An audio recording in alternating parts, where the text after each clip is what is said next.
In the quest for truth where shadows play and light does tease, we embark on a journey, our minds to appease. Through verses crafted with wit and grace, we seek the hidden, a truth to embrace. In coexistence and equilibrium, where balance is king, truth lies in harmony, a delicate thing. Libraries of wisdom, dorms of dreams, cafeterias echoing with laughter's streams, each a piece of a greater whole. Together they guide our questing soul. Reinforcement and feedback in this digital age, we photograph moments, our lives on a page. Truth in the connections we make and maintain, a reminder of our communal chain. Each snapshot, a piece of a larger tale, together weaving a digital veil. Causal and reversion, the flow of cause and effect, teaches us that consequences reflect. From one clue to the next, a path we trace in every step, truth's subtle face. Adaptability, the skill of the wise, seeing truth through life's disguise.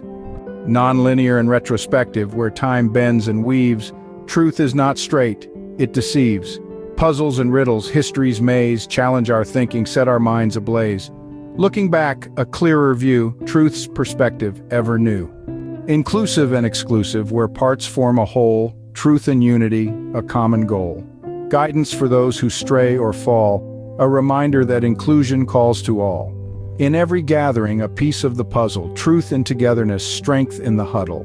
Conjoined and bottlenecked, significance unveiled, in history's lessons, truth is regaled. Understanding more than just the place, truth in the stories, time cannot erase. Avoiding the crowds, seeking the light, truth in the journey, not just in the sight. Harmonic and dissonant, where themes align or clash. Truth in the balance, a harmonious mash. Adjusting to discord, finding the tune, truth in adaptation, a valuable boon. Life's symphony and harmony and rift teaches us that truth is a gift. Convergent and divergent, where tasks diverge and meet in each endeavor, truth's heartbeat. Guiding those lost to prevent their dismay, truth in ensuring they find their way. Divergence in thought, convergence in deed, truth in the balance, a philosophical creed. Combination and division, where paths part and join, truth in the choices that anoint. Surprise in the journey, a narrative twist, truth in life's unpredictability, insist. Every decision, a branch in the road, truth in the outcomes that unfold. Association and disassociation, together and apart. Truth in the collaboration in each solo art. The dance of knowledge, shared and lone. Truth in how much we've grown. In the collective and the individual quest, truth finds its expression, its ultimate test. Integration and disintegration, a theme that threads through the tapestry of life it spreads. Alert to the moments that unite or divide, truth in the journey, our ultimate guide. In cohesion, a story told, truth in the narrative, bold and old.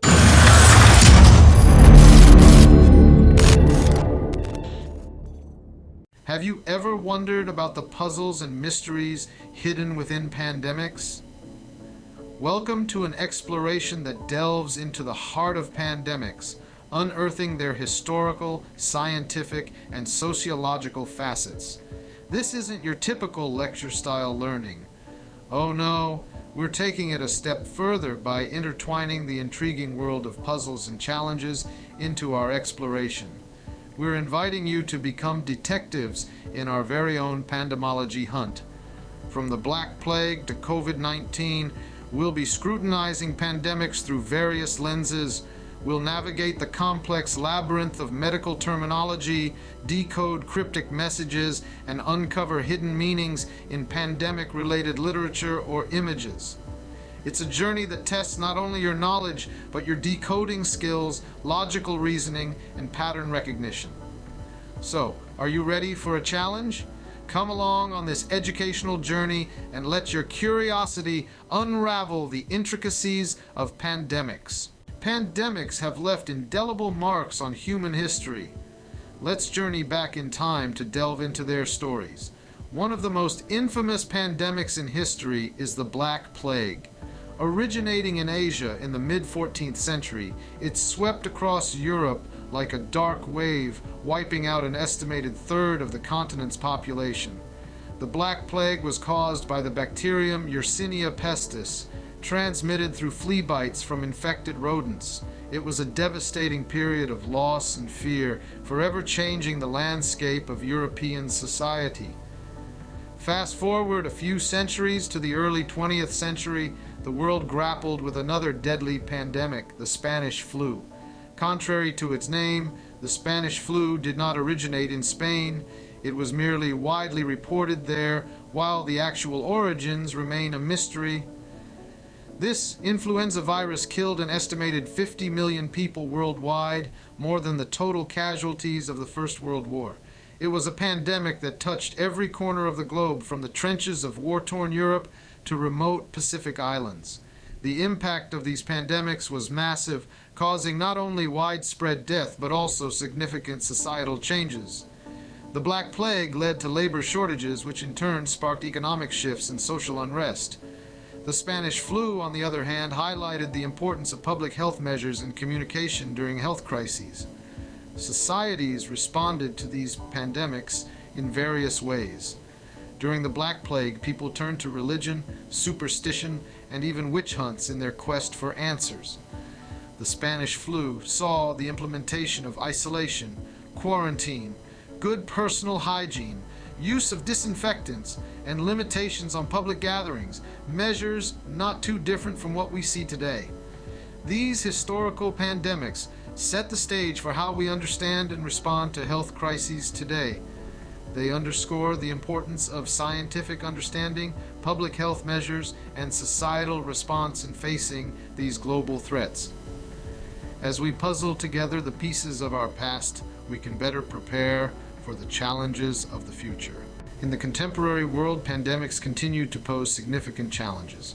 They arrive unannounced, disrupt the rhythms of everyday lives, and leave lasting impacts on societies. The most recent example of such an event is the COVID-19 pandemic, which emerged from Wuhan, China in late 2019 and quickly spread globally. This novel coronavirus, scientifically known as SARS-CoV-2, caused a disease that has affected millions worldwide, both directly and indirectly.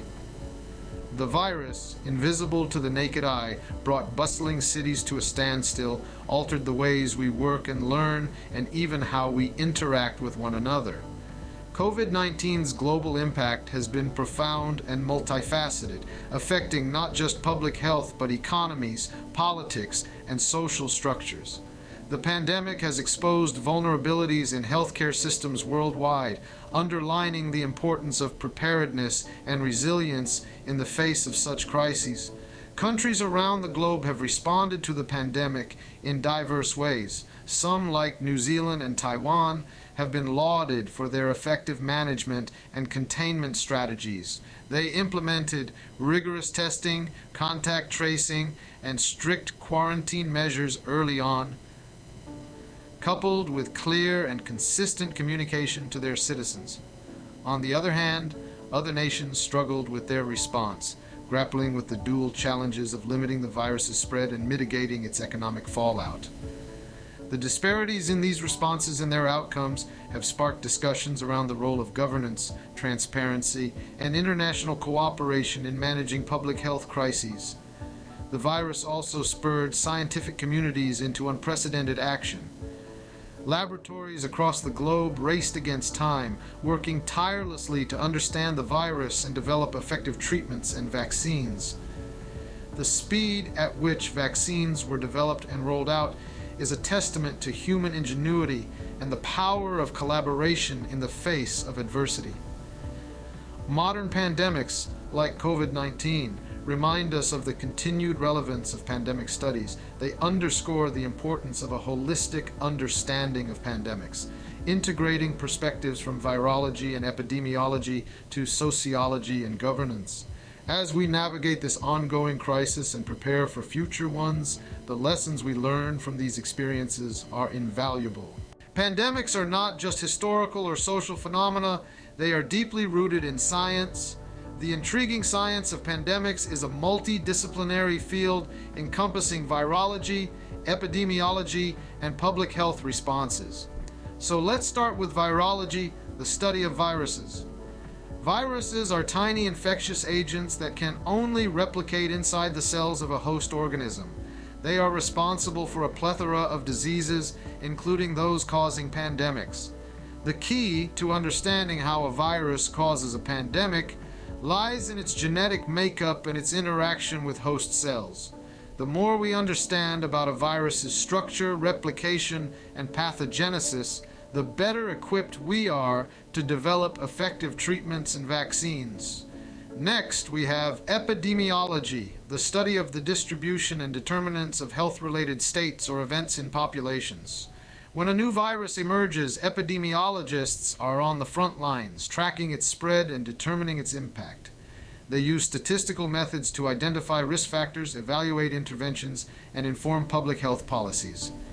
Epidemiology is the detective work of public health, unraveling the who, what, when, where, and why of diseases. Finally, let's talk about public health responses. These are collective efforts to prevent, detect, and respond to health threats like pandemics. They often involve surveillance to identify cases, contact tracing to break chains of transmission, and immunization campaigns to build population immunity. Public health responses also include non-pharmaceutical interventions like physical distancing and mask wearing, which can slow the spread of a virus while vaccines and treatments are developed. The science of pandemics is like a puzzle. Each piece, whether it's virology, epidemiology, or public health response, contributes to the larger picture. When these pieces come together, they provide the knowledge and tools necessary to fight pandemics effectively. In this complex landscape of pandemics, science is our compass, guiding us through the unknown. It helps us to anticipate challenges, devise strategies, and ultimately protect public health. Remember, pandemics are not merely events in our history books. They are scientific challenges that we continue to face and overcome. Understanding the science of pandemics is crucial to mitigating their impact. As we delve deeper into the puzzle of pandemics, let's keep the power of science in mind. After all, it's through scientific understanding that we'll find the best solutions. Pandemics have far-reaching impacts that extend beyond health. This statement underscores the profound societal effects that pandemics can have. Let's delve into this a bit more. First and foremost, pandemics can wreak havoc on economies. They can lead to a slowdown in economic activity due to lockdowns and quarantines, disrupt supply chains, and cause a spike in unemployment rates. Think about the local businesses in your community that had to close their doors during a pandemic, or the global companies that had to halt production. The economic repercussions can be immense and long-lasting. Next, pandemics can significantly alter our social fabric. They can change the way we interact with each other, forcing us to maintain physical distance and limit our social activities. Celebrations like weddings and birthdays have to be downsized or even canceled.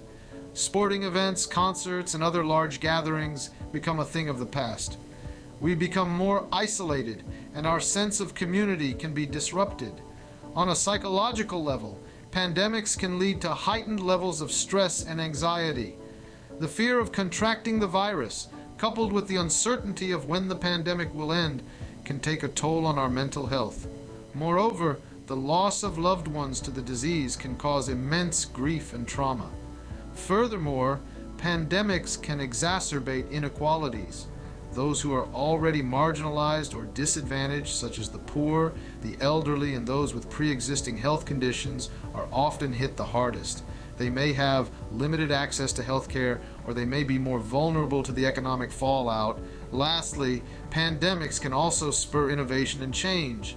They can catalyze advancements in technology and healthcare, drive changes in policy and governance, and inspire new ways of thinking and problem solving. They can serve as a wake-up call, prompting us to reevaluate our priorities and reshape our societies for the better. The societal impacts of pandemics underscore the importance of a holistic approach in addressing them. It's not just about combating the virus itself, but also about mitigating its wider effects and creating a more resilient and equitable society in its aftermath. Within pandemics lie fascinating linguistic and cryptographic puzzles waiting to be solved. A pandemic is not just a health crisis, it's a complex tapestry woven with threads of language and codes. The medical terminology that emerges during pandemics is often as intricate and intriguing as the diseases themselves. Take, for example, the word epidemic. It comes from the Greek words epi, meaning upon, and demos, meaning people. In essence, an epidemic is something that falls upon the people. The word pandemic, on the other hand, comes from pan, meaning all, and demos, again, for people. This tells us that a pandemic is a disease that affects all people, transcending geographical boundaries. Now, let's delve into the cryptographic side of pandemics. As we wade through the sea of data and information surrounding a pandemic, we often encounter cryptic messages. For instance, the World Health Organization uses a 6-phase classification for pandemics. Each phase is associated with a specific level of risk and required response, serving as a coded message to health professionals around the world. Understanding this code is crucial in managing and mitigating the impact of a pandemic. But the cryptography doesn't stop there. Sometimes, the clues to understanding a disease lie hidden in its genetic code. Deciphering the genetic sequence of a virus is akin to solving a complex puzzle.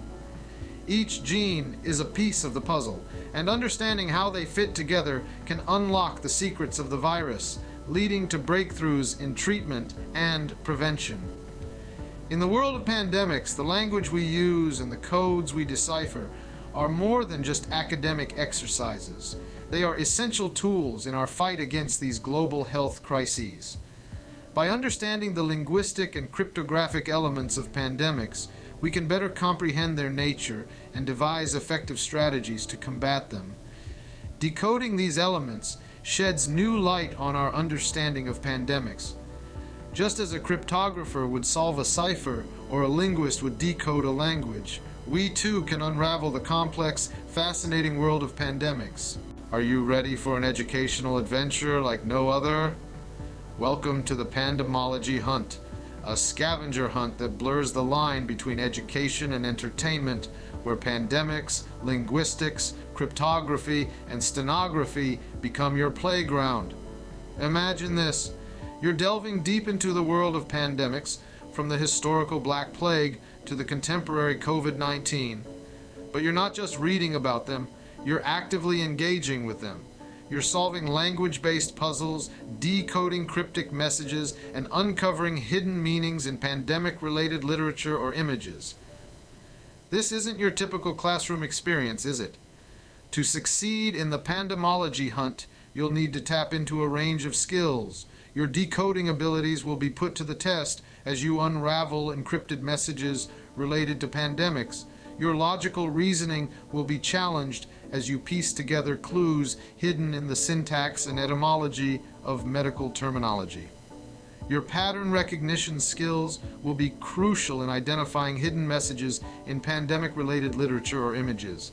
And if the hunt takes place in a physical setting, your physical abilities might even get a workout. But the Pandemology Hunt isn't just about finding information. It's about synthesizing what you find with broader concepts. It's about understanding pandemics on a deeper level, from their virology and epidemiology to their societal impacts. And it's about presenting your newfound knowledge in creative ways, from essays and videos to artistic expressions. What's more, the Pandemology Hunt isn't just for those interested in global health. It's for anyone who enjoys a good puzzle, who loves the thrill of decoding messages, or who finds joy in uncovering hidden meanings. It's for those who want to learn, grow, and have fun all at the same time. So, are you ready to embark on this adventure? Are you ready to dive into the world of pandemics, linguistics, cryptography, and stenography? Are you ready to learn, to engage, to challenge yourself? If the answer is yes, then the Pandemology Hunt is waiting for you. The Pandemology Hunt is a unique and interactive way to learn about pandemics, so buckle up, because this is one educational ride you won't want to miss. Pandemics, while devastating, offer a wealth of knowledge and insights. They are not just medical phenomena, but a blend of history, science, and society intricately woven together. This video has taken you through a journey that began with the historical pandemics like the Black Plague and ventured into the modern-day challenges presented by COVID-19. We explored the science behind pandemics, diving into virology, epidemiology, and public health responses, and examined their profound societal impacts. The linguistic and cryptographic elements associated with pandemics provide an exciting dimension to this exploration. We dissected medical terminology, delving into the roots of words and how different cultures linguistically describe and react to pandemics. Cryptography, too, played a significant role with the decoding of cryptic messages, adding an element of intrigue and challenge. The pandemology hunt, as we have discovered, is not just about finding information. It's about connecting the dots, synthesizing the elements, and presenting your findings in a creative way. It's about using your skills in language analysis, code breaking, and interpreting hidden messages to solve puzzles and uncover the secrets hidden in pandemic-related literature or images. The rewards for this hunt are not just about winning prizes, although those are certainly enticing. The real treasure lies in the learning experience itself, in the skills you develop, and in the community you build. The hunt bridges the gap between serious academic study and the thrill of discovery, making the learning process fun and engaging. It brings together people from all walks of life, from global health enthusiasts to language and puzzle lovers, fostering a diverse and passionate community of learners. In conclusion, the Pandemology Hunt is an educational journey like no other. It provides a unique platform for learning about pandemics and related fields, developing valuable skills, and building a community. It's an adventure that combines the thrill of a scavenger hunt with the satisfaction of intellectual pursuit. So, are you ready to embark on the Pandemology Hunt and unravel the mysteries of pandemics? Ever pondered about the ancient mysteries that dwell in the depths of Burroughs Cave? Nestled in the heart of the United States, this beguiling subterranean world has long captured the interest of historians and explorers alike. The discovery of Burroughs' Cave, named after its discoverer, sparked an insatiable curiosity that spread like wildfire. The allure of this cave is undeniable. Its unexplored vastness, coupled with the potential historical significance it holds, makes it an enigma, a puzzle waiting to be solved. Every corner of this cave whispers tales of the past, tales shrouded in mystery, waiting to be told. The uncharted nature of Burroughs' Cave enhances its intrigue, making it a tantalizing prospect for those who yearn to peel back the layers of history and time. As we delve deeper into this enigma, let us journey together into the heart of history and unspoken tales. In the silent, ancient enclave of Burroughs' Cave, truth stands alone. Here, where history has been etched into stone, secrets of the past come alive. The cave's cold, damp walls are adorned with ancient glyphs, silent storytellers of bygone eras. These intricate markings, carved with painstaking precision, offer us a window into the past. They whisper tales of ancient civilizations, their triumphs and downfalls, their customs and beliefs, their hopes and dreams. But understanding these tales is not a simple task. It requires patience, skill, and a deep respect for the past. Each glyph, each artifact uncovered, is a piece of a larger puzzle that we must piece together. This is where the art of archaeology comes into play. Archaeologists, the detectives of history, meticulously study these artifacts, decoding their meanings and placing them in the broader context of human history. The process of excavation is a delicate dance between preservation and discovery. Each layer of earth holds a different chapter of history, and it is up to the archaeologists to carefully navigate through these layers without disturbing their integrity. It's a painstaking process that requires a careful hand and an analytical mind, but the rewards are immeasurable. Each discovery, each solved mystery brings us one step closer to understanding our shared human past. As we delve deeper into Burroughs' Cave, we come across relics of the past, each with its own story to tell. A broken pottery shard here, a rusty weapon there, each artifact is a tangible piece of history, a testament to the lives lived before us. But these artifacts are not just historical curiosities. They are the keys to understanding the broader narrative of human history. They help us piece together the complex tapestry of human civilization, shedding light on our common heritage. Each artifact, each relic's face, is a piece of the puzzle in place, analyzing with grace history's trace. In the depths of Burroughs Cave, we are not just exploring a physical space. We are journeying through time, unveiling the past, and in doing so, we gain a deeper understanding of ourselves. In the depths of Burroughs Cave, where secrets whisper in the stone, discovery's brave wave, in the dark unknown. When we delve into the depths of Burroughs Cave, we're not just unearthing artifacts. We're piecing together fragments of a story, fragments of our shared human history. Each discovery, each relic we uncover, is a piece of a puzzle that helps us better understand our past. The implications of these discoveries are profound. From the glyphs on the walls, we gain insights into ancient cultures and civilizations, their beliefs, their ways of life. We unravel the fabric of time, revealing the tapestry of human history in all its complexity. But here's the catch. Unraveling these mysteries isn't a one-man show. It's an interdisciplinary endeavor. Archaeologists work hand in hand with historians, anthropologists, linguists, and many others to interpret these findings accurately. They weave together the threads of different disciplines into a cohesive narrative, shedding light on the past. And what a narrative it is. From the cave's embrace, we learn lessons from the ancient race. We adapt to the trace of humanity's base. Through the lens of Burroughs Cave, we gain a unique perspective into the human condition and our shared heritage. Each artifact, each glyph, each relic is a testament to the resilience, ingenuity, and adaptability of our ancestors. But the story doesn't end with the discovery. The real magic happens when we share these findings with the world. By communicating these discoveries, we contribute to the broader understanding of history, enriching our collective knowledge. We bring the past to life, allowing it to speak to us, to teach us, to inspire us. In Burroughs Cave, the disciplines of history and archaeology intertwine, shedding light on the past in a unique and profound way. Each discovery is a beacon, illuminating the path of our shared human journey. Each discovery is a testament to our quest for knowledge, our thirst for understanding, our relentless pursuit of truth. And as we continue to explore, to learn, to understand, we are reminded of the words of Carl Sagan. Somewhere, something incredible is waiting to be known. In the silent, ancient enclave of Burroughs Cave, truth indeed stands alone. In the cave's embrace, we learn lessons from the ancient race. Burroughs Cave is more than just a treasure trove of artifacts. It's a living testament to our collective past and a beacon guiding us towards a deeper understanding of our heritage.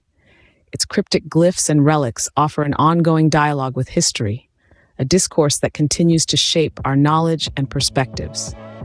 As we trace the etchings on its walls, we're not just unearthing stories from yesteryears, we're also shaping the future of archaeological practices.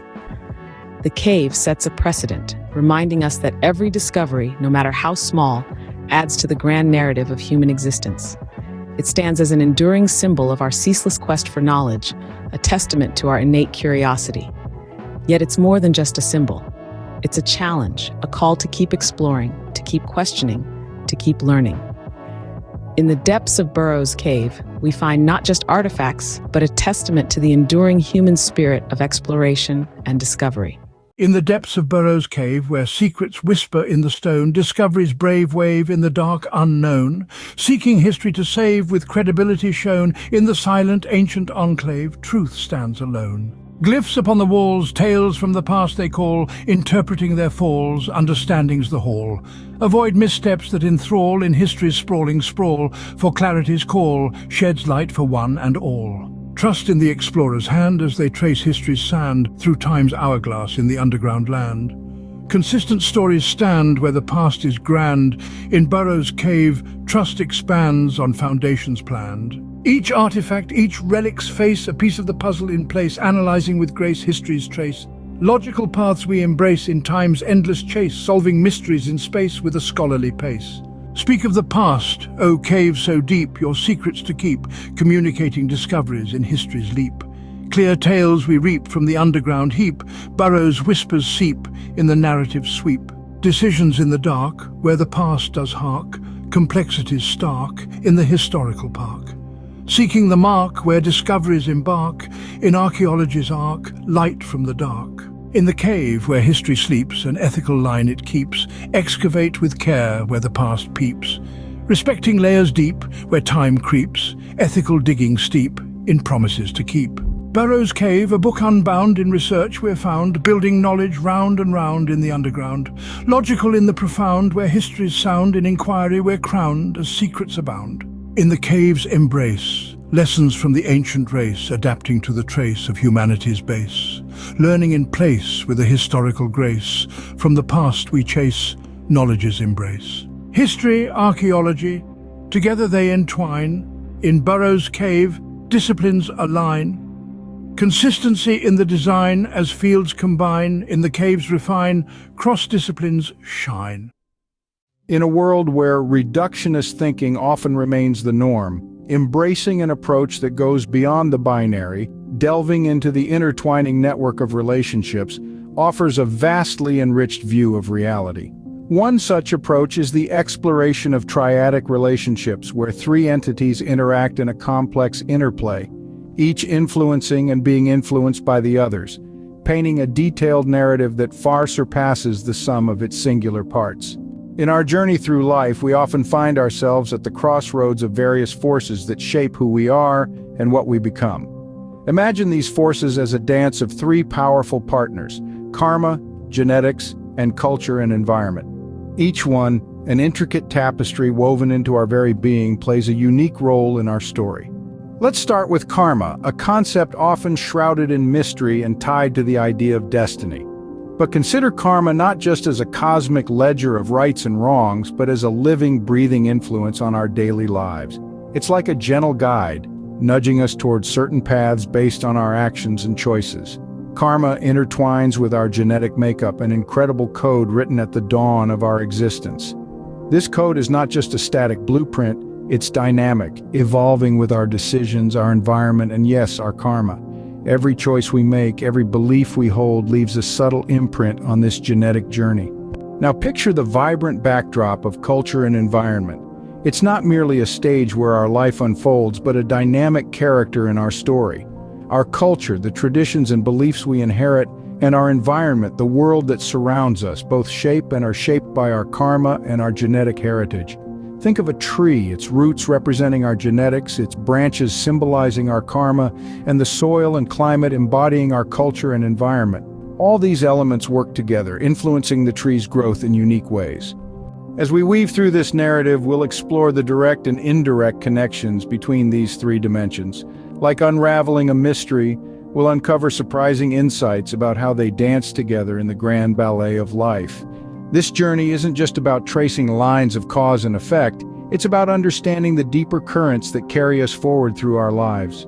We will delve into the direct connections, indirect influences, and surprising revelations that emerge from the triadic dance of karma, genetics, and culture and environment. This approach, based on ultimate causes, allows us to look beyond immediate cause and effect relationships, shedding light on the subtler influences that reverberate through our existence, persisting through time and space, and guiding our evolution. Examining the connections between logic and dharma offers a fascinating exploration of how rational thought processes intersect with spiritual and ethical principles. The dharma, a key concept in various Eastern philosophies and religions, refers to the cosmic law and order, as well as the right way of living.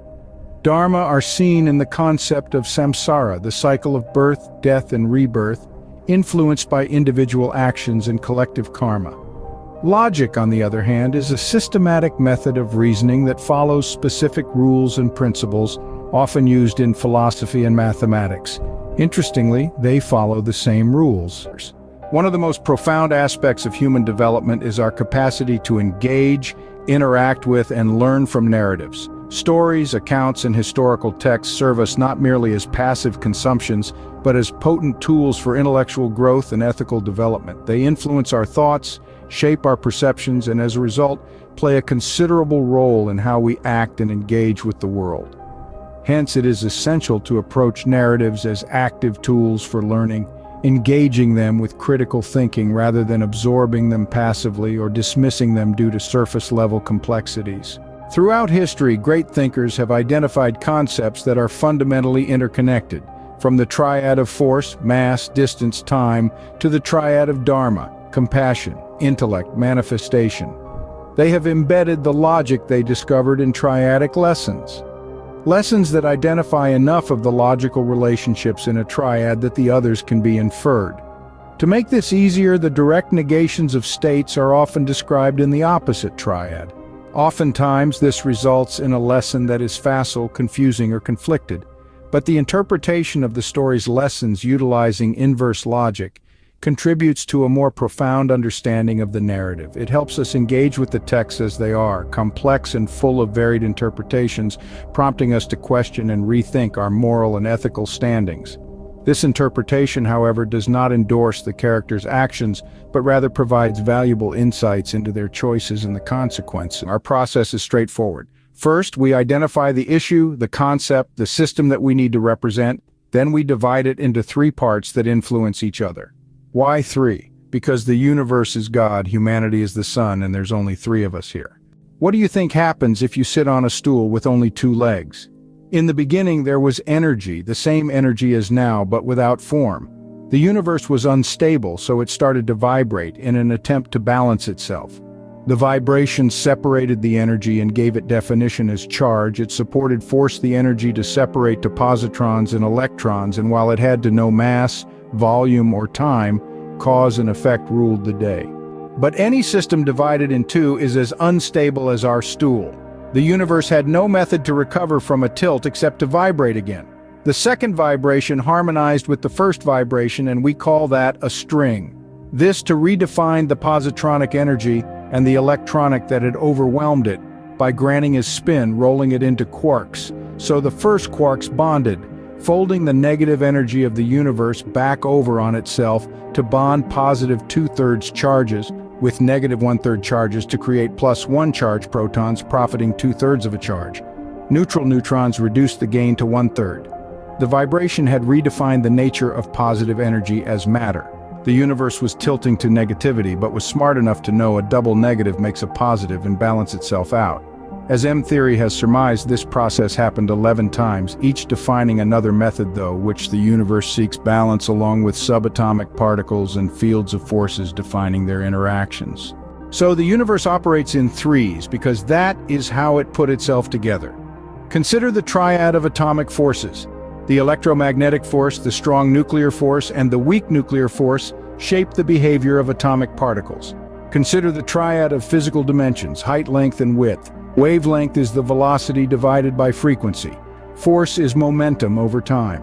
Work is force over distance. Voltage is current times distance. We must identify the correct three variables for a formula to work. The triadic nature of these formulas that ties them to the physical world, and their absence distinguishes the false truth of non-triadic algorithms, which is why constants from the speed of light c to the gravitational g to pi are ignorant approximations of reality, ignoring important third variables. And they are not necessary. You just have to consider celestial bodies in groups of three in the context of minimization. Hint, B is less than or equal to the product of A and C. Just stop trying to calculate pi. Achieving a perfect sphere is the underlying pressure that drives existence forward. There won't be a solution till the universe is done. But worse, it encourages terrible math based on approximations. Go ask GPT what cosine lookup tables are and how those are used to calculate the yield of nuclear weapons. As the raw, unadulterated energy of the Big Bang started to fan out from the pinprick of singularity, the cosmic landscape vibrated with energy. The canvas of the cosmos vibrates with an aspiration, the pursuit of balance and equilibrium, mirroring a divine longing for order from chaos. An aspiration, both primal and eternal, trembles through existence, regularizing and infusing the luminal vacuum with a semblance of order. As our universe commenced its journey through the cosmic epochs, this aspiration blossomed into a grand celestial symphony of divine will. At the onset, the Big Bang triggered a universe-wide vibration, a primal echo from the virgin silence. Its decree of "let there be light" divided reality down a central point of flux into a positive and a negative. As above, so below. This parting of the darkness weaved ethereal strands of energy and formed the foundation for the cosmic drama to unfold. Like the divine whisper that would one day spark life into existence, the initial vibration was the birth cry of the electrostatic field. As the waves of this initial disturbance spread, raw energy was sculpted into positive and negative forms, quarks and electrons, raw and unconstrained, free to interact. And so with differentiation came complexity, uncertainty, and tilt, and quarks schemed to calibrate the universe's dynamics, in a manner that was inextricably orchestrated to mirror the divine pattern of light and shadow, day and night, good and bad. But as the universe hovered above chaos, negativity threatening to consume the positive, a reactive vibration emerged within the quarks. A vibration to challenge the first, to push back, aligning raw energy to cosmic rhythm. A testament to the divine orchestration underlying the rhythm of creation, this vibration harmonized the positive energy of the universe with greater strength. Quarks divided to up and down, giving roles that interact to bring strength to the system overall, from the resonance that birthed the universe. So the silent void between these two vibrations filled with the strong color force, binding these pairs permanently and irrevocably from beginning to end. Though still a singularity, this initial connection would persist, as all connections do, heedless attempts at division. Electrostatic energy sparked, quarks merged, and positive energy coalesced. The celestial ballet unfolded, giving birth to the matter of the universe. From the ebb and flow of electrostatic energy to the distinction and combination of quarks, to the concentration of positive energy as the matter of the universe. This balance resounds to this day as the first thread of our reality, the string of the first dimension. But instability persists, and so will we, exploring the cosmic symphony of existence as we reverberate with it in triads of action, reaction, and harmonizing balance in every one of the 11 dimensions. The free energy principle is a founding pillar that shapes our understanding of not just biological organisms, but all natural systems. It holds that all systems, from subatomic particles to cosmic bodies, are directed towards minimizing free energy, which translates to reducing surprise and uncertainty, and enhancing predictability over time. And like we adapt to our environment adapted to itself. Complementing this are our logical triads, reflecting the universe's unwavering pursuit of equilibrium. The triads serve as a guide to organize the system's evolving states. For instance, a quantum system evolves to decrease its free energy, which translates into a state with minimal uncertainty. This is a fundamental tenet of quantum theory, serving as a fitting guide for exploring the dynamic evolution of the universe. Scientists still wonder how charge, spin, mass, and other inherent properties of particles arose from vibrations in the structure of the universe to coalesce in strings and manifest as reality. They should read something outside their own specialties. Different perspectives broaden your mind and inspire fresh insights. So, both biological organisms and the universe seem to follow similar rules in their pursuit of minimal surprise and maximal predictability. This enabled the separation of the raw energy of the universe to establish a generally balanced state of charge in negative electrons and positive protons. No temporal framework makes sense, as time did not exist in these stages of the Big Bang. Each stage resembles a checkpoint, dictating the universe's journey from a singularity to the world we know. So let there be light.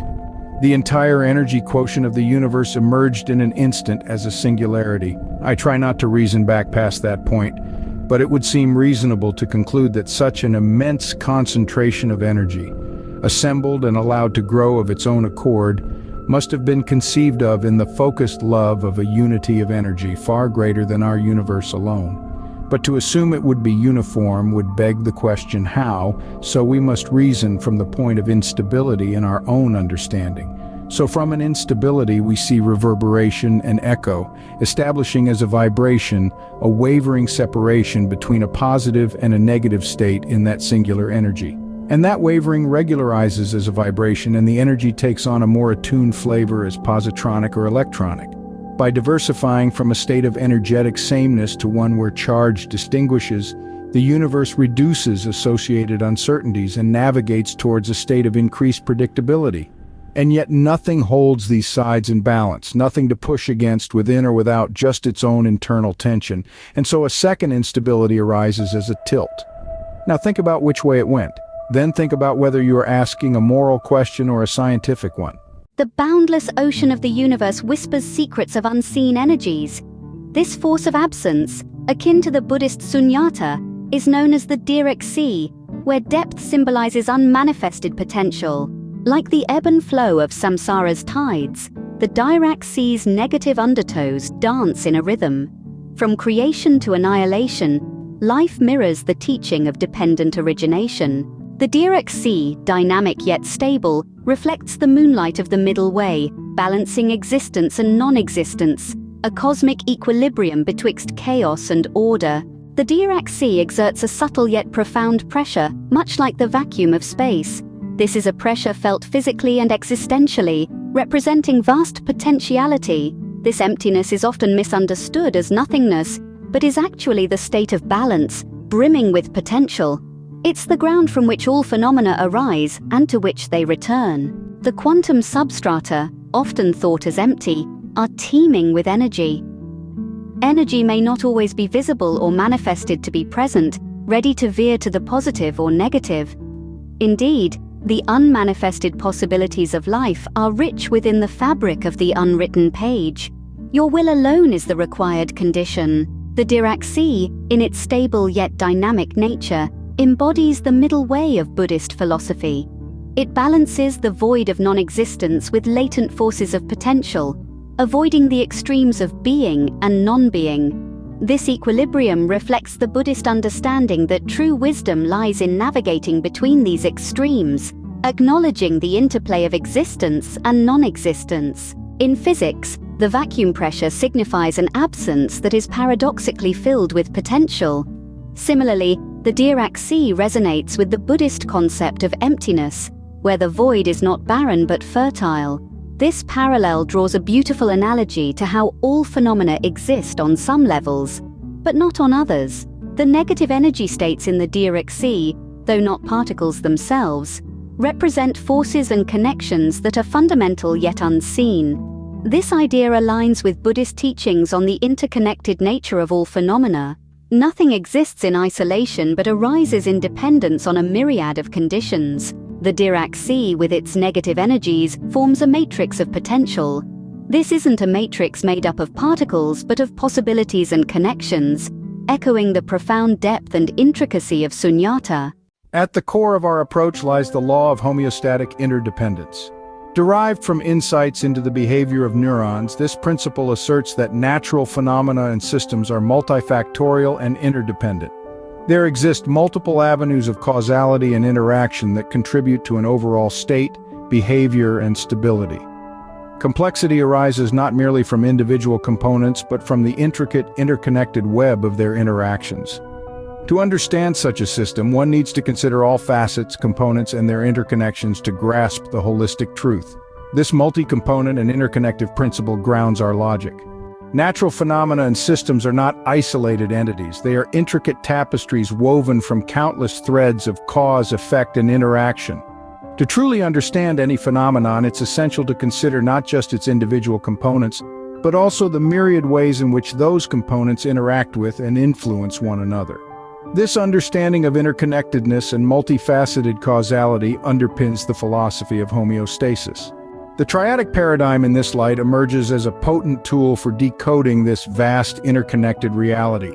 Think of it as crafting a three-dimensional knowledge graph where every point of intersection or node connects with two others. These connections aren't random or superficial. They're governed by one of 22 distinct triadic homeostatic relationships. In a world where the state, behavior, and stability of systems are shaped by countless overlapping factors, the triadic framework offers clarity. It distills every triadic connection into a specific relational dynamic, serving as a window into the myriad ways components of a system influence and are influenced by each other. Each triad provides a microcosm of reality, a snapshot of the delicate balance of relationships that dictates the behavior of natural phenomena. So to review, first identify the problem or question. The first step is to clearly define the problem you want to solve or the question you're seeking to answer. Specificity is key. The more accurately you pinpoint a problem, the more effective your analysis will be. Second, break it down to fundamentals. Deconstruct the problem into its most basic elements. These are facts or principles that are universally true and not based on assumptions. They serve as the building blocks for reasoning and should be as incontrovertible as possible. Third, analyze relationships. After identifying the fundamental elements, the next step is to understand the relationships between them. How do they interact? What are the causal links? This is where the logic of your triadic frameworks can be highly useful. Last, reconstruct. Use your understanding of the foundational elements and their interconnections to piece it back together, building a new model to analyze or solve the issue. So what do we learn? In the ebb and flow of existence, there lies a vast, unseen current, ethereal yet potent. Some interpret this as karma, but in any case its dance is intricate, one of balance, of give and take, of cause and effect, infused with a sublime chorus of cosmic justice, both mortal and immortal, temporal and eternal. Karma is deeply personal, yet resonates in collective life's rhythm. At one end of karma's grand spectrum, we see positive karma, a powerful stream flowing with benevolence and goodwill, born from acts of generosity, kindness, and ethical dedication. Sprouting from the seed of every altruistic intention, branching out with each ethical action, and blossoming into fruits of societal harmony and progress, positive karma is a beacon of light. It doesn't promise absolute felicity, but instead invites experiences that are valuable, significant, and potentially impactful. It weaves narratives of courage and integrity, like that of a political leader making the ethical choice to certify election results despite immense pressure, for the sake of democratic integrity. In the middle of the spectrum, as life often dances, lies neutral karma, a vast sea of actions and intentions that, in isolation, neither revamp societal norms nor trigger monumental waves of change. They form the backbone of everyday life, seemingly mundane, underwhelmingly ordinary, yet holding the power of cumulative consequence. Here, every conventional belief and every typical behavior, like individuals following or dismissing health guidelines in a pandemic, holds an unassuming weight that subtly shapes societal trajectories, a simple drop contributing to an eventual ocean. At the other end of the spectrum lies the shadowy realm of negative karma, a territory marked by ethical transgressions, acts of harm, misalignment of words and deeds. Yet, even in its darkness, it offers opportunities of redemption to slide from a path of harm to one of healing. This negative karma is less a signed sentence of eternal punishment and more an invitation to learn and evolve. It encases narratives of choice and consequence, such as a leader insisting on false rhetoric of widespread fraud, leading to societal discord and a dent in democratic processes. Yet amidst the shadows of these challenges, glimmers the choice of change, a flicker of potential turning towards the light. As we journey across the spectrum, we begin to appreciate karma not as distant, esoteric law, but as a palpable continuum, a bridge between our ethical choices and their consequences, subtle ripples in personal lives, monumental waves in societies, and everywhere in between. But as we navigate this karma narrative, we remember two profound lessons. First, regardless of where we stand on the spectrum, positive, neutral, or negative, the ultimate power lies in our free will, our capacity to shape this karma. Secondly, karma resonates beyond individual realms, echoing through the corridors of our collective evolution. As if seeing through 1,000 eyes and feeling with 1,000 hearts, the figure felt the joy and sorrow, love and despair, peace and turmoil of countless beings. This raw, unfiltered connection echoed with a profundity that resonated deep within our beings. In the cool shade of the Bodhi tree, the quiet hum of life echoed through the air. There, a single figure sat in quiet meditation, mind turned inward in a quiet, unwavering pursuit of truth. Days fell to night today once more, passing unnoticed, to figures in unwavering silence, their journey inward reaching ever deeper. After all, at this point people were just giving their weed away. In a shattering burst of perception, the barriers of the mind fell away. Karma's inner gaze pierced veils of illusion, revealing the vast, interconnected tapestry of existence. Beholding the true nature of the universe, he reflected on the codon. Shell had hassled him the day before. 1,600 bases in that gene. What if there are two sets of three? How could he say every optimal mutation involved three bases? He rolled his eyes. The Nephilim, those beacons of discord, warned of the destructive storm that lies in wake of reckless disregard for our well-founded principles. Their existence served as a jarring reminder of God's own limitations. Well-intentioned but hasty actions leading to discord and imbalance in the sacred realm of life's very building blocks. So what can I say? There are three kinds of people in the world, and shut up. Shut up now. His friend had stormed off. He laughed at their incarnations that would finally have to settle that. He connected three genes and felt his way around the triangulated field they created. It seemed to harmonize with the natural resonance of the gene and the chromosome too. That was it for the Y. And boom goes the dynamite. Methuselah, 969. Mark it done. You sure this time? Came the retort. Count the threes, he said. Most of the group got up and left. Fortunately, with enlightenment came empathy, a newfound ability to feel and understand the experiences of others like never before, and thousands of years to work on it. Back to work. As the towering ice sheet shuddered again, as the 144,000 filed past, each kneeling to bless those in the grove, sacrificing nirvana. For, many asked, what?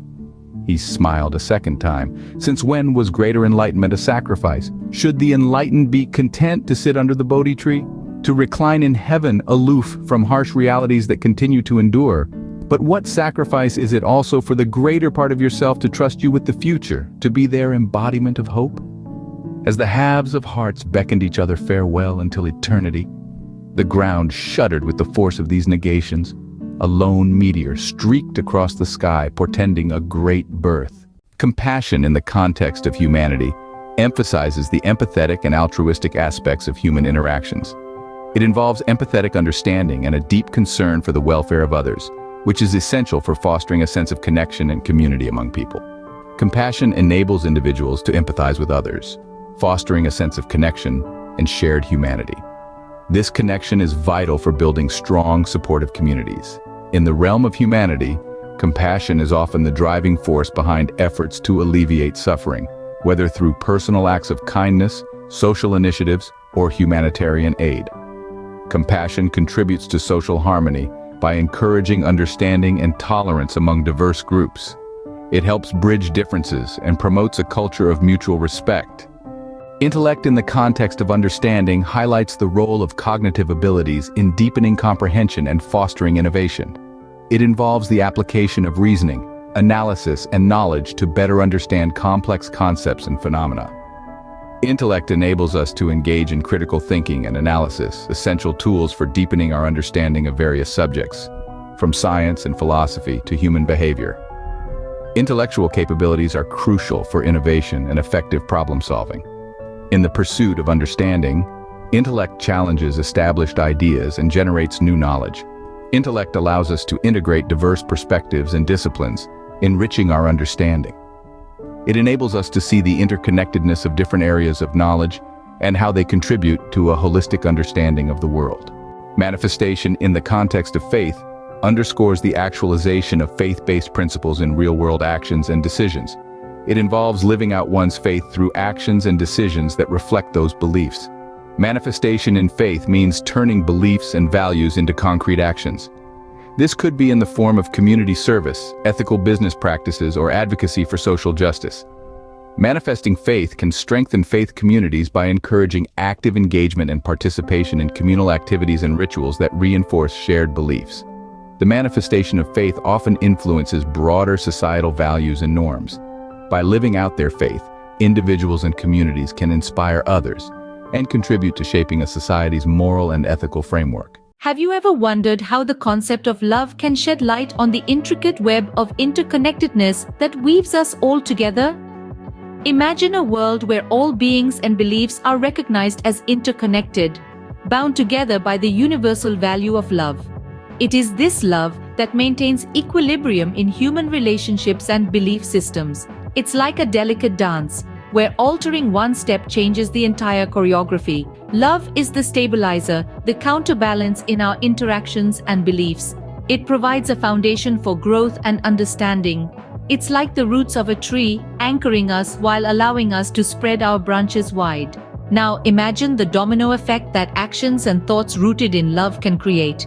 It's like a symphony where each note enhances the whole, leading to a harmonious melody of mutual understanding and respect. Yet, love often follows a non-linear path.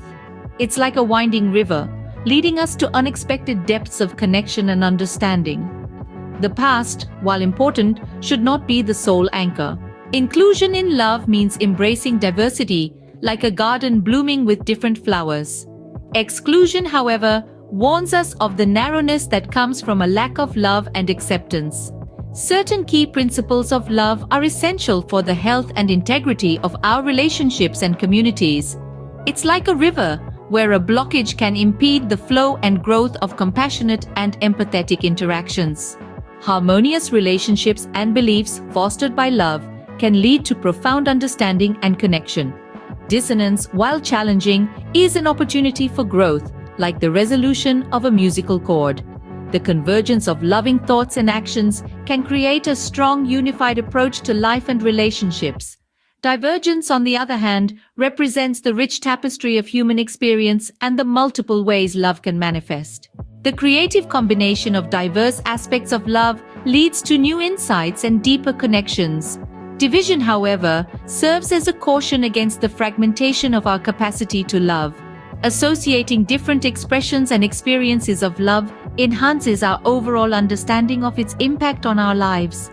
Disassociation warns of the limitations that arise from isolating or compartmentalizing our experiences and expressions of love. This highlights the complex, interwoven nature of love within our lives and communities. The risk of disintegration underscores the need for a holistic, integrated approach to understanding and practicing love. All of this, my friends, is the beautiful dance of love and interconnectedness. Like a compass in hand, my tale spins with grace, scaling mountains of longing to union's embrace. Then rappelling back down, love's voyage renews. Throughout timeless cycles, to truth remain true. Two birds in flight under heaven's vast dome. Synchronized paths, yet separate they roam. Wind and stars and clouds align. Unseen connections intertwined. You came like a thief, past my heart, took my soul and called it art. Wings, hearts, drums, all unique, rhythmic beating, slow and deep. Love swung like a pendulum, here and there, from distance's breadth to the solace of care. A fulcrum holds balance betwixt heart and soul, guides true paths toward making us whole. First chair and second chair, goods and desires. Discordant melodies compete to inspire. Heart, soul, and mind, the triad unfolds, crescendos of love in destiny's molds. Vessels, fjord arteries connecting true hearts, and longing's breakers, depth to the rapids impart. Riverbeds reveal history's truths, confluencing lifetimes, memories, roots. Life's threads deftly spun on destiny's loom. Brilliance complete, the glare will leave soon. The craftsman of hearts spins an eternal wheel. In arts of love, our fates anneal. The quiet of change, a nurse's gentle push. Speak hope and faith to sorrow's hush. Hearts beat in sync, over landscapes they glide. In the rhythm of love, side by side by side. He dreamt back to a far-removed era when Earth was still young. Consciousness was a nascent spark in the cosmic panorama. Eve, primordial mother, sculpted the first ripple of existence in the tranquil pool of primordial life. In the realm of the cell, she assumed the mantle of motherhood for each human forms to come, defining herself as the first being to give life as we know it. This advent of humanity was no small task, requiring intuition, instinct, and understanding, yet possessing a voice so silent it could only be heard inside oneself. Driven by the powerful urge to endure, Eve had an innate concern. She pondered over the ephemeral nature of life and the fragility of physical existence. Compelled by this existential premonition, she made a profound choice. Eve, in her meditative state, sensed a world within herself, a microcosm mirroring the macrocosm, yet inextricably unique, hidden in plain sight. Eve, driven by love and hope for humanity's future, she looked within the egg, and she found the mitochondria. The mitochondria were these discrete inner worlds, existing within each cell as a reminder of our symbiotic past, when human life was still ensconced in the aquatic cradle of evolution. Pulsating with vibrant energy, these diminutive powerhouses were conduits feeding the very spark of life. Perplexed by the evanescent existence of physical life, Eve contemplated the paradox of persistence. Just as mortal bodies decay and end, she reasoned, so too should the cognitive self, the perception of I, the essence of consciousness, should follow the same pattern? Yet something whispered in her primordial wisdom that the echo of her enlightenment, her spirit, her energy, had the capacity to survive beyond the corporeal. And unexpected, unintended, a transformation occurred. For one cannot observe without affecting, and the link between her conscious mind and the life force, the soul of her offspring, had become inextricably bound. And now, she had to care about the future. So she taught her husband. These organelles, emulating the celestial bodies in the cellular cosmos, would serve as sacred vessels for her spiritual spark, an eternal lighthouse in the seas of temporal existence. Over millennia, Eve's spiritual essence, encapsulated within cellular mitochondria, has journeyed through descending generations like sacred whisperings in a cosmic game of telephone. It has perceived history unfurl, watching over humanity's evolutionary journey like an eternal silent observer. This creative adaptation of Eve's spiritual continuance is analogous to a melodious symphony, tuned to the rhythm of evolution, holding together the harmony of physical existence and spiritual awakening. A celestial ensemble that used the soul's progression as its score, with each human life a momentous crescendo and every newborn a reverberating echo, inviting the next, the pulsating rhythm of continuation and regeneration. As such, Eve's mitochondrial legacy serves as ancient proof of the balance between continuity and change, interlacing the physical and spiritual dimensions. This intricate dance illustrates how the eternal essence could be transferred to subsequent lives through the vessels of mitochondria representing the evolution of the soul. Each individual thus harmoniously presents an ageless symphony, a testament to our shared origin and the endurance of spiritual consciousness. His memory flashed forward to his oath, to this cycle of existence until all sentient life attains enlightenment. Getting involved with things like that is kind of non-linear. If you already understand what you are thinking about, you probably made the choice long ago. The Dharma, a vital concept in Eastern philosophies such as Hinduism, Buddhism, and Jainism, serves as a guiding principle for understanding cosmic law, ethical conduct, and the right way of living. When intertwined with the realm of mathematics, the Dharma provides a unique lens to view this scientific field, not merely as a collection of numbers and formulas, but as a holistic tool for comprehending the universe and our intrinsic role within it. Mathematics mirrors the Dharma's focus on harmony and equilibrium. The symmetry in mathematical equations and the predictability of its laws reflect the cosmic balance, resonating with the Dharma's emphasis on harmony in life. The principles of mathematics reveal the interconnectedness and causality in nature, akin to the Dharma's teachings on karma. The mathematical explanation of natural phenomena, like planetary orbits, exemplifies the concept of actions and consequences. Mathematics intertwines empirical evidence and logical reasoning, paralleling the Dharma's integration of truth, action, and consequence. It acts as a pivot, connecting empirical observations with logical deductions to arrive at a deeper understanding. Mathematics fosters a balanced relationship between intellect, emotions, and actions. It teaches precision and clarity, essential in ethical decision-making, reflecting the Dharma's emphasis on living a harmonious and ethical life. The application of mathematics in economics and environmental sciences aligns with the Dharma's focus on responsible and compassionate action. It aids in making decisions that benefit society and the planet. The discipline required in mathematical studies fosters personal growth, resonating with the Dharma's focus on self-discipline and development.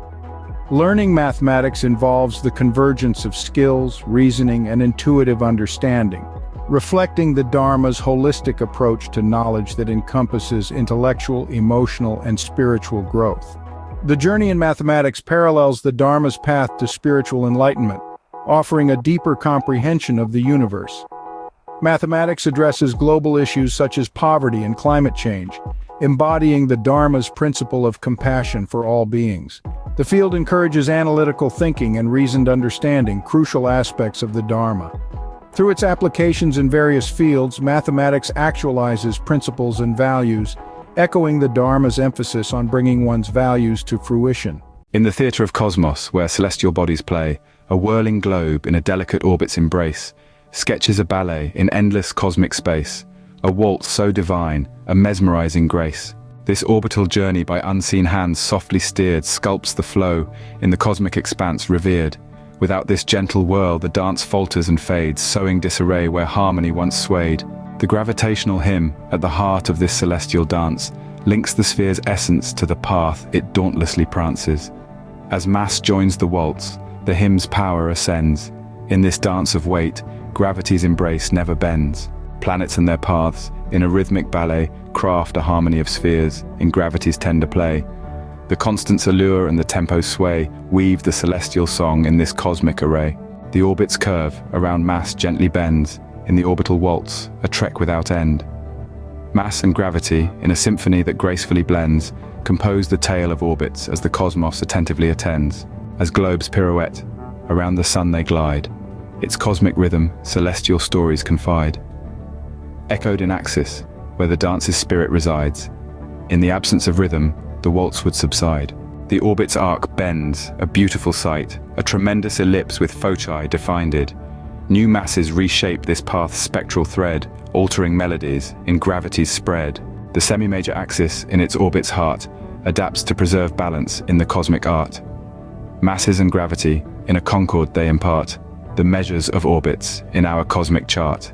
The ballet of masses with orbits time, in gravitational symphony, harmony sublime. Constant and period, in unity they chime, orchestrating the cosmos, a grand paradigm.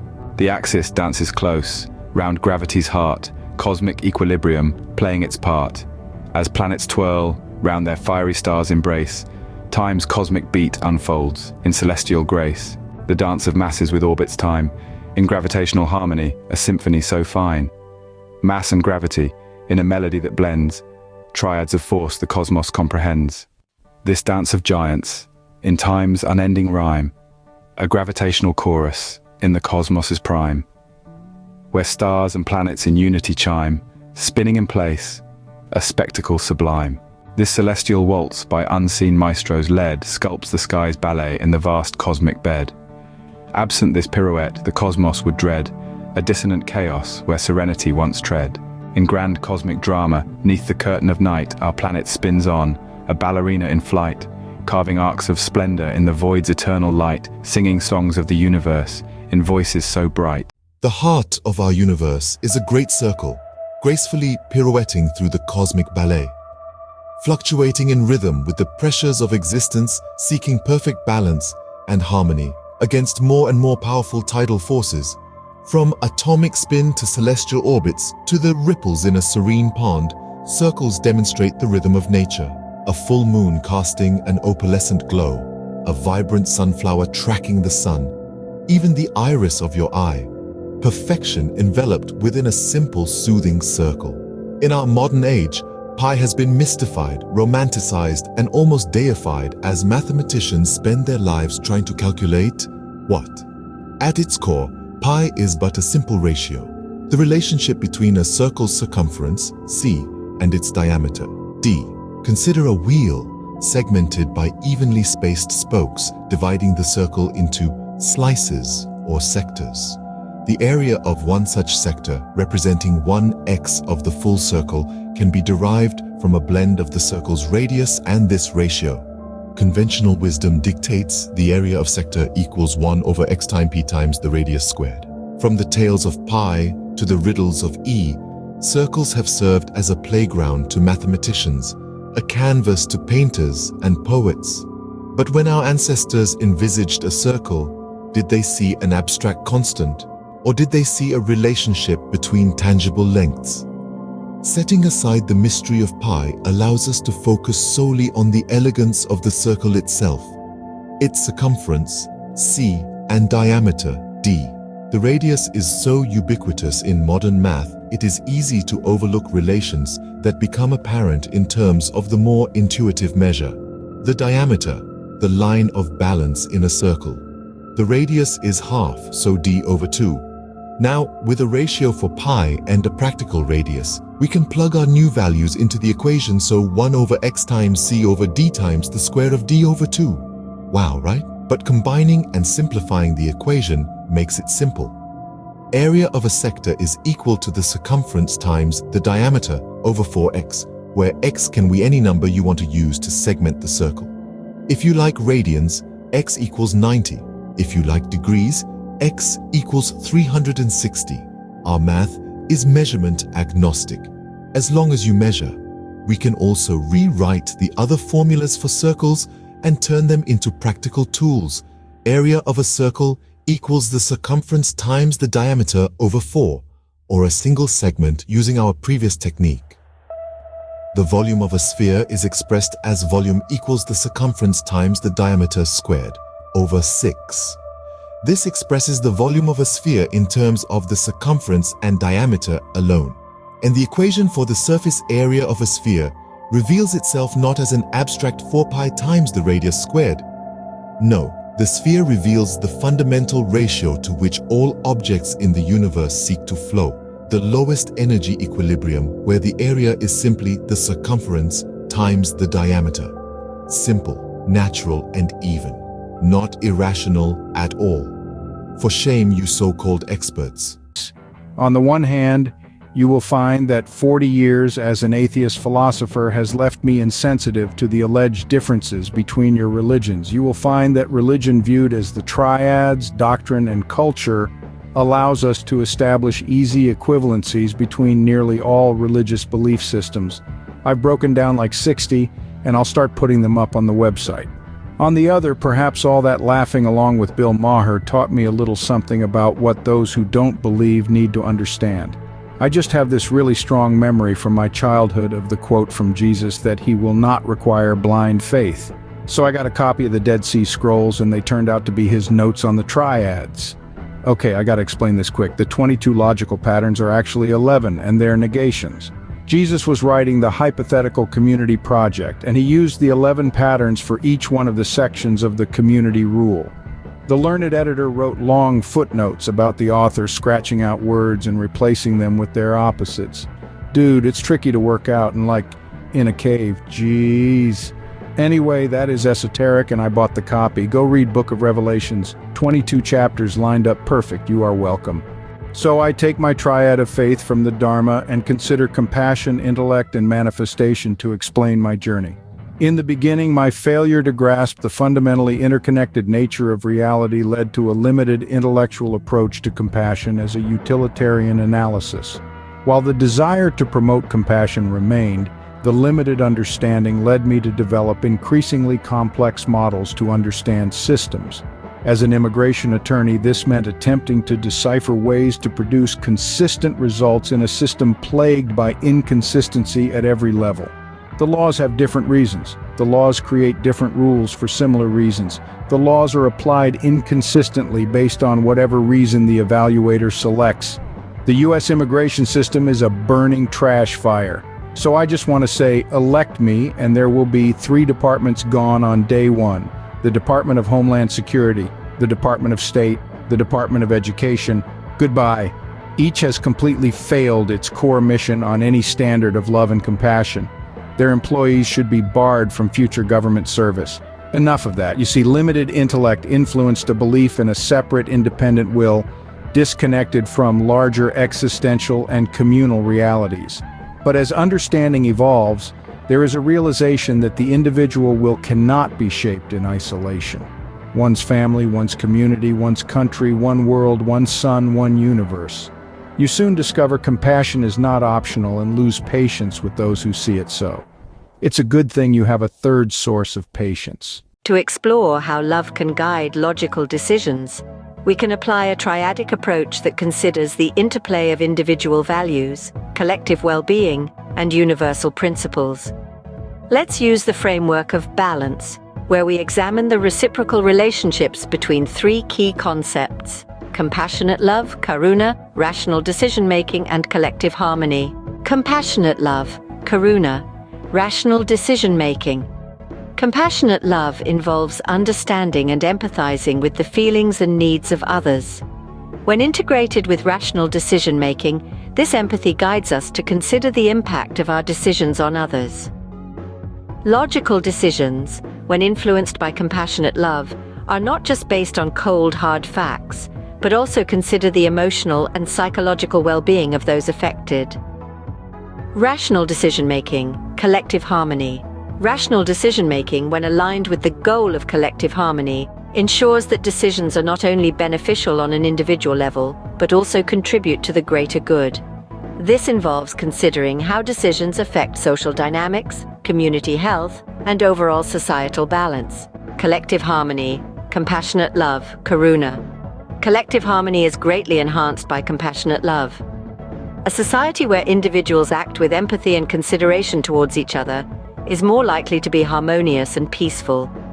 This reciprocal relationship suggests that fostering compassionate love in individuals can lead to greater collective harmony, and vice versa. In summary, the triad of compassionate love, karuna, rational decision-making, and collective harmony suggests that love, when integrated with logic and a sense of collective well-being, can guide us towards decisions that are not only rational, but also deeply considerate of the emotional and societal impacts. This holistic approach ensures that decisions are balanced, catering to both the heart and the mind, and considering both the individual and the collective. To analyze the practices of social media companies through the triadic perspective of compassionate love, karuna, rational decision-making, and collective harmony, we need to consider how these companies' actions align with or diverge from these values. As an observer who has quietly shared your world for eons, I bring greetings and deeply wrought insights.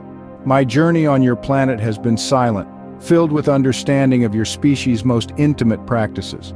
One human act shines through: self-pleasure, found in the roots of civilizations.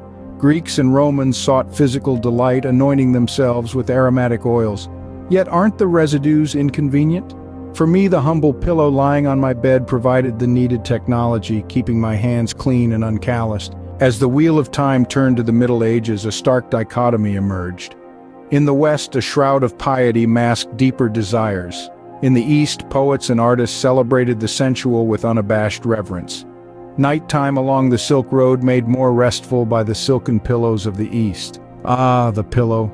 That beacon of simplicity, a soothing presence amidst the complexities of human emotion and societal norms. In the Victorian era, society teetered intriguingly between repression and innovation.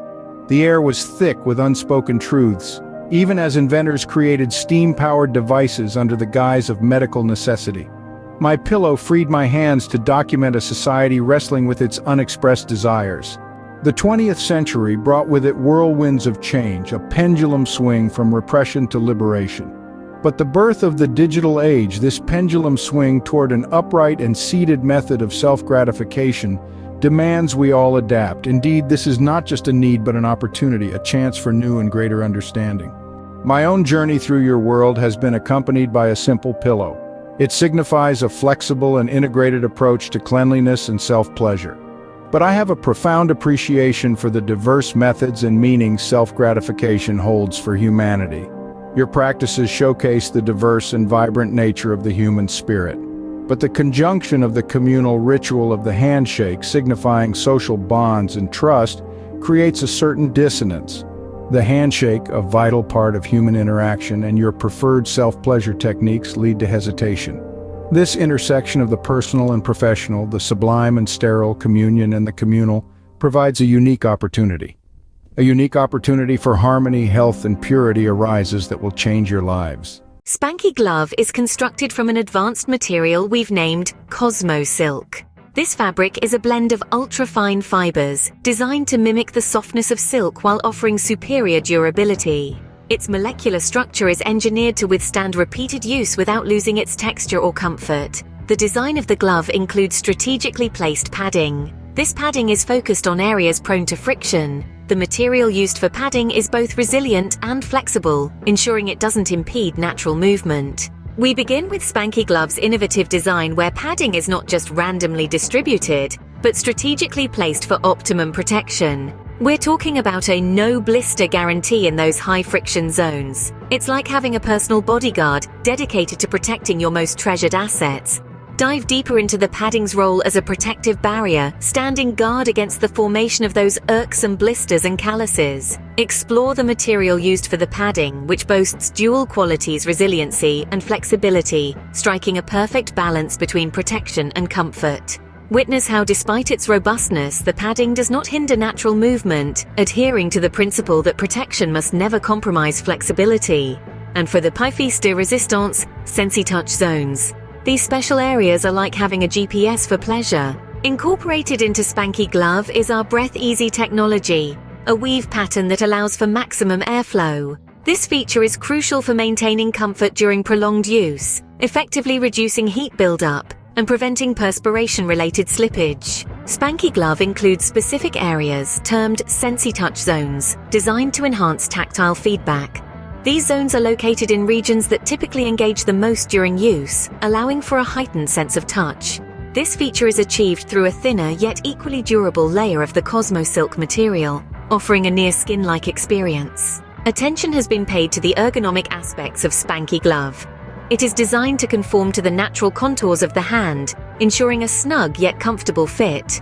This design minimizes any potential restriction of movement, allowing for a full range of motion that is essential in providing a natural, unrestricted experience. Spanky Glove doesn't just love you, it respects you in the morning too.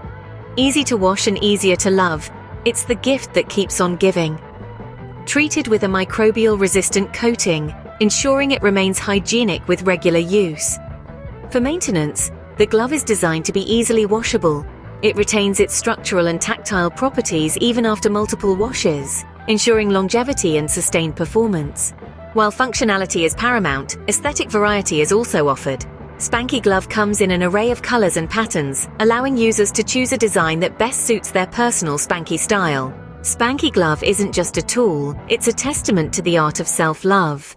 It bridges the gap between private pleasure and public respectability, weaving together the threads of personal freedom and communal responsibility. Let Spanky be a reminder that in the vast expanse of the cosmos, your uniqueness is your strength on Earth and beyond. The evolution from a traditional understanding of repentance to a more holistic view involving truth, compassion, and faith represents a profound shift in perspective. This shift emphasizes a continuous cycle of growth and transformation, grounded in reality, extended through empathy, and driven by a belief in positive change. Here we move beyond the confines of repentance in a strictly religious sense, embracing a broader, more inclusive understanding of personal and spiritual development. It's a journey that starts with an unvarnished acknowledgement of reality, expands through empathetic connections with others, and is sustained by a resilient faith in betterment. The theme here is the transformative power of truth, compassion, and faith, set in the context of personal growth and spiritual enlightenment. The mood is one of introspective discovery and hopeful progression, with a style that weaves together philosophical and ethical insights. Awareness leads to introspection and reflection, which bring forth realization. Truth is the acknowledgement of reality as it is, not as we wish it to be. This involves accepting one's past actions and their consequences without self-deception. Truth serves as a foundation for fostering genuine compassion and nurturing a resilient faith in betterment. Accepting truth is essential as it provides a clear, unvarnished starting point for genuine change and growth. It's an unflinching look at oneself and one's actions. Embracing truth requires courage and honesty. Love provides the motivation to care for the truth of others' experiences, and courage gives us the strength to confront sometimes uncomfortable truths. Without the caring foundation of love and the strength provided by courage, individuals might resort to deceit, either to protect themselves or because they don't care enough about the consequences of dishonesty on others. When we are honest with ourselves and others and brave enough to face the truths of our situations, we create a space where genuine love can flourish. Dishonesty erodes trust, a key component of love, and without courage, individuals may be unable to face the challenges required to build or sustain loving relationships. The love for oneself or for others can motivate a person to face fears, take risks, or stand up for what is right even when it is difficult. This courage empowers us to speak the truth and live authentically. Without the nurturing support of love and the clarity and trust fostered by honesty, individuals find it harder to muster the courage to face challenges or stand up for what is right. In rivers' twists, a truth we feel, a dance of life, a spinning wheel. Their flowing grace, a natural seal. In every bend, life's truths reveal. Beneath the surface, currents deal with secrets deep, they slowly peel. In every rush and every keel, the river's song both sharp and real. Where waters merge, a pact they seal, a meeting place, a common wheel.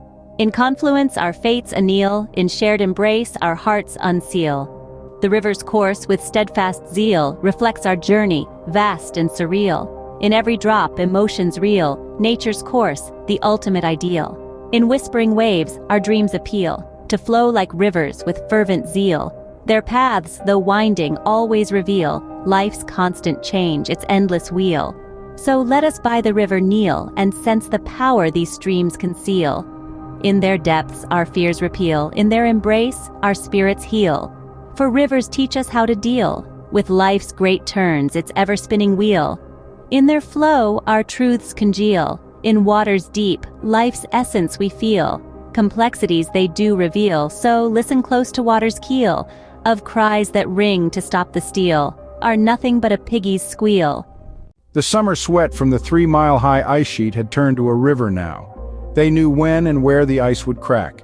They had picked a beautiful vantage nook high in the Rocky Mountains. But knowing what is coming doesn't prepare one to see the great flood unleashed.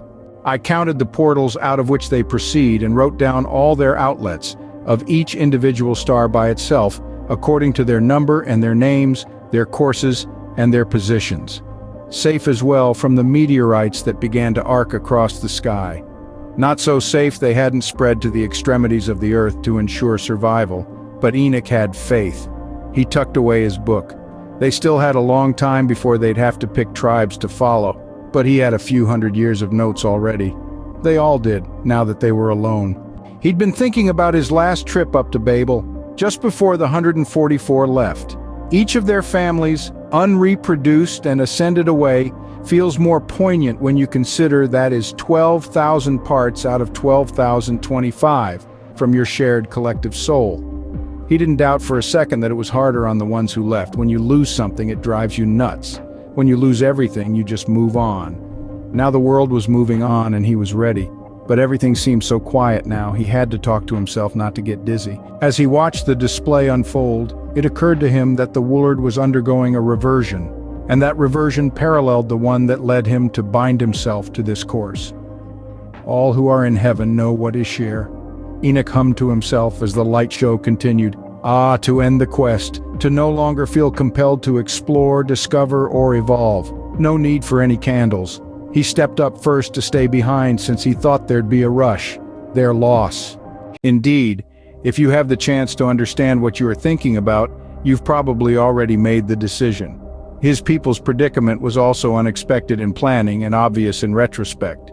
The ascendant ones had too much focus on the elevation of consciousness and intellectual advancement, which, in a drive to shed the impediments of the physical form, resulted in excessively elongated craniums. The downside came in the form of severe complications in childbirth, nature's cruel joke. As such, physical reproduction became challenging, if not impossible. We must embrace the primitive, the rawness of existence, the pain, the joy, the uncertainty. To unlock the potential of man and conjoin our destinies, we must reconnect our origins, to strip away the layers of privilege and power, to become as one as the light of the sky and the warmth of the earth's embrace. The daughters of man, beautiful in form and heart, shall cradle our children in her bosom, and together we shall light the path to a greater salvation. Every step a prayer, each inch a pilgrimage. Enoch thought back to his first lesson, sitting with his father under the Bodhi tree, reading the textbook of Genesis. The story of Adam and Eve, in its most literal interpretation, encapsulates a basic understanding of human anatomy, setting its stage in the physical realm. We read about Adam, who in an act of creation sacrifices a rib to form Eve. This patriarchal narrative subtly underscores the physical differences between males and females. By virtue of the tale, it paints Eve as a derivative of man, formed from the solitary rib of Adam, inferring a sense of weakness or lesser strength in comparison to her male counterpart. But it is here that our journey of understanding truly begins. digging deeper than the surface and driving the curiosity to understand what lies beneath. As we evolve, intellectually and scientifically, the literal translation of the story propels us to reassess our understanding and question the validity of the narrative. It becomes evident that Eve could not have been made from an actual physical rib of Adam. This dissolution of the literal tale presents an interpretational void, a missing rib that needs to be understood and filled. This is where the essence of negation lies, as it drives us to question and seek answers. The mystery of the missing rib piques the interest within the scientific community, encouraging them to delve into the mystery of our genetic makeup and the mechanisms of sexual differentiation. Where and why the rib is missing forces us to look deeper than the eye can see. This enigma brings us to the reinterpretation stage. Here, modern science unravels this intricate puzzle. The missing rib is no ordinary bone, but a symbol for the unique Y chromosome, a necessary imbalance that allowed life to progress from simplicity to more incredible intricacy through infinite combinations, attaining greater and greater levels of complexity with each generation from then till now. Now, is this apple at the root of all evil? Or does the dance of creation between Adam's Y and Eve's X provide the music of life and existence?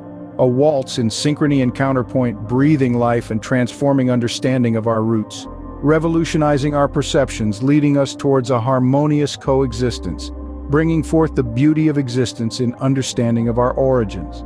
The Bible is a great source of knowledge.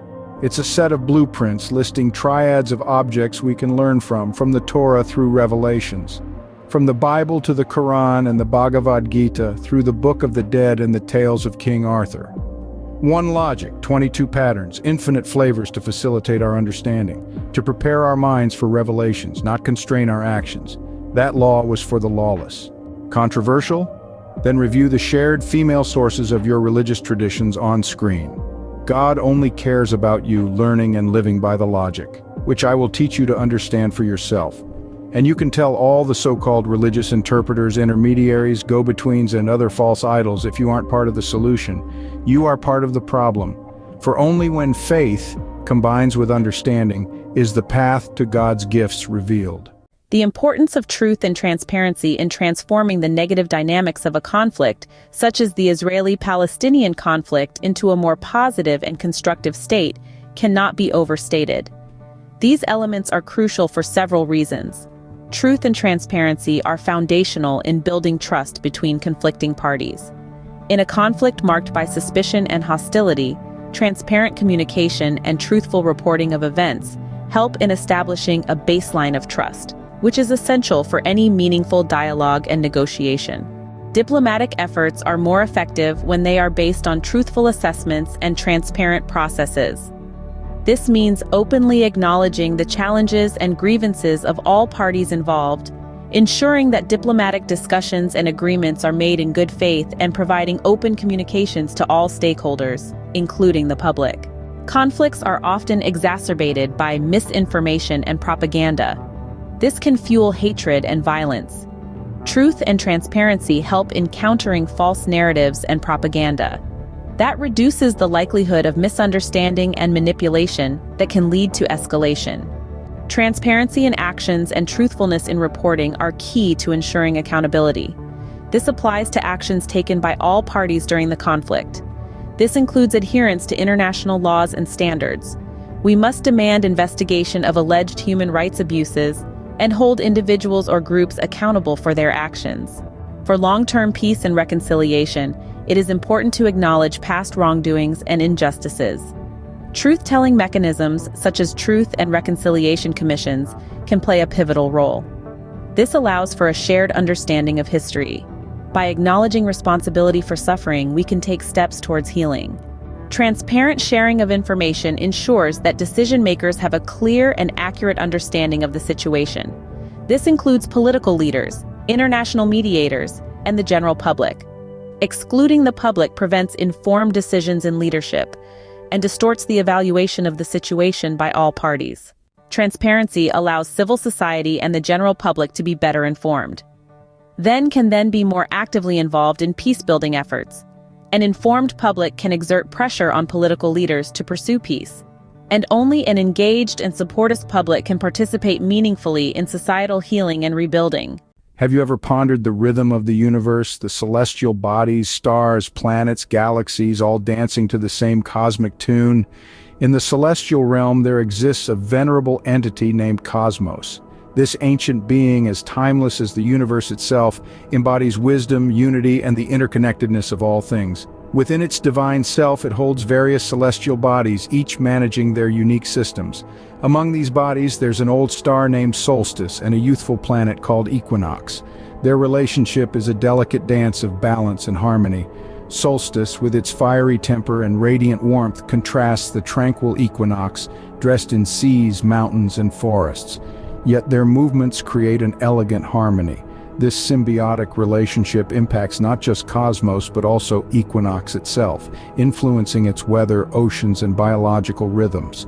But this harmony isn't immune to shifts and challenges. One day, a rogue meteor sent Equinox spinning off balance, plunging its world into chaos.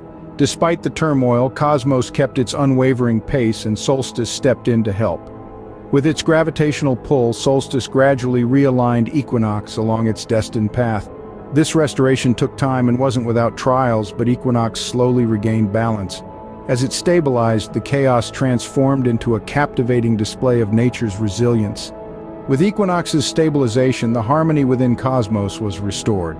The dance resumed, now with increased wisdom and a deeper appreciation of balance and unity. From the dance of Solstice and Equinox, we learn that disruptions are a necessary part of the eternal cosmic dance. Even amidst chaos, balance and harmony invariably emerge, for they are etched into the core principles of existence. In the end, the play of balance and imbalance, order and disorder, chaos and harmony, is the intricate dance of the cosmos. For homeostasis is inevitable, as within Cosmos, so without. So the next time you gaze upon the stars, remember the story of Solstice and Equinox. Remember the dance of balance and harmony, and remember that just like the universe, we too are part of this grand cosmic dance. A canvas blank, the open road invites my soul to dance, with art my tool to recreate life's unending expanse. In the play of light and shadow, where love meets jealousy, I find my soul, my inner voice in art's eternal sea. Art has a tremendous capacity to spark transformation and personal growth. Illustrating the convergence of contrasting feelings like love and envy helps impart the intricacy of emotional experience. This symbolizes life's potential but also echoes the Dharma, symbolizing right action and the path to enlightenment. The open road and canvas blank embody the concept of transformation. This is a metaphor for personal growth and karmic progression towards spiritual evolution. Samsara, the cycle of life and death, is also powered by complex emotions. The role of art in this context goes beyond aesthetic appreciation. It sparks introspection and self-discovery. Art is not just an exploration of external beauty, but the inner logic that external form represents. By catalyzing our personal development, we unlock a deeper comprehension of life and existence through art. The sky, a vault of endless dreams where purpose seems so slight. Yet through art's lens, I see the world in a new and wondrous light. In reflections deep we find the truth beyond the brute's simple sight. Art, the vessel of our journey through darkness and into light. Art helps interpret profound emotional experiences, guiding us from the darkness into the light. It embodies the boundless possibilities within us mirrored in the sky. The sky as a repository of dreams aligns with the concept of samsara's endless possibilities. In this exploration, we find a transformation that alters our everyday existence, elevating it to a spiritual journey. This journey is often seen as karma, the cycle of cause and effect shaping our lives and understanding. Through this, art becomes a guiding light, a beacon steering us away from ignorance. It illuminates the path towards enlightenment, shedding light on our personal growth and emotional experiences. Art becomes a journey from ignorance or darkness to enlightenment or light, illustrating their synergistic relationship. In the dance of light and hue, where art and love entwine, the soul finds a haven, a sanctum for growth. In these depths it pushes the boundaries of temporality, reaching beyond its limitations. Each day offers a new canvas, a tableau marked by happiness, by hardship. Struggles and triumphs alike are immortalized in color and form. Through this, art's influence burns brightly, a beacon in the darkness. This beacon, a catalyst, sets the world ablaze, illuminating the transformative power of love's passionate existence. Revisit the morn of creation, immemorial and hallowed, whence emerged a species unique under the sun and stars, christened the sons of God. From the humble cradle of ancient hominids, a lineage was chosen, guided by the unseen hand of destiny, distinct from their Neanderthal kinfolk, carved in stature and spirit from the dust of primal earth. Inscribed reminiscences that echo through time, the Book of Enoch speaks of these ilk. And the sons of the gods saw the daughters of man, that they were fair, and they took them wives of all which they chose. Enoch 6:2, a testament to an ancient accord woven into the tapestry of human legacy. Thus it was also in the book of Genesis, when a verse shrouded in mystery projected a comparable narrative. The sons of God saw that the daughters of humans were beautiful, and they married any of them they chose. Genesis 6:2. Shared here are echoes from yore about these sons, descendants of ancient hominids and chosen by the winds of destiny. Their genesis was no less connected to the terrestrial and cosmic origins as was Adam's. Where Adam was sculpted from the yielding clay of the earth in the pulsating crucible of evolutionary potential, he gave birth to two, Cain and Abel. Abel was fruitful with his live offerings, Cain was not. This is the story of Cain, who symbolizes the sons of God, first blessed, interminably cursed, and the inevitable salvation of humanity. Their forms were molded from the hand of evolution, that cosmic smith using the marrow of their predecessors' potentialities as material. This divine clay was awakened by a brilliant shimmer of evolutionary transformation, catapulting them into an existence separate from their Neanderthal contemporaries. Their saga hence became an emblem of evolution's audacious gambit. As it was willed, a constellation in time was birthed, a celestial crescent shining through the epochs spanning some 450,000 years. The sons of God, or Bene Elohim as inscribed in the ancient texts, left the cradle of civilization, their eyes set on a realm far beyond the familiar contingencies of their Neanderthal kinsfolk. Guided by oracular whispers of destiny, they journeyed to the lush, abundant lands of Central America, conceiving a civilization where none had flourished before. Here their being flowered in splendid divergence as evolution plied her ionic loom, weaving a symphony of transformative harmony, untold and resplendent. Characteristics unknown to the ancients blossomed, knitting a crest of cognition that bulged as a mountaintop touching celestial skies. The sons of God's cerebellums burgeoned, signifying the expansion of their minds, unlocking gateways to artistic resonance, structured logic, societal sophistication, and a spiritual symphony that echoed against the cosmic realms. Imagine stepping into an intricate dance, a dance of forces that shape everything we know. It's a dance of atomic structure, molecular structure, and temperature, mysterious, deeply fundamental, and indispensable to our understanding of the universe. If you were to navigate the fascinating world of electricity, this dance, this triad, serves as your guiding compass for it, underpins the core of voltage and resistance, the cornerstone of electrical currents. Their interplay, their synergies, their delicate balance form a complex narrative, but by untangling it, we gain a profound understanding of the principles that govern not only electricity, but also material behavior on a macro and micro level. This triad sets the stage for understanding the nuances of voltage and resistance. They inform us on how the flow of electricity is governed, shaped, and even hindered. The dance of atomic structure, molecular structure, and temperature underlies the critical concepts of electrical conductivity and resistance, powering the world as we know it. A. Atomic structure. An atom, the smallest constituent unit of ordinary matter, can be seen as a miniature solar system. At the crux of this system is the nucleus, a dense core comprising of protons carrying a positive charge and neutrons that are electrically neutral. The nucleus is the sun of the atomic world, and it forms the atom's identity. Wrapped around this nucleus are layers or energy levels of electrons that resemble the solar system's planetary orbits. Electrons, bearers of negative charge, inhabit these layers. To visualize, these are like concentric circles, with the innermost circle capable of hosting 2 electrons, the next 2 circles able to house 8 each, and so on. Each layer is further partitioned into sublevels with distinct numbers of orbitals. The electron configuration, or the arrangement of electrons in these layers, directly involves and affects a material's properties. This arrangement determines an atom's bonding characteristics, its magnetic attributes, its level of reactivity, and even its physical state under shifting conditions. An instance to see is that of copper, frequently used in electrical wiring due to its excellent conductivity.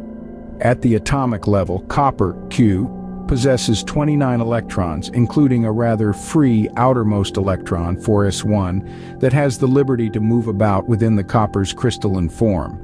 This free electron can be readily displaced by an applied electric field, enabling an electric current to surge through the copper wiring. These free electrons act like a sea of particles in a metal, accounting for its high electrical conductivity. Countless morns kissed the lands of Central America as the suns evolved, their unique cognitive abilities heightening from the crescendo of evolution's symphony. They echoed the unseen harmonies with every thought, every emotion, every creative sparkle akin to the cosmic bodies above. Each revelation became a melody in the vast orchestra, their cognition amplifying its echo till it resonated with the primordial rhythm of the cosmos. Their bodies, sculpted by evolution, became vessels tuned to the symphony of existence, stepping in tempo with the universal rhythm. Yet, amidst this cosmic dance, the suns were not free from the gnashing jaws of nature's immutable law: adapt or perish. Biological imperatives tugged at the strings of their existence. As the celestial rhythm heightened, so did their struggle. Reconciling their celestial prowess with terrestrial biology, the powerful harmonies gave room to a discordant note, the resonance of their survival within the cosmic symphony. As the suns faced this evolutionary precipice, their story bent towards a new chapter, their fate intertwined with another celestial melody, the yet unorchestrated rhythm of humanity. Their harmonious echo was about to intermingle with another, origin of a symphony yet unsurpassed. A symphony that would craft a destiny resonating with the celestial cosmos and terrestrial earth. As the firmaments turned to the tune of the divine hand, so too did the saga of the suns evolve. Earthly they were, born of her womb and flesh of her flesh, yet the hand that carved them was celestial, connecting them to the cosmic waltz by intuitive abilities, fostered by the enriching cradle of earth, granting unimagined perspectives. Underneath the sprawling cosmos, the suns nurtured their celestial kinship, kindling a flame of understanding that pierced through the terrestrial veil to gaze upon the stars. Their minds, flowering creations of evolution, began to grasp the cosmic symphony playing beyond the confines of the earthly sphere. Their intellect and intuition swelled in a crescendo, granting them singular insights and intuitive perceptions of universal law. Yet, as celestial as their minds had grown, their flesh remained of the earth. In this seeming contradiction, they learnt their first lesson from the cosmic script, the golden rule of a celestial existence: evolve or fall into oblivion. The suns, divine in their illumination, weren't beyond the shadow of mortality. Their journey through the cosmic chord was not exempt from the primal trials and tribulations of survival instincts. Be like the willow, the mountain, the river. Embrace, stand firm, and flow in your quest for change. In each confrontation, a lesson. In each struggle, strength. In each step, progress.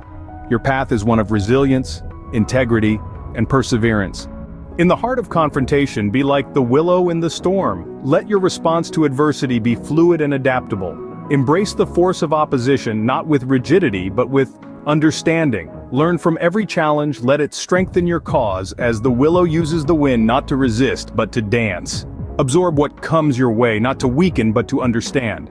In understanding lies the power to redirect energies towards positive ends. Understand your adversaries, their motives and fears. Use this understanding not to fight back with equal force, but to find common ground, to redirect energy towards shared goals. Imbrasivity is about transforming adversity into opportunity. At the center of your struggle, stand firm like the mountain. Your convictions are your foundation, unyielding and true. Let your actions reflect the depth of your beliefs, unshaken by the gales of opposition, as the mountain stands against the storm. Let your cause be grounded in truth, and your actions reflect this truth. In your steadfastness, inspire others, becoming a beacon of hope and change. Hold fast to your principles. In nonviolent protest, your moral integrity is your greatest strength. Be transparent and honest in your intentions and actions. Like the mountain, your unwavering sincerity will inspire and draw others to your cause. In the unfolding of your movement, flow like the river. Start with small actions, let them gather strength over time. Be patient, persistent, for change is a journey. As the river grows from a trickle to an unstoppable force. Remember, change often starts small, like a river's humble beginnings. Each step you take, each word you speak, adds to the strength of your movement. Change often requires time. Build your movement through consistent, small efforts that accumulate into a powerful force. Like the river, understand that every drop contributes to the eventual flood. Momentum in nonviolent protest is about sustained effort and patience. As you stand for your cause, remember, the wisdom of the willow, absorb and understand, turning challenges into opportunities for growth. The strength of the mountain, stand firm in your values, your integrity unshaken by the tempests around you. The persistence of the river, build your momentum through consistent collective action, shaping the landscape of the future. Remember, the success of nonviolent protest lies in the synergy of adaptability, moral conviction, and persistent effort. Embrace your challenges, stay true to your values, and keep moving forward, step by step, towards the change you wish to see. In the verdant heart of the woodland, a tale unfolds grand.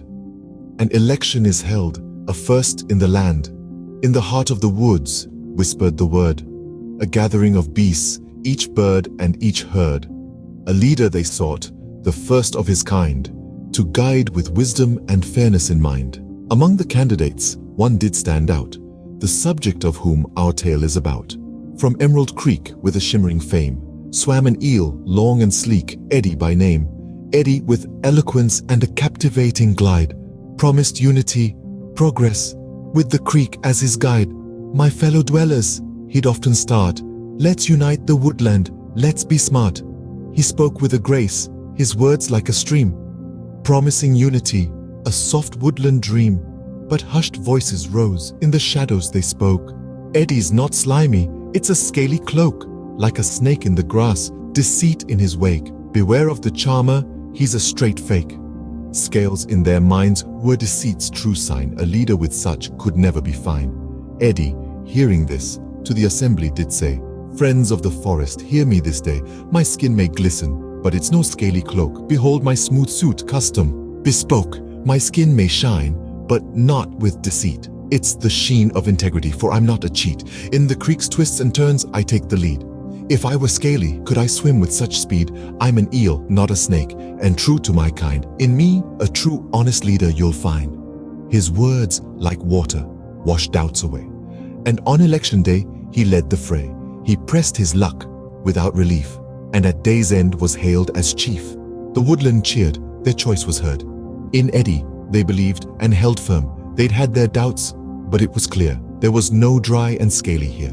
But as seasons changed, so did their fate. Eddie's slick words had baited the gate. From moon to moon his truth did show. A slippery nature, a deceptive glow. Slimy, not scaly, how hollow it sounds. When in slimy leadership only discord is found. Smoothness once charming, now awfully bane. His twists and turns not bothered to explain. Promises made, now broken and bare. A slippery leader with little care. Smooth words, now a source of doubt. An eel's true nature is finally out. The woodland folk, in dismay, did learn. Eloquence and appearance can deceive and burn. The woodland too, at quite a cost, that not all that glitters is worth the frost. And thus goes the tale of Eddie the eel. A reminder not to judge by appeal, but by actions and words that truly reveal. Character and truth must be the real deal. It's soul, not false spirit, that makes one great. A lesson learned, alas, too late. So, remember this tale of Eddie the eel, of leaders, imposters, and enablers who steal. In your leaders seek not a brilliant sheen, but a heart and soul, honest and keen. The law of nature remained timeless and unyielding, overseeing their ascend and descent through the evolutionary spiral. However, as they danced to the perpetual stanzas of survival and evolution, the script of their celestial saga transmuted, intricately intertwining with the destined story of another species, humanity. They faced the primal challenges of survival, adorned in the skin of a gradual existential crisis. The larger cerebellums, an attribute of cosmic intelligence, had evolved into an earthly burden, the constraints of biology bringing forth unforeseen complications. Here the celestial saga produced a discordant note materializing in the intricate patina of childbirth.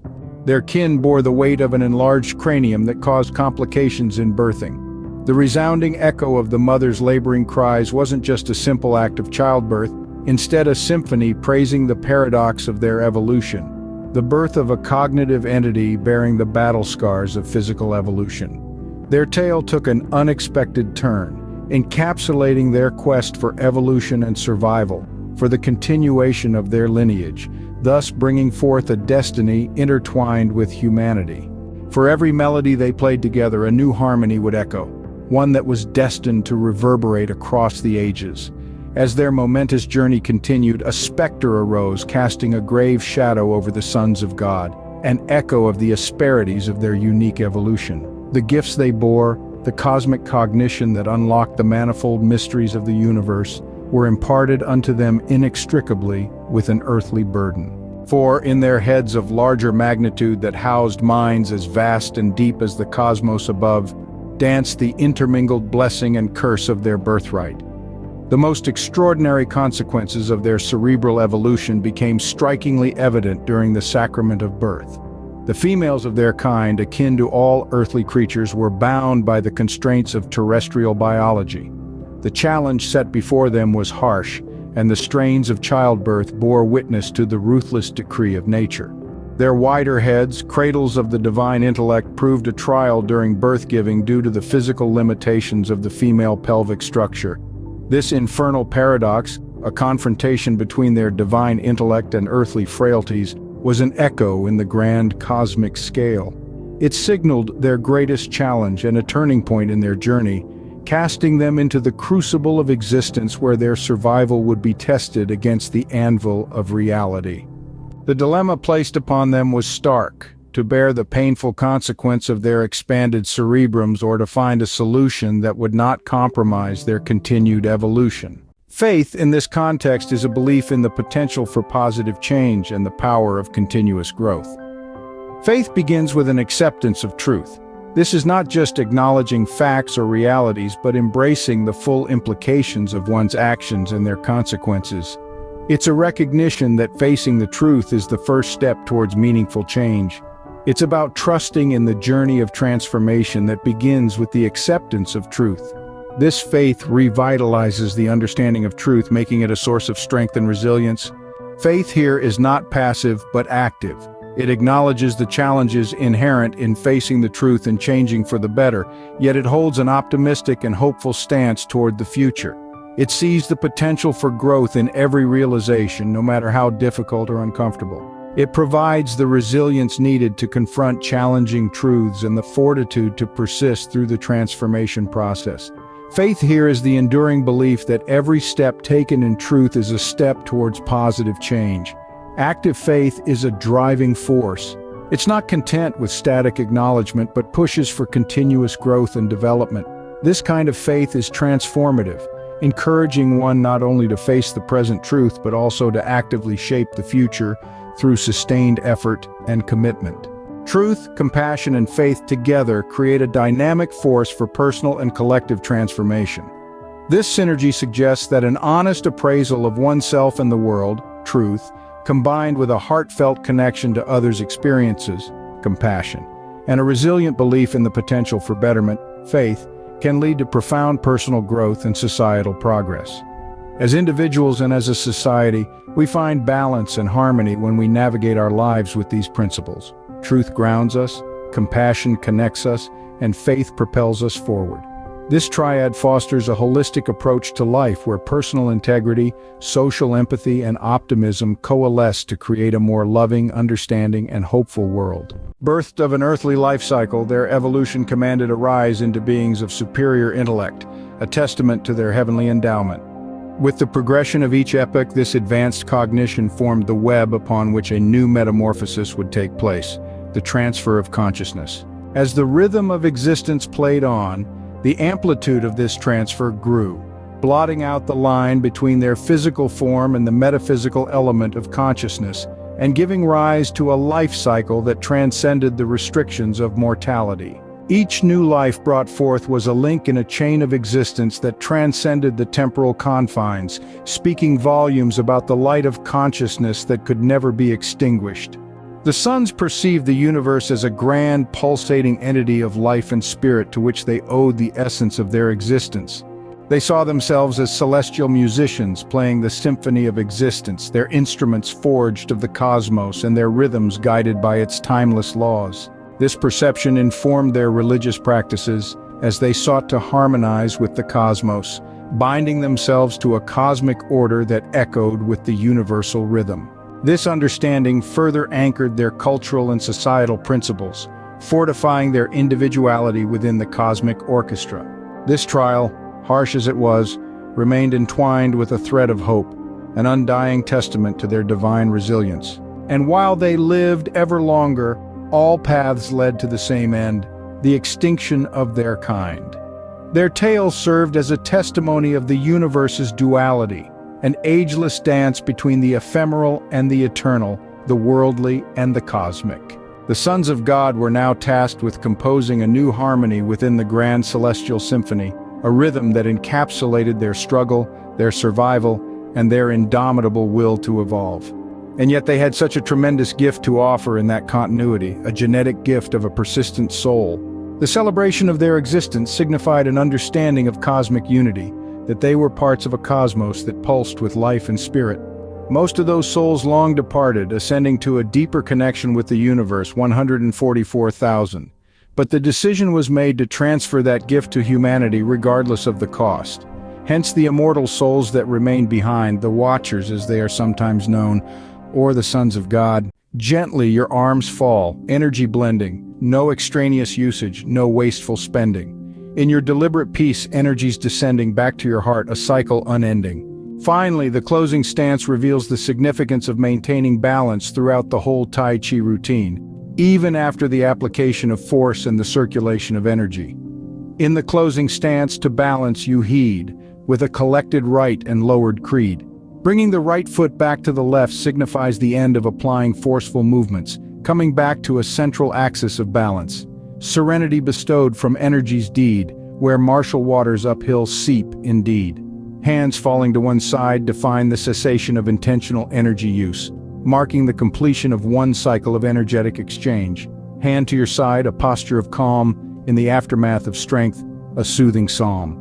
In closing stance, one finally perceives how the martial triad, balance, force, and energy, are intricately linked, each deeply woven into the other, satisfactorily completing a mutually influential cycle. Balance restored in its closing qualm, the opening and closing a beautiful poem. The subtle ebb and flow of energy, the disciplined application of force, and the centered stability of balance all echo the orderly procession of logical states and conditions. Whether it is a martial artist moving from stance to stance or a logical proposition progressing from assertion to assertion, balance serves as a fulcrum around which the actions and conditions revolve. Be it the coexistence of yin and yang, the balance between rest and action, or the equilibrium of giving and receiving, it is through these deliberate balancing acts shrouded in nuanced grace that we dance our dance of existence, arriving at a life exquisitely balanced. I beg forgiveness for so much discussion of phrenology in reference to the sons of God. However, it has a point. Most people think everyone's head is shaped just like their own, and with all the hair, you have to touch a lot of heads to understand, or get in really close for a look, like Joe does, and let people think you are smelling hair. Anyway, whether the back of your head is pointy like mine or flat like my wife's, congratulations, you might be a hybrid. Really, either way, because we know how much humans like wiping things out. Remember Herod massacre of innocents? So the idea that we'd put in a marker that tells you anything, without knowing the other markers, really just makes me roll my eyes at how human-worthy it is. But humans always want that one thing, simplify, that single marker. You know why that is? It isn't because it works better, it's actually a trick.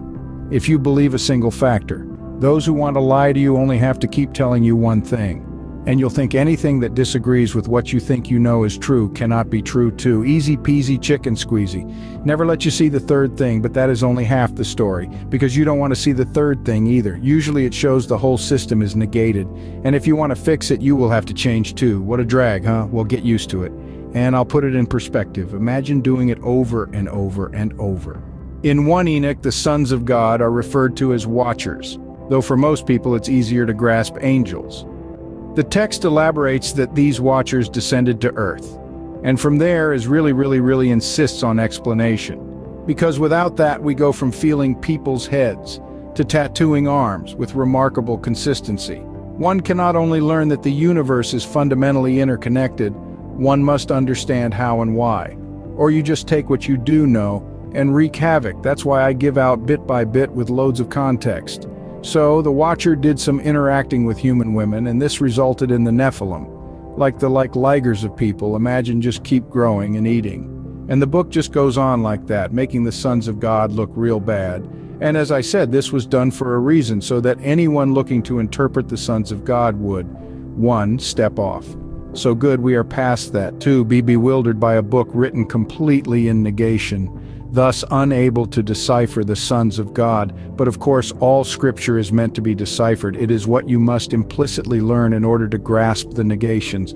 That protects against misuse. By learning the true meaning of Enoch, we dispel the racist myths and open a new chapter in interspecies understanding. In a garden of geometry where lines intersect, beauty and order, a visual architect, patterns unfold.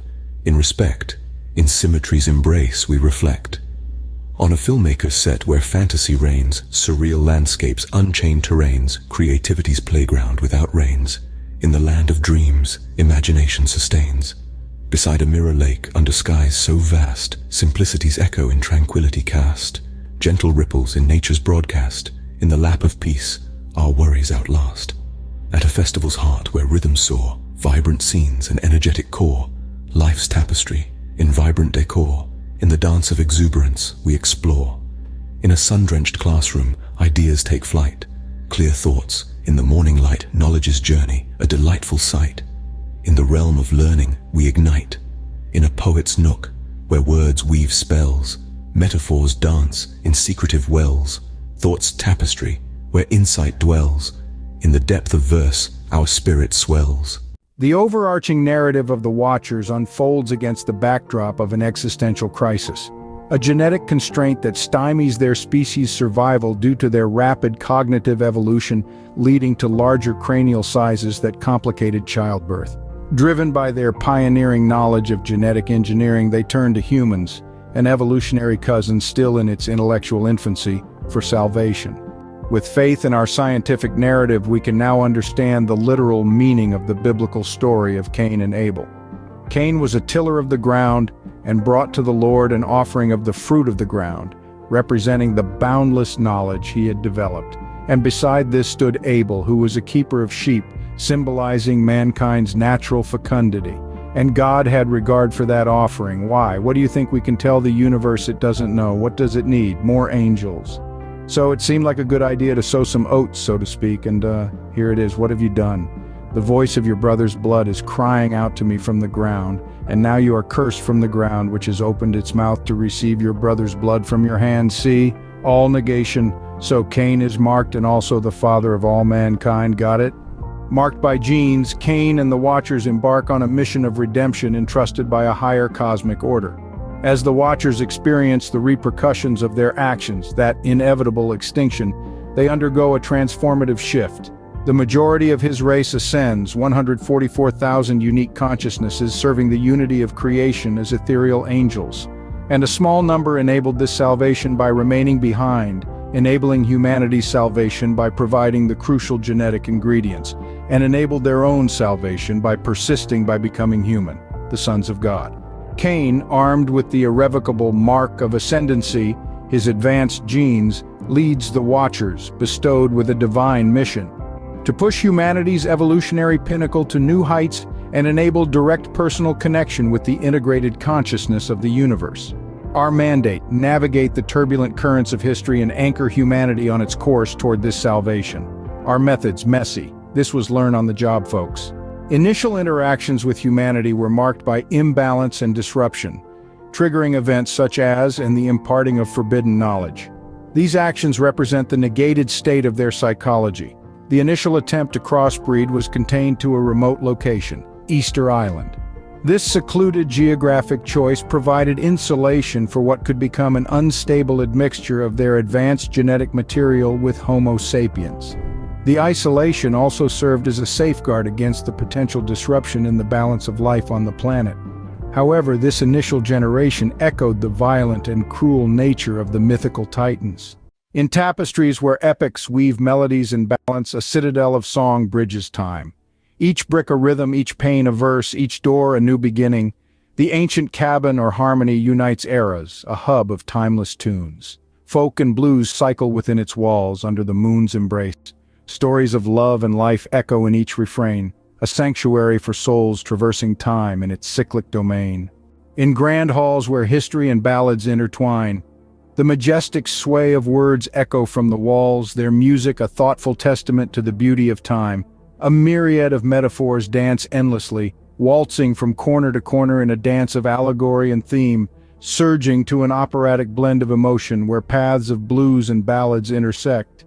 Each tale becomes a bridge from mind to heart, opening world upon which we reflect, in tales that mark a soulful chart. Foundations deep in relevance, themes of time and space, sing the ballad of humanity's journey, an eternal interlude.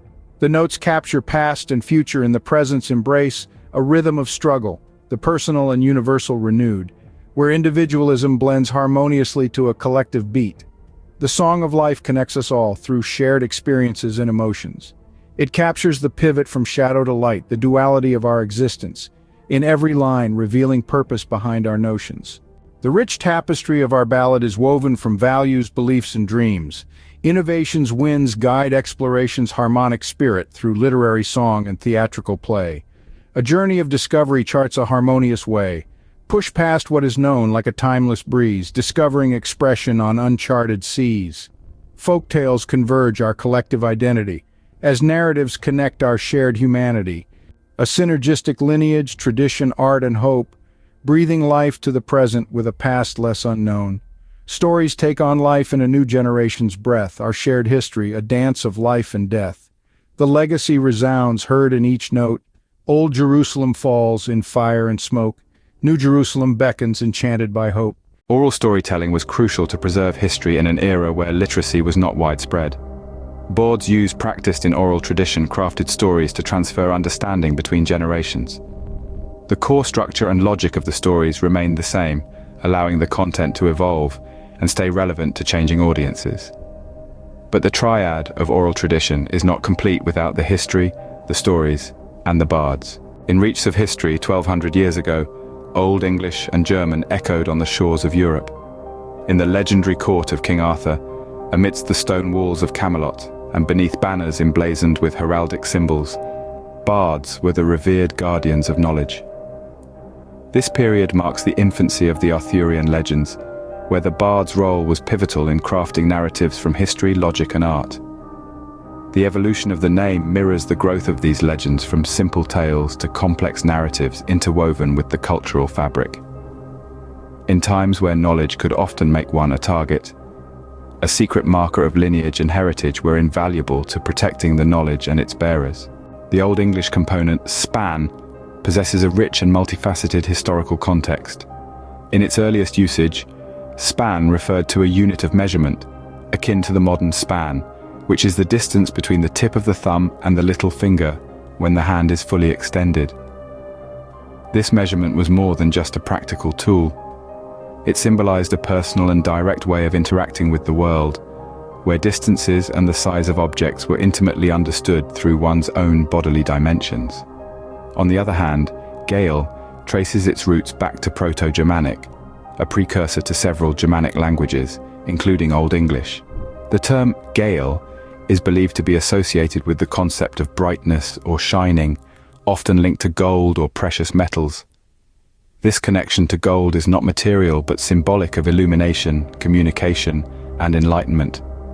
Just as the name Spangel was a literal combination of elements meaning golden connection, the lineage, preserved in genealogical code from the first writings, remains a living testament to the power of memory and the preservation of history.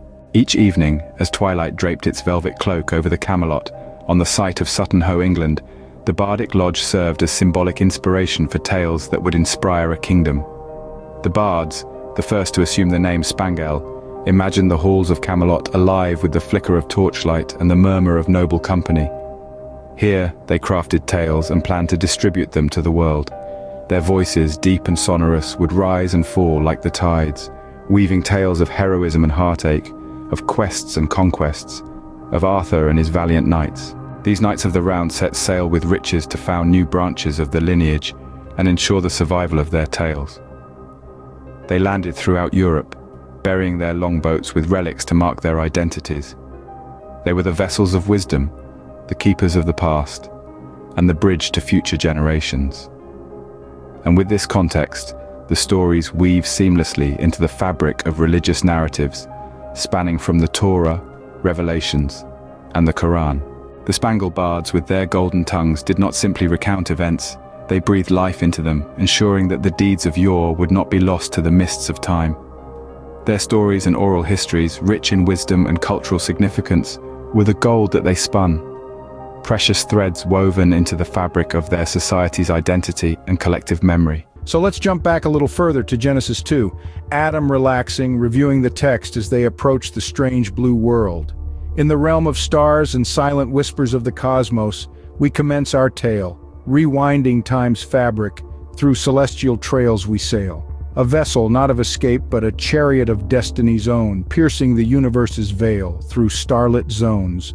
Through the gem-flickered veil of the night, a vessel voyages, a marvel of cosmic flight. Not an ark from our blue orb's embrace, but a chariot to Earth, humanity's destined place. In the dance of galaxies where dreams intertwine, a journey not outward but to Earth's cradle divine. From the cosmic ocean to a terrestrial shore, a tale of beginnings, of myths, and much more.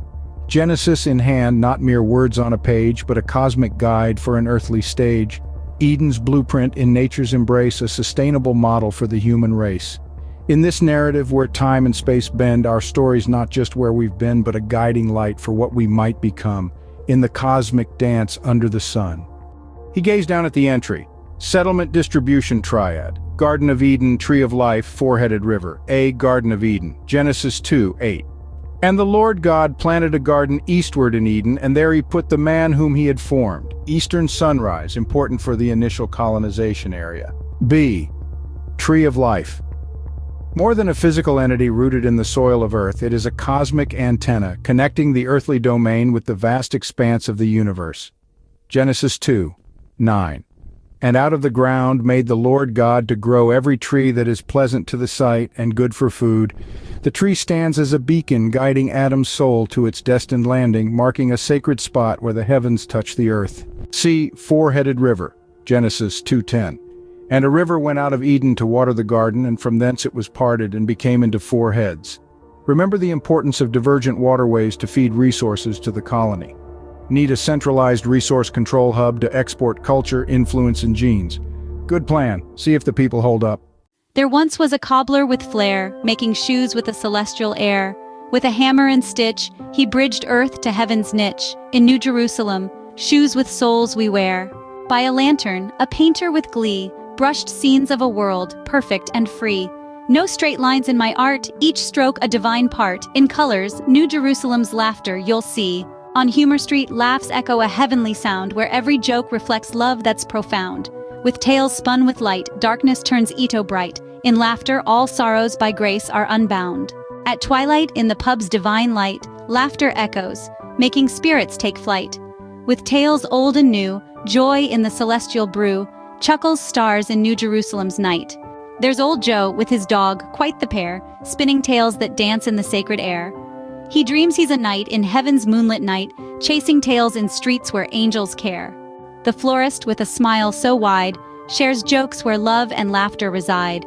With each petal I sell, I ring New Jerusalem's bell. In blooms, my chuckles and God's love collide.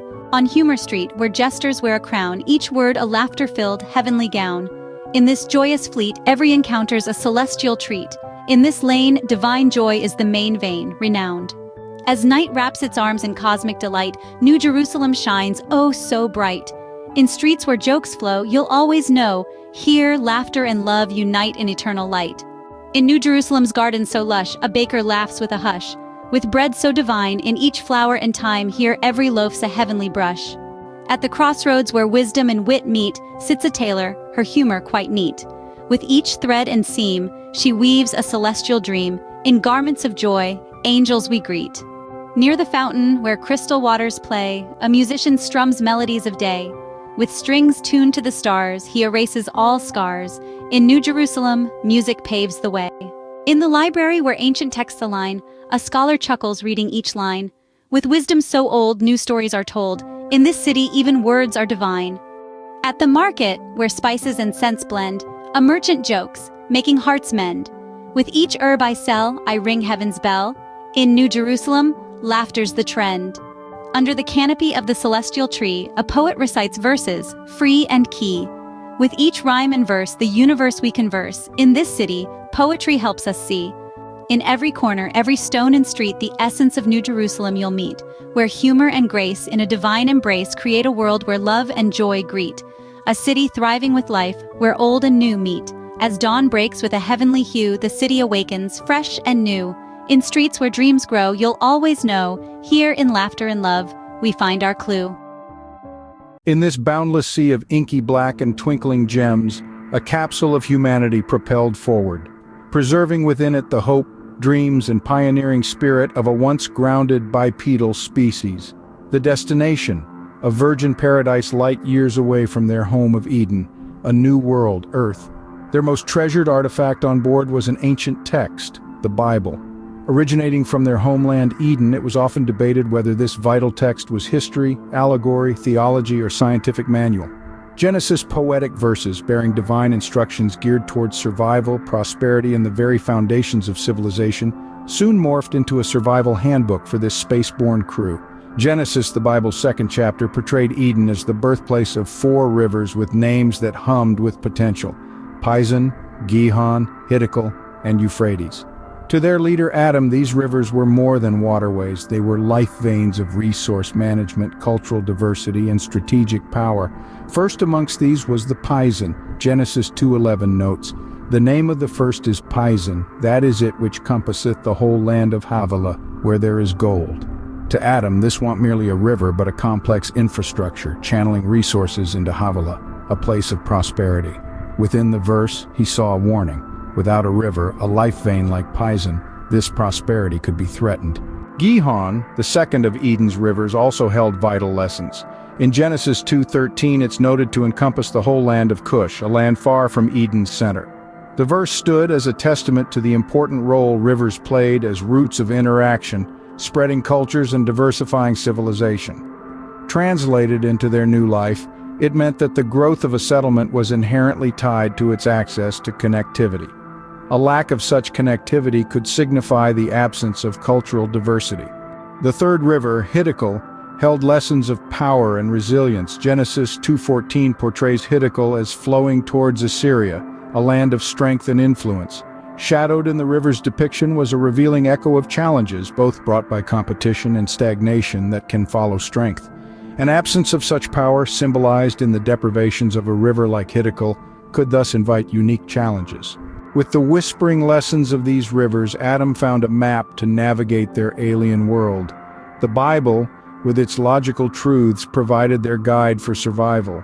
Pison, Gihon, and Hiddekel became symbols dictating the sustainability of resources, interdependence of elements, and potential challenges in the settlers' new home.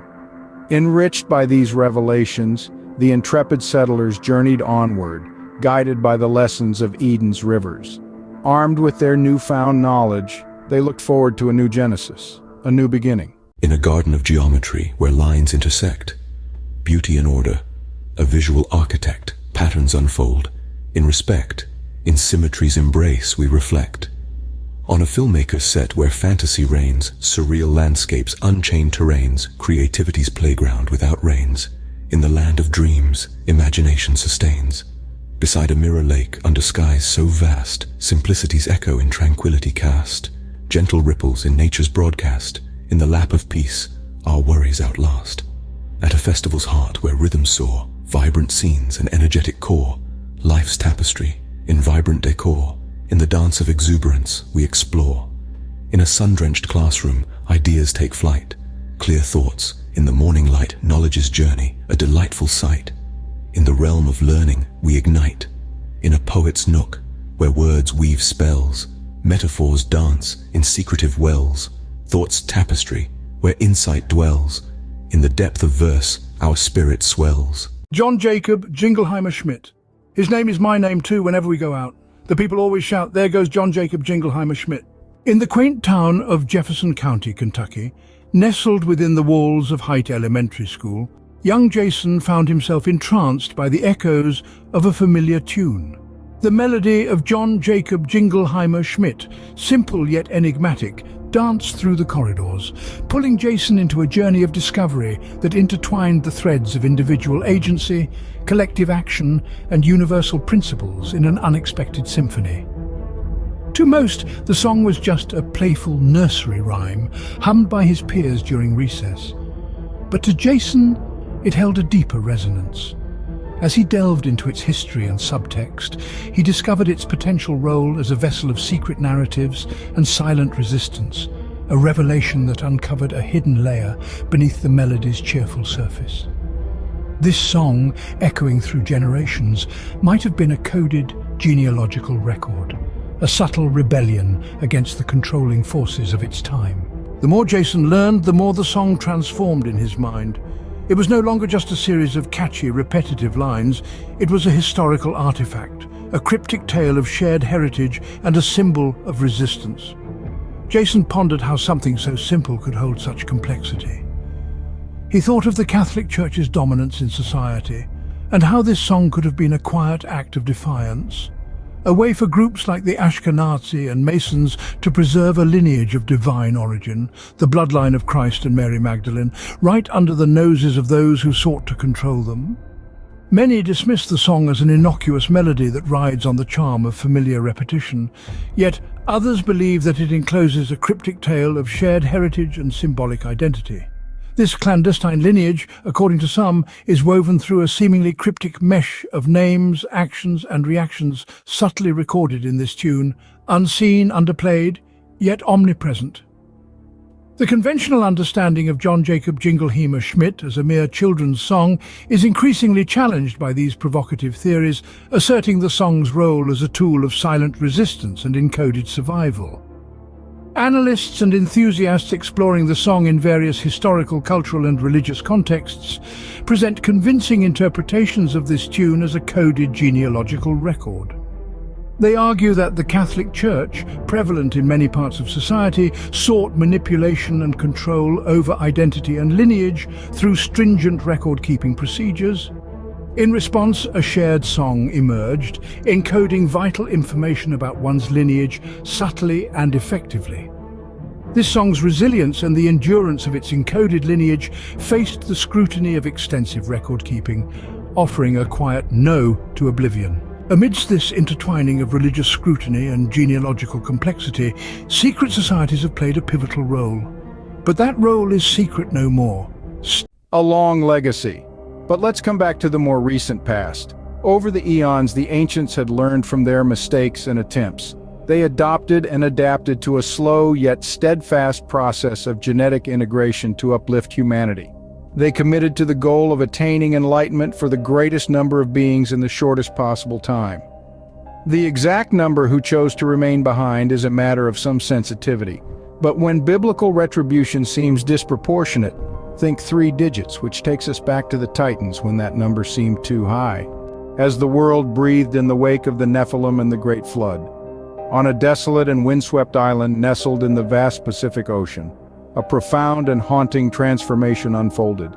The watchers would become the watched, the subjects of their own experiment, diving headfirst into the depths of de-evolution and reversion.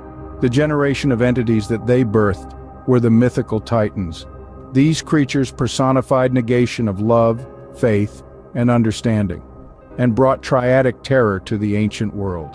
From the rumblings of barbarity to the birth cries of civilization, there is no reaction without threat. What is the threat? How does it think? What will it do? The triadic biosurvival circuit. In Watchers, each element of biological psychology evolved in response to a need. Think of it as evolving to understand complexity. And we saw what that does to your head. So the Sons of God hybridization sneaks a new level in underneath. Instead of spending 50,000 years evolving another brain, humans get an upgraded cerebellum and a few thousand years of divine torture. Good deal? You probably don't feel any smarter. The cerebellum works differently than the cerebrum. You cannot activate it by concentrating in the same way. What you need to do is more like praying. Okay, it is praying, or meditating, or many things work. Okay, that is backwards. These things are what we call trying to activate that part of your brain. But you can seek insight by being open. I recommend seeking insight openly, without intention beyond love. Because trying to force a path is using the wrong part of your brain. And you get better ideas when you don't force it. So the Titan's negation is this new level, had to sneak it in flipped. We call it interconnectedness. With the seismic shifts of the Norman conquest and the rise of chivalric literature, Spangle underwent linguistic evolution, paralleling the transformation of Arthurian legends. As these stories spread across Europe, they absorbed elements from various cultures, much like the name itself, adapted in spelling and pronunciation. This period saw the legends becoming more structured and romanticized, reflecting the societal ideals of chivalry and nobility, just as the name Spangael was refined and adapted to new linguistic environments. Where warriors and scholars alike gathered, the Spangael bards wielded their most potent magic, the power of the spoken word. Their narratives were intricate tapestries in which the threads of fact and folklore were seamlessly interwoven, creating a living, breathing chronicle of the Arthurian age. Spelling and pronunciation of Spangael morphed to Sponagel and Spanagel in Central Europe, Sprecht and Schmidt in Denmark. S became B and K and N became P in German to produce Bepler and Kepler. And through a set of core root names, the entire project could be tracked. Adaptability was crucial for the name to frequently appear by reference. Written records provided a tangible link to the past, serving as a more stable historical reference. But I remained blind to the connections until music was able to draw it all together for me. Oh, the rhythm of my heart is beating like a drum, the words I love you, rolling off my tongue. No, never will I roam, for I know my place is home. Where the ocean meets the sky, I'll be sailing. Some messages are ever present, even without being spoken aloud. But until you speak them, you don't realize. The coded methodology of John Jacob Jingleheimer Schmidt that allowed me to find the patterns inverted. The Spangael bards knew that the written word, like the spoken word, was fleeting as the morning mist. But complicated and repeated patterns could establish the links for each generational mother and father, marked as Spangael quite clearly. And with each child given away, a tremendous sacrifice, a name would bind a man to his legacy. All people would have to do is keep their names. So, whether or not you subscribe to the scientific or the religious interpretation, the cultural is persuasive. A mother is irrevocably tied to her child is by virtue of their growth within her. But like all things, for an idea to become real, we must have a way to articulate it, to focus on it, to treasure it, and to love it. A child's name gives the father that bond, that personal link to the new soul, for you cannot understand something you do not know. And in doing so, they marked, in a time before genome mapping and statistical studies, the progress of a holy task to completion, and a way for me to provide the evidence so that no more mothers and fathers have to go through life not knowing their sons and daughters, in this quest for the Grail. In the fading twilight of 1730, every corner of Rome seemed to whisper a name that echoed with a nobility of spirit and holiness of purpose. My name, Johannes Schepler. I stood a man balancing on the tightrope of forbidden lineage and imminent peril. Pursued by relentless inquisitors, spin their gears of heretical judgment, I projected a symbol of defiance and blasphemy. And yet, to the enlightened, my blood whispered a sacred narrative woven into the very tapestry of the soul. My wife, Sophia, stepping out of the shadow of fear, her spirit ablaze with unyielding resolve, proved my salvation. As the storm of persecution swirled around us, Sophia stood steadfast, a sunbeam piercing the darkest sky. She was my compass as I gazed at her from my knees like Christ at Mary Magdalene. Her strength became my faith, her hope, my salvation. Glowing with cosmic constellations and ancient wisdom, the triadic pattern charted a celestial pathway towards salvation. Sophia's hope, embedded with the lunar potency of resistance and the solar splendor of survival. My will to persevere through any hardship and preserve our sacred lineage. But two is always an unbalanced system. Under the daunting shadow of Cardinal Uberto Pallavicini, the Grand Inquisitor tasked with uprooting heresy, I had become a target marked for eradication. Cloaked in the fury of a gathering storm, Pallavicini had pursued me unseen, resolute to negate my holy mission. Faithless fury and blind judgment set the tone for Peter's false church, but the relentless chip of his zealous persecution threatened a fatal trip. A rebellion took shape, ordained in the confines of silence and secrecy. An alliance forged in the chambers of Freemasonry with Adam Weishaupt, the nascent architect of the Illuminati.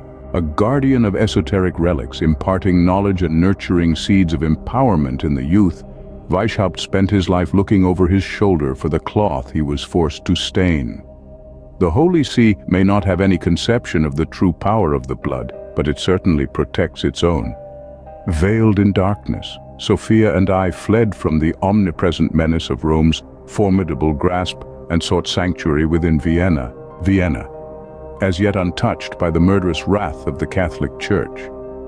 Emerging from the chrysalis of Johannes Kepler, I wrapped myself in the austere cloak of Adam Westphal, a name braided with gratitude to the very man who sowed hope where despair once grew, and paying solemn homage to the inherited legacy of the first man, redolent of survival and renewal from a torrential downpour of adversity. Our first date, unconventional as it was, began with a seemingly simple plan, to watch a movie together. Yet, fate had a twist in store for us, leading us to Black Book, a Holocaust movie in German, a language foreign to both of us. This choice, an inadvertent dive into awkwardness, was something I hadn't foreseen. Before the movie, we met for lunch, a decision rooted in the desire for comfort amidst the uncertainty of our new connection. The food stand, with its inviting sizzle and aroma, served as a casual haven, easing our nerves. Our conversation, light and cautious, was like a delicate dance around the edges of getting to know each other. Sophie's smile, cautious yet genuine, offered a sense of ease, bridging the gap between us, balancing our initial apprehension with a touch of familiarity. As we entered the cinema, a sense of unspoken curiosity hung in the air. Our movie choice, increasingly peculiar, became apparent as we settled into our seats and the German dialogue began. In the dim theater light, we found ourselves thrust into a narrative we couldn't fully grasp. This unexpected challenge mirrored the uncertainties in our relationship, spanning culture and language, compelling us to rely on nonverbal cues. Our exchanged glances, filled with attempts to read each other's reactions, were a silent conversation. We were navigating a delicate balance, torn between responding to the film's intensity and deciphering each other's presence. During the movie, I found myself in an internal tug-of-war over whether to reach for Sophie's hand. Amidst the film's profound themes, this simple gesture took on a weighty significance.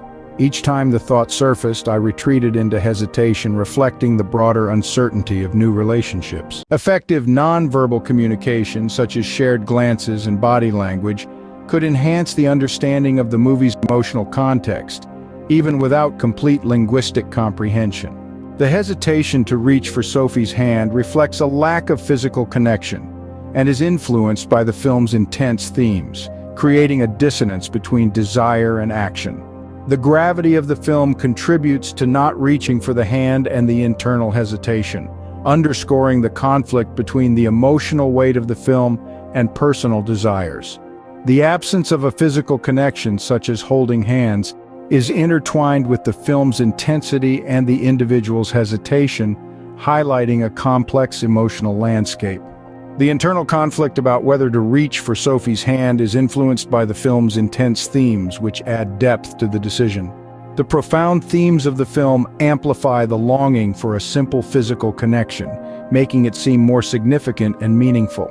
The desire for a physical connection feeds back into the internal conflict, perpetuating the cycle of hesitation and desire.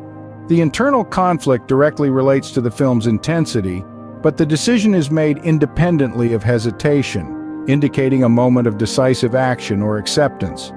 The longing for physical connection synthesizes with the film's intensity, suggesting a moment where emotional desire overcomes hesitation.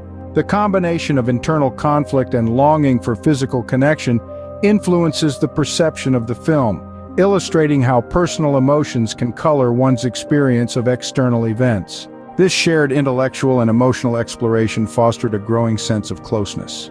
The barriers that once loomed began to dissolve, and the awkwardness that had shadowed our earlier interactions started to fade. The reflective processing of the film, combined with the deepening emotional connection, contributed to the sense of comfort and ease. In this comfortable space, we found a soothing counterbalance to the evening's earlier challenges, allowing for more open and meaningful communication. The evening was an unexpected journey through comfort, confusion, and a deepening connection. It underscored how unusual experiences can draw people together, laying the groundwork for something new and unexplored, and setting the tone for our relationship, unpredictable, a little awkward, but profoundly meaningful and unique. The crowd is our invited witness, pulsating with life. Amidst it all, us, two souls converging on a joyous intersection of shared destiny. Wordlessly we commune, our eyes reflecting eternity ahead of us. Drawing a final glance at the joyous spectacle, I meet your eyes, painted with the colors of our shared dreams. Your smile, brimming with love, is my sanctuary against the chaos of life. I squeeze your hand gently, our private promise murmured in the bustling marketplace. Free from the confines of time and space, our souls are intertwined, pulsating to the rhythm of a shared heartbeat.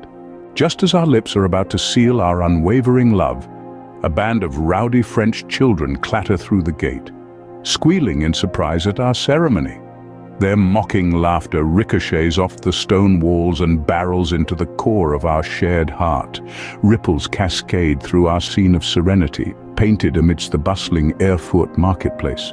First nodding to the children, then to the startled guests, I watch them scamper down the alley, their laughter lingering like a warning toll.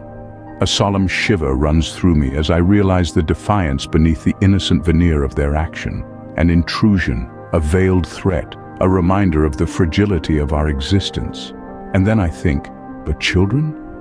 Stern Wilhelmina shoos them into the Sunday afternoon and they run off crying. Frère, Ajak, ah frère, Ajak, ah. The song has a harsh echo. Looking around, I glean subtle smiles, hear a gentle clattering of mugs. We stand there in the epicenter of our world, stronger than before. The disruption dims. Our resilient love reclaims its moment. The unfinished kiss finds its sweet conclusion, sealing our bond under the watchful eyes of a welcoming sky. The marketplace, momentarily disrupted, sways back into its immersive rhythm. The air fills with cheerful voices, once again humming along the joyful chorus. Our legacy in plain sight, strengthened with every strain. Life breathed back to its original rhythm. Our love, resilient and defiant, bloomed amidst the shared melodies and the pulsating city life, like a crescendo reclaiming its tune after a sudden decrescendo. Our story, a symphony written in invisible ink, sung in silent tunes, and danced in echoless steps, continued, breathless yet breathing, silent yet screaming, its heartbeat synchronized with the rhythm of the beloved city, Erfurt. As we navigate the tumultuous waters of international relations, we understand that countries today exist in a narrative web driven by actions, reactions, and the oscillation of global circumstances. The United States, a central player on this global stage, forms a powerful narrative influenced by its leadership choices, strategic decisions, and the underpinning ethical values. Our analysis begins by exploring the theoretical underpinnings of U.S. diplomatic relations based on the principles of coexistence and reinforcement. Understanding coexistence as an interplay of three intrinsic principles gives us a vital framework. U.S. leadership flashes its diplomatic prowess authored on proactive decision-making, resilient alliances, and the maintenance of international order. Guiding these strategic endeavors is a firm moral conviction, which sets the tone for its global influence. Leadership inspires and depends on strategic and responsible action, shaping the U.S.'s military support for Israel. Rather than a purely force-driven approach, this principle prioritizes peace and regional stability, serving as a protective shield for its allies against aggression. Each of these principles requires and embodies moral authority. This anchors a nation's foreign policy on a solid ethical bedrock, insisting on aligning every decision with the values of justice, human dignity, and human rights, regardless of the scale or impact of the actions. In a world thriving on balance and harmonious coexistence, these principles often intertwine to create a model of diplomatic interaction. When fully active, they sow the seeds of a prosperous international political environment, characterized by trust, peace, and stability. And thus we find ourselves on the precipice, leaving the equilibrium of peace and dipping toes into the churning waters of international crisis. And while the intoxication of power might sway some, our story advances with a sobering anticipation, shining a light on the convoluted dance of coexistence, reinforcement, and their eventual denouement. In international law, the principles of the jus ad bellum, the law on the use of force, specifically prohibit the use of violent force by states except in response to an armed attack, Article 51 of the UN Charter, or with authorization from the United Nations Security Council. However, the situation becomes more complex when the actors involved are non-state entities like Hamas. Hamas is not a state but a political organization with a well-armed military wing which controls the Gaza Strip. Here we see a blurring of the lines between internal law enforcement, the right of a state to maintain order within its borders, and the international laws of war. The key distinction lies in the attacks must not be expected to cause excessive civilian damage or loss compared to the anticipated military advantage, the principle of proportionality. On any humanitarian standards, Israel's heavy bombing of areas populated by civilians and attempts to deny the entire population of Gaza access to water, food, or electricity is more than unlawful. With tens of thousands of dead Palestinian women and children, it is clear that escalation is leading to the mass murder of the Palestinian population, and so it is with a strongly critical eye that we must examine the choices that brought us to this juncture. Stepping into the volatile scene, we witness the U.S.'s firm endorsement of Israel's actions against Hamas, an endorsement issued without much heed to the international laws of war or humanitarian concerns, thereby sparking the deterioration of U.S. leadership. In the face of evident violations of international law, the U.S.'s failure to cast bolder checks or hold Israel accountable exposes a significant weakness in its leadership, shaking the foundational values that once anchored its global standing. Bringing our focus to Israel's military action, we see its double-edged nature. While stating the intent of targeting terrorist bases and protecting national security, it regularly bombs densely populated civilian areas. The extensive loss of civilian lives and destruction of civilian property cannot be considered inadvertent and negates Israel's claims about its stated strategies and objectives. The intentional tipping of the scales towards aggression and reactionary violence tarnishes its justifications of these actions as strategic and responsible, further underlining the negation of ethical military action. Last, as we unravel the consequences of this conflict, the moral authority that both the U.S. and Israel previously held evaporates. As both nations continue to throw their weight behind aggressive political and military strategies, they fail to uphold the moral rectitude that originally defined their engagement with international relations. The neglected considerations of justice, human rights, and respect for civilian life during conflict charts a course for devastating symphony of desolation, ruination, and repudiation by the rest of the world. As this narrative unfurls, we are faced with the grim reality of a refugee camp bombed on Christmas Eve. In an act that egregiously breaches all norms of humanitarian law, the world watches helplessly as hundreds of innocent lives are extinguished under the crush of violent force. It is in the sickening aftermath of this act that the principle of feedback comes into harsh relief. By backing such a brutal and indiscriminate act, the U.S.'s leadership fails to meet the necessary standards of responsibility and restraint. Women, men, and children seeking refuge from violence become victims of the very violence from which they were fleeing. The stark contrast between the claim of eliminating terrorism and the reality of mass civilian casualties sheds a disconcerting light on the dark chasm between words and actions. Here, instead of protecting innocent lives, ineffective leadership fuels the cycle of violence. In the noble discipline of Taekwondo, a power trinity prevails. The deceptive simplicity of balance, the controlled storm of force, and the cunning sleight of hand of energy conservation. These are no trifling elements dancing in splendid solitude. No, they engage in a complex martial minuet, a reflecting triangle of force and finesse, each nurturing and molding the other, composing the symphony that is martial supremacy. Balance, the subtle maestro balance, the subtle maestro takes center stage first in Taekwondo. Like a steady fulcrum, balance supports the martial artist's dynamic and forceful choreography.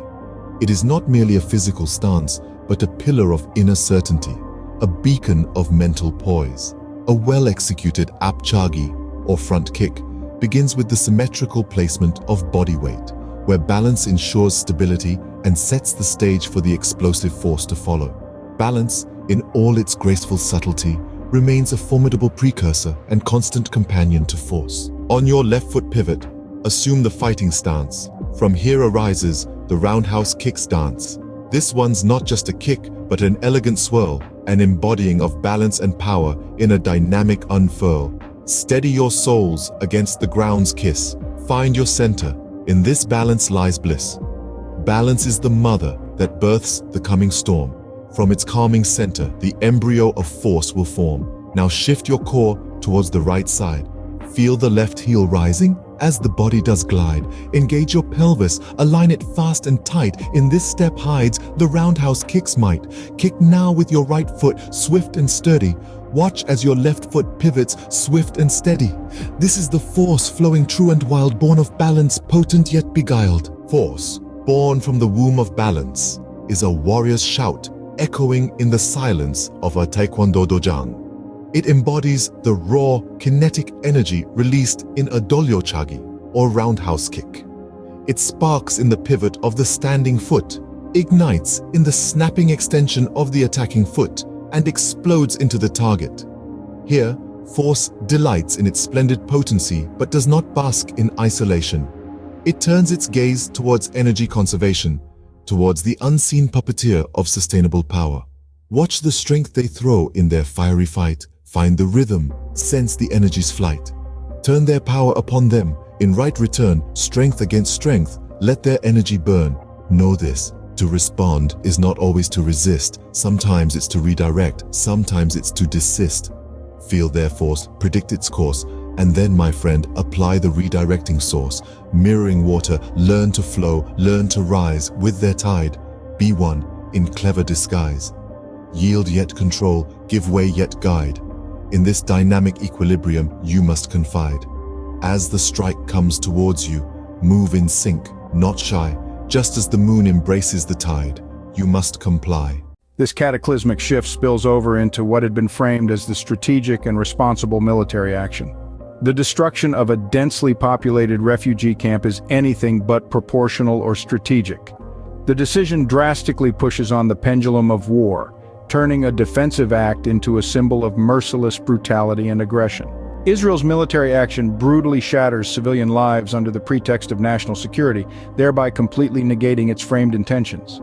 Can you, watching the rubble and ruin caused by the bombing, reconcile it with righteousness? The disjunction becomes increasingly stark as the reality of the wanton destruction overshadows any claim to moral legitimacy.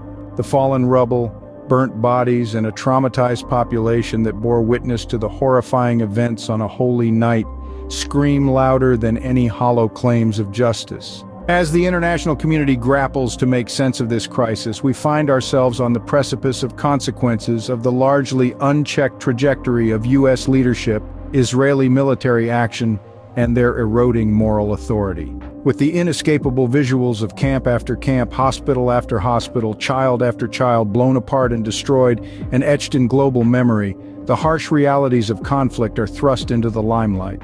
The global community, once reliable allies and supporters of both nations, find themselves reassessing their diplomatic stances, disassociating with U.S.'s authority and questioning Israel's military action. As events spiral out of policy control rooms and into war fields, international community grows increasingly displeased and alarmed by the U.S. conduct, eroding global trust in its leadership. What was previously seen as firm, assertive leadership is now revealed as misguided, disproportionate response in support of Israeli aggression. Consequently, as international and domestic pressure mounts, both nations impulsively resort to further military aggression, ignoring global calls for restraint and ceasefire. The rising toll on civilian lives and infrastructures amplifies the crisis, leading to a more substantial re-examination of Israeli-U.S. conduct and their disregard for international law and humanitarian concerns. The cascading impacts expose the decaying moral authority of both countries. The ruthless reprisals and unabashed endorsement of such actions run contrary to their proclaimed moral standards, ripping apart the veil of morality they had adorned. A conductor of energy in balance in grace, take their power, redirect, redefine your space. The master puppeteer, energy conservation, dances on the thin strings of control and restraint. A wise Taekwondo pupil knows that energy is a precious commodity to be expended with thoughtful intention, not squandered. Consider the pumse, or pattern forms, where conservation of energy is crucial. Each move, fluid and precise, expresses a careful measure of force, not a drop of energy spilled in excess. Energy conservation seals the martial pact, binding balance and force together in strategic unity. Draw your right arm across, palm facing ahead. Let balance guide you. Be wisely led, shoulders aligned, heart amid dread. In this martial stance, let your energy embed. Fold your arm inward, tight as a curl. Feel the surge of energy in an internal whirl. In the grip of your fist, claim your martial pearl. Embody the mountain, strong as time's twirl. Now unfold your arm, strong and free. Shatter the air like a crashing sea. Connect with the wind in resolute decree. Your energy unleashed in a resounding spree. Extend your arm fully. Feel the tug and fear. Your energy maximized, its purpose clear. In the tight hold of your fist, let no weakness peer. The block is complete, your defense sheer. In this grand spectacle of Taekwondo, balance fathers, force feeds energy, and energy maintained replenishes both.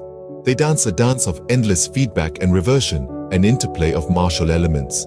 Striving towards this harmonious triad provides a Taekwondo practitioner with more than skill. It bestows mastery over one's being.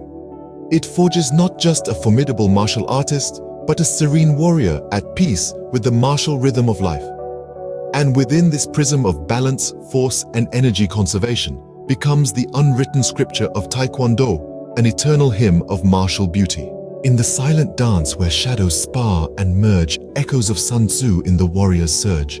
Victorious warriors win first and then go to war. In each stance and strike, this wisdom at the core. Fluid as water, the Taekwondo spirit flows, adapting, shifting as Sun Tzu's doctrine shows.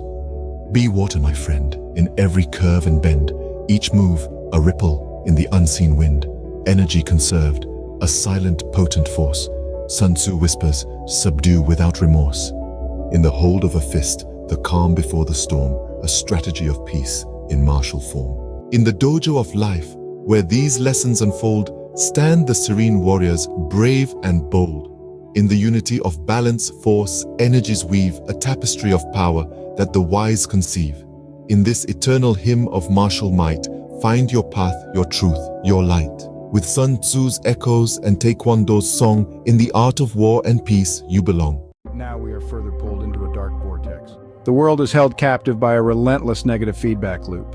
And the US and Israel spiral from failure in leadership to intensifying military aggression to diminished moral authority, each failure amplifying the others. These failures suggest a devastating reality, a new norm dominated by human rights abuses and violent conflict.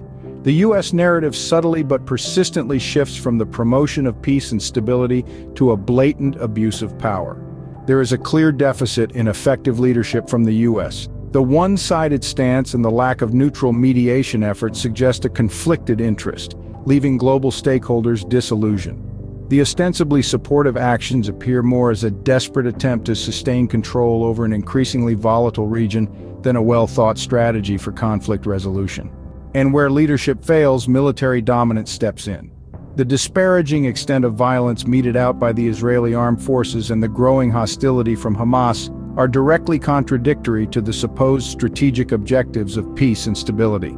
The continuous offensive action and retaliation only fuels the cycle of violence, resulting in untold suffering and despair for the affected population. Increased military aggression, backed by the disoriented U.S. leadership, intensifies the calamity inflicted upon valiant civilians in Gaza.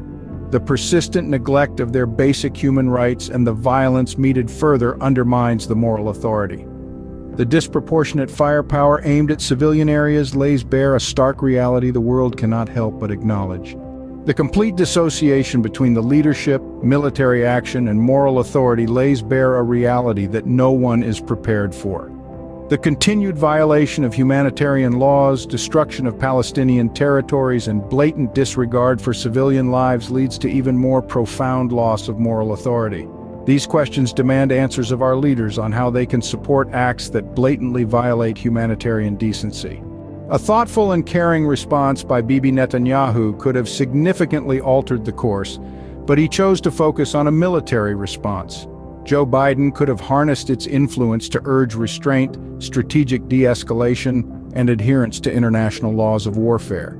Anthony Blinken could have suggested that Israel target Hamas fighters who videotaped their crimes so they could be hunted down the way Israel chose to so many times before. But like Putin, the leaders of these two countries saw human lives they were meant to protect as an evil to be destroyed. What would the Father say? The beast would be proud. Oh, the Titans, what an incarnation. Their behaviors were indicative of full negation of the triadic constructs we've been examining. Each action they performed and each decision they made stood in stark contrast to love, faith, and understanding. Each negation represented a step away from harmony and served as a stark reminder of the dangers associated with uncontrolled power and knowledge. Enoch looked up from his lofty vantage point, his heart throbbed with anticipatory fear. The sky, once a boundless expanse of cerulean blue, had transformed into an ominous canopy. The meteor's flaming tail streaked across the heavens, a cosmic harbinger streaking towards Earth. It was the image of Jormungandr, the mythic world serpent he would one day inscribe in the annals of Norse lore, poised at the precipice of Ragnarok's impending doom. The onslaught began, a torrential tempest, a spectacular ballet of fire and ice, a raw spectacle of the universe's unforgiving cruelty and awe-inspiring majesty. The meteor came in at a low angle, like it had just barely been gripped by the Earth's gravity, in a weird fluke event, and looped around several times, wrapping the upper atmosphere in a band of fire. Fire in the sky, encircling the entire world. An image he would not soon forget in any incarnation. And then, with a thunder like God's angriest shout, it exploded. The ice crystals within the meteor, vaporized now and super hot, found every fault line in the planet killer, and it blew into a billion pieces through the mountain's skeletal ridges and into the stilled heart of the world. Enoch and his fellows wrapped scarfs around their noses as the fine dust of rare earth metal settled toward the earth. The others urged him to come inside. Where would the shards fall? He told them God either wanted him to see or not, so they all stayed. The explosion had changed the course of the main chunk, twisting its path northward as it passed overhead and careened into the massive ice sheet. Flames danced over the celestial serpent scales, their fierce glow reflected in the river's roiling current that surged beneath the ice. Chaos unraveled. The ice roared as it splintered, releasing the pent-up waters unchained. Enoch could scarce comprehend the unfathomable force of nature's wrath. The torrent of water grew, a massive wave of unstoppable fury that ripped through the land, reshaping continents, erasing histories, and taking with it everything in its wake. It was Jormungandr's unhinging, the onset of a cataclysmic Ragnarok encased in ice and fire. In the tranquil aftermath, the ghostly whisper of the serpent's hiss echoed in Enoch's mind. Jormungandr had finally released its tale. The destruction of Ragnarok had come to pass. In the wake of the dreadful cataclysm, a hush settled on the world, the calm that follows the storm. First there was silence, the silence of rebirth. Then gradually the soft murmurs of life crept back, the restarting heartbeat in the world's chest. Ragnarok had passed, leaving in its trail a world irrevocably scarred, yet on the cusp of a new beginning. The universe had chosen to reset itself, and as he beheld the world's unmaking and the dawning of a renewed existence, Enoch could not help but be moved by the spectacle. With a spirit hardened against despair and kindled with renewed hope, he understood his purpose. But I digress. Embrace your personal values, emotions, and boundaries. Affirm your uncertainties and emotional exposures. Be sincere to yourself. This relates to maintaining personal integrity and honesty, which is vital for authentic and ethical action. Motivating yourself with good intentions triggers personal growth and transformation you did not know existed, which is a precursor to broader impacts. To promote the collective good, you must understand the broader community and society. You must explore how your actions affect others and learn from your mistakes. Some things must be learned for oneself. Seek novel solutions that benefit the community and challenge existing paradigms for the betterment of society. Human evolution is about consciously adapting our norms and values for the collective benefit, a dynamic interaction between individual actions and societal progress. Interconnectedness demands consideration of the universal good. This involves considering the impacts of your actions, not just on the immediate community of the planet Earth, but to the promotion of the 11th layer of string theory, the evolution of the universe's intelligence itself. Now, what would promote those interests? All I can do, I offer a logical analysis. Video credits, the currency of attention. I'll have to share more art, so I'll keep quiet about myself. The universal good is tangible when considered through the triads.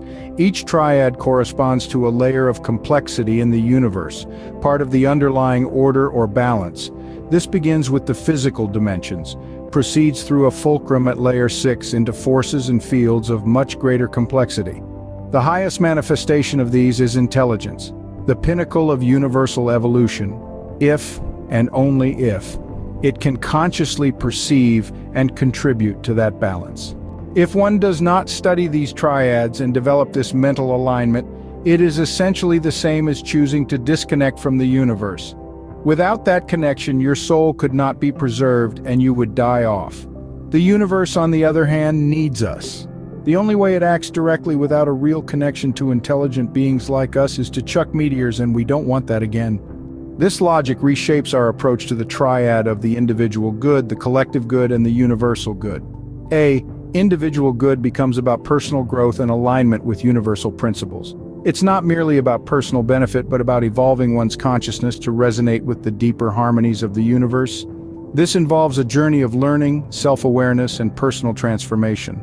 B. Collective good is now about social evolution and collective consciousness. It goes beyond societal benefits to encompass the evolution of collective human intelligence and its harmonious integration with universal principles. It involves social structures, cultural evolution, and the collective human effort to align with and contribute to the broader cosmic order. C. Universal good represents the ultimate alignment with and contribution to the cosmic balance and order. It's the pinnacle of universal evolution where intelligence, especially human intelligence, plays a crucial role.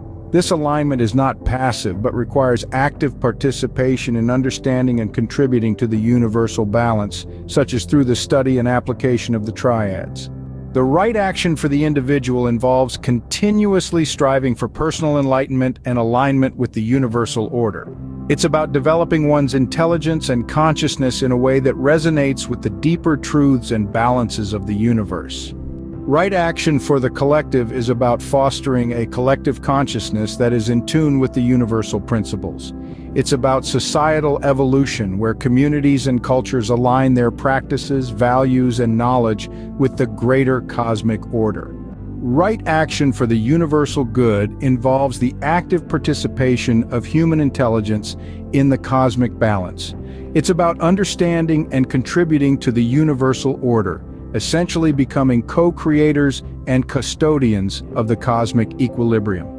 To conclude today, my selection wasn't a random choice. It served to address the very obvious moral and ethical dilemmas it surfaces, sparking dialogue and thought on seemingly entrenched moral codes of its day.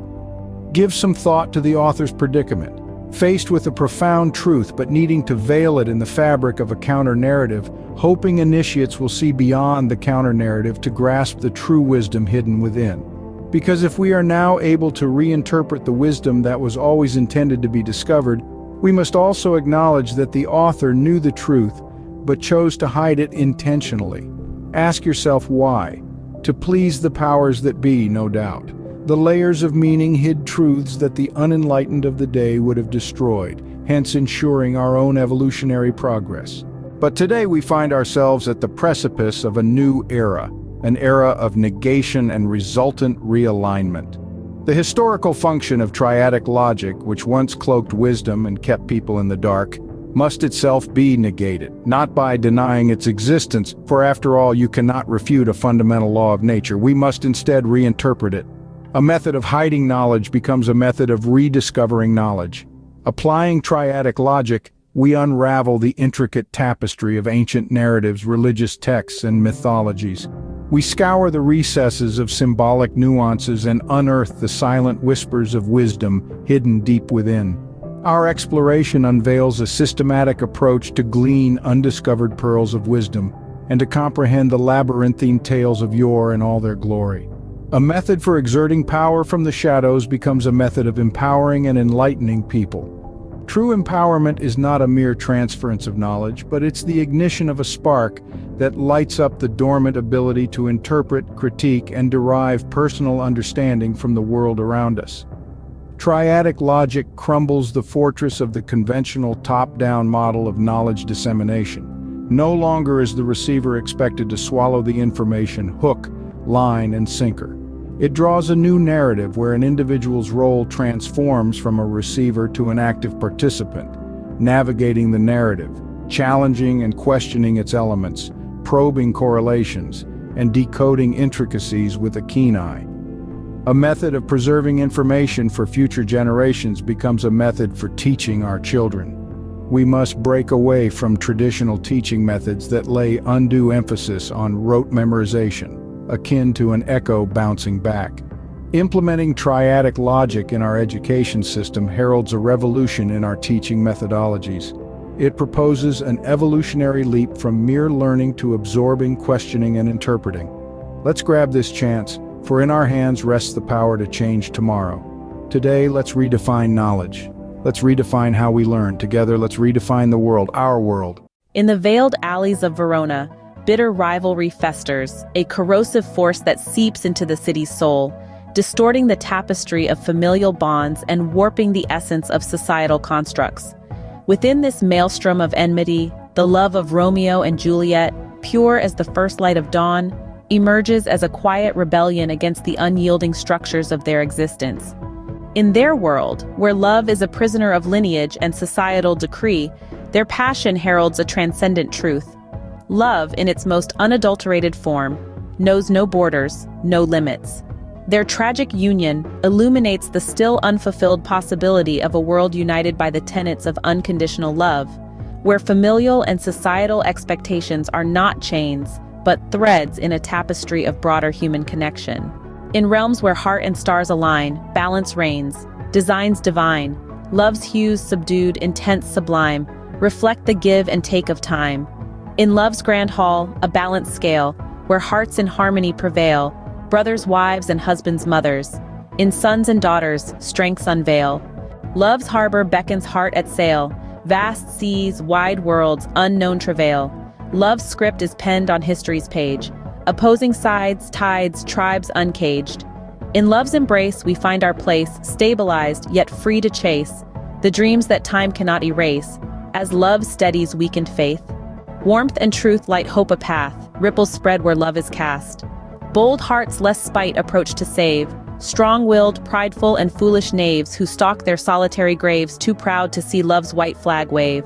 In acts of faith a chain reacts, feelings bound by tender acts, but love's retreat a stark contrast, discord swells in lonely wrath. Love's journey curious in its weave, twists and turns we scarce believe. Looking back, these hearts perceive, lessons learned that we conceive. Not in straight lines but circles round. In love's domain our paths are found. Reflecting back, the truths abound, in every heart love's tune resounds. In love's embrace, a diverse throng where every soul can find a song. Exclusion's shadow, cold and long, narrows our view, a siren's gong. In understanding hearts unite, broad visions in love's pure light. Yet where we exclude, we invite a narrower path devoid of sight. Love's facets, interwoven beams, compassion, empathy in streams.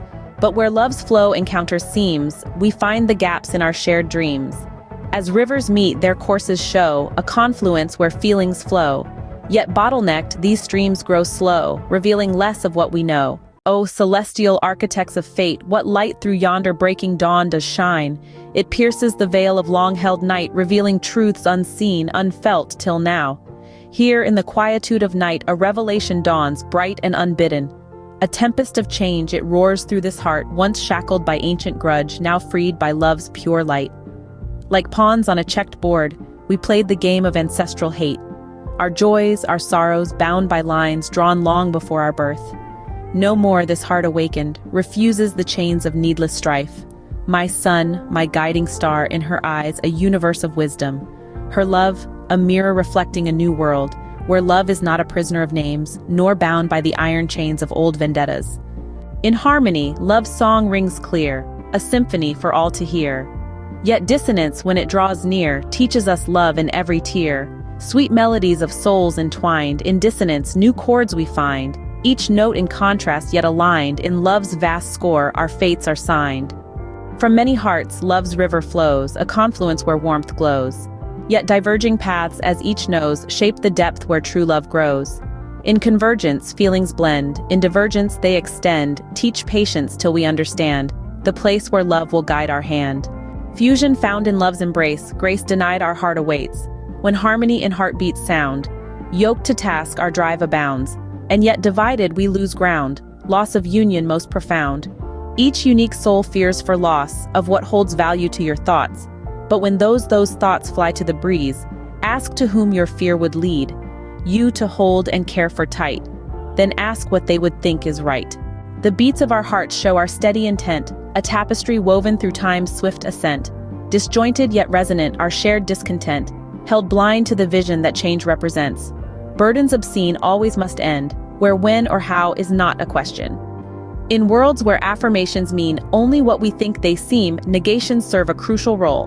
Magnetic hearts need common poles. Infinite odds beckon calls of despair, ignoring love's all-encircling care. Threads united form a net, love embroiders hope's fabric. A globe of space was not so much, to measure with a gentle touch. But insight's heart and wisdom's faith could only take me half the way, then lead me back to love's first sin, wondering and questioning not the traps we must dissect, but drives too deep to introspect. Love links deeds to unknown ends, we go where the author sends. The unity that love secures provides a script more clear than words. In a lab where art's heart beats, with paint, wind and spin, a dance of colors unfurls, where new worlds begin. In this realm where elements play, in a whirlwind ballet, art's spirit roams free, in a vibrant display. The paint, like a dreamer's fluid thought, flows and weaves, creating tapestries on canvas as the artist conceives. Each hue, a whisper of emotion, a stroke of the soul's yearn, in this laboratory of wonder where imagination takes its turn. The wind, a gentle sculptor, unseen yet deeply felt, guides the paint in patterns where chaos and order melt.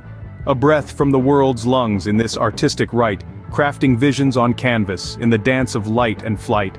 And rotation, the endless cycle, mirroring time's own face, spinning tales of color in an eternal embrace. Like planets in their orbits or leaves in autumn's swirl, on these rotating canvases, the artist's dreams unfurl. In this laboratory, a microcosm of life's own art where science and creativity gracefully impart. Lessons of beauty and change in each experiment's heart, here in the whirl of paint and wind, true art does start. So in this space of wonder where elements align, the artist finds their voice in a symphony divine. In the fusion of paint, wind and rotation's song, in this dynamic laboratory is where they truly belong. In each drop of color, in every gust of air, in the spin of the canvas, an artist's soul lays bare. Here in this haven of creation where the mundane departs lies the essence of beauty, the beating heart of arts. In tapestries where epics weave melodies in balance, a citadel of song bridges time. Each brick a rhythm, each pane a verse, each door a new beginning. The ancient cabin or harmony unites eras, a hub of timeless tunes. Folk and blues cycle within its walls under the moon's embrace. Stories of love and life echo in each refrain, a sanctuary for souls traversing time in its cyclic domain. In grand halls where history and ballads intertwine, the majestic sway of words echo from the walls, their music a thoughtful testament to the beauty of time. A myriad of metaphors dance endlessly, waltzing from corner to corner in a dance of allegory and theme, surging to an operatic blend of emotion where paths of blues and ballads intersect. Each tale becomes a bridge from mind to heart, opening world upon which we reflect, in tales that mark a soulful chart. Foundations deep in relevance, themes of time and space, sing the ballad of humanity's journey, an eternal interlude. The notes capture past and future in the present's embrace, a rhythm of struggle, the personal and universal renewed, where individualism blends harmoniously to a collective beat. The song of life connects us all through shared experiences and emotions. It captures the pivot from shadow to light, the duality of our existence, in every line revealing purpose behind our notions. The rich tapestry of our ballad is woven from values, beliefs, and dreams. Innovation's winds guide exploration's harmonic spirit through literary song and theatrical play. A journey of discovery charts a harmonious way. Push past what is known like a timeless breeze, discovering expression on uncharted seas. Folktales converge our collective identity, as narratives connect our shared humanity.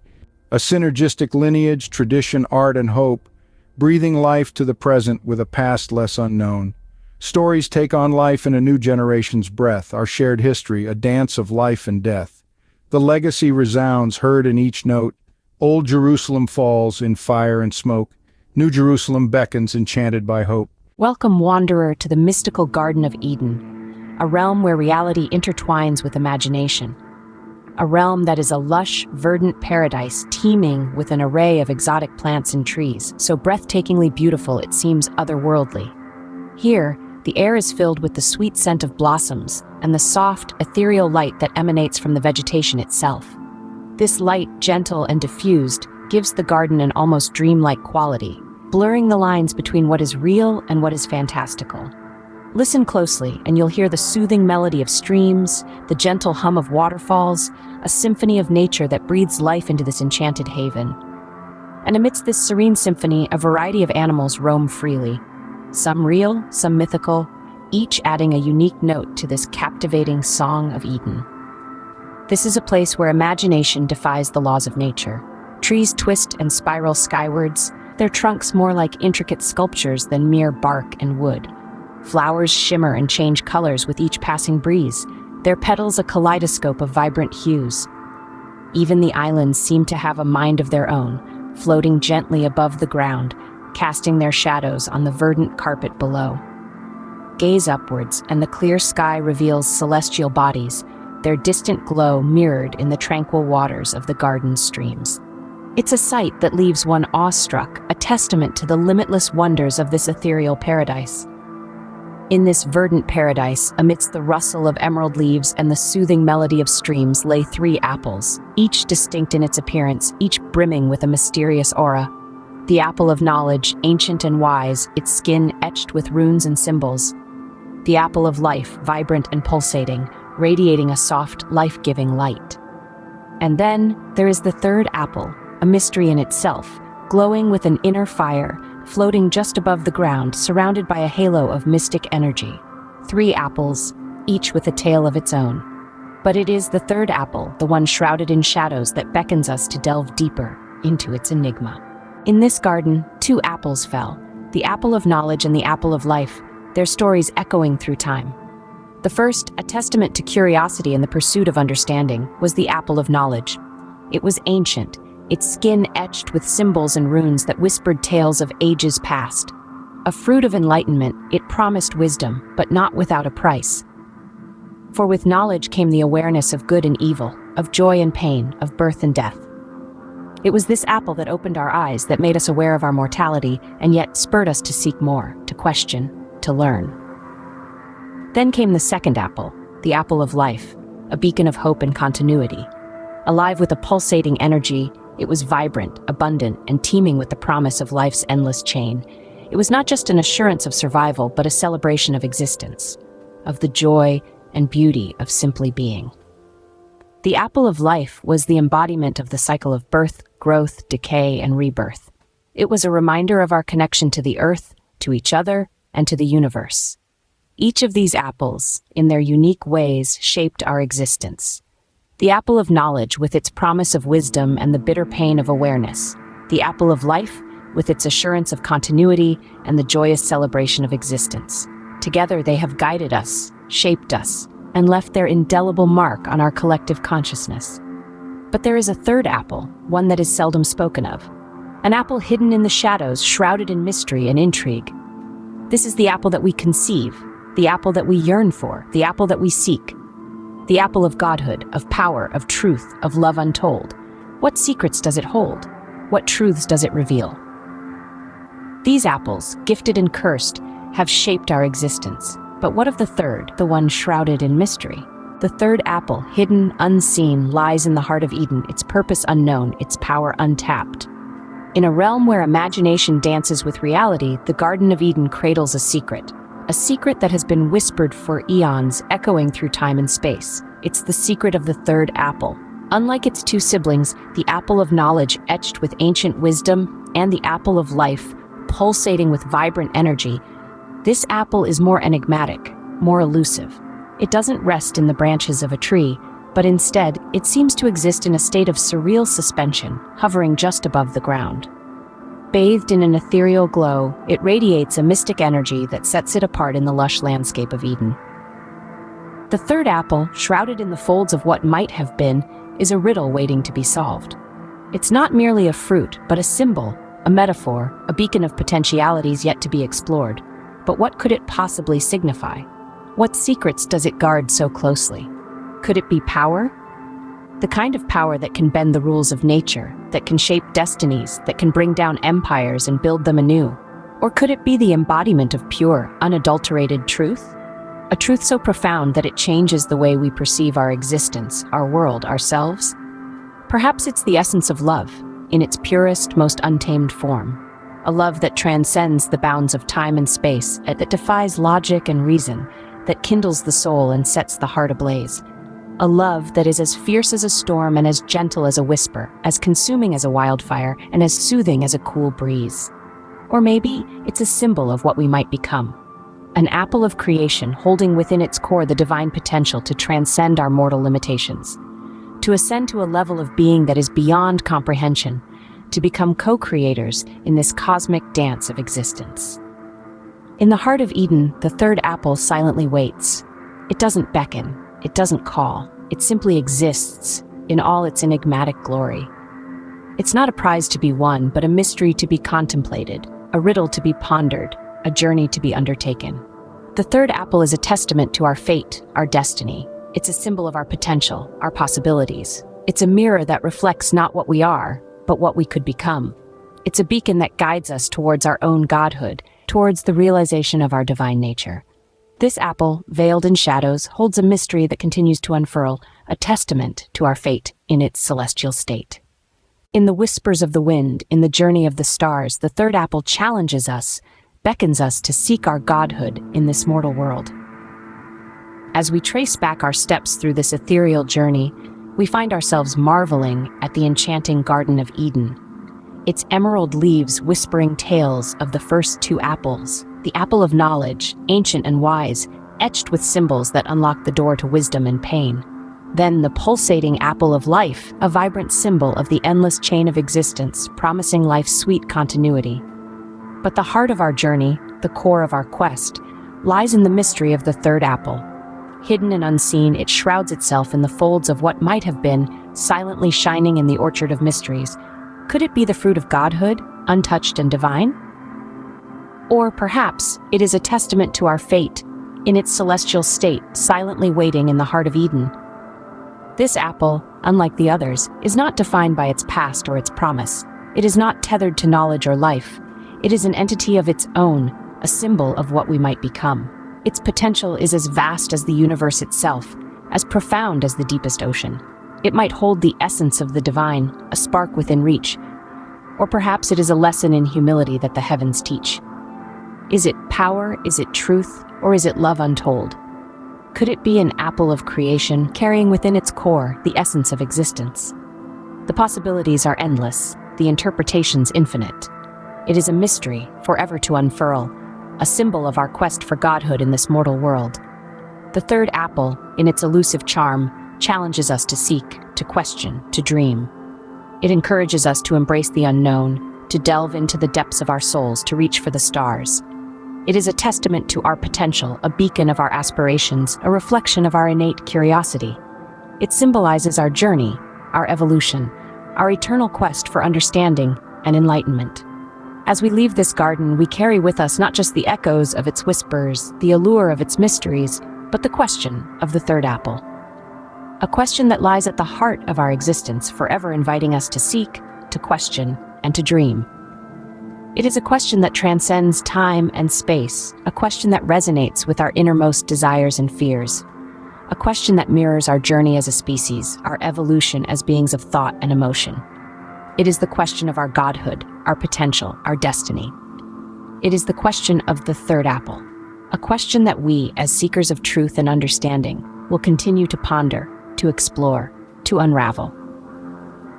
As we leave this garden, we carry with us the echoes of its whispers, the allure of its mysteries, and the question of the third apple, a question that lies at the heart of our existence, forever inviting us to seek, to question, and to dream. In a land where the mind's eye grows dim, faith's light fades on a whim. Neuropathways, once bright and vast, diminished now in shadows cast. Prefrontal whispers, parietal dreams, a world without belief, or so it seems. Neurobiology's tale, a genetic code in a dance with destiny, a winding road. Evolution's hand, guiding unseen, in a world where what's meant to be has been. Zombism reigns, an unthinking mass, dopamine's gone, serotonin's pass. Critical thoughts once sharp and keen, now blunted edges rarely seen. Evolution's joke, a cruel twist of fate, a populace conforming before it's too late. Neurobiology's tale, a genetic code, in a dance with destiny, a winding road. Evolution's hand guiding unseen, in a world where what's meant to be has been. Misunderstanding, a virus of the mind, spreading fast, leaving clarity behind. Wernicke's area, once clear and strong, now tangled pathways, where truths go wrong. A mental epidemic, a cognitive decline, in a world where understanding is a sign. In the shadows of a world where faith is lost, biotechnology's promise at what cost? Genetic engineering, a new dawn's light, curing disbelief, restoring sight. But is this the path we're meant to take, or just another mistake we're doomed to make? Neurobiology's tale, a genetic code in a dance with destiny, a winding road. Evolution's hand guiding unseen, in a world where what's meant to be has been. In the heart of darkness, a flicker of hope. A world reborn on a biological slope, where faith and thought in harmony blend and the journey's end is just a bend. In the dance of life, a delicate weave, in the biology of belief we choose to believe. Have you ever wondered what makes us who we are? What drives our behaviors, our thoughts, our very existence? The answer lies in the intricate world of neurobiology, a realm where our identities are etched in the genetic code of our neurons. Imagine your brain as an expansive universe, bustling with neural pathways that act as highways of information. These pathways, illuminated by electrical impulses, crisscross through various regions of the brain, shaping our beliefs, dictating our behaviors, and defining who we are. Let's take a journey through this neural labyrinth. Our first stop, the prefrontal cortex, whispers of our personality, decision-making, and complex cognitive behavior. On the other hand, the parietal lobe dreams in spatial orientation, enabling us to navigate the world around us. Together, these regions dance in an intricate choreography of thought and action. But what happens when the lights of these neural pathways begin to dim? Cognitive decline, a shadow that casts over the mind, can lead to the loss of critical thought and a reduction in mental sharpness. This state of cognitive decay is not just a product of aging, but can also be a cruel joke of evolution, a twist of fate that sees a once vibrant neural universe slowly fade into oblivion. Yet, evolution is not a one-way street. While it can lead to decline, it also holds the potential for progress. As we adapt and evolve, new neural pathways can form, brightening the shadows of our minds and paving the way for cognitive advancement. But what if we could take evolution into our own hands? What if we could illuminate the dark corners of our understanding and engineer our own cognitive destiny? Here, in the intersection of neurobiology and genetic engineering, a new light emerges. A light that promises to rewrite our neural universe, to cure disbelief and restore sight. a light that brings us one step closer to understanding the enigma of neurobiology. And in the dark corners of our understanding, a new light emerges: genetic engineering. Imagine being able to rewrite the very code of life. Sounds like science fiction, doesn't it? Yet that's exactly what genetic engineering allows us to do. We're not just talking about selecting eye color or height. We're talking about the capacity to alter the fundamental aspects of neurobiology. Genetic engineering, in essence, provides a dance floor for the dance of genetics. It's where the rhythm of DNA meets the choreography of biotechnology, creating a ballet of biological transformation. In the past, nature dictated the dance, but now we have the ability to lead. The advancements in this field are nothing short of mesmerizing. We're on the brink of being able to cure genetic diseases, enhance cognitive abilities, and even change behaviors. Imagine, for instance, a world where Alzheimer's is no longer a life sentence, where cognitive decline is a thing of the past. It's not a far-flung dream, but a potential reality within our grasp. But it's not just about curing diseases. Genetic engineering could also enhance our abilities. Think about it. Enhanced memory, increased stamina, improved focus. These could all be within our reach. We could dance to the rhythm of our own genetic symphony, creating a world where our potentials are not limited by our genes. Yet, as we twirl on this dance floor of genetics, we must also be aware of the potential missteps. With the power to rewrite the genetic code, we hold in our hands the ability to alter the very fabric of life. It's an intoxicating power, but one that must be wielded with utmost caution. Genetic engineering is not just a tool, it's a responsibility. It's a dance with destiny, and in this dance, every step matters. The potential to cure diseases, enhance abilities, and change behaviors is vast, but so are the ethical implications. As we continue to explore this dance of genetics, we must remember to tread carefully, for in this dance we are not just dancers but also choreographers. And with great power comes great responsibility. Let's ensure that this dance leads us to a future that is not just technologically advanced, but also ethically sound. What if you could cure blindness with a single injection, or prevent Alzheimer's with a simple pill? These questions aren't just science fiction anymore. They're the tantalizing promise of biotechnology.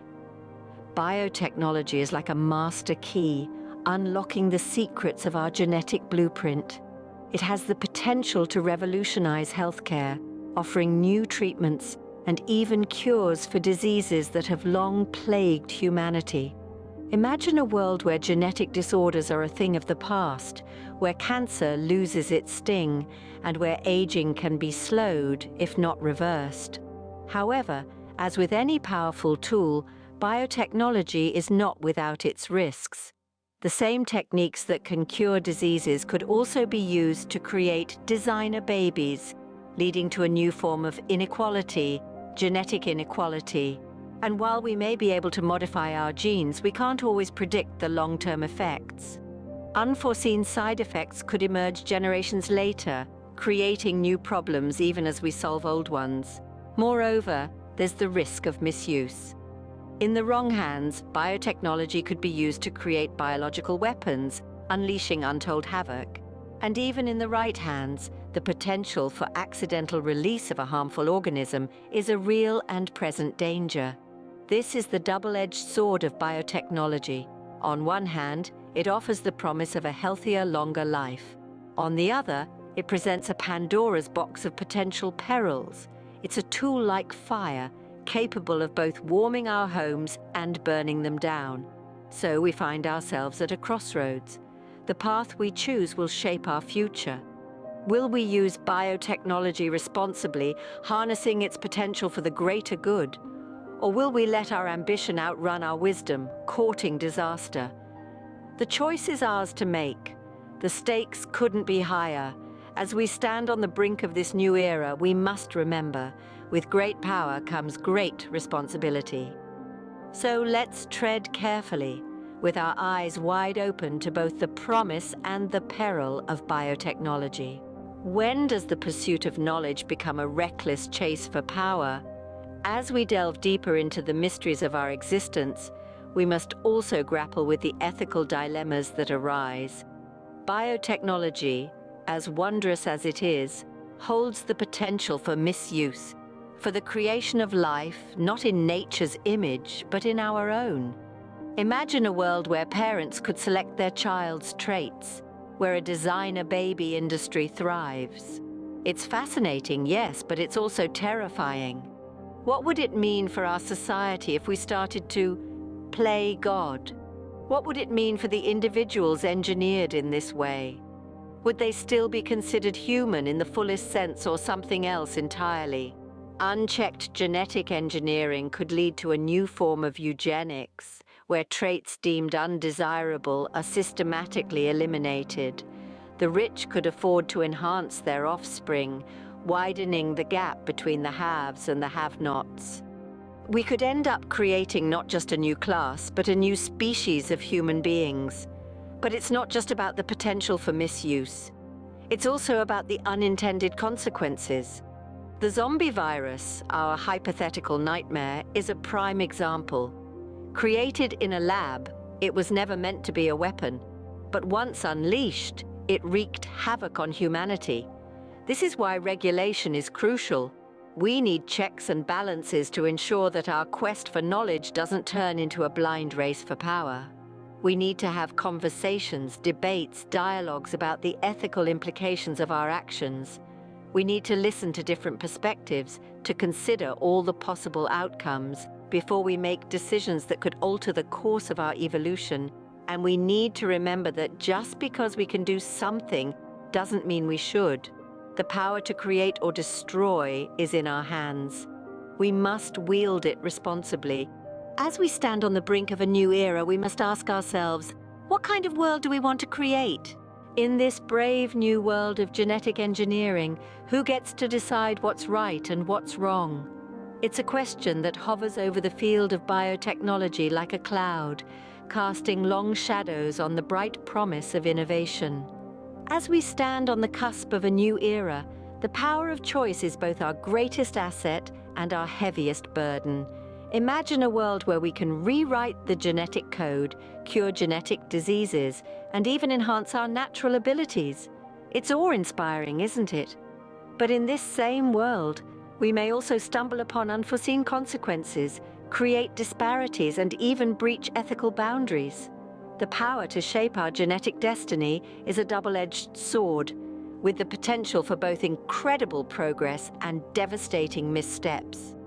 This is where the need for public engagement and informed decision-making comes into play. Biotechnology is not just the domain of scientists and corporations. It's a field that impacts us all, from the food we eat to the medicine we take, and even to the very fabric of our being. We, as a society, have a stake in this. We have the power and the responsibility to shape the direction of biotechnology. But how can we exercise this power responsibly? The key lies in education and dialogue. Understanding the basics of biotechnology, the potential benefits, and the ethical implications is crucial. It's not about making everyone a scientist, but about fostering a society that can engage in informed discussions about biotechnology.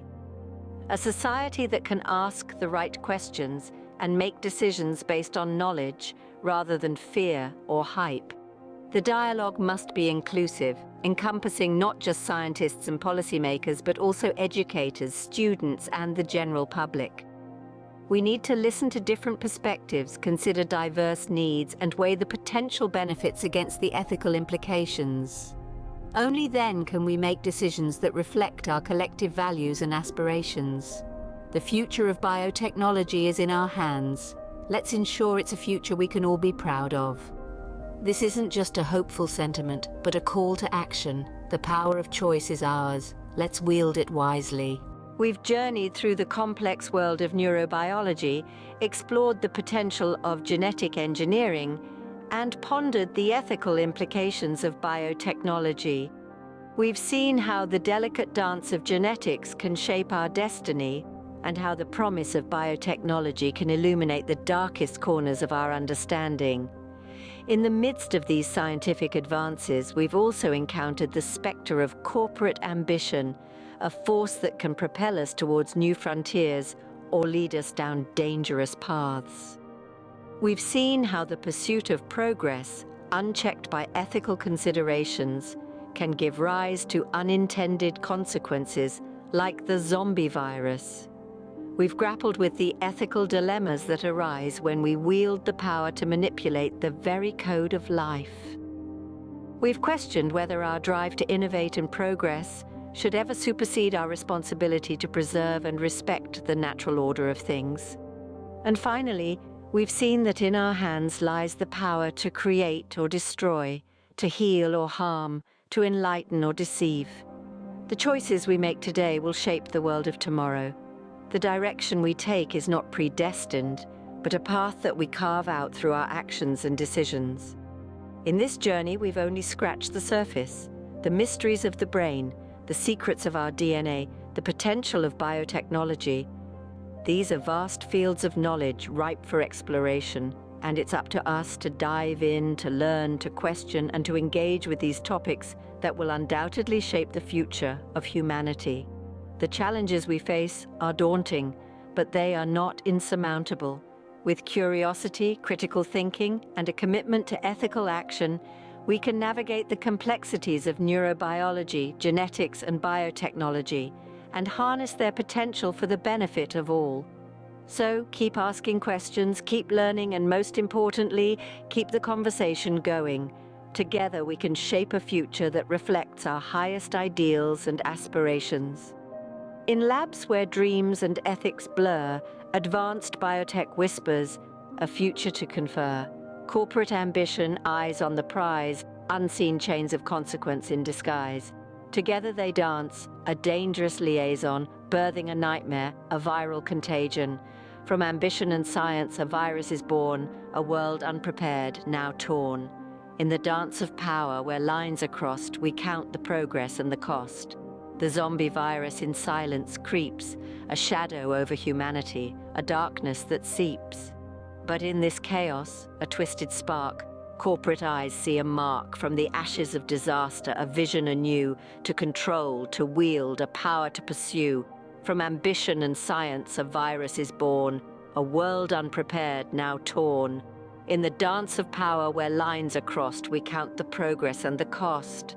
A cycle of creation, ambition and fall, a triad's call, echoing through the hall. Advanced biotech, now racing the time, against its own shadow, a mountain to climb. From the depths of despair, innovation takes flight, a silver lining in the darkest night. Yet, in this quest, are we losing sight of what it means to do what's right? A world changed by hands of our own. In the seeds of ambition, the future is sown. In the harmony of creation, ambition and plight lies a lesson, a beacon of light. For in our hands the power to create or destroy. May we choose wisely with foresight and joy.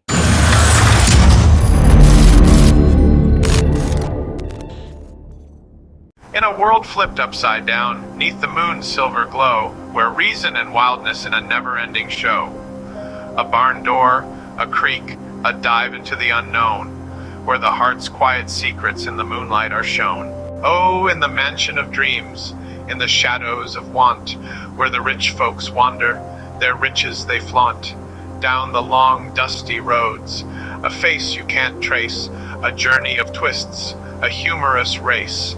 Where the quiet folks speak, and the world's upside down, where the jesters wear crowns, and the wise man's a clown. A tale told backward, with a grin and a wink. In the dance hall of life, we all find our link. Through fields of pretense, a path we all tread, not chasing gold, but simple truths instead. A mother's wisdom, plain and yet so profound, in the ordinary her strength is found. Dad's at the trail's end, not where it begins. A twist on the old tales, a new role he spins. In the reflection of time, a father's part, a look at our roles from the heart. Deeper we wander into life's great jest, where the simple truths they stand the test. Family and love like old oak trees stand in life's wild ride. These are the hand. In a world all flipped under the moon's soft light, reason and wildness dancing through the night. A door, a cavern, a dive into the unknown, where the whispers of the heart quietly groan. Ah, the big old house of power, shadows lurking round, sneaking where the rich folks play without a sound. In those halls of shiny things, a face you can't see, a journey turned upside down, a playful spree. Where the quiet ones speak first, in a world spun round, where jesters wear crowns and sense is rarely found. A tale told backwards, wrapped in jest and fun. In the court of the absurd, everyone's on the run. Down paths of trickery, a winding road we walk, not chasing after gold, but for truths that talk. The gift of kin, so plain yet fiercely strong, in ordinary and deep, where they truly belong. Papa at the tail's end, not the starting line, twisting what we know, a role to redefine. In the mirror of jest, the father's role cast, reflecting on times, the future and the past. Deeper we go into life's big joke, where simple truths shine through the smoke. Kin and love, the roots that don't break. In this crazy maze, they're what we take. Here's to the ride, the search within, where jest meets wisdom and truth will win. At the maze's heart, what we find, what we know, is the love and the laughs that'll always show. Who was the scoffer hidden in the scrolls? A figure etched in the dawn of Yahad, a figure of a character in the moral play, a crucial fray in the Essene's life. He in the equilibrium's light, his cynicism challenging the community's might. His stark contrast to their values brought the community into sharp relief in light and dark. His presence, a sharp reminder, always so keen of what they oppose in the unseen.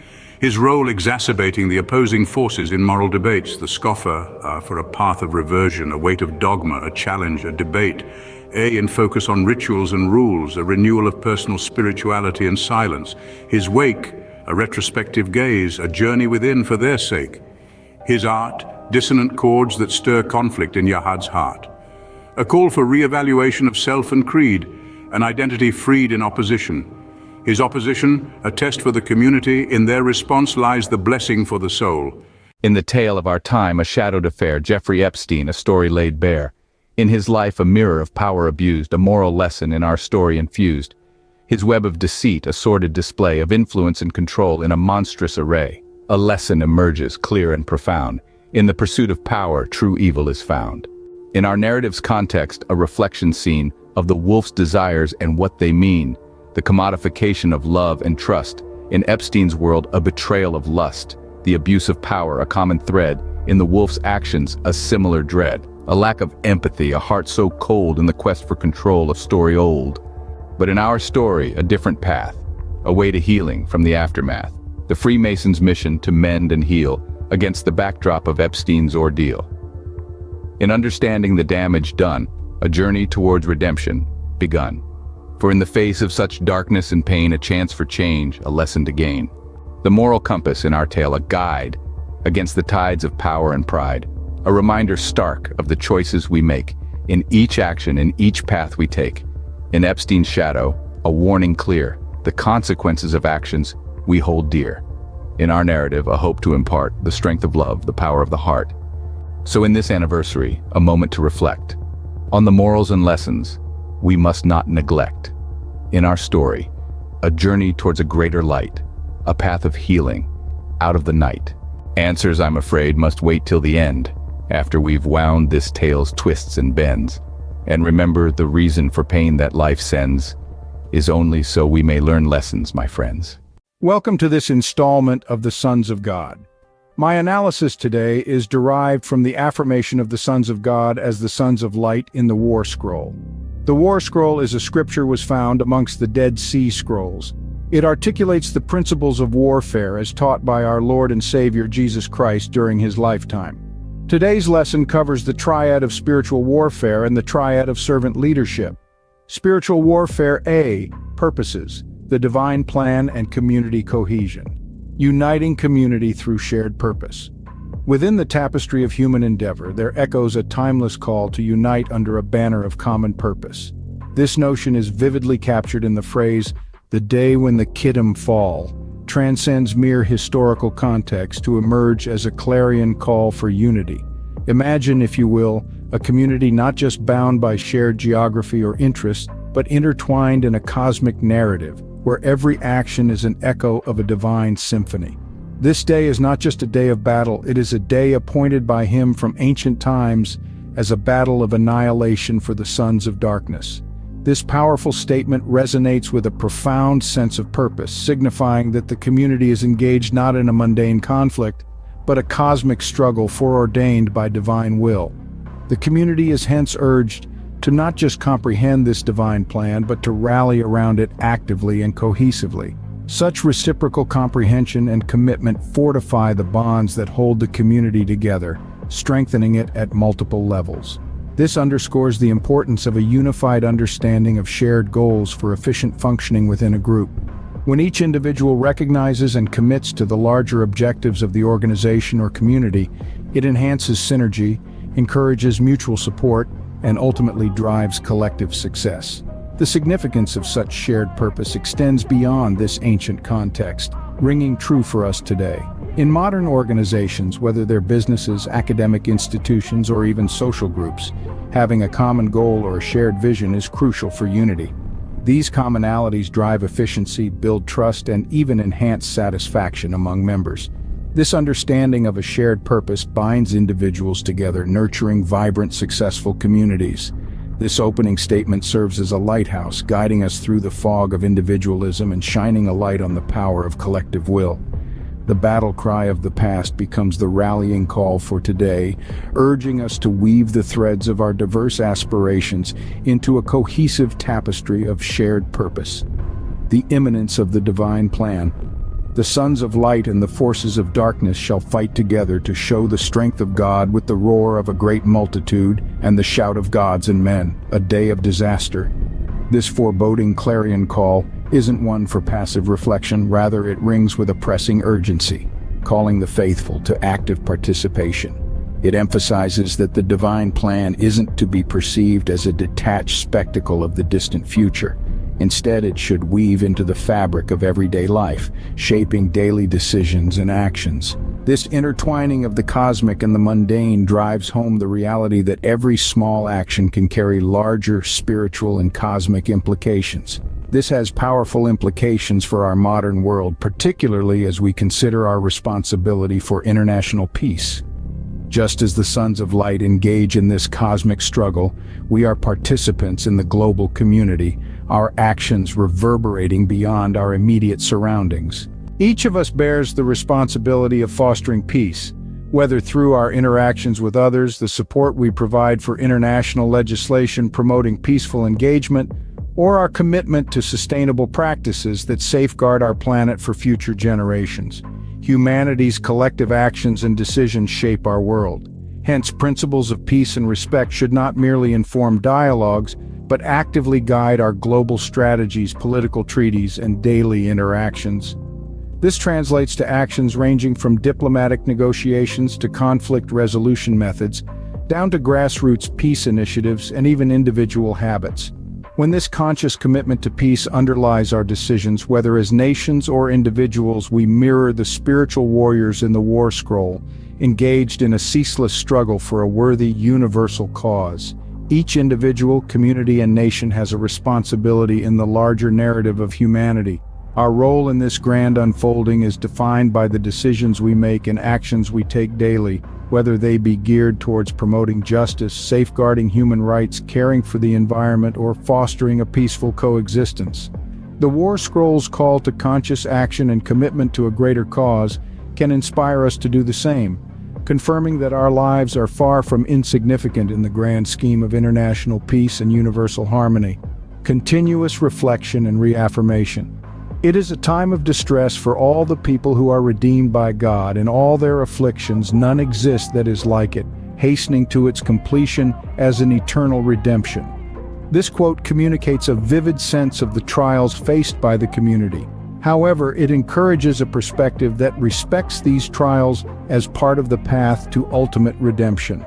This fuels a culture of continuous reflection and reaffirmation of faith, offering solace in hardship, underscoring the ephemeral nature of worldly distress and providing a beacon of hope amidst despair. This strikes a chord with timeless wisdom across cultures and eras, recognizing tribulations as gateways to transformation and growth. This ethos proves invaluable in our modern era, encouraging resilience in the face of adversity and fostering personal growth. It reminds us that crises are not merely calamities but opportunities for development, echoes of an ancient ethos reverberating in our contemporary discourse on growth mindset. In this light, adversity does not signal stagnation or defeat but cultivates resilience, heralding personal evolution and growth. Whether we encounter challenges in our personal lives, professional fields, or global arena, we can reap invaluable insights from these experiences, cultivating resilience, embracing transformation, and progressively marching towards our goals and visions. Spiritual warfare. B. Practices. Strategic warfare, balancing conflict and rest. But during the years of remission they shall not ready men to go out for battle, for it is a Sabbath of rest for Israel. Despite the urgency of the impending war, this practice places high regard for periods of rest, as mandated by their religious calendar. It showcases an enlightened understanding of the rhythm of life, a harmonious dance of activity and rest. It confirms how even amidst a crisis, honoring periods of rest can bolster long-term performance and health. In our modern society, where increasing productivity is often pursued at the expense of personal health and social relationships, this lesson serves as a powerful reminder of the importance of balanced living. It emphasizes the value of work-life balance, underscoring the importance of rest and self-care. Taking time for relaxation and rejuvenation is as important as hard work when it comes to achieving our goals. Chronic stress and burnout pose serious threats to our mental and physical health, diminishing productivity in the long run. Therefore, ensuring regular downtime becomes crucial for maintaining overall well-being and sustained productivity. Scheduling breaks, honoring weekends, taking vacations, all form part of a balanced lifestyle. Activities like mindfulness practices, hobbies, quality time with loved ones, and physical exercise can add a sense of rejuvenation and balance to our lives. This practice from the War Scroll reminds us to heed the wisdom of rest in our ceaseless pursuit of accomplishment. Balanced living not only enhances personal well-being but is key to sustainable success in our professional lives and social harmony. Defining objectives. The War Scroll presents clearly defined objectives for each year of the conflict. In the first year they shall fight against Mesopotamia, in the second against the sons of Lud. During the remaining 10 years the war shall be divided against all sons of Japheth according to their territories. This highlights the importance of having clarity in both short-term and long-term goals in any venture, a practice mirrored in movements for change. Establishing clear, measurable goals allows for solid strategic planning, which in turn fosters more coordinated and impactful actions.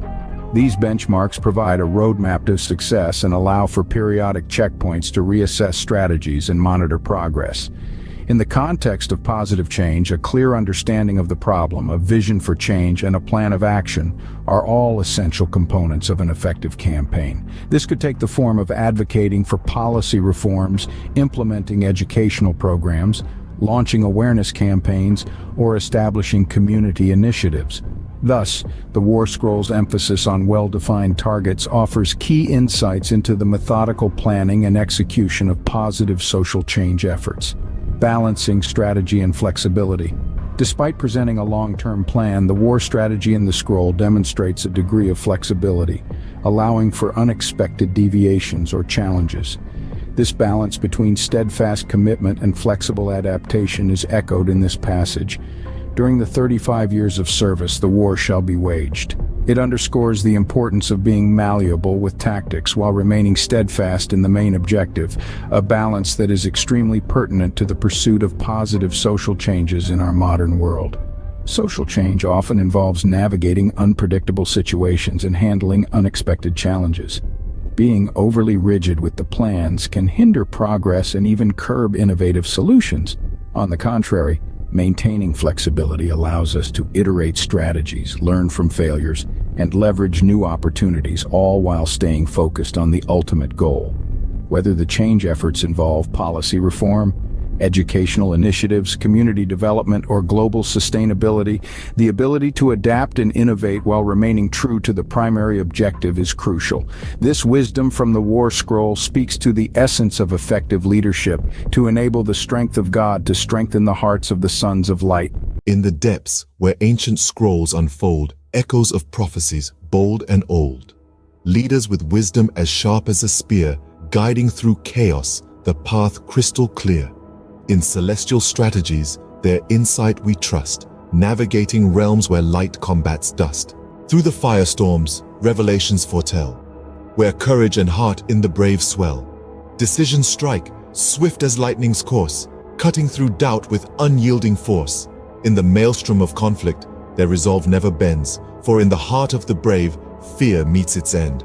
In the war's crucible, integrity shines, a beacon unwavering in darkened times.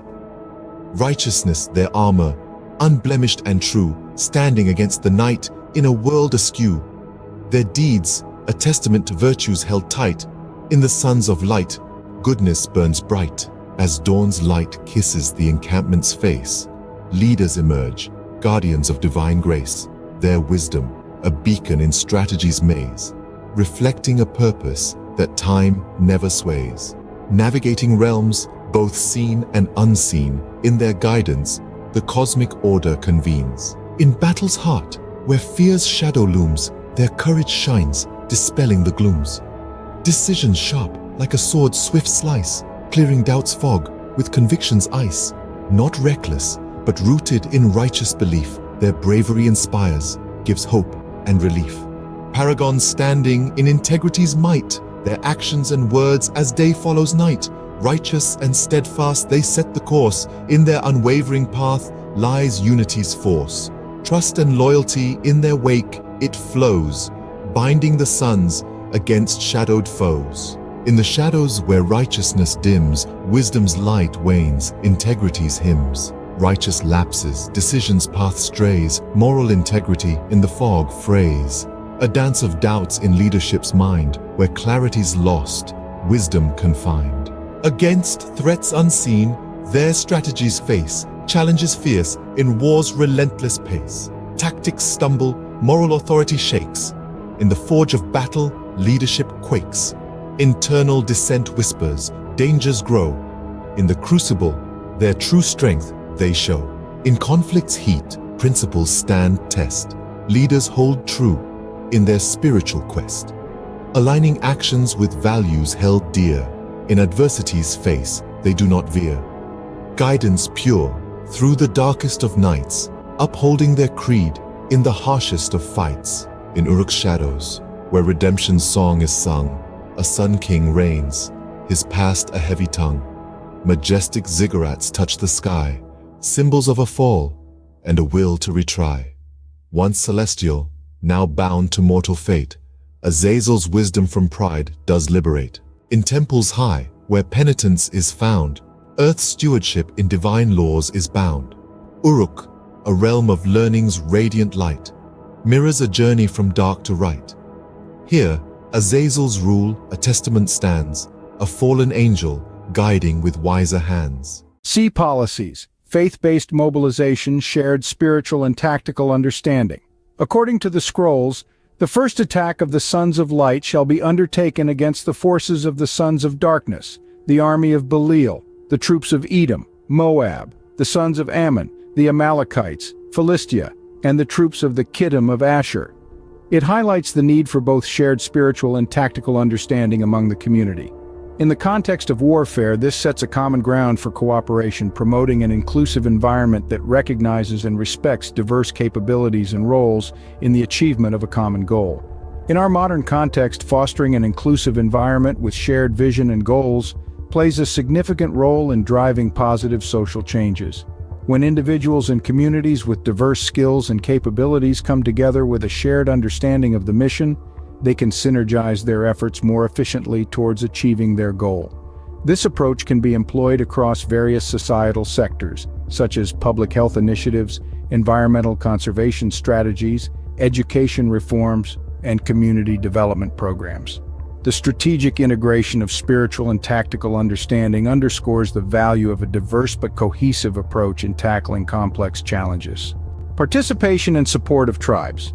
Participation encourages an inclusive community culture wherein all stakeholders, individuals, families, communities, policymakers, and institutions feel a sense of duty and actively contribute toward the cause. This is mirrored in the passage, "The chiefs of the tribes and fathers of the congregation shall support them, taking their stand continually at the gates of the sanctuary." The scrolls advocate for participation and support across tribes as demonstrated when they state, "The sons of Levi, the sons of Judah, and the sons of Benjamin, those exiled to the wilderness, shall fight against them." The included stipulation, "against all their troops when the exiles of the sons of light return from the wilderness of the peoples to camp in the wilderness of Jerusalem," proposes the concept of shared and total responsibility, along with a collective effort toward a common spirituality-ordained purpose. In the context of today, this epitomizes the philosophy of fostering active engagement in a society to stimulate social change. Whether it is regarding a public health campaign, an environmental initiative, a crime prevention strategy, or a poverty elimination appeal, the birthing of such civic engagement is a proven recipe for success. Participation encourages an inclusive community culture wherein all stakeholders, individuals, families, communities, policymakers, and institutions feel a sense of duty and actively contribute toward the cause. This is mirrored in the passage, "The chiefs of the tribes and fathers of the congregation shall support them, taking their stand continually at the gates of the sanctuary."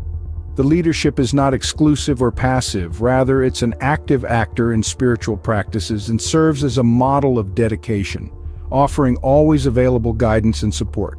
This underlines the pivotal role of an ever-engaged, accessible, and non-aloof leadership. Effective leaders in the arena of social change are those who inspire, validate, and extract the best potential from their teams. They display their commitment through their engagement, nurturing a conducive, motivated environment wherein each participant feels valued, recognized, and encouraged to contribute their best to the initiative. Furthermore, they shall rank the chiefs of their courses from the age of 50 upwards, shall take their stand with their commissioners on their festivals, new moons, and Sabbaths, and on every day of the year, illuminates that those involved are expected to continually engage in spiritual and religious practices for their growth. This parallels the contemporary wisdom wherein leaders of organizations, whether business corporations or educational institutions, understand that continuous learning is key to making educated, successful decisions.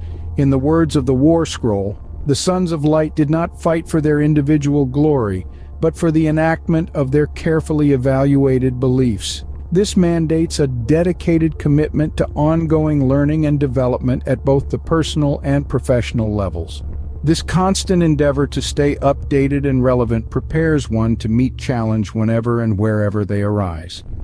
Aligning practices with spiritual commitment. Moreover, individuals are tasked with specific responsibilities based on their alignment and commitment toward spiritual observance, as demonstrated by the instructions, "These shall take their stand at the burnt offerings and sacrifices, to arrange the sweet-smelling incense according to the will of God, to atone for all his congregation, and to satisfy themselves before him continually at the table of glory."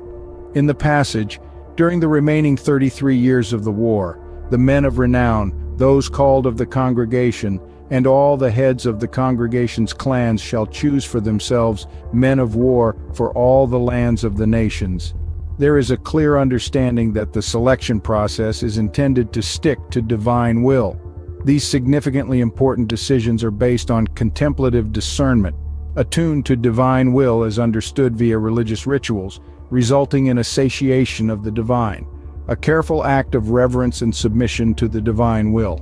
While secular undertakings today may not directly consult the celestial sphere for guidance, the process of warrior selection allegorically emphasizes the need to align decisions with preset standards, such as an organizational mission statement, a set of ethical rules, or a community norm. It is mandatory that the ethos of an organization, the codes that governed it, its purposes, and its belief systems must inform the decisions that it makes. Aligning decisions with the established norms and policies ensures integrity in matters of ethics in decision-making processes. For individuals and organizations driving positive social change, fidelity to ethical guidelines, respect for human rights, environmental sensibilities, and honoring community values should permeate all decisions and actions. Thus, the War Scroll policy emphasizes that in our pursuit of driving meaningful change, ensuring integrity, transparency, and ethical decision-making are just as important as the end goal itself. Furthermore, the War Scroll teaches that our choices and actions must not only align with our professional ethics, but also impact our lives positively at a personal and societal level. This selection process underscores the importance of making decisions that not merely tick the box of immediate self-interest, but also resonate with a larger purpose or value system. A call to action requires decisions that not only stand up to present scrutiny, but are also designed for sustainable future growth. Akkad whispers tales of a kingdom reborn. Under Semyaza, from turmoil is torn. In sciences and arts, a new dawn breaks, a path of healing and wisdom it makes. Forbidden knowledge, once a curse so dire, now fuels a reformation's fire. Strategic minds from deceit now free, guide Akkad towards a future we long to see. Semyaza, once a deceiver, now protects. In his kingdom, ethical wisdom reflects. A beacon of hope, in sustainable light, Akkad stands proud, in reformation's might. In Babylon's gardens, wisdom's rivers flow. Enoch, the sage king, his divine insight does show. Libraries and schools, knowledge's sacred halls, where heavenly secrets and earthly tales enthrall. Between gods and men, a bridge he forms, in celestial journeys and earthly storms. Babylon, a testament to balance so rare, a kingdom where cosmic and human affairs pair. Here, Enoch's wisdom guides the way, illuminating paths, night or day. In Babylon's embrace, enlightenment's seed, a dominion of wisdom in thought and deed. In Uruk, where ziggurats pierce the sky, Azazel's gaze lost between earth and high. In Akkad's shadow, technology's might, Semyaza stands, blinded by artificial light. Oh, in the land of rivers, discord sows, where the lamb lies down, but the lion never shows. In visions of revelation, their bond tears. In the gardens of Eden grow thorns of fears. In Babylon, Enoch maps the stars' silent plea, his wisdom a beacon, but Akkad cannot see. Semyaza, in a tower of steel and steam, forgets the ethereal in the material dream. 7 seals of wisdom, unbroken, unread, in the heart of Akkad. Enoch's words, unsaid. Between celestial scripts and earthly creed, a chasm grows where angels fear to tread.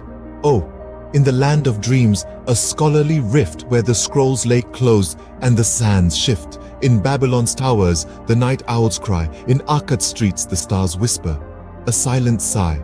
Azazel, in Uruk's sacred halls, kneels alone, his prayers a murmur like a forgotten tome. Enoch in Babylon, in scholarly chains, his cosmic quest, but earthly matters reign.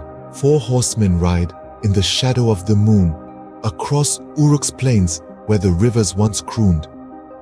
In Babylon's libraries, the echoes grow cold. In the clash of spirit and knowledge, tales untold. So begins the tale of kingdoms 3, in the land where history whispers its plea. From the Euphrates sigh to the Tigris roar, in shadows of negation, hope seeks the shore.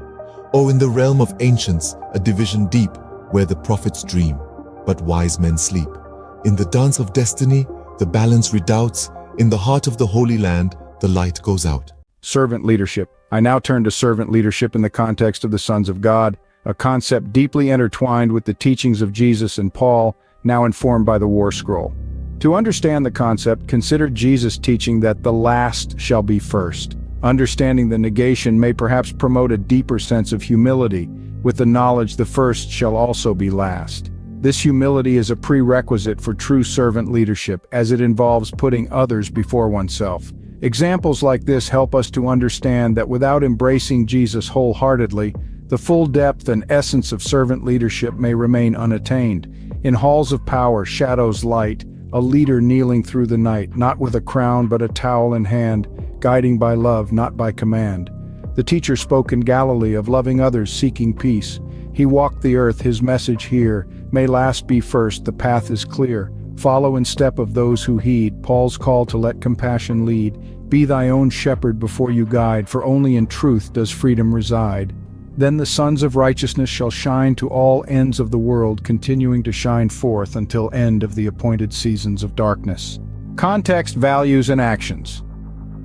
In the context of servant leadership, the first crucial step is assessing one's own beliefs and values. Note that this evaluation should occur in a threefold context, considering the personal good, community good, and universal good as equally important.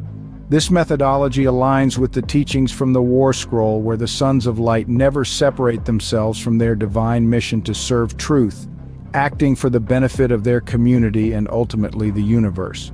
Understanding your values and beliefs set the stage for authentic leadership. Then the sons of righteousness shall shine to all ends of the world, continuing to shine forth until end of the appointed seasons of darkness. This statement reflects an unequivocal focus on the collective and universal good, downplaying personal gains. Speaking from my own experience, I initially believed that as an immigration attorney, I was following my values by assisting loving couples start their lives together. I considered myself a force for good. My clients were genuinely in love and aimed to start life together in the United States. Each successful application was not just bureaucratic success, but the blessing of a future to couples in love. Each time I managed to pave a way for one of these couples through the convolutions of the immigration system, I felt a sense of accomplishment. I was fulfilling my duty not only as an attorney, but also as a humanitarian, weaving together love stories where happily ever afters were possible for my clients.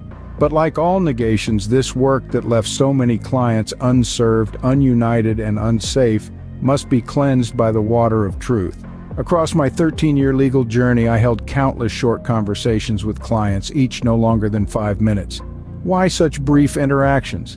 The sad reality of the immigration system, a labyrinth of policies and procedures so monumental that it offered little hope for the majority, regardless of their honesty, character, or capabilities. Perhaps I was so excited to see basic paperwork in order I didn't question my good fortune. At first it was a nagging uncertainty. Going about my day-to-day tasks of helping immigrating couples legally establish their unions in the U.S., details started to take on new meaning, and I began to search for answers. The love stories I had so delicately narrated rang true. I had known these people for years. Sprawled on the floor of my office at 5 a.m. night after night, lining up the documents, revelation came again. The similarities and inconsistencies, dates, names, places, repeated over and over. This wasn't the first time my world was rocked, but the first to keep me awake for nights on end. The shift was subtle at first, then profound. A sickening realization as repeated names matched, swapped signatures. The same signatures translated with different names on different applications. I stopped looking at cases one by one and started considering them together, and the pattern became clear, and clearly my fault. I can't remember how many office keys I've paid my landlord for, how many clients I let intern, excited they wanted to understand how the system worked. No one ever returned a key. I think I just figured the $1.20 for a new key was my penance for not paying them. More disconcerting in retrospect was my inability to be upset at anyone. Despite the challenges, my clients chose love and family as their guiding principles, a clear choice in consonance with the spiritual universal laws that dictate life's greatest decisions. These individuals didn't err. They were responding to an unjust system that left them little choice. Their wrongdoing was not an act of deceit, but a response to a flawed structure that prioritized bureaucracy over the well-being of individuals and families. I wish everyone was so brave. But I learned early not to make promises as an attorney. The only one I really made, though, I made over and over again. Every client I assured them because everyone is always worried, and it was the only thing in my control. So I had promised them that I would never let them file anything that would ever get them in trouble. In the ancient whispers where time stood still, Christian and Rose found a chamber, a secret to unseal. Veiled in ivy, shrouded in lore, a hidden path awaited, a mystery to explore. The Holy Grail, in its silent grace, rested on stone, an altar's embrace. glowing with a light so pure, so divine, a symbol of good in their bloodline to shine. In that chamber of secrets, of shadows and light, loomed the specter, a ghastly sight. Carved in the wall, eyes of ruby red, a symbol of evil, of dread to be shed. Between these two, a scroll so old lay unrolled, its story untold. A map of the world in symbols arcane, a quest it revealed, a prophecy's claim. This journey of trials, of courage and fear, a path winding far and yet so near.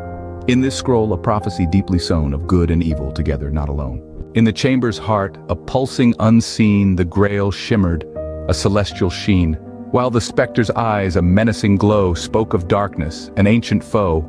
Christian and Rose, with a gaze so true, understood the journey they must pursue. Bearers of light, challengers of night, seekers of truth in darkness and light. Stepping forth from the chamber's embrace into the forest, their path to trace. The journey ahead, clear and profound. In the Grail's quest, their destinies bound. Thus began the tale of the Grail and the Spectre, of Christian and Rose, the world's protectors. In the dance of good and evil, they'd find their way, shaping the fate of the world, come what may. In the lineage of light, where histories entwine, Christian and Rose, with bloodline divine. From ancestors of old, where the soul's journey began, through the cycle of lives, a timeless plan. The karmic field, a tapestry of fate, with each generation new paths they create. Their family, a constellation of souls, in each reincarnation playing vital roles. In the echoes of time, their ancestors' deeds lay the seeds of the future in their souls' creeds. Each life a thread in the family's weave, a legacy of good they continue to achieve. Through the ages, the souls in their kin, reborn, reshaped from within. The Grail's light, through generations past, in their lineage a luminous cast. In this saga of souls, the specter's dark trace, a shadow that follows, a relentless chase. Yet, in their family's spirit, resilience is found. Against the darkness, they stand their ground. Christian and Rose, bearers of the past, in their souls the family's virtues amassed. With each rebirth, wisdom they gain, in the dance of destiny, a celestial refrain. The family's efforts, in God's will they trust, in each act of kindness, in each deed just. Their souls, like stars in the heavens aligned, guiding them forward, the truth to find. Thus, in the journey of the Grail and the Spectre, their family's history, an integral vector. In the weave of time, in the soul's grand score, Christian and Rose to destiny's door. In servant leadership, a clear understanding of the current situation and its context is a pivotal factor. This demands an awareness of the systemic factors influencing the environment and the implications of personal actions within this structure. By considering the broader societal and organizational structures, leaders can assess how best to enact their core values in pursuit of collective good.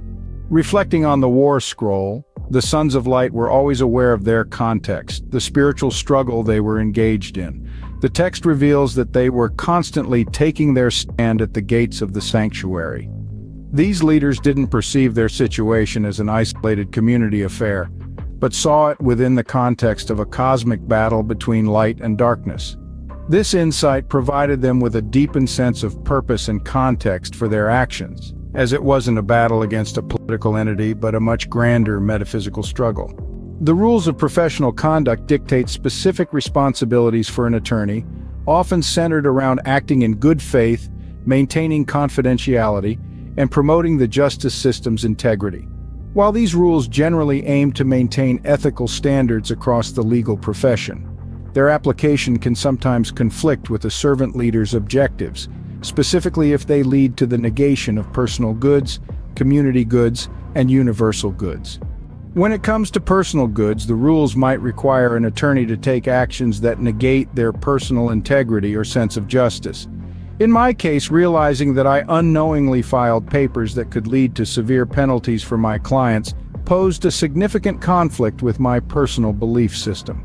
Continuing to practice under these circumstances would have negated my personal good, causing psychological distress and a sense of moral failure. From a community perspective, while the rules aim to uphold the justice system, they lead to outcomes that harm the community. Not just individuals deported or detained, but their families, their friends, their employers. Following the rules strictly would have led me to betray the trust of my clients. Engaged in the commission of a crime, attorney-client privilege offers no protection. My files could be seized without consent, It would also initiate legal reviews of prior and pending cases, putting people in limbo for years. Misrepresentation in immigration is punishable by 5 years in prison and a $250,000 fine per person, not to mention deportation. So here we had an unacceptable option. In the forest deep, where tales come alive, Christian and Rose, destined to strive. Under moon's eerie glow, through gnarled trees weave, they walked, where fate and legend weave. Rose in her cloak, a hue deep as wine, in this ancient wood, a tale redefines. Innocence and wisdom in her eyes did blend, a soul old and knowing in a young life to spend. The trees whispered secrets, ancient and grave, a warning, a prophecy to the brave. The wolf, a shadow, a primal fear, lurked in the darkness ever near. A chill in the night, a subtle dread, wolf's presence, unseen where they tread. In the heart of the woods, time stood still, a test of courage, a battle of will. In the realm of love under the setting sun, Christian and Rose, their fable is spun. Rose, now a beacon, innocence forebode. A path through the woods to Grandma's abode. Rose, with a heart pure and bold, carries the grail, the light of old. Through the forest, she sang her song, plucking the flowers as she walked along. Through thickets and shadows she daintily tread, unveiling the story, where old tales are shed. Stalked by the wolf with eyes alight, a symbol of the dark, of endless night. In the dawn of time, in the age of strife, man's soul was marred, a corrupted life, barbarity reigned in hearts so cold, a tale of darkness ancient and old. But from the heavens a mercy sent, God's own Son on a mission bent, to seed the world with souls anew in new bloodlines, great hopes to brew. Women, the victims of this brutal past, their souls untainted, steadfast and vast. In them, the purity of life's true song, enduring the pain, the suffering long. The wolf, an entity old as sin, witnessed this change from deep within. A soul so ancient, so twisted with hate, set out to destroy, to alter fate. His mission, malevolent, through the sands of time, to wipe out the bloodline, a crime so prime. The wolf, embodiment of ancient wrath, tread the earth on a destructive path. His soul, a vortex of evil so deep, in the shadows his vigil to keep. Yet in this divine chess, pieces in play, the new souls emerged in light's array. A redemption story in mankind's heart, a chance to end what once did start. But the wolf, an evil, so fierce, so raw, against God's plan he bared his claw. For even in darkness a purpose so grand, in the tapestry of life a darker strand. The wolf's story, a reminder grim, of the path from which we must not dim. You know, if there is no belief in an afterlife, it can easily lead to a negation of physical life in the sense that life is interpreted as finite and absolute. In our exploration of leadership, we now turn to the triad of loss, learning, and life. In the context of war, loss is inevitable. The sons of Levi, despite being seen as the forces of good, would experience losses in battle. This loss isn't limited to physical casualties, but extends to spiritual and moral challenges. Loss becomes a fundamental part of their journey, leading to the necessity of learning.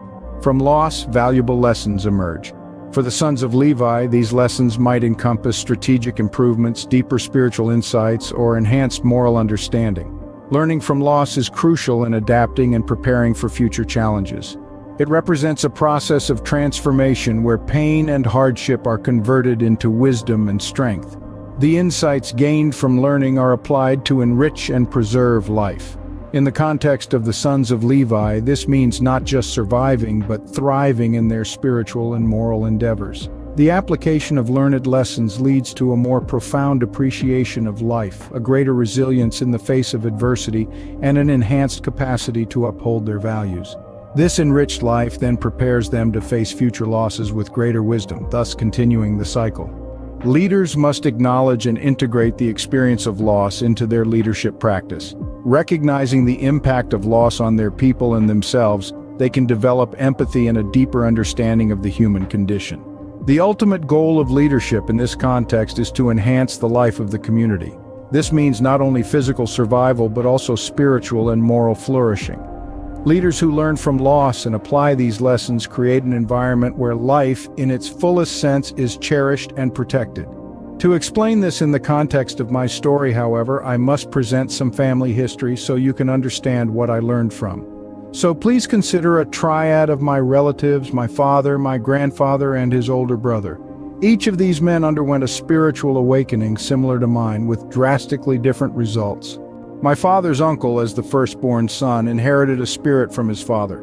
This inheritance was seen as both a legacy and a burden. He was a lifelong bachelor and felt as if his failure to marry and have children was an ultimate failure, driving him to alcoholism and an early death.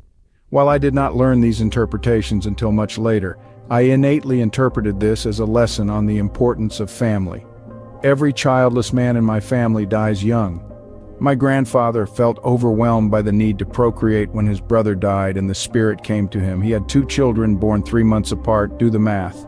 How this complicates my grandmother's attempted suicide and my own parentage will have to wait, as this is too easy to misinterpret as a lesson on adultery. It is a lesson on patience and honesty, or honesty and patience, I should say. The only practical order is to tell the truth and wait.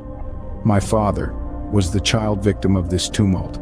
In our last conversation, he told me the tale of coming home when he was 7 to ambulances pulling away and being made to go home with neighbors. He didn't see his dad for 6 months. He didn't see his mother again for 10 years. His greatest fear, maybe only fear, was going crazy and inflicting that on his own children. So every impulse of faith he ever had, he fought. And he said one more thing to me. He said, "Don't let it get you." And I said, "What?" I asked him 3 times and he wouldn't tell me anymore. I was so angry. He told me I ruined Father's Day. I'm so glad he called me the next day. He wanted to know if the kids or I was sick, but we were fine, and I told him not to worry. And I said, "Dad, you know I love you, don't you?" And he said, "Yes, I love you too." He still couldn't eat again and died 2 weeks later, but I still tell him I love him every day. To the heart of the woods, where destinies collide, Christian, the hunter, with eyes open wide. In each step, a silent vow to keep, to protect his rose in the forest deep. The wolf, cunning, a force untamed, struck with ferocity, all goodness disclaimed. But Christian, undaunted, his spirit aflame, fought for the light in God's holy name. The moon hung low, a witness in the sky, as the 2 forces met with primal cries, facing the incarnation of malevolent will. Christian's strength, born of righteous will, in the mists of time where myths were born, the wolf's soul from titans torn. Sons of Kronos, Rhea's seed, in their shadows the wolf's creed. From the depths of ancient primal wrath, the wolf walked a darkened path, hidden by Rhea, in fear and in haste, in the annals of time a bitter taste. The titans, mighty in their reign, but in their hearts a hidden bane. The wolf, a lineage cursed to roam, far from Olympus, their celestial home. Born of giants, a destiny marred, the wolf's soul, forever scarred, a creature of night from lineage high, doomed to the shadows under the sky.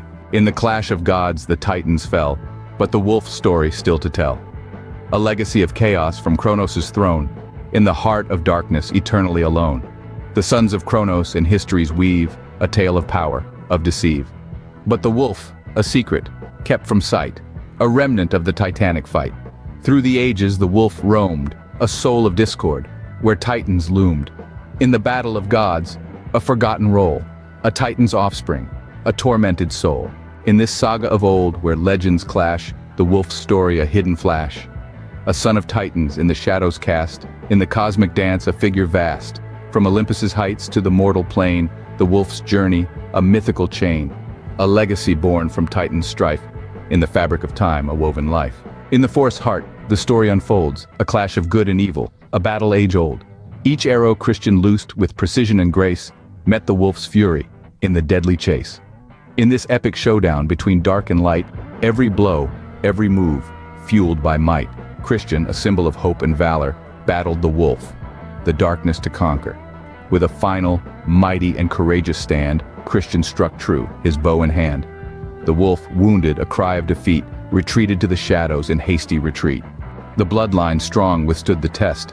Against the wolf they stood their best, a tale of survival, of light against dark, in the cosmic battle a divine spark. The battle a chapter in the ongoing war between the forces of light and the darkened lore. But in this moment victory was clear, in Christian's heart there was no fear. The hunter and the wolf, in history's weave, a tale of courage for those who believe. In the heart of the woods under the moon's glow, the hunter prevailed over his ancient foe. Still the wolf lurks, its role so dire to extinguish mankind's eternal fire. In every shadow a lesson to find, in the journey of souls genes bind. I had been preparing to visit my parents for weeks. I had made so much progress in just learning in general and was so excited to show them things I'd done. They were always annoyed that I didn't spend enough time at my law practice, and I just wanted them to see the value of my other work, paintings or writing or anything I could get them to pay attention to. My disconnect from the law drove my desire to paint, which made me want to show them I was more than just their son with a law degree. Yet my parents were in no mood for art or abstraction that day. They refused to talk about anything but my lack of financial stability, which they speculated as the cause of countless perceived negations in my life. Always remember, if something negates your family, to look for a third cause. There are other reasons my father and relatives were unable to correct their own negations, which you can be assured I will discuss at length on other occasions, as we can have no regret. We can only understand and appreciate what went before, because without that we would not be who we are. Time only moves forward. Keep your eyes ahead. While my father knew more than he told me, had I known, I would not have reacted in the same way, nor would I have prepared by trying to figure it out. Be grateful for every lesson. But my father's lesson was indeed a negation. He defined his understanding of faith based on what he observed in others, not what he experienced himself. He formed a defensive stance toward spirituality and rejected the instruction he was offered. When his own father died young and he received revelation, he negated his own experience, rationalizing it away as a sign of congenital mental illness, and spent his life fighting God's will. Then he raised me as an atheist, hoping to shield me from what he thought were crazy misinterpretations in his own head. However, despite his resistance, each choice he made and warning he offered provided the keys I needed to unlock each door. But I did not realize that yet. One negation to go. It was the morning of July 6th. I was engrossed in my work, whatever it was, and it was about 5 a.m. I was programming then because I thought it would impress my dad, and I had some program going to imbue the Socratic method into any process. I was falling asleep at my desk and just barely made it to my bed and lay down when it happened. An audible explosion like fireworks going off inside my head, and I jumped up and shook my wife and asked if she had heard it too. And she said no. But it was the 4th of July 2 days ago, and it's probably just kids lighting them off. At 5 a.m., I felt its echo as I fell asleep. In the heart of Erfurt, where history weaves, lived Heinrich and Magdalena amidst autumn leaves. Cousins of Christ, pure and refined. In their veins flowed a lineage, noble, divine. The name Bonaparte, Merovingian descent. Wolf in the shadows with wrathful intent. Sebastian, the name of the victim he wore. A noble pretender, the son of a whore. As yet their community under God's grace, unaware of the threat that they soon would face. Our villain this era was cunning and sly, his sights on the bloodline, mass murder contrived. A dark era's villain hidden in sight, coveting power, ignoring the light. In Erfurt's core his schemes ran deep, plotting in shadows, never to sleep. Imported silkworms, carriers vile, giving the Black Death to many a child. Echoes of COVID's recent trial, though less engineered to target my child's. And yet it too was a plague so vile. Crafted, intentional all the while. Targeting old blood, the bloodline immune, witchcraft conspiracy, Wolfie did croon. Christian and Rose in England's keep felt the sorrow, deep and steep. Watching from afar the world in strife, a battle for the soul, a fight for life. A sorrow the wolf would never know, as he gloried in his awful show. Blaming the Ashkenazi as he thought, that was where the bloodline stopped. Though Wolf's wrath had grown since his Transylvanian home, wrath is naught but the negation of love, and no love breeds no truth sent from above. In Erfurt's heart a tale of woe, the pogром's horror a grievous blow. In the wall of their home, secrets they hid, valuables and truths beneath the lid. Heinrich and Magdalena, silent in plight, saw the flames as they fled through the night. From Erfurt, a town with 30 of their kin, to Vienna, a city with 500,000. I wonder how long it was for the wolf saw, that loving gets you better numbers, brah. But from Einstein to Oppenheimer, Wolf incarnation saw nothing but how to murder more and more and more. In this chapter of time, where destinies entwine, the battle of souls, in the divine line, Erfurt's echoes, Austria's silent call, in the grand tapestry, a part of it all. Heinrich and Magdalena, in their flight, carried Christ's light, a beacon bright, through alleys marred by loss and pain. Their lineage was never in danger again. From the time of Jesus Christ, the couple had traveled from life to life, spreading their children around the world. Everywhere children's cries are heard. the saga of souls in the Middle Ages fold, a tale of survival, courage, and gold. In the dance of destiny, a path so fraught, the battle of good and evil eternally fought. In this chapter of history, the plot entwines, the battle against darkness in hidden lines.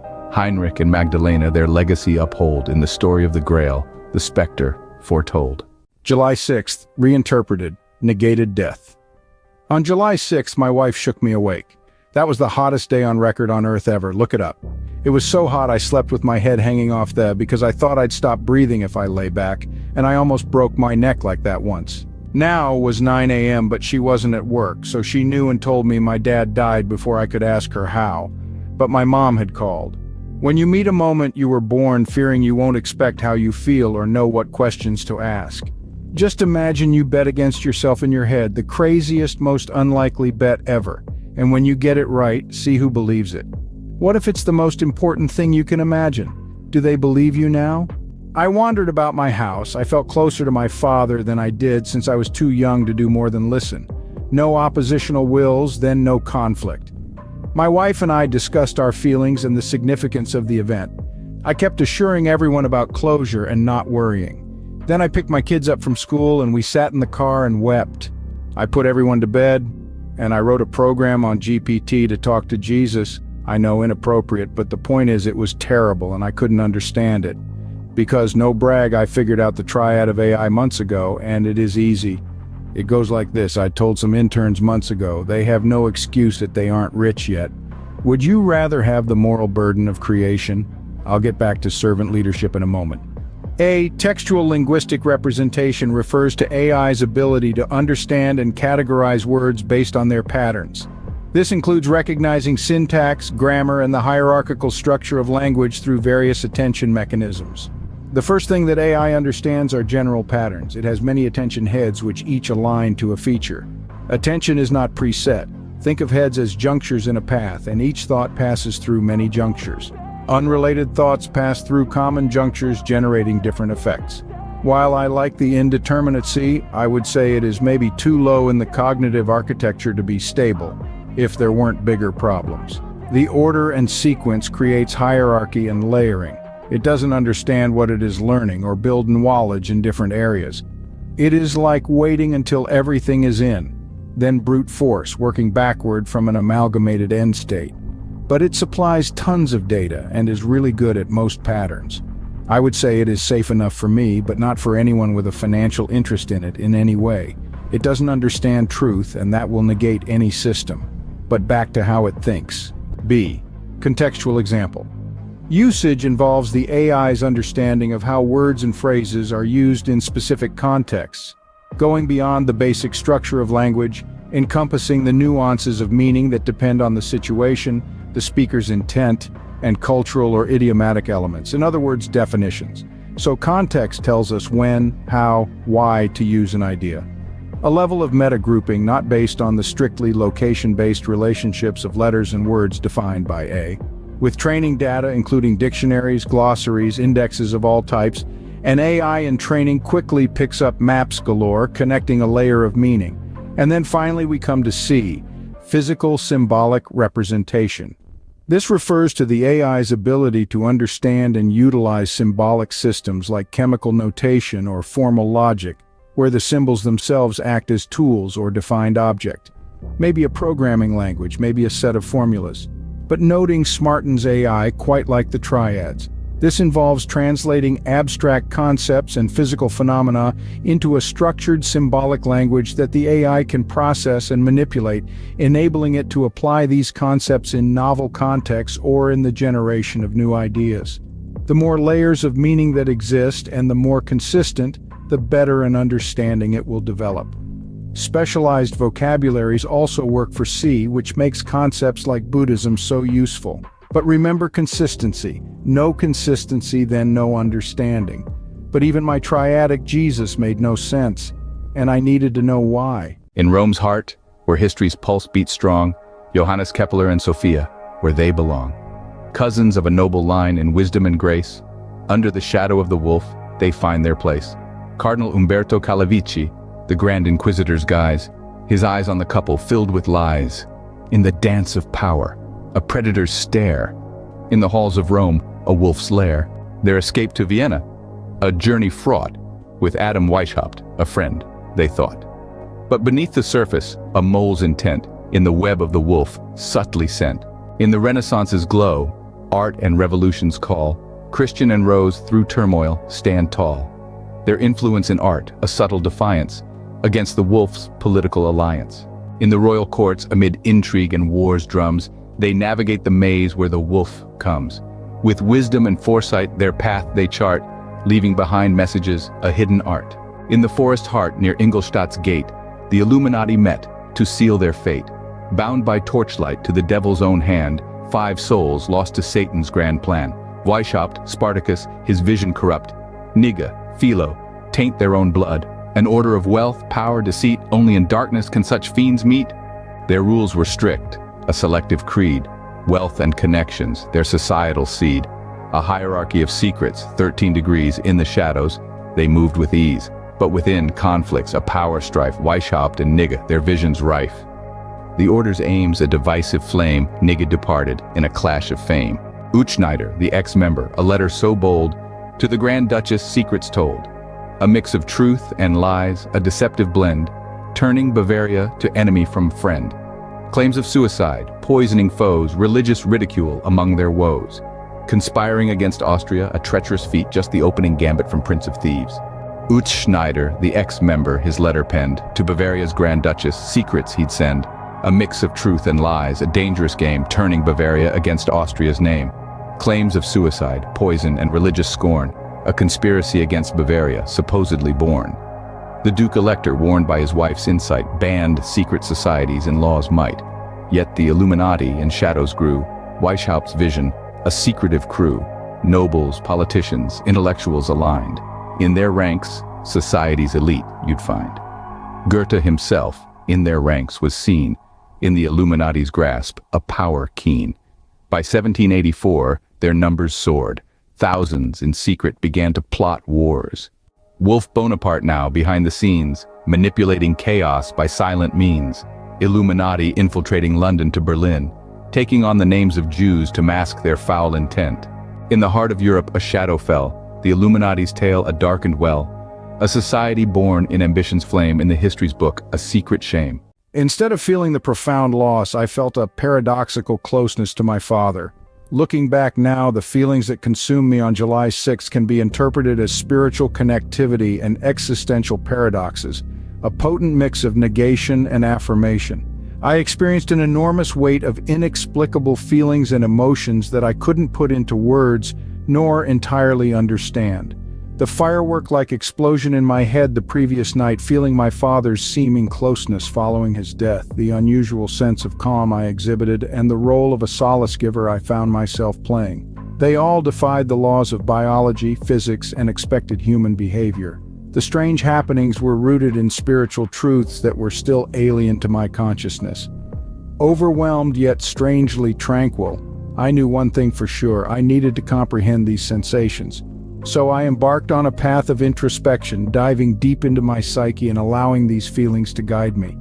They became a driving force that prompted me to delve into the mysteries of the spiritual world, to find plausible meanings that matched the depth of my experiences. That confusion served as the catalyst propelling me towards a journey of deeper understanding and enlightenment. September 22, 2023. I had only my third ever immigration court hearing in the morning. So I had been working for 18 hours on a complex puzzle, teasing out the relationship between ancient Hebrew triconsonantal roots and abstract mathematical geometries. I knew if I could fit the right formulas, my graph would predict the meaning of any root, and then I'd just have to match graphs to translate anything. Then I'd never have to go to my job again. Though I had this idea that there had to be a mass of interns where they would start telling each other what to do. It's like when your effort doesn't connect logically to the outcome and you start thinking nothing matters and no one will be affected by your actions. You can think it, but you'll be wrong. I always hated calculus. The algorithms don't look like anything. GPT was no help. It couldn't distinguish integrals from derivatives. Back to paper. It is hard to draw in math if possible. I recommend learning to just draw. If you know what a vortex diagram is, I'll make a video to explain.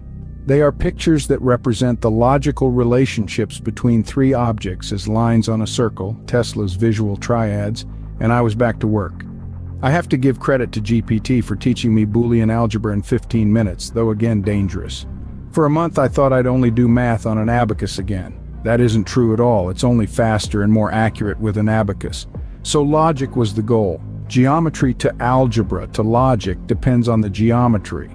I'm more of an abstract artist, so it was a couple weeks more before I had worked out the kinks and how everything in the universe was interconnected. But that kind of linear thinking really doesn't matter, as any two variables bring into existence the third. I had faith I would succeed. I create pressures for myself where I have no other choice. I had understanding, scraped together bit by bit. No help from the Bible yet, though, but faith and understanding are all that is necessary for revelation, ready or not. In Vienna's ancient streets, where whispers speak, Kepler seems to never sleep, a mind unique. His eyes on Weishaupt, a shadow in light. In the dance of intrigue, a silent night. Suspicion's seed in Kepler's heart grew, a trail to follow, a mission to pursue. In the guise of Adam Westphal, a mask donned, into the Illuminati's depths he fondly fawned. Through the halls of secret gatherings he moved, each word, each gesture carefully proved. Weishaupt's steps he shadowed with care, in a world of symbols, secrets to bear. In the Illuminati's embrace, Westphal played his part, gathering knowledge, a clandestine art. A spy in their midst, eyes and ears wide, in the society's core, he did bide. Weishaupt, unaware of a hunter in his lair, continued his schemes, a cold, steely glare.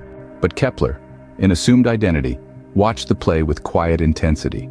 Each meeting, each rite, keenly observed, Illuminati's plans, silently preserved. In webs of lies, a truth-seeker's stance, a game of chance, in a dangerous dance. Through veils of deception, Kepler shone. In the Illuminati's lair, he was never alone. With each piece of knowledge, a step ahead, their society's plot, he carefully tread. In this shadowed game, where secrets reign, the Grail quest, never in vain. In the guise of Westphal, a double life. In the Illuminati's world, a silent strife. Whispers and codes, the night's embrace. Kepler in pursuit, a relentless chase. In the heart of the order, a secret fight against the wolf's power, a beacon of light. In the tumult of revolution, a shadow's rise. Westphal, in the midst, a disguise. Robespierre, the wolf in power's grip, a nation's heart he sought to rip. Westphal, keen of mind, in shadows weaved, a plan to expose what he perceived. Through Paris's streets, where whispers ran, Westphal moved, a hidden man. Gathering evidence, a truth to unveil, against the tide he set his sail. Bonaparte lurking, a wolf in wait, Westphal's efforts against a heavy fate. In corridors of power, a silent fight to stop the ravages, to bring the light. But history's course, a river wild, Robespierre's fall, Bonaparte's child, Westphal's attempts, valiant but vain, in the storm of change, a lasting pain. Through Europe's lands, the wolf's howl. In the shadows, a predator's prowl. Westphal, a sentinel. In the night, a guardian stand for what is right. In the revolution's heart, a struggle unseen, Westphal's quest, where few have been. A battle of wits, a war of minds, in history's pages where truth binds. The wolf of Robespierre, a tyrant's role, in the fabric of time, a darkened hole. Westphal's efforts, a beacon's glow, in the fight against a hidden foe. Though Bonaparte rose in history's stage, Westphal's courage, an eternal page. In the saga of shadows, a hero's tale. In the dance of destiny, a valiant sail. I sat before the computer defining the triads in those morning hours, the hum of the machine chirping away in synchrony with the rhythmic tap of my fingers on the keys. Absorbed, lost in the finely tuned dance of creation and unraveled mysteries, barely aware of the night slipping away around me, reasoning each diagram into a sequence. 5 or 6 did it. 6, I think. It's not writing or reading the formulas per se, that is like praying. Study what I give you, learn all 11 and the negations and pray. But I would say if you can both understand and come up with a way of explaining half without any hints, God might talk to you, but that took me 47 years. Gazing at the screen, through the screen, visualizing my literal trinities with my mind, it was like I lifted out of my body, though I had a different interpretation than my father because I'd been there before, plenty. I wasn't crazy, I was tripping, but that term is inaccurate. So let me offer an alternative model. The human brain, abstracted, is a calculation machine capable of producing any thought or memory. Memories are thoughts we can generate at will because we understand the patterns to trigger them. That understanding can come from experience or insight. Most of the time we are distracted by something called the default mode network, which is a fancy way of referring to a cyclical set of thoughts that trigger each other, presenting the illusion of consistent personality. And if you keep telling yourself what you think you want, it is very easy to ignore the will of God. And that is the ego for you. Are we 100% clear? Your so-called egos or personalities are essentially pop-up windows that reopen each other? Are those helping you get a lot done? Clear them are and meditate? There is certainly a difference between meditation and communion, and after a moment of fear I opened my mind, and I saw God, and He told me everything. He told me I was His son, and it wasn't just me but my whole family line. My father before me and his father too, all the way back to Jesus and far beyond to and through Enoch or whoever fits my mood best. Do you understand? Because personalities are illusions, patterns designed to align facts and make them producive. So you can just be whoever is most effective for your case. But I usually feel like Enoch because he's the one who chose to stay. And he makes me feel more comfortable with genetics, discontinuous fields where energies blend, families the canvas on which our spirits bend. Each member a node in this sacred weave in the tapestry of time and what we believe. Every life a point of light in the firmament of souls, manifesting karma where samsara flows. Our souls like sparks in the divine design, each effort, each prayer, God's will entwined. Rebirth cycle turns over ages, lives, and dreams, rotations of a cosmic wheel written in our genes. Love transcends the ages, no matter where we hide. In gazes, breezes, tides, our spirits do reside. Oh, in my heart a beat resounds through past and present bounds. In wind's whisper and the sea's relentless tide, our souls remember journeys far and wide, where fate and time embrace, begging to explore evolution's sacred trace, guides to open doors. Deep in Freemasonry, where symbols speak, a song's verse rings out, the truth it seeks. The sky, the sea, and sailing's art, metaphors of life in the Mason's heart. The sky is man, a canvas vast, limitless, wide in the heavens cast, a symbol of quest, of knowledge and aim, in the Masonic journey enlightenment's flame. Stretching far, the skies embrace man's ambitions, his spiritual grace. Enlightenment's quest, in stars written, for in love we all are smitten. The sea is woman, depth untold, mystery, life's source in its fold. The goddess worshipped on the path, emotional depth, its aftermath. Seas nurturing waves, life's fine tune, exploring unknowns under the moon.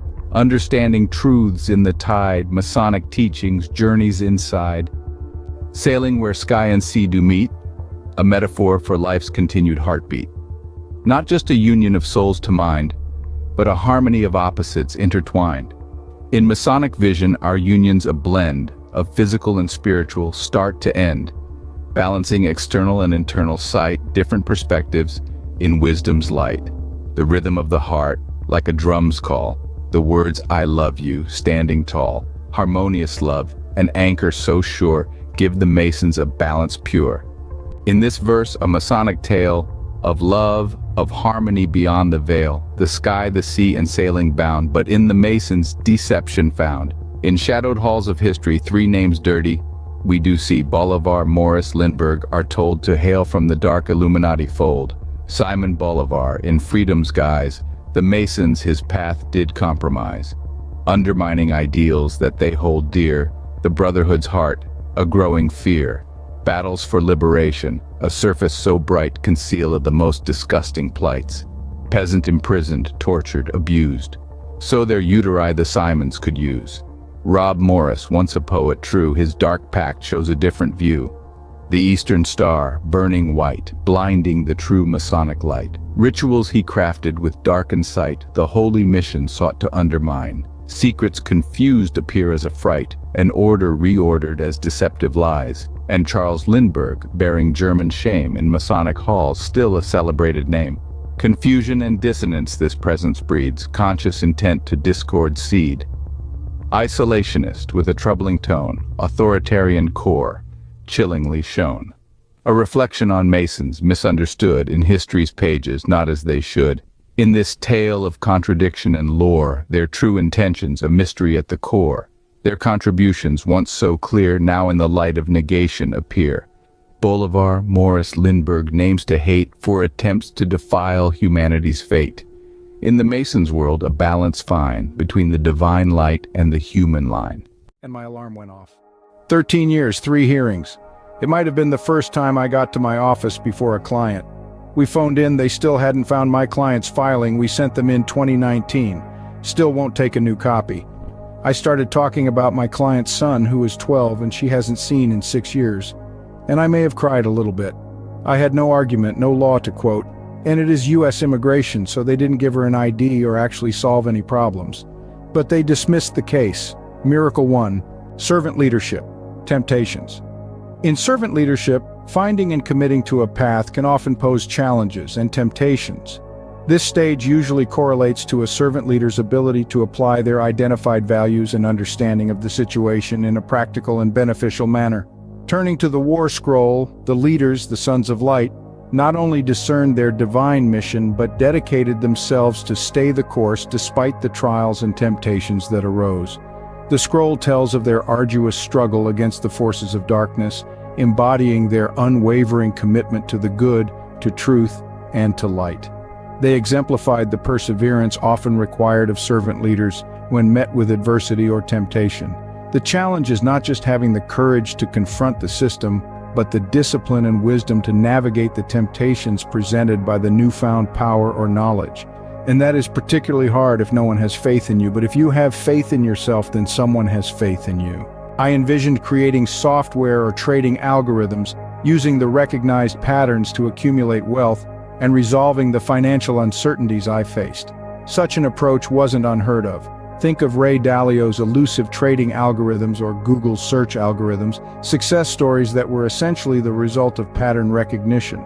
However, as explored into this possibility, I was drawn back by concerns around secrecy, power dynamics, and the very idea of rooting success in concealed knowledge. Reflecting on the roots of these successful entities, it was clear that they held back essential information, creating a hierarchy of knowledge that stifled growth. Dalio's very team was left in the shadows, skeptically collecting data while the fruits of their labor remained a mystery to them. This approach mirrored the antithesis of servant leadership, a culture of secrecy, of top-down control, and denied potential. God always gives me things to read right when I need, and the Bridgewater piece in the New York Times this summer really put it all in perspective. That all the people out there who have figured out pieces of this and had the opportunity to share it and make the world smarter chose not to for their personal benefit, right? Elon, Ray, Bill, Sergey, Donald, dirty. Some of those we get, but how could a philanthropist keep his team in the dark? What motivates the paranoia of these secrets being revealed? It is too easy to blame fear of losing power and replacement. It is easy to learn patterns, and power will see folly soon enough. Let's just dissect their justifications. Negation of embracivity. Sometimes knowledge is kept secret out of a sense of protection. The idea is that not every individual or group might be emotionally or mentally ready to embrace certain truths or information, but concealing truth under the guise of protection can lead to patronization and undermine trust. This lack of transparency might foster an environment of suspicion and paranoia, eroding the very fabric of mutual understanding and emotional safety. Negation of sincerity. Secret knowledge might also be guarded due to the sincere belief that its revelation could lead to misuse or misunderstanding. When sincerity and withholding knowledge is negated by dishonesty and method, it breeds cynicism and distrust. The perception shifts from protection of purity to manipulation and control, which can lead to a loss of faith in leadership or the knowledge itself. Negation of momentum.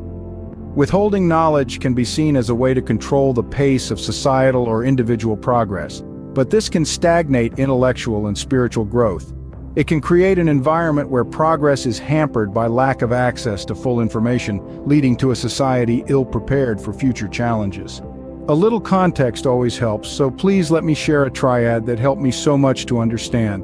The triad of the divine plan. Actualization of the divine plan has 3 components. A, God's will can be seen as the cosmic law, dharma, playing out in individual lives, setting the stage for actions and their consequences, karma. B, The collective journey is seen as part of the broader cosmic narrative, where societies and communities play roles in the unfolding divine plan. C. Free agency emphasizes personal responsibility in actions, karma, and their alignment or misalignment with cosmic law, dharma, influencing the cycle of rebirth and liberation, samsara. God's will, the divine or cosmic push. This aspect views individual actions as part of a broader cosmic narrative, where individuals are instruments of a larger plan or destiny. It includes enchantment, seen in Hinduism's Lila, that aligns with the idea of the universe as a divine play, adding a dimension of creativity and joy to the cosmic narrative. Providence from the biblical story of Joseph, reflecting the belief in a benevolent guiding force, suggesting that even negative events serve a larger positive purpose. And harmony, as in the Tao emphasizes, aligning with the natural order, suggesting that peace is achieved by following the universal flow. So individual actions weave into a grand tapestry of universal design. And harmony, as the Tao emphasizes, aligning with the natural order, suggesting that peace is achieved by following the universal flow, so universal action weave into a grand tapestry of universal design, in the grand design where paths and destinies cross, lives intertwine in gain and in loss, each choice a voice in the cosmic gloss. In this divine plan we're both gold and dross. B. Collective journey of humanity. The collective journey of humanity shaped by shared experiences and cultural heritage. This concept suggests that humanity's journey is not just a sum of individual experiences, but is significantly shaped by our collective experiences and cultural heritage. It implies that our shared history, values, and beliefs play a pivotal role in guiding our collective destiny. Collective valor, Bushido. This can be reinterpreted as not just individual courage and honor, but as the collective strength and resilience of a community or society. It reflects how shared values and norms guide the collective response to challenges. Collective transience, Anika. In a broader sense, this represents the understanding of impermanence at a societal level. It emphasizes how communities adapt and evolve, acknowledging the transient nature of social structures, traditions, and collective experiences. Collective kinship, Native American traditions. This aspect can be expanded to encompass the idea of a global community where the interconnectedness extends beyond immediate social or environmental contexts. It highlights how collective destinies are shaped by a sense of responsibility towards each other and the planet. Bushido's valor, not just in the lone but in the heart of all where courage is grown. Anika's flow in the transient shown, in kinship's bond, our collective seed sown. C. Free agency and individual choice. The collective context provides a backdrop against which individuals exercise their free will and personal choice, highlighting the tension and harmony between personal agency and collective destiny. This dimension focuses on the individual's capacity for free will and personal choice, irrespective of cosmic plans or external influences. This principle underscores the individual's ability to exercise free will and make personal choices, independent of predetermined cosmic plans or external influences. It's a fundamental aspect of human experience, recognizing that individuals have the power to shape their own destinies through their decisions and actions. Autonomy, existentialist philosophy. Rooted in existentialist thought, autonomy emphasizes the importance of self-governance and the freedom to choose one's own path in life. Existentialism posits that individuals are responsible for giving meaning to their lives through their choices and actions. This autonomy is not just a right but a responsibility, as each choice contributes to the creation of one's essence and identity. The Bikini Atoll nuclear tests illuminate the dangerous trajectory of a dominant power's unilateral decisions.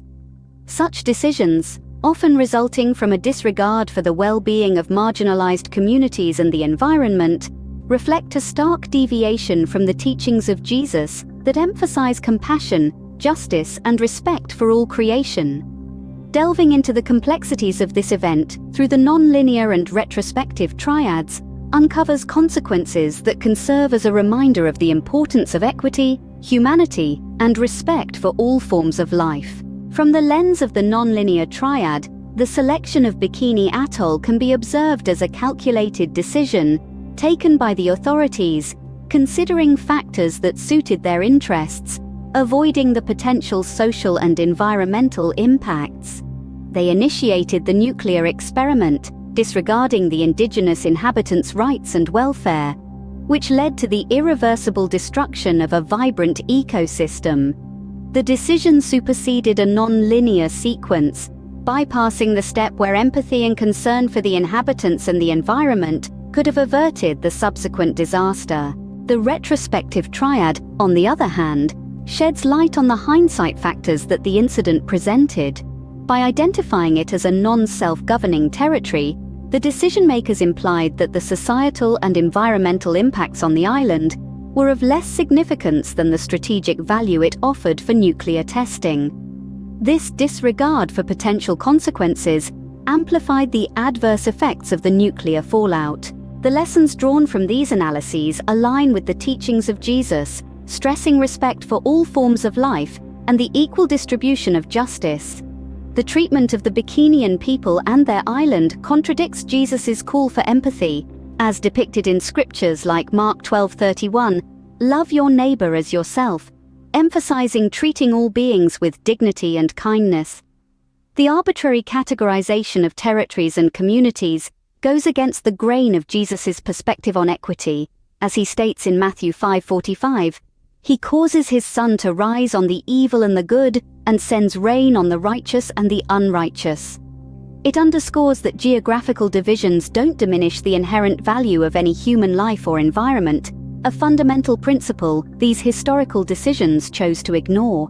Examining these events in the light of Jesus' teachings serves as a stark reminder of the overarching obligations we bear as part of a global community. We must learn from these historical decisions and the profound harm they cause to vulnerable communities and pivot towards impartiality, respect, and empathy in future decisions.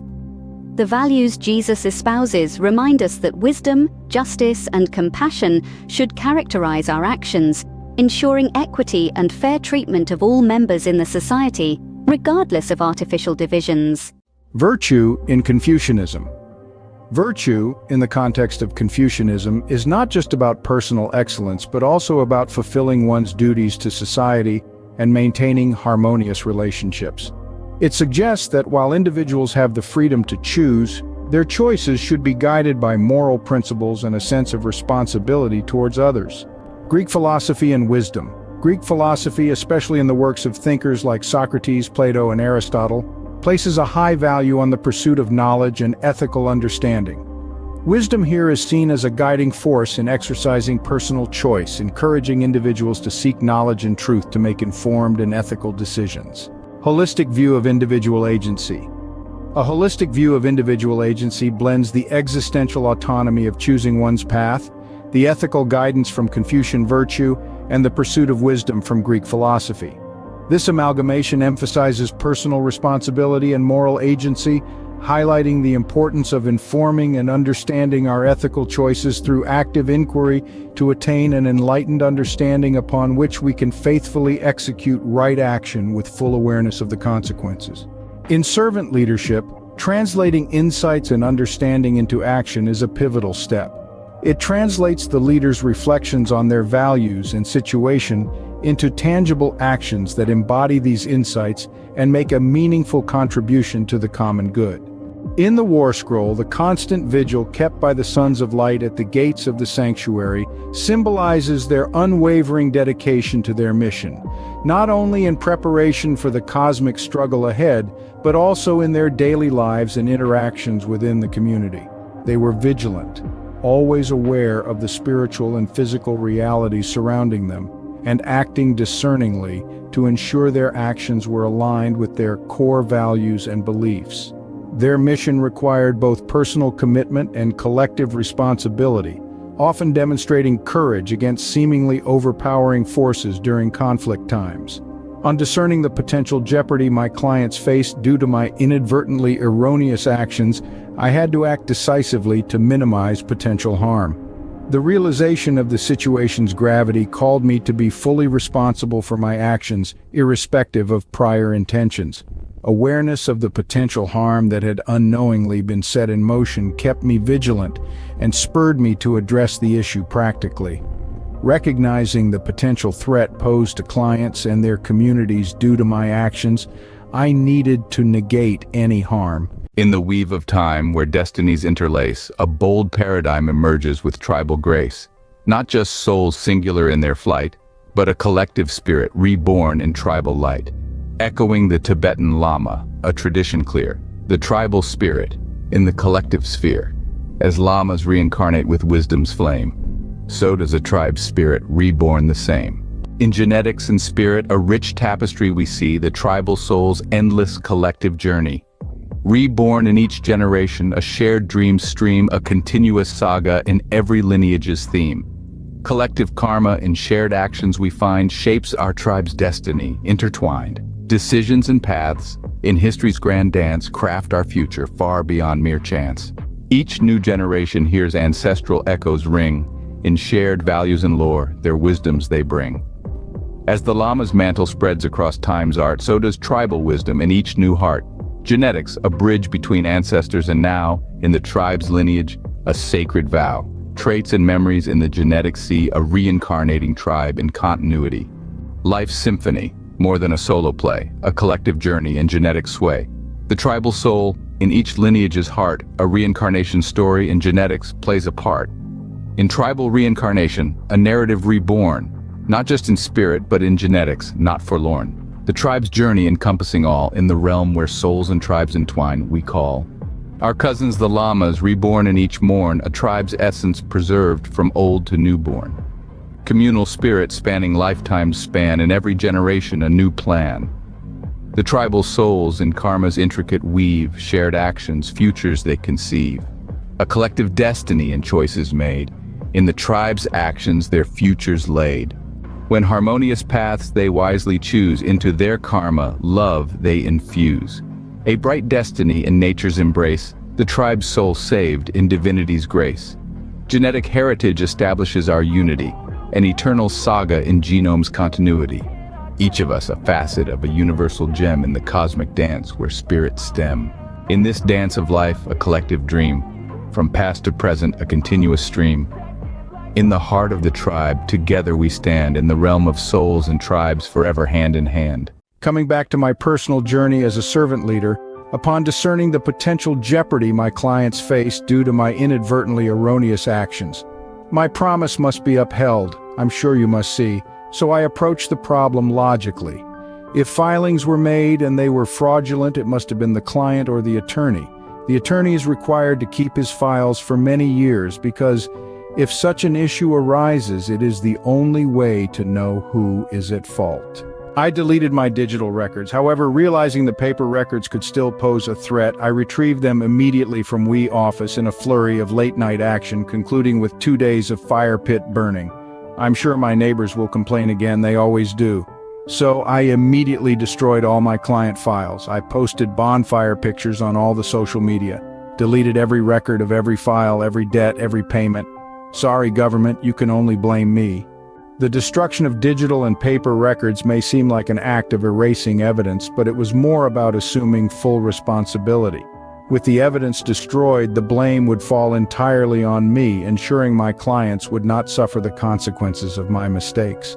While some may see this as an act of self-sacrifice, for me it was an act of justice and alignment, a determined effort to right my wrongs, align my actions with my newfound understanding, and protect the welfare of those I was committed to serve. In essence, by destroying the records, I closed the opportunity for the government to prove my client's guilt. They had only co-signed papers on the advice of counsel. With my actions, I owned the risk I had inadvertently imposed on my clients. By acting decisively, I hope to negate the potential harm to my clients and their communities, reinforcing my dedication to serving the common good. As I watched the flames devour the files in my fire pit, feeling the glowing heat bearing witness to my awakening. The shadows danced in a shroud around me, the soft crackle of the burning papers whispered the closure of an old chapter and the promise of a new dawn. Far from negating the intentions I held when I first began the study of the law, this final act as an attorney reaffirmed them all. My belief that through works we can each make the world a better place, my belief in truth, integrity, and justice, and above all, my belief that love and compassion should guide our efforts. In that decisive act, I realized that I had stepped beyond the threshold of man's law and to that of God himself, and I finally understood Paul's greatest teaching that man's law is for the lawless, God's law is for us all. In the shadows of a heart, twisted and worn, the wolf's view of love, from empathy torn. Damaged souls, seeking power as a key, to unlock a love they couldn't freely see. In their eyes, love a commodity rare, a game of power in a societal snare. Unable to grasp love's honest grace, they set rules in a desperate chase. Women with souls undamaged and whole, connected to the divine, playing their role.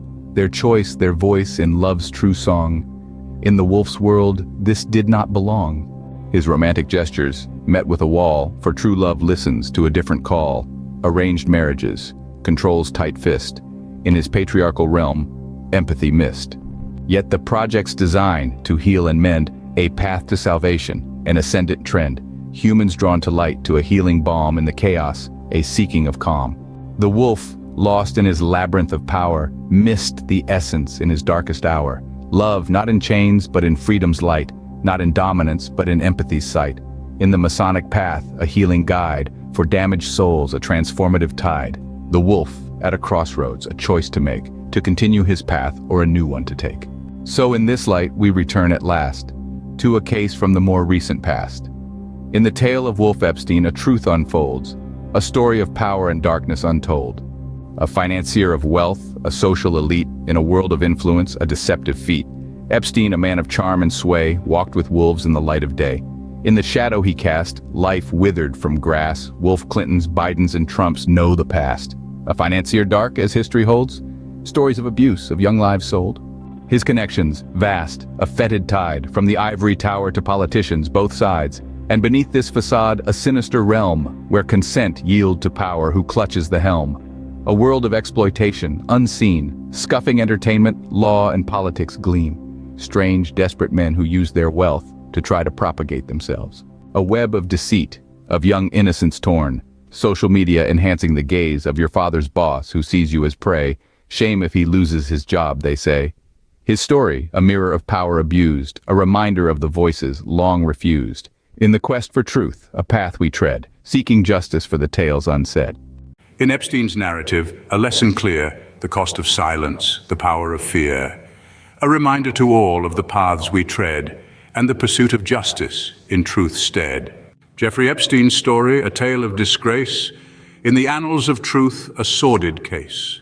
A financier by trade with wealth amassed, in a world of power, his shadow cast. His life, a network of the elite and high connections and influence, reaching the sky. But beneath the facade, a darker truth lay, a path of exploitation, concealed from the day. Voices rose, brave and stark, illuminating the abuse in the dark. A tragic tapestry of youth betrayed, in Epstein's grasp, innocence frayed. An island of secrets, a hidden lair, where misconduct hid from publicity's glare. A secret playground for the foul and cruel, where darker stories were the rule. The law's long arm finally reached Epstein's fortress of silence. Breached, arrested and charged, the law took its course against a background of power and remorseless force. Charged with crimes too long concealed, in the halls of justice his fate sealed. Yet in his cell, a sudden end, power's grip it sought to mend. His end shrouded in uncertainty and doubt, leaving a trail of victims inside and out. Questions unanswered by his final breath, a dark embrace, a silent death. O ye who hold the knowledge deep of wicked deeds in silence steeped, like coals that burn beneath the earth, your silent tongues betray their worth. In hidden corners of your heart, where shadows play their darkest part, the truth you veil, a solemn crime echoing through the sands of time. Behold, the silent witness and the hidden hand, in God's great court, equally they stand. All are guilty, all are condemned, for the sins unseen.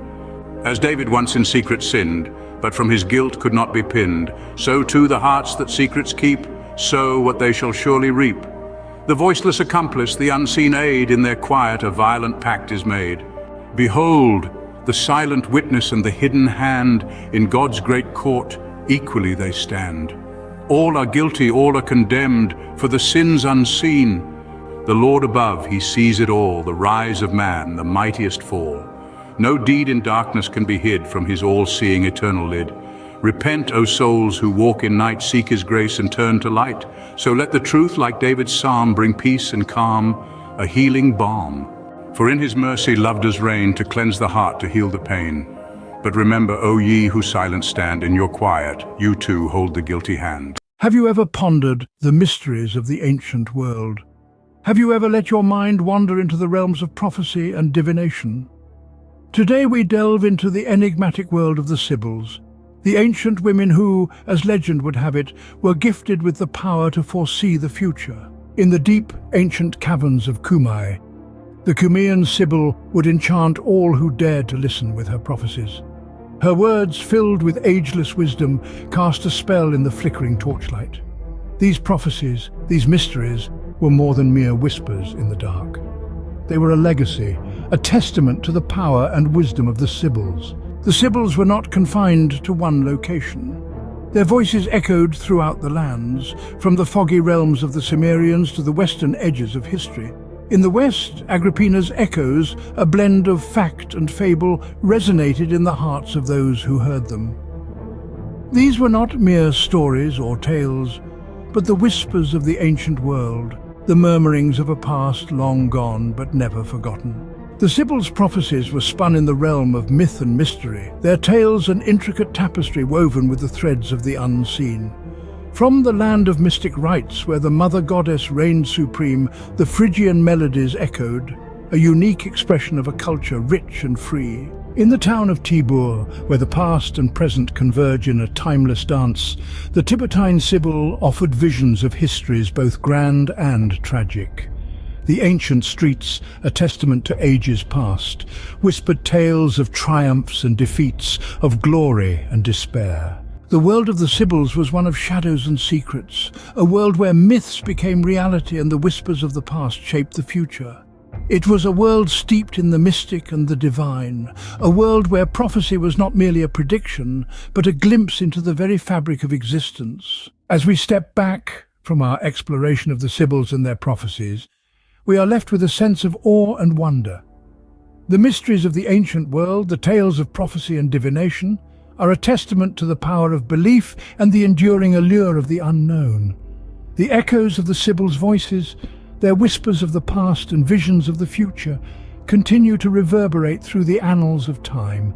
These are the mysteries, the prophecies of the ancient world, a world where the line between myth and reality is as thin as a Sibyl's whisper. In the whispers of the forests, in the murmurs of the streams, lies a song of ancient wisdom, in the fabric of our dreams.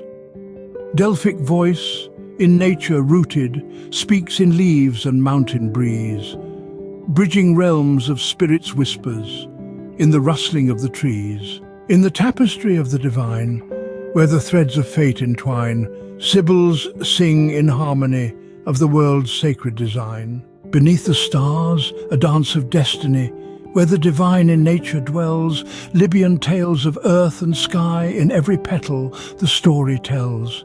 Where the sacred meets the earthly realm, in a symphony of life, echoing the ancient truths in the natural world rife. From deserts vast to mountains high, a chorus of cultures blend, Judean voice, a mosaic of faiths, where paths and spirits wend.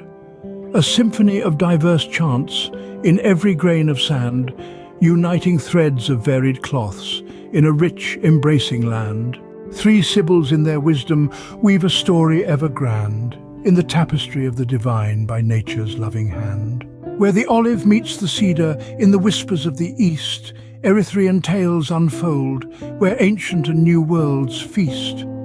A blend of Hellenic echoes with the mystic eastern dawn, in every verse a journey where diverse paths are drawn. At the crossroads of cultures where the ancient tales are spun, Sibyls sing of unity beneath the same golden sun. In the gaze of Greek philosophers, across the sands of distant lands, Persian stories take the stage, in the sculptor's skillful hands.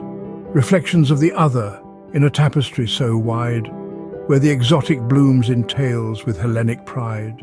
At the bustling market crossroads, where the caravans alight, Hellespontine echoes sing in the market's vibrant light. A confluence of worlds converge in the spice-scented air, weaving stories, crafting dreams, in the bazaar's lively fare. In the symphony of cultures where the Sibyl's voices blend, crossroads of the world unite in stories without end. From the isle where thinkers dream, under skies of Grecian blue, Samian whispers carry tales of intellect and art anew. In every stone a story, in each sculpture life's embrace, a cradle of the ancient world in time's unending chase. From the land of mystic rites, where the mother goddess reigns, Phrygian melodies resound in the mountains' plains. Unique in its expression, a culture rich and free, in every rhythm, the essence of regional identity. In the town where past converges with the present's steady flow, Tiburtine visions tell of history's high and low. A tapestry of ages in the stones of ancient streets, where every echo whispers of triumphs and defeats. Through the corridors of time where the Sibyl's voices ring, in the echoes of the ages their timeless tales they sing. In the whispers of the forests, in the murmurs of the streams, lies a song of ancient wisdom, in the fabric of our dreams. Delphic voice, in nature rooted, speaks in leaves and mountain breeze, bridging realms of spirits' whispers, in the rustling of the trees. In the tapestry of the divine, where the threads of fate entwine, Sibyls sing in harmony of the world's sacred design. Beneath the stars, a dance of destiny, where the divine in nature dwells, Libyan tales of earth and sky, in every petal the story tells. Where the sacred meets the earthly realm, in a symphony of life, echoing the ancient truths in the natural world rife.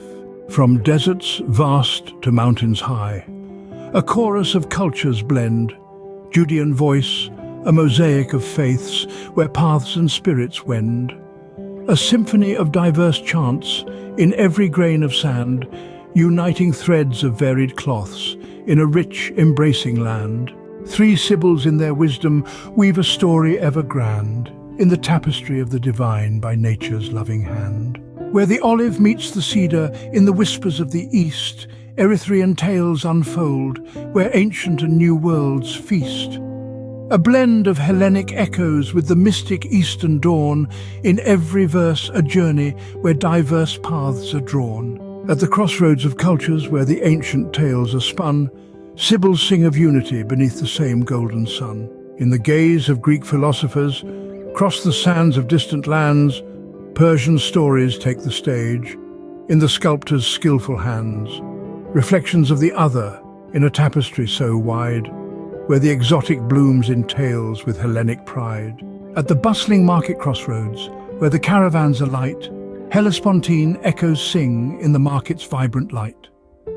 A confluence of worlds converge in the spice-scented air, weaving stories, crafting dreams, in the bazaar's lively fare. In the symphony of cultures where the Sibyl's voices blend, crossroads of the world unite in stories without end. From the isle where thinkers dream, under skies of Grecian blue, Samian whispers carry tales of intellect and art anew. In every stone a story, in each sculpture life's embrace, a cradle of the ancient world in time's unending chase. From the land of mystic rites, where the mother goddess reigns, Phrygian melodies resound in the mountains' plains. Unique in its expression, a culture rich and free, in every rhythm, the essence of regional identity. In the town where past converges with the present's steady flow, Tiburtine visions tell of history's high and low. A tapestry of ages in the stones of ancient streets, where every echo whispers of triumphs and defeats. Through the corridors of time where the Sibyl's voices ring, in the echoes of the ages their timeless tales they sing. In celestial realms the sons of God stand tall, watching over the daughters, their hearts enthrall, their love a guardian light, silent and strong, guiding, protecting where they belong. In their watchful gaze care unfolds in every tale that destiny holds.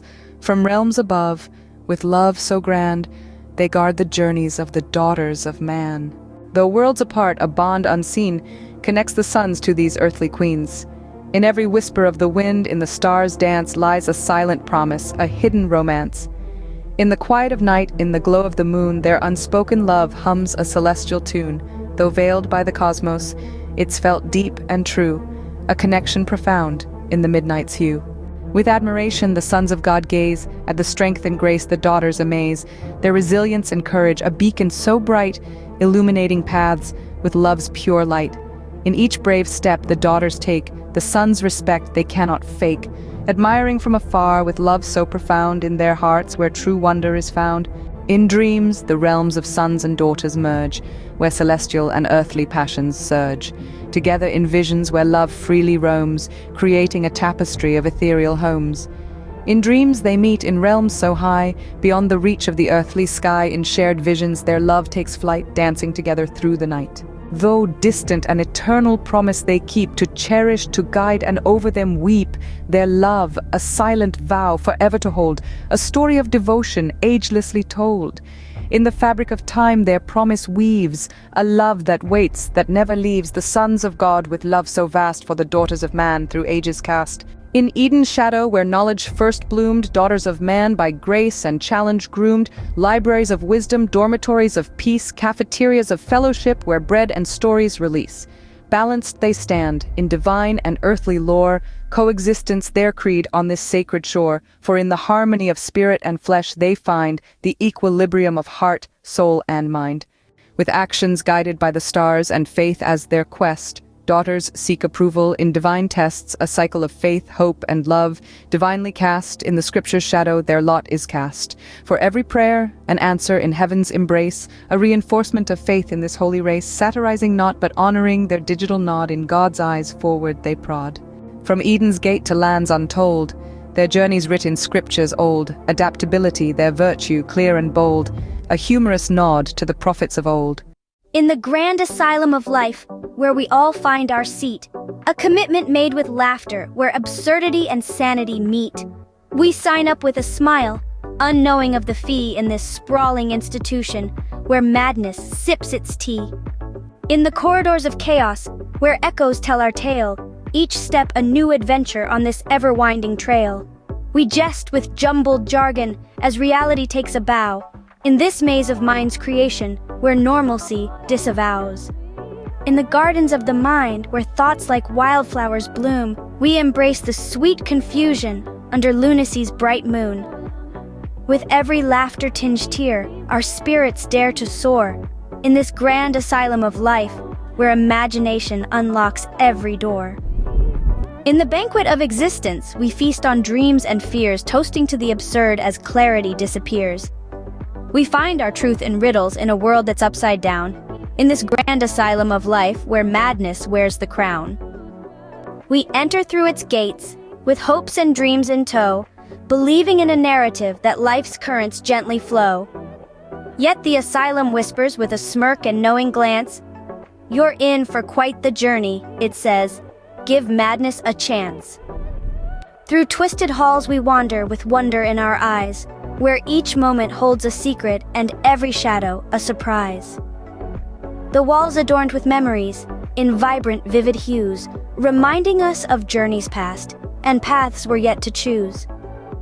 In rooms of reflection where our hopes are mirrored deep, the asylum speaks in riddles, as secrets it does keep. Embrace the unexpected, it hums in tones so light, for in the heart of madness you'll find your truest sight.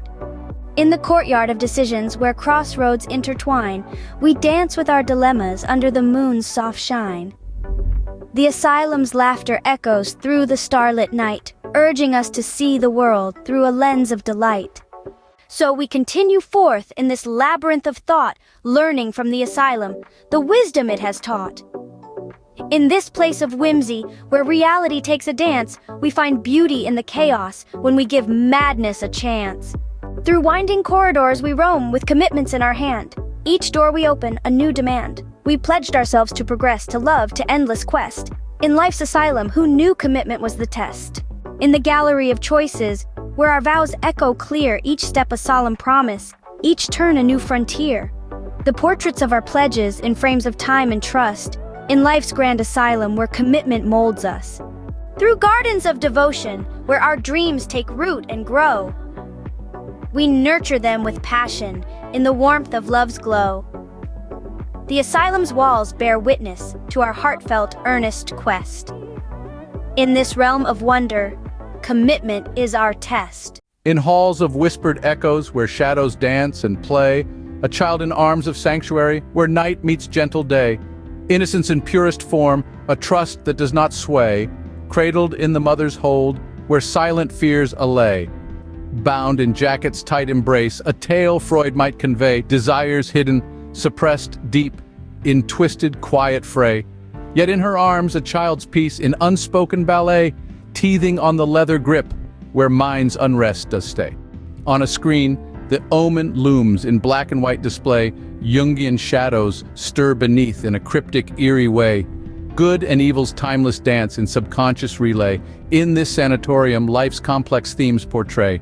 In this cradle of contrast stark, where innocence does lay, human psyche's depth unfurls in a poignant, surreal array.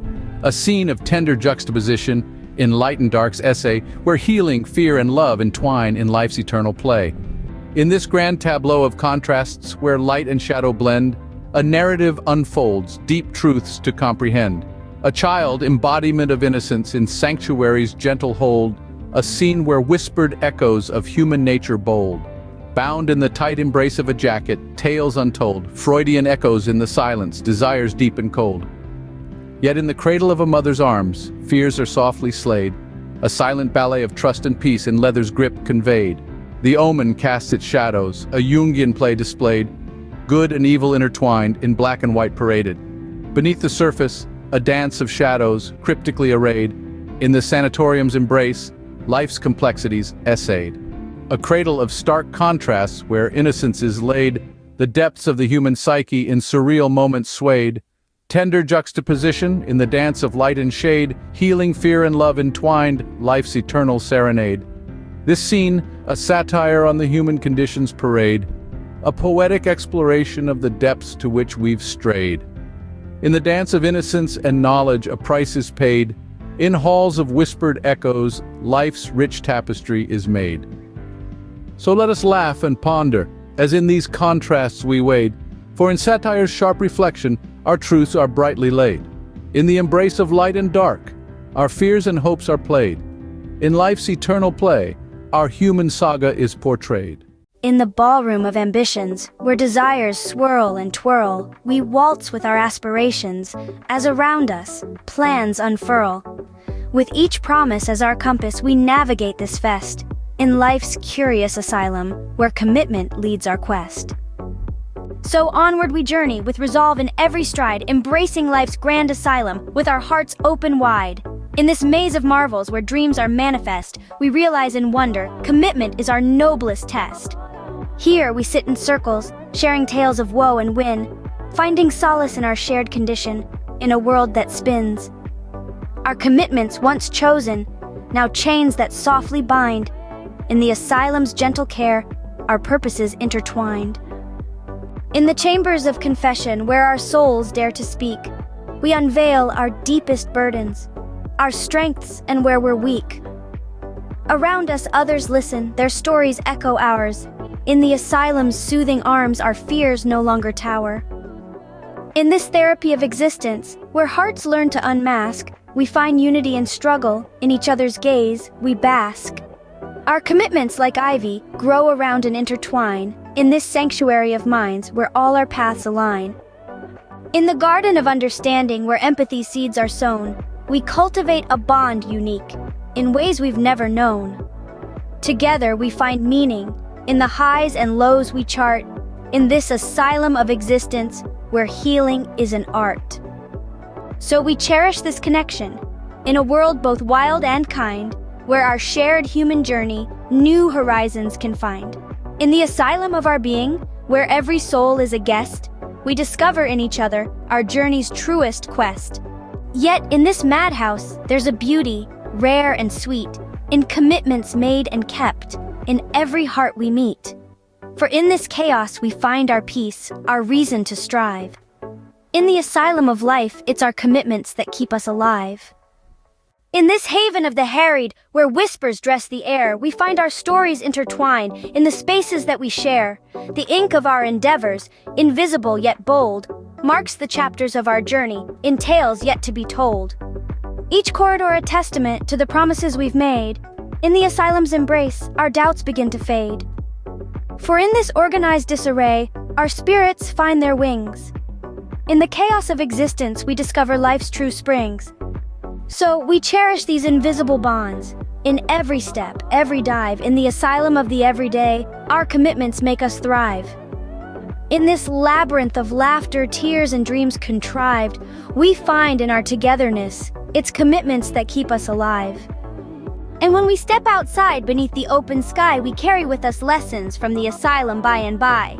That commitments, though they bind, also set us free. In the grand tapestry of life, they're what allow us to be. In grand halls where shadows weave intricate tales, a sanctuary's grace emerges, a gentle cradle where the softest whisper of the night greets the warm, embracing face of dawn. Here in my purest form, an infant cradled by trust's unyielding grasp, I find solace in the arms of my mother, a place where fears merely gasp, gasping for breath, gasping for life. Wrapped in the stern embrace of a jacket, a story that might stir Freud's deepest musings unfolds. Desires, those that lie buried deep within, locked in a silent struggle, find their voice. Yet in her hold, a tranquil peace resonates, a dance of words unspoken. Teething on the leather's edge, the turmoil within me breaks, shatters, and then heals. Before me, a play unfolds, The Omen, a chiaroscuro scene of life. Stirring deep within the shadows, a Jungian dream remains unseen. The dance of good and evil, keenly played in the theater of my mind, reveals life's intricate masquerade within these sanatorium's walls. In this cradle of stark contrasts, where innocence finds its bed, the depth of the human psyche unfurls, spinning a poignant tale that reaches far and wide. A tender juxtaposition of light and darkness, wedded in an eternal dance, where healing, fear, and love entwine to spread their never-ending narrative. This moment serves as a first-person reflection on the dance of life and lore, a satire on the depths of the psyche, a tale spun from the core. In the embrace of contrasts, where truths and shadows blend, I perceive the rich tapestry of life, in its complex, winding trend. In corridors of concrete thought, reason's light dares to stray. A skeptic finds a curious plot, a farce in the everyday.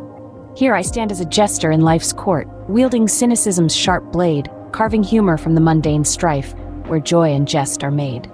The farce unfolds before me, a satire of human scenes. It mocks the darkness that it holds, sprinkling humor in between. A duel of folly and wisdom, displayed in my mind's theater, reveals society's masquerade within this auditorium of whims. In this nest of juxtaposition where folly meets its match, the depth of humor's jest unfurls, casting a catch so vast.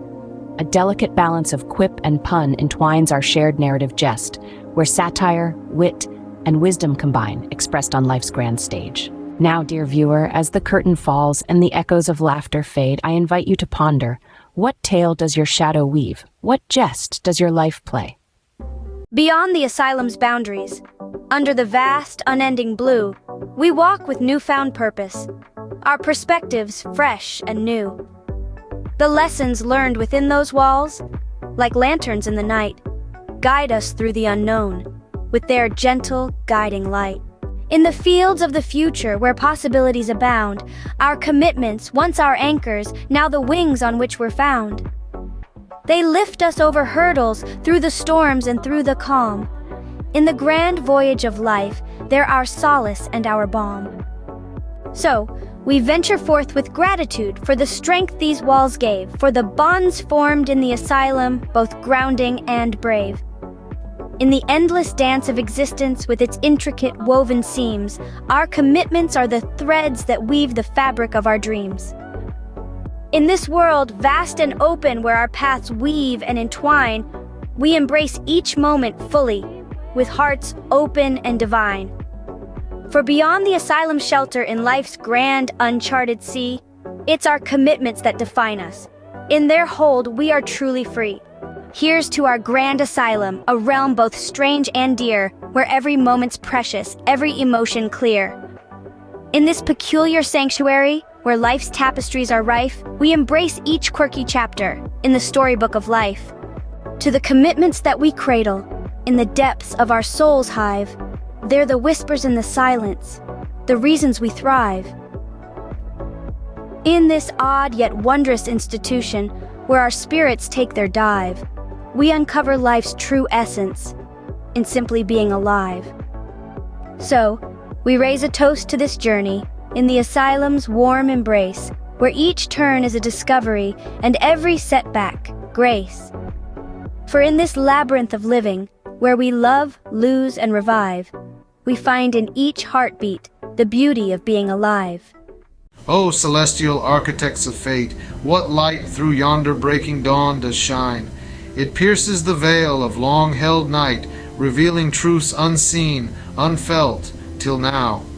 Here, in the quietude of night, a revelation dawns, bright and unbidden, a tempest of change. It roars through this heart, once shackled by ancient grudge, now freed by love's pure light.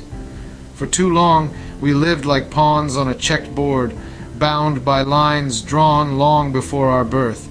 But no more. This heart, now awakened, refuses the chains of needless strife. My sun, my guiding star, in her eyes a universe of wisdom, in her love a mirror reflecting a new world where love is not a prisoner of names, nor bound by the iron chains of old vendettas. In harmony, love's song rings clear, a symphony for all to hear. Yet dissonance, when it draws near, teaches us love in every tear. Sweet melodies of souls entwined, in dissonance new chords we find, each note in contrast yet aligned. In love's vast score our fates are signed. From many hearts love's river flows, a confluence where warmth glows, yet diverging paths, as each knows, shape the depth where true love grows. In convergence feelings blend, in divergence they extend. Teach patience till we understand the place where love will guide our hand. Fusion found in love's embrace, grace denied our heart awaits. When harmony and heartbeat sound, yoked to task our drive abounds, and yet divided we lose ground, loss of union most profound. Each unique soul fears for loss of what holds value to your thoughts. But when those thoughts fly to the breeze, ask to whom your fear would lead, you to hold and care for tight. Then ask what they would think is right. The beats of our hearts show our steady intent, a tapestry woven through time's swift ascent. Disjointed yet resonant our shared discontent, held blind to the vision that change represents. Burdens obscene always must end, where when or how is no question. In worlds where affirmations mean only what we think they seem, negations serve a crucial role. Magnetic hearts need common poles. But infinite odds beckon calls of despair, ignoring love's all-encircling care. Threads united form a net, love embroiders hope's fabric. A globe of space was not so much to measure with a gentle touch, but insight's heart and wisdom's faith could only take me half the way, then lead me back to love's first sin, wondering and questioning. Not the traps we must dissect, but drives too deep to introspect. Love links deeds to unknown ends. We go where the author sends. The unity that love secures provides a script more clear than words. In the stillness of the heart, love softly speaks, a whisper of depth in the quiet it seeks. In every shared dream, in each promise we keep, love's echoes resound in the soul's leap. In the rhythm of the night, lust's pulse is felt, a surge of yearning where hearts melt. In every longing gaze, in the dance of desire, lust's vibrant pulse, a passionate fire. In the symphony of heart, where melodies align, love's depth and lust's fervor, in a dance divine. One a serene river, one a wild gust, together they play, in the symphony of us. Love, a mirror in the soul, reflecting true, in its depths, a portrait of me and you. In every act of kindness, in bonds that we trust, love's reflection shines beyond just us. Lust, a whirlwind, fierce and untamed, in its embrace a spark unclaimed. In every wild heartbeat, in each unspoken word, the whirlwind of now, waiting to be heard. In the tapestry of emotions woven through time, love's depth and lust's passion in a delicate rhyme. One a guiding star, one a lightning thrust. In the sky of the heart, love and lust. In the journey of discovery, in the search within, love and lust, shadows and light begin. In every honest moment, in the paths we tread, the journey of the heart, where all is said. In the twilight of our tales, in the dawn of new sights, in love's gentle whisper, in lust's soaring flights, in the dance of duality, in the heart's trust, embrace the echo of love in the pulse of lust. Welcome to our lyrical journey. Our opening verse whispers, "In the stillness of the heart, love softly speaks." This verse sets the tone for our exploration, painting a picture of love as a quiet, constant presence. It's not loud or demanding, but soft and patient, whispering in the stillness of our hearts. The imagery presented here is delicate and profound. Love is depicted as a whisper, a subtle sound that you have to be quiet and attentive to hear. It's something that requires us to slow down, to be still, to listen closely. It's a call to introspection, to delve into our hearts and discover the love that resides there. The verse also speaks of love's depth, which is sought in quietness. This suggests that love isn't just about the surface-level emotions we often associate with it. It goes deeper, reaching into the very core of our being. It's about shared dreams, kept promises, and the soul's leap, moments of profound connection that resonate within us, creating echoes of love. The style of this verse, a soft pop ballad, beautifully complements its theme. Ballads are known for their emotional depth and expressive lyrics, making them an ideal choice for conveying the quiet, deep nature of love depicted in this verse. The softness of the music, with its slow tempo and gentle melodies, mirrors the soft whisper of love, enhancing the overall mood and message of the verse. This verse invites us to reflect on our own experiences of love. It asks us to consider the quiet moments, the shared dreams, the kept promises. These are the echoes of love, the subtle reverberations that remind us of its presence. They are the whispers in the stillness of our hearts, the soft voice that speaks of love's depth and endurance. Love, as portrayed in this verse, is not a loud declaration but a soft whisper. It's a gentle reminder of our capacity for deep connection, of our ability to care and share and dream together. It echoes through the stillness of our hearts, creating a song that is uniquely ours. Love is not a loud declaration but a soft whisper, echoing through the stillness of our hearts. As we transition into the second verse, the rhythm changes. In the rhythm of the night, lust's pulse is felt. Lust, often viewed as a taboo subject, is beautifully encapsulated in this verse. It's portrayed as a powerful force that makes hearts melt and fills the atmosphere with a surge of yearning. The verse speaks of the overpowering nature of lust, how it can consume us, lead us, and even become a dance of desire within us. This dance isn't a choreographed routine but a spontaneous movement, driven by the rhythm of the night and the pulse of our passion. The use of Latin rhythms and passionate guitar in the background music complements this theme perfectly. Latin music is known for its sensual, rhythmic beats and passionate undertones, which mirror the intensity of lust described in the verse. The strumming of the guitar, often used to express deep emotions in music, aligns with the fervor of lust, enhancing the verse's overall impact. Lust in this verse isn't something to be shamed or feared. Instead, it's celebrated as a natural, vibrant part of human existence. It's the electricity that sparks between two people, the magnetic force that pulls us towards another. It's a fundamental aspect of our humanity, as inherent and necessary as the air we breathe. This verse also subtly highlights the transient nature of lust. It's referred to as the pulse of the night, suggesting that lust, like the night, is temporary. It arrives, it takes over, and then it leaves, making way for the dawn. This fleeting quality of lust makes it all the more tantalizing and precious. The verse concludes with the powerful line, "Lust's vibrant pulse, a passionate fire."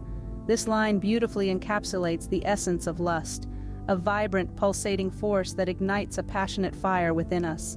It's a fire that can warm us, excite us, and at times even consume us. Lust is the rhythm of the night, a passionate dance that sets our hearts on fire. The chorus strikes a beautiful balance, in the symphony of heart, where melodies align. This line is a poetic expression of the complex interplay of love and lust. It's a symphony, a harmonious blend of different sounds, different emotions, different experiences. It's not just about one or the other, but how they come together to create something new and beautiful. The Symphony of Heart is a dance between the soft pop ballad of love's depth and the passionate Latin rhythms of lust's fervor. It's a dance divine, where two seemingly opposing forces come together to create a harmony that's more beautiful than the sum of its parts. The pop ballad is a genre known for its emotional depth, its ability to tap into the subtler, quieter aspects of our emotions. It's a fitting metaphor for love, which often speaks softly but deeply, resonating within the stillness of our hearts. Lust, on the other hand, is often associated with Latin rhythms. These are vibrant, passionate, full of life. Just like lust, these rhythms speak to a more primal, more immediate part of our nature. They're a reminder of our physicality, our sensuality, our yearning for connection. But the chorus isn't just about love and lust existing side by side. It's about the interplay between them, the way they influence and inform each other. The serene river of love and the wild gust of lust, they're not opposing forces, but complementary ones. They're two sides of the same coin, two parts of the same symphony. This blend of pop ballad and Latin rhythms is a beautiful representation of this interplay. It's a reminder that love and lust, while different, are not mutually exclusive. They can coexist, they can influence each other, they can dance together in the symphony of our hearts. Love and lust coexist in the symphony of our hearts, dancing together in a beautiful, complex melody. This symphony is a testament to the richness of our emotional lives, to the depth and complexity of our hearts. It's a reminder that love and lust are not just emotions, but experiences, ones that shape us, change us, and ultimately make us human. The third verse takes a reflective turn. Love, a mirror in the soul, reflecting true. This line paints a vivid picture of love as an introspective force that reveals the depth of who we truly are. Love, in its purest form, serves as a mirror, reflecting our innermost selves with honesty and clarity. It strips away our pretenses, our facades, and lays bare our true nature. It's a powerful image that encapsulates the transformative power of love. The verse goes on to say, "In its depths, a portrait of me and you." This suggests that love not only reflects who we are individually, but also who we are together. It's a beautiful sentiment that speaks to the shared experience of love, the collective identity that forms when two souls intertwine. It's not just about me or you, it's about us. Following this, the verse states, "In every act of kindness, in bonds that we trust, love's reflection shines, beyond just us." Here, love extends beyond the personal sphere.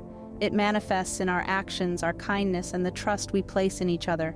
It's a reminder that love isn't confined to romantic relationships. It permeates every aspect of our lives, radiating outwards and touching those around us. Delving into the musical style, the classical crossover with violin complements this reflective theme. The violin, with its rich emotive tones, mirrors the introspective nature of love. It's a timeless instrument, much like love itself, that resonates deeply within us. The classical crossover style, with its blend of traditional and modern elements, mirrors the universal and enduring nature of love. In conclusion, this verse offers a profound exploration of love as a mirror in the soul.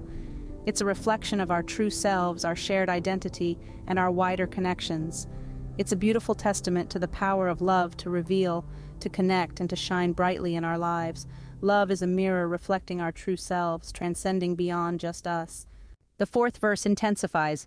Lust, a whirlwind, fierce and untamed. Here, lust is painted as a powerful storm, a wild tornado that sweeps us off our feet. The songwriter has cleverly used the metaphor of a whirlwind to capture the essence of lust. It's a force that can be as fierce, passionate, and unpredictable as a storm. The whirlwind of lust is described as untamed, echoing the fact that human desires, especially those steeped in lust, are often beyond control. They are spontaneous, impulsive, and unbridled. They defy logic and sometimes even our own understanding. They erupt from the depths of our hearts, as sudden and as intense as a whirlwind. The intensity of this verse is further amplified by the choice of music style. The rock genre, characterized by its heavy beats and intense drumming, perfectly complements the theme. Just like the pounding drums in a rock song, lust pounds on the doors of our hearts, demanding to be acknowledged and experienced. The drums echo the wild heartbeat mentioned in the verse, creating a musical representation of the physiological response to lust. The verse goes on to describe lust as a spark unclaimed. This phrase is intriguing. A spark unclaimed can be seen as a potential waiting to be realized, a passion that yearns for expression. It's a reminder that lust, in its essence, is an untapped energy, a raw emotion that seeks fulfillment. In every wild heartbeat and each unspoken word, the whirlwind of now waiting to be heard, we see lust as a present force, a now that demands attention. It's not about the past or the future, but about the intensity of the present moment. It's a call to live in the here and now, to surrender to the whirlwind of emotions, to let go and let the passion take over. In conclusion, the fourth verse of the song presents lust as a whirlwind, an intense, fierce, and untamed force. It's a force that stirs the heart, that demands to be felt and expressed. It's a force that thrives in the present, in the now. Lust is a whirlwind, a fierce and untamed force that stirs the heart. The chorus returns, in the tapestry of emotions woven through time. Here, the song brings us to the heart of the human experience. Each thread in this tapestry represents an emotion, an experience, a memory. The intertwined threads of love and lust, two of the most potent human emotions, create a pattern that is as complex as it is beautiful. This chorus melds together the themes of the song, highlighting the symbiotic relationship between love and lust. Love, with its depth and serenity, is the guiding star that lights our path, a whispering echo that resonates in the quiet spaces of our hearts. It's the promise we keep and the dreams we share, reflecting our deepest selves in the mirror of the soul. Lust, on the other hand, is the passionate fire that fuels our desires. It's the pulse that quickens in the rhythm of the night, the wild gust that stirs the quiet of our beings into a fierce whirlwind. It's an untamed force, a spark waiting to be claimed, a dance of desire that sets our hearts ablaze. The fusion of classical and rock music in the chorus mirrors this interplay of emotions. The classical elements, like the depth of love, bring a sense of harmony, a soothing rhythm that anchors us. The rock influences, much like the fervor of lust, introduce a raw energy, a vibrant pulse that stirs the soul, adding dynamism to the composition. The chorus, therefore, serves as a metaphorical loom, weaving together the threads of love and lust into a tapestry that is as intricate as it is unique. Each strand tells a story, each color a different emotion, each pattern a different chapter of our lives. The beauty of the tapestry lies in its complexity, in the blend of emotions that make us human. Love and lust intertwine in the tapestry of our emotions, creating a delicate rhyme. Together they shape our experiences, our relationships, and ultimately our understanding of ourselves. They are two sides of the same coin, two melodies in the symphony of the heart, two threads in the tapestry of emotions. The bridge presents a journey, in the journey of discovery, in the search within. This journey alludes to the exploration of our own hearts, our desires, our fears, and our hopes. Love and lust are integral parts of this journey, revealing the various shades of our emotional spectrum. The lyrics suggest that love and lust are not just feelings but experiences that shape our understanding of ourselves and our relationships. They are the shadows and light that color our journey, giving it depth and texture. Love, with its echoes and reflections, is the light that guides us, illuminating our path with kindness, trust, and shared dreams. It's a serene river, a guiding star, a mirror reflecting our true selves. On the other hand, lust, with its pulsating rhythms and whirlwinds, is the shadow that adds complexity to our journey. It's a wild gust, a passionate fire, a spark unclaimed. Lust is the untamed desire that makes our hearts beat faster, our souls yearn for more. It's the dance of desire, the vibrant pulse of the night, the fierce whirlwind waiting to be heard. The Bridge's acoustic folk style further enhances this theme of self-discovery. Folk music, with its raw, honest, and intimate nature, perfectly echoes the journey of self-discovery. The harmonica, with its soulful and nostalgic sound, underscores the introspective and contemplative nature of this journey. It's as if the music is inviting us to embark on this journey, to delve into the depths of our hearts, and to embrace the shadows and light of love and lust. The Bridge reminds us that love and lust are not just emotions but experiences that shape our journey of self-discovery. They are the threads that weave the tapestry of our emotions, the melodies that compose the symphony of our hearts. They are the echoes and pulses, the reflections and whirlwinds, the shadows and light of our journey. The journey of self-discovery is intertwined with the shadows and light of love and lust. So let's continue to explore, to discover, to feel, and to understand. Because in the end, it's the journey that matters, the journey of discovering who we truly are, in love and in lust. As our journey concludes, we arrive at the outro, in the twilight of our tales, in the dawn of new sights. This is where we find ourselves in the dance of duality, a poignant ballet between love and lust. The song masterfully explores these two intertwined, essential elements of the human experience. The soft piano and choir in the background create a soothing yet powerful atmosphere, enhancing the theme of duality. The piano, with its gentle rhythm, symbolizes the steady, profound nature of love. The choir, with its harmonious voices, represents the passionate, pulsating force of lust. These two elements, though contrasting, come together in a melodious blend, echoing the song's key message. Love and lust, like the piano and choir, are distinct yet interconnected, each bringing a unique color to the rich tapestry of our emotions. In the dance of duality, we embrace the echo of love in the pulse of lust. In the stillness of the heart, love softly speaks, a whisper of depth in the quiet it seeks. In every shared dream and each promise we keep, love's echoes resound in the soul's leap. In the rhythm of the night, lust's pulse is felt, a surge of yearning where hearts melt. In every longing gaze, in the dance of desire, lust's vibrant pulse, a passionate fire. In the symphony of heart, where melodies align, love's depth and lust's fervor, in a dance divine. One a serene river, one a wild gust, together they play, in the symphony of us.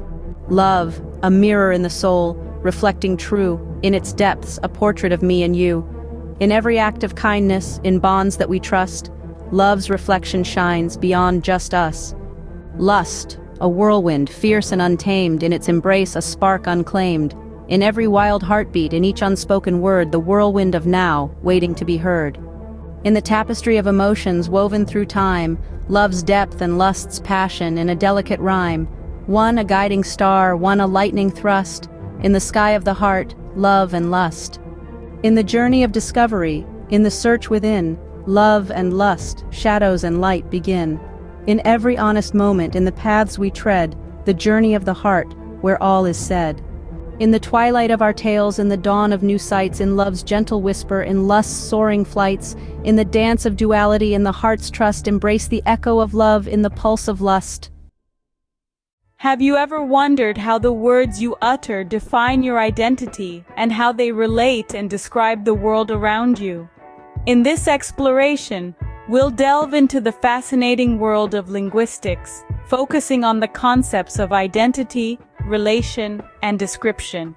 We'll examine the internal and external structures of language, its dynamic processes, and how they all intertwine to create meaning. So are you ready to explore the profound depths of language and its intricate connections? Join us as we delve deep into these fascinating concepts. First, let's unpack what we mean by identity in linguistics. At its core, identity is the unique fingerprint of a language. It's the particular combination of symbols and gestures that a language uses to convey meaning. These symbols and gestures are the physical manifestations of the language's internal structure. They're like the bricks and mortar of a building, giving shape and substance to the abstract ideas that a language tries to express. Now, these physical manifestations don't exist in isolation. They're connected to the world around them, forming what we call external relations. For instance, a raised hand might mean stop in one culture, but hello in another. The meaning of a symbol or gesture is influenced by the context in which it is used. And here's where it gets really interesting. Over time, these symbols and gestures evolve. They change to adapt to new ideas, new contexts, and new ways of thinking. This is what we refer to as dynamic processes. A word that meant one thing 100 years ago might mean something entirely different today. Or a gesture that was once commonplace might fall out of use, only to be replaced by something new. Consider, for example, the evolution of the word cool. In the mid-20th century, cool was primarily used to describe temperature, but then it started to take on a new meaning. Cool became a way to describe something that was trendy or fashionable.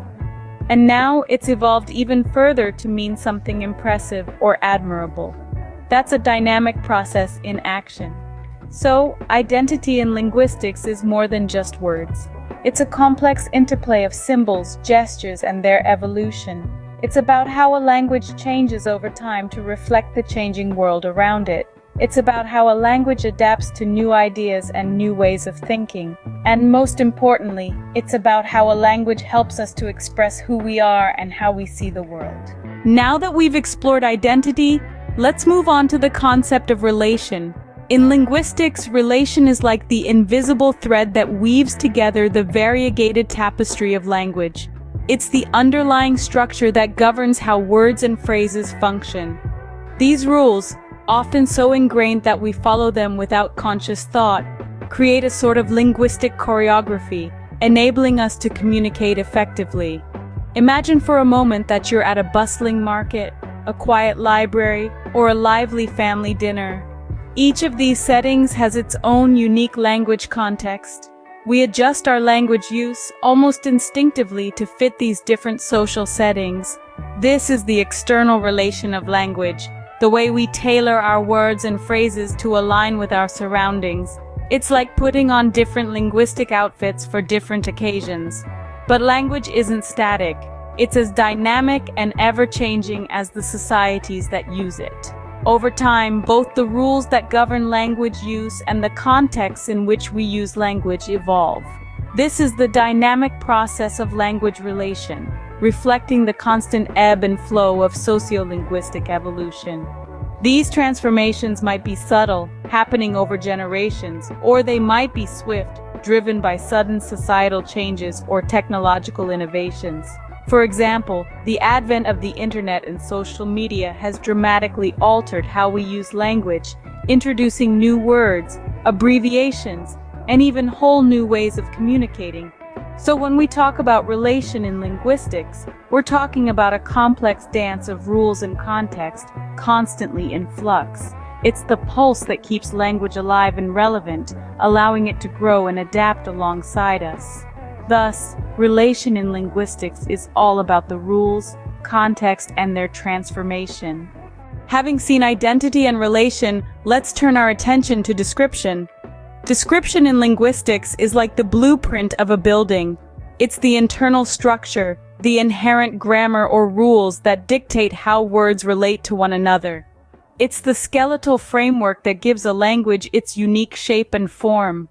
Just as an architect needs to understand the internal structure of a building to create a cohesive and functional design, so too must a linguist understand the intricate grammar of a language to decode its inner workings.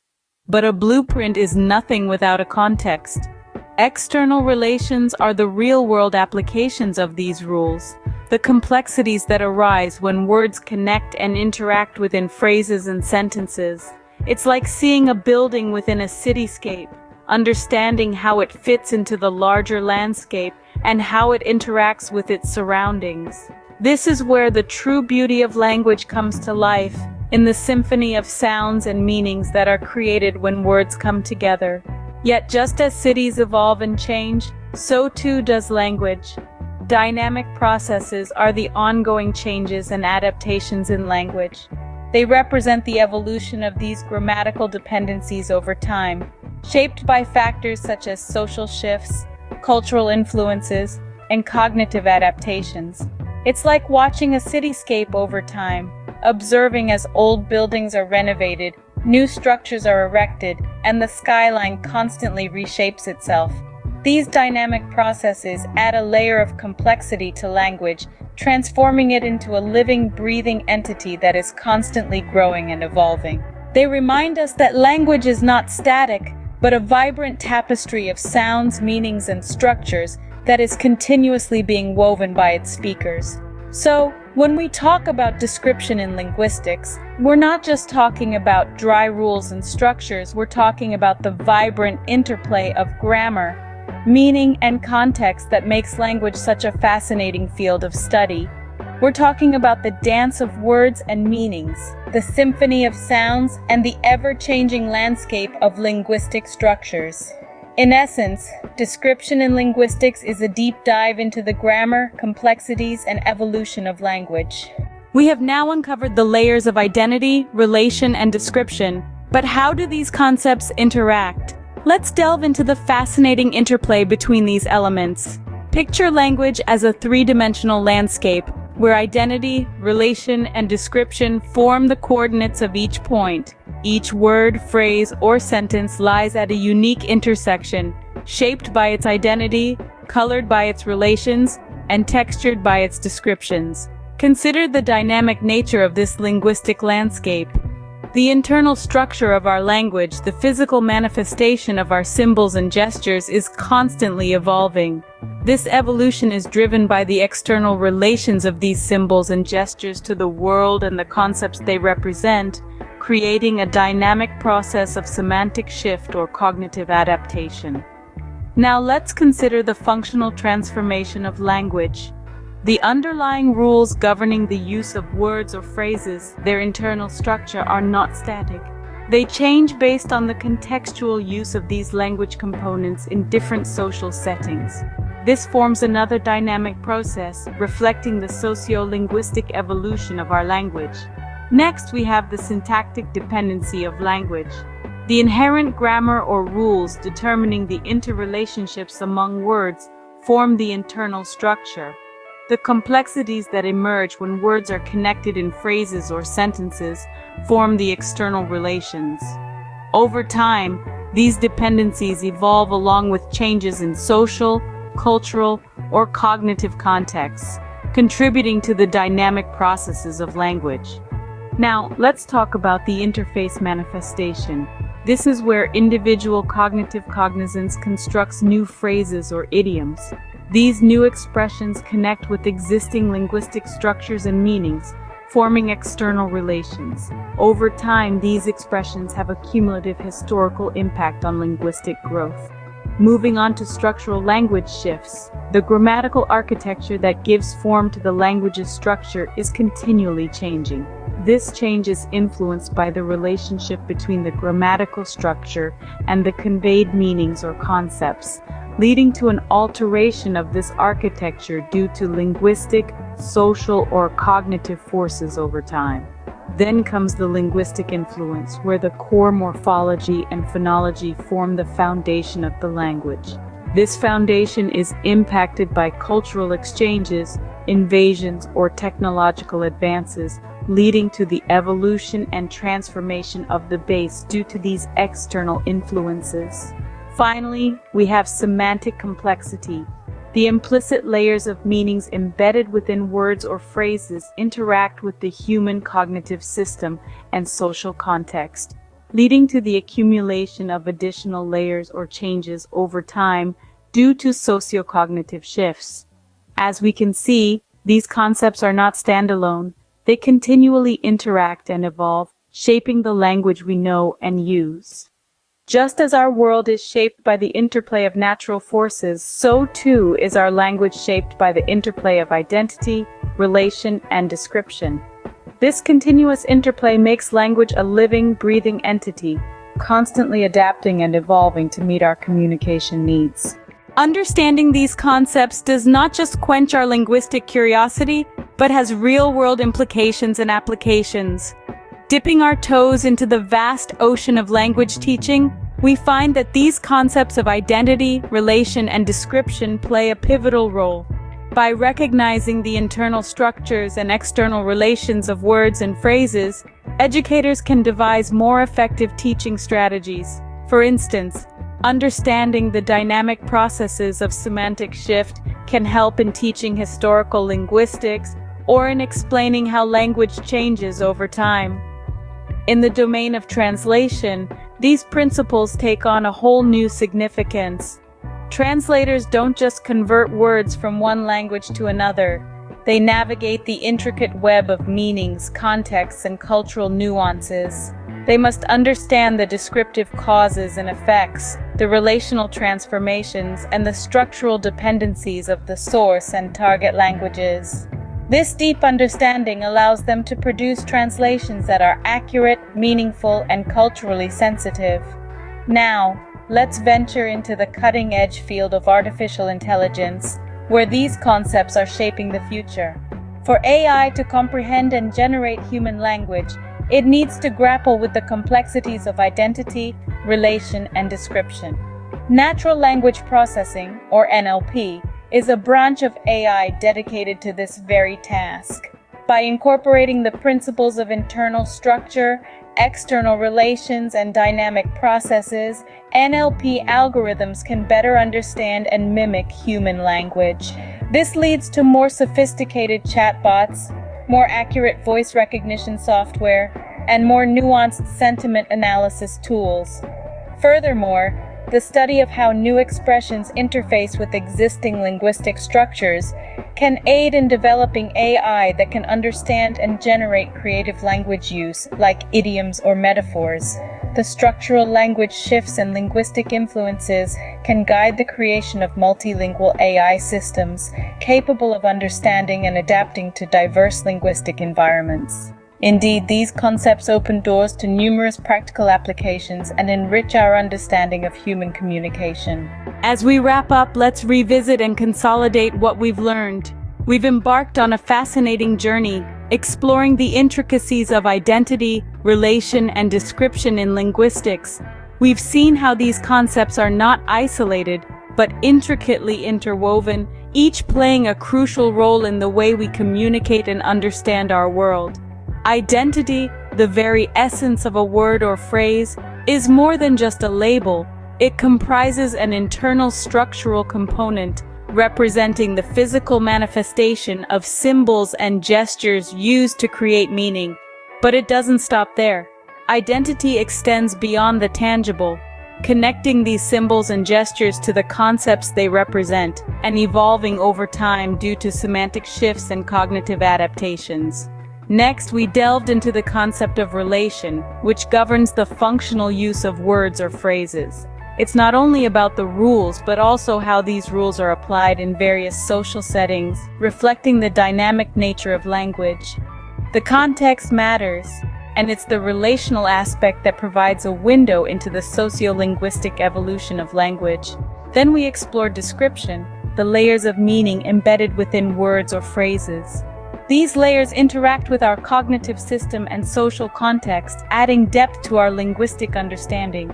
Over time, these layers accumulate or change due to socio-cognitive shifts, adding to the complexity of semantics. But these three concepts don't exist in isolation. They interact, they influence each other, they shape the linguistic landscape. The interface manifestation, for instance, shows how individual cognitive cognizance can construct new phrases or idioms, connecting with existing linguistic structures and meanings. This dynamic process contributes to linguistic growth, showcasing the interplay between identity, relation, and description. We've also looked at structural language shifts, the alteration of grammatical architecture over time due to linguistic, social, or cognitive forces. This is where the structural effect comes into play, underlining the relationship between grammatical structure and the conveyed meanings. Then there's the concept of linguistic influence, reflecting how cultural exchanges, invasions, or technological advances impact the morphology and phonology that forms the foundation of language. This idea of a relational effect shows the evolution and transformation of language due to external influences over time. Finally, we've seen the semantic complexity that arises from the interaction of these layers with the human cognitive system and social context. This descriptive effect reveals the richness of language, with its implicit layers of meanings embedded within words or phrases.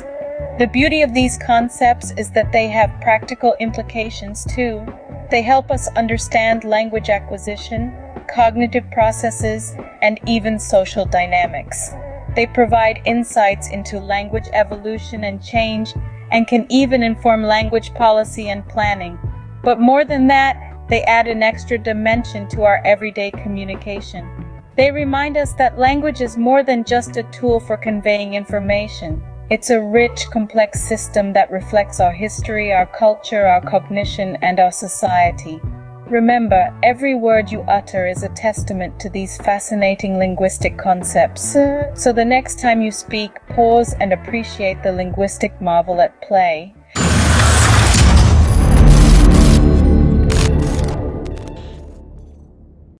In the hushed whispers of crystal and lore, 3 ancient sentinels unlock the door. Mitchell Hedges' skull, a mystery's face, crafted in silence, a meticulous grace. Anna's collection, Belizean lore entwined, a legend of Lubantun skillfully designed. In Belizean narratives, details arise, artistry speaks, history's disguise, each etching a story, each curve a tale. In Anna's hands, craftsmanship prevails, Mayan crystal skull, enigma's child, veiled in references, untamed and wild. Its origins elusive, a cryptic dance, Mayan symbols imagined in a speculative trance. Cultural symbols in absence glow, Mayan civilization artistic show. Provenance unknown, imagery takes flight, a blend of mystery and cultural might. Max, a giant in Texan land, Guatemalan roots, a story grand. Notable size, a journey's mark, from Guatemala's depths to Texas's arc. Its Texan abode, a chapter new, from foreign soils to a sky so blue. In size, a narrative, in presence, a quest, Texas's embrace, a final rest. Mitchell Hedges and Maya, tales apart, one Anna's relic, one cultural art. Mystery binds them, civilization's call. Distinct in stories, they captivate all. Maya and Max, a Mayan thread, divergent paths, yet together led. Max's size and roots, Maya's unknown fate, each a piece of history, each a different slate. Mitchell Hedges and Max contrast in form, one intricate, one sizably warm. Anna's legacy, Texas's pride, in each a history deep inside. In these crystal guardians, stories entwine, craftsmanship, culture, a narrative line.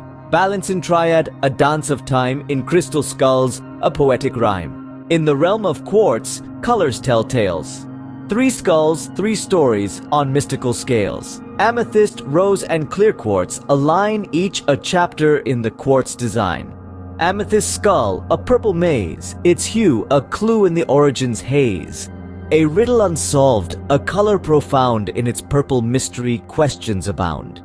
The essence of amethyst, a dance of light, translucent origins, a colorful sight.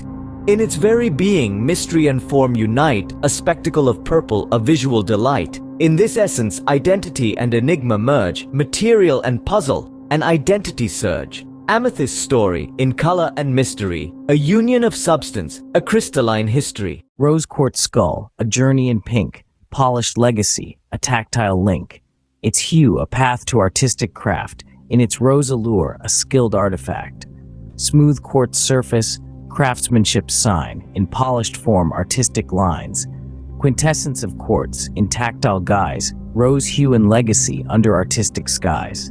In quintessential nature, rose and craft blend, a story in stone, a message to send.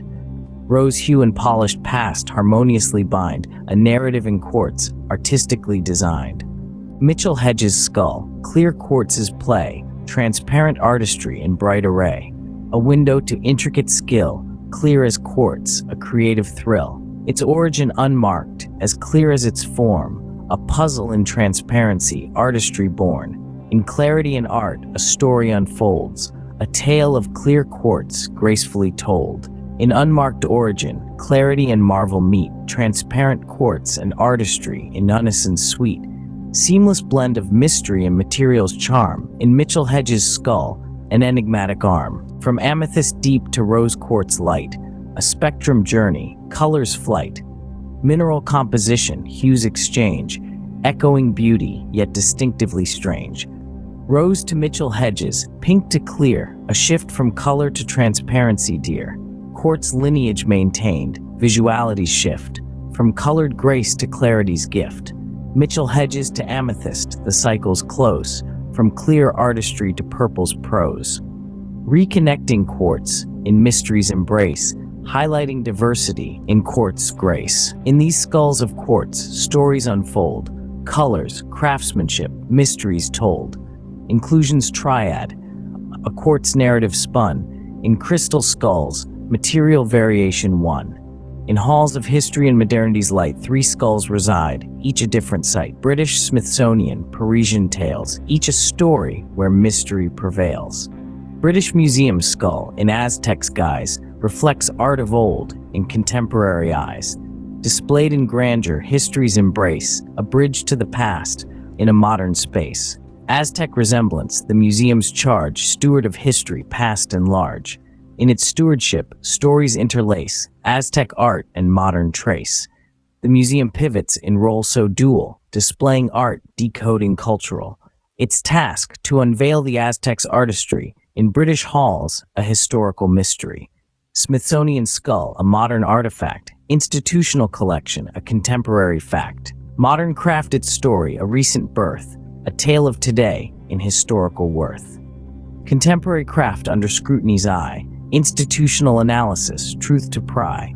Narrative of tools, scientific quest. In modern make, history's test. Smithsonian's lens on collection and craft. Analyzing the present with future and past. A focus on both its place and creation. Modern skull under historical examination. Paris skull, an artistic enigma. Parisian display, a cultural stigma. Stylistic kinship in crystal piers. Artistic mystery through the years. In Musée du Quai Branly, a tale unfolds, artistic parallels, a story told. Paris skull's style, museum's narrative, artistic journey, enigmatically prescriptive. Museum's story on display and kinship. Artistic journey, a historical relationship. Pivoting on style, a narrative spun Parisian display under the artistic sun. British to Smithsonian, a journey's trace from Aztec semblance to modern grace. Transitioning roots from old to new, historical ambiguity to modern view. Smithsonian to Paris, a thematic line, lacking definitive roots, yet stylistically fine. Continuity and mystery, returning to art, stylistic similarities, a cultural part. British to Paris, negated tie, no clear correlation under the museum's sky. British stands alone in Aztec style, Paris, in artistic kinship, a different file. In these 3 skulls, institutional tales, art, history, modernity prevails, pivoting on display, style, and time, each a chapter in a narrative sublime. In realms of wonder, mystery, and lore, 3 skulls spin tales never heard before. E.T. skull with form so long and lean, whispers of extraterrestrial scenes, its elongated shape, a cosmic clue, spinning tales of origins, alien and new. These extraterrestrial narratives take flight into New Age fascination, a mystical light, linking alien forms to earthly dreams, a cosmic story, or so it seems. But in New Age circles, back it turns, to elongated form where mystery burns. A cycle of interpretation wonders thread. In E.T. skull, cosmic tales are spread. Mitchell Hedges' skull in mystic's core, supernatural claims, folklore and more. An aura of the unexplained circling around, in mystical realms it's profound. These supernatural claims a vortex spin to ancient enigmas where legends begin, attributing secrets age-old and deep, in crystal contours, mysteries seep. But back to mysticism, the loop completes. In ancient enigma, the mystical greets. A cycle of lore, legends embrace. Mitchell Hedges' skull in mystic's grace. British Museum skull in history's flow, Aztec tales, a cultural show. Spinning narratives, a historical whirl, in Aztec style stories unfurl. Academic scrutiny, in scholarly eyes, cultural narratives, truth and lies. In scholarly interest, narrative spin, exploring the past, seeking what's within. Yet back to Aztec the cycle goes, in scholarly intrigue, historical throes. A circular journey, interpretations dance, British Museum skull in scholarly glance. From E.T. to British, a narrative shift. From cosmic tales to cultural rift. From extraterrestrial to Aztec lore, historical, cultural roots explore.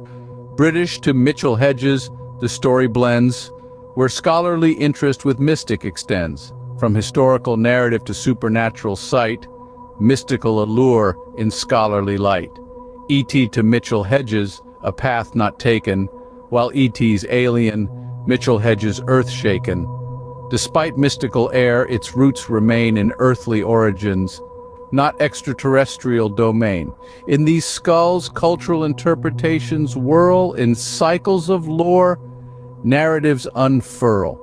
From cosmic to mystic to historical tales, in these skulls interpretation prevails. In the echoes of time, 3 skulls stand: Smithsonian, Paris, Mitchell-Hedges land, each a subject of debate in authenticity's controversial state. Smithsonian skull, modernity's child, its historical authenticity thoroughly reviled. Lacking ancient roots, a consensus disrupt, in the story of origins a narrative abrupt. This disrupted consensus, academic doors close, rejection in scholarly realms, a story it sows. In the tale of ancient artifacts, a dissonant sound, a modern creation in evidence bound. From academic rejection back it turns to its modern creation, as history learns, a cycle of controversy in authenticity's play, Smithsonian skull in modern display. Paris skull in authenticity's maze, origin unconfirmed, a legendary haze. Challenging its status in lore's vast sea, a debate of style, substance, and mystery. Legendary status questioned, cultural ties unbind, in mystical narratives, skepticism we find. A dissonance in relics tales, a shadow cast, Paris skull's story in doubt amassed. Cultural skepticism back to origins quest, reinforcing debates authenticity's test. In the cycle of controversy, a narrative spins, Paris skull's authenticity thin. Mitchell-Hedges, craftsmanship's riddle, ancient evidence absent, authenticity belittled. Unquestioned authenticity, now under siege in history's narrative, a lack of intrigue. This shaken authenticity, history's clarity fades. In tales of ancient craft, skepticism invades. A discord in the tale, a narrative unsure. Mitchell-Hedges' skull, ancient or pure? From Paris to Smithsonian, a mirrored debate, uncertain provenance to modern create. A shift in authenticity's contentious game, from questioned origin to a modern name.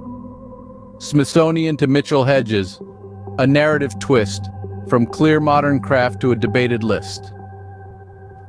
Authenticity's contention, a history's cloud, in Mitchell-Hedges' story, questions loud. Paris to Mitchell-Hedges, in controversy they meet, shared clouds of doubt in authenticity's seat, mysteries shrouded, lacking historical light, in authenticity's controversy, an ongoing fight.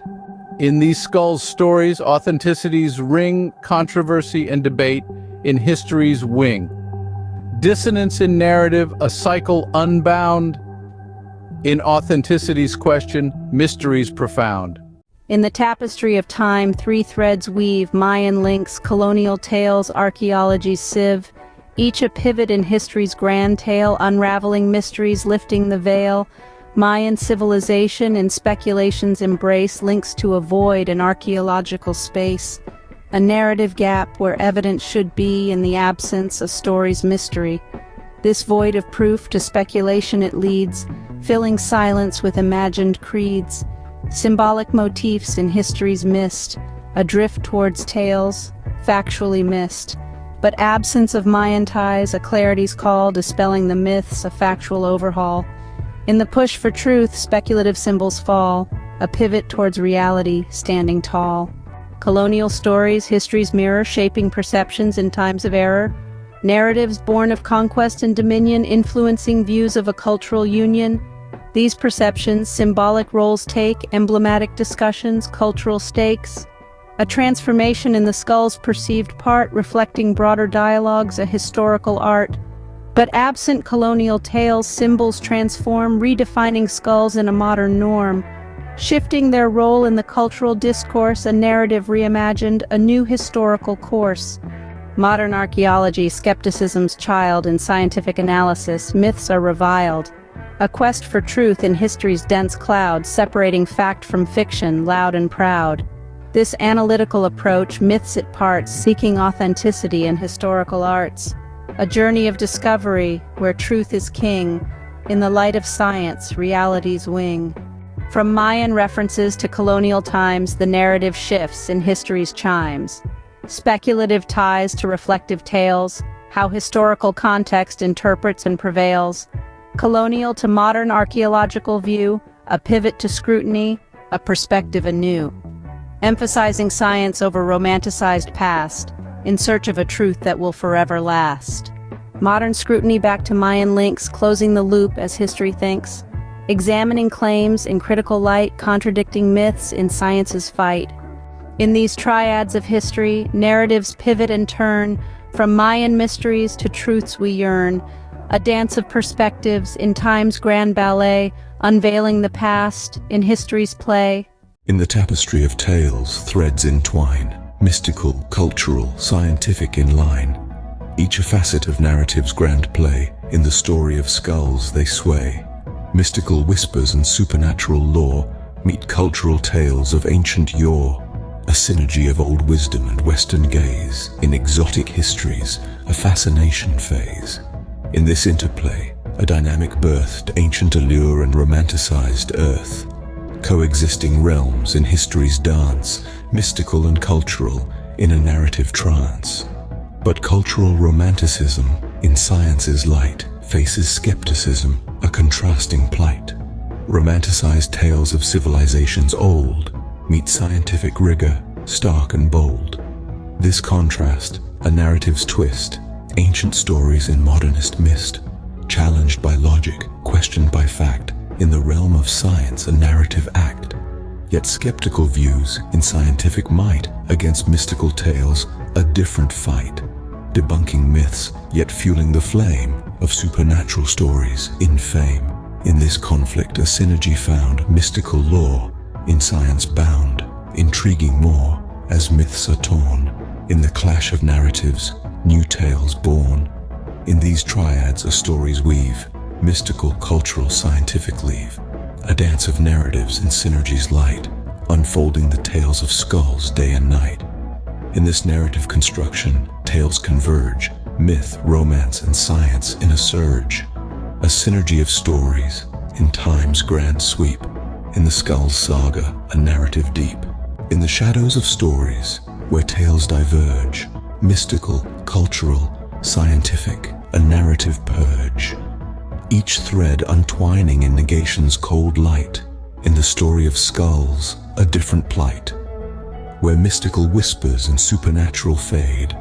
Cultural romanticism in skepticism's shade. A divergence where ancient wisdom loses its hold.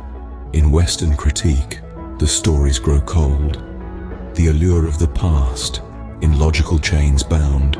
Cultural romanticism, no longer profound. Challenged by reason, stripped of its charm, ancient tales lose their power to warm. Skeptical views in their analytical quest negate the mystical, put legends to rest. Scientific rigor, cold and aloof. In the quest for truth, they stand aloof. In this detachment, a conflict unveiled, mystical and supernatural, in logic assailed. As science debunks, the magic wanes. In rational daylight, only facts remain. In these triads, a stories unravel, mystical, cultural, scientific travel. A divergence of narratives in negation's night, unfolding the tales of skulls in a different light. In this negation of narrative construction, tales split, myth, romance, and science in a conflict. A divergence of stories in time's grand sweep. In the Skulls saga, a narrative steep. In the heart of negation where tales untwine, a glimmer of love in the shadows does shine. Though mystical, cultural narratives fray, in the essence of love they find a new way, where supernatural whispers softly decay, and cultural romance fades into the gray. There, in the void, love's power takes hold, transforming the tales, both new and old. Amid skepticism's cold, analytical gaze, love kindles a warmth, a gentle blaze. It redefines myths in a tender light, restoring their magic, banishing night. In the dance of narratives, where facts reign supreme, love weaves a thread, a golden seam. It binds the mystical with the real, creating a story that all can feel. In this reaffirmation, conflicts dissolve, as love's enduring mystery does evolve. Uniting science, myth in its gentle embrace, in love's narrative we find a sacred space. In these triads where stories rebirth, love's resonance echoes across the earth. A reaffirmation of tales in love's kind sweep, in the Skulls saga where emotions run deep. In this narrative reconstruction, tales rejoin, myth, romance, and science in love's coin. A reaffirmation of stories in the heart's grand leap, in the Skulls saga where love's whispers seep. In the journey through skulls, tales spun and unspun, from mystical depths to scientific sun, we've traversed narratives in light and in shade. In the tapestry of history, these stories are made. Through triads of meaning in synergy and rift, our journey has shown how narratives shift, from ancient lore to the skeptic's keen eye. In the dance of interpretation, truths and myths vie. Now, as we reach this journey's end, let's reflect on the messages these skulls send. In crystal contours, mysteries reside, echoing tales of time and tide. In each skull, a world of stories untold, of civilizations ancient and explorations bold. From Mayan links to modernity's quest, in each narrative, history's zest. So take these tales, these verses of old, in them the wisdom of ages is told. In the story of skulls, let your imagination unfurl, for in every legend lies a pearl. As we conclude, let these stories reside. In your heart, let them gently glide. For in each verse and narrative's turn, there's always more to learn and discern. In the story of skulls, a journey through time, a symphony of narratives in reason and rhyme. As we part ways, in thought and in deed, remember the stories in each skull's creed. In the land where faith once stood, do shadows now fall? Do hearts once awake in slumber heed no holy call? Is the scripture's wisdom, lost in time, merely a forgotten song? In the absence of belief, where did we go wrong? Listen to the echoes of a faithless world, bound in silence. Where understanding's light is dim, darkness is found. Hear the grip of zombism, unyielding as it roams the streets. In the quiet of the night, it whispers in our homes. Observe as minds wander aimlessly, faith slips away. In the echoes of the void, we lose our way. Scriptures lay unturned, their truths untold. In their absence, do our hearts grow cold? Yet in the depth of despair, there shines a flicker of light. Understanding can break the endless night. With the dawn of knowledge, faith can be reborn. In the heart of darkness, a new hope is sworn. So, seek the wisdom in the words of old. Break free from the cycle, dare to be bold. For in understanding we find the key, to awaken our hearts, to set us free. In the land where faith once stood, don't let shadows fall. Awaken hearts, heed the holy call.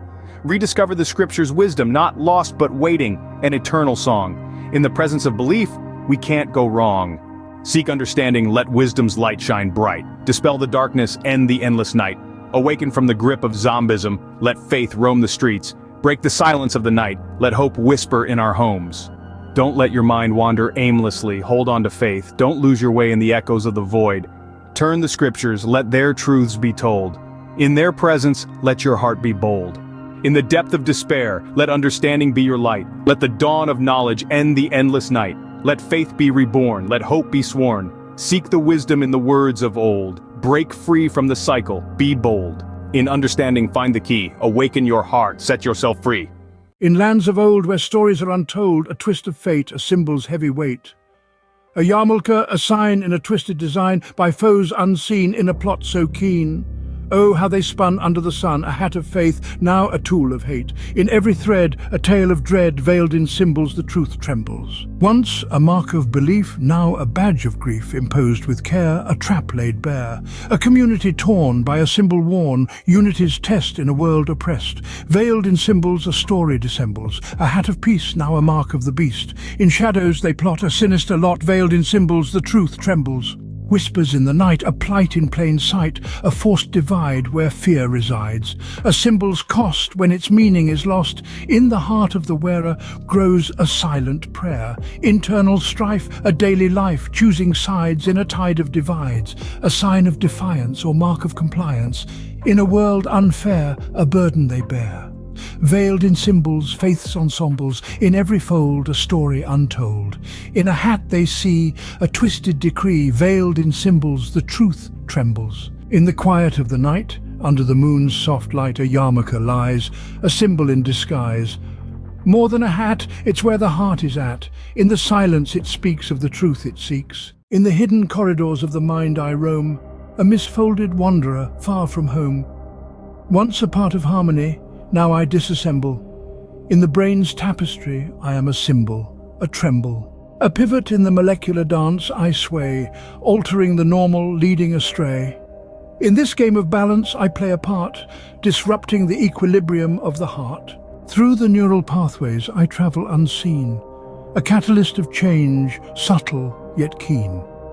In the fabric of thought I weave a new seam, reflecting the complexity of life's stream. In the symphony of the mind my tune resounds, a dissonant chord in the cerebral bounds. Yet in this discord a reflection is found, of nature's vast mysteries profound. I am the unexpected, the unbidden guest. In the neural feast, I am not like the rest. A reminder of life's unpredictable quest. In the cycle of creation, I am a test. Through this journey, a deeper truth to seek. In the landscape of the mind, I am unique. A force of nature, both strong and weak. In the dance of existence, a mystique. In these verses, I narrate my tale of life's intricate balance in detail. In the grand design, I am both sail and gale, a part of the whole in life's scale. In the silent whispers of the neural sea, I glide, a rogue wave, an anomaly. Once part of the whole, now lost in reverie, in the brain's labyrinth, I wander free. A twist, a fold in the dance of the proteins, I, a wayward prion, unseen, unforeseen, transforming the normal to the unforeseen. In the molecular realm I reign unseen. Through synaptic forests I journey alone, my presence subtle, my purpose unknown. In this neural night my influence has grown, a shadow in the mind quietly sown. Whispers of chaos in the cerebral breeze, a subtle shift, a sinister tease. Once harmony reigned, now it flees. In this inner world I bring a disease. A cascade begins, a relentless tide, as I, the prion, covertly reside. Neurons falter, their fates collide. In this silent storm I am both guide and tide. In the depths of thought a dissonance rings, as I weave my way through the mind strings, a symphony of discord as each note stings. In this cognitive disarray my nature clings. Yet in this chaos, a reflection I find of nature's complexity entwined and aligned. In the grand tapestry am I designed, a question in the vastness of the mind. Through this journey, a truth I impart. In the realm of the brain, I play my part. A force of nature, both whole and apart. In the dance of life, a mysterious art. In the realm where truth reigns, clear and unswayed, every charge is weighed. In light, not in shade, no false whispers can pervade. In the stronghold of facts, falsehoods fade. Witch hunt, they shout, yet each word is screened in a world where truth is upheld, not demeaned. Justice so balanced, so keenly gleaned, rests on proof, not on conjecture leaned. In the heart of reason, beliefs firmly stand, no room for myths to expand or command. Rational minds hold the upper hand. In this citadel of truth, reality is grand. Witch hunt echoes in the halls of debate, silencing this absurdity before it's too late. Turning the narrative, setting it straight, evidence and logic open the gate. Consequences fair, fitting the deed, where justice doesn't just follow but leads. Measured and true, it's justice indeed. In this landscape, righteousness is freed. Where truth stands firm in clarity's embrace, accusations meet the test of evidence and grace. No shadow cast by fear's fleeting chase, here in the light truth finds its rightful place. Witch hunt, they cry. Yet proof stands tall in a world where reason answers the call. Justice not swayed by the crowd's enthrall, on solid ground of facts it shall not fall. Beliefs anchored in reality's domain, where superstitions and myths can't sustain. Rational thought breaks free, unchained. In this theatre of truth, the sane regain. Witch hunt is the chorus, dissonant and profound, succumbing to an irrational, unbalanced sound, reversing the script with evidence bound, where logic and reason are profoundly crowned. But God's eye sees the proportion scale, justice reigns where truth prevails.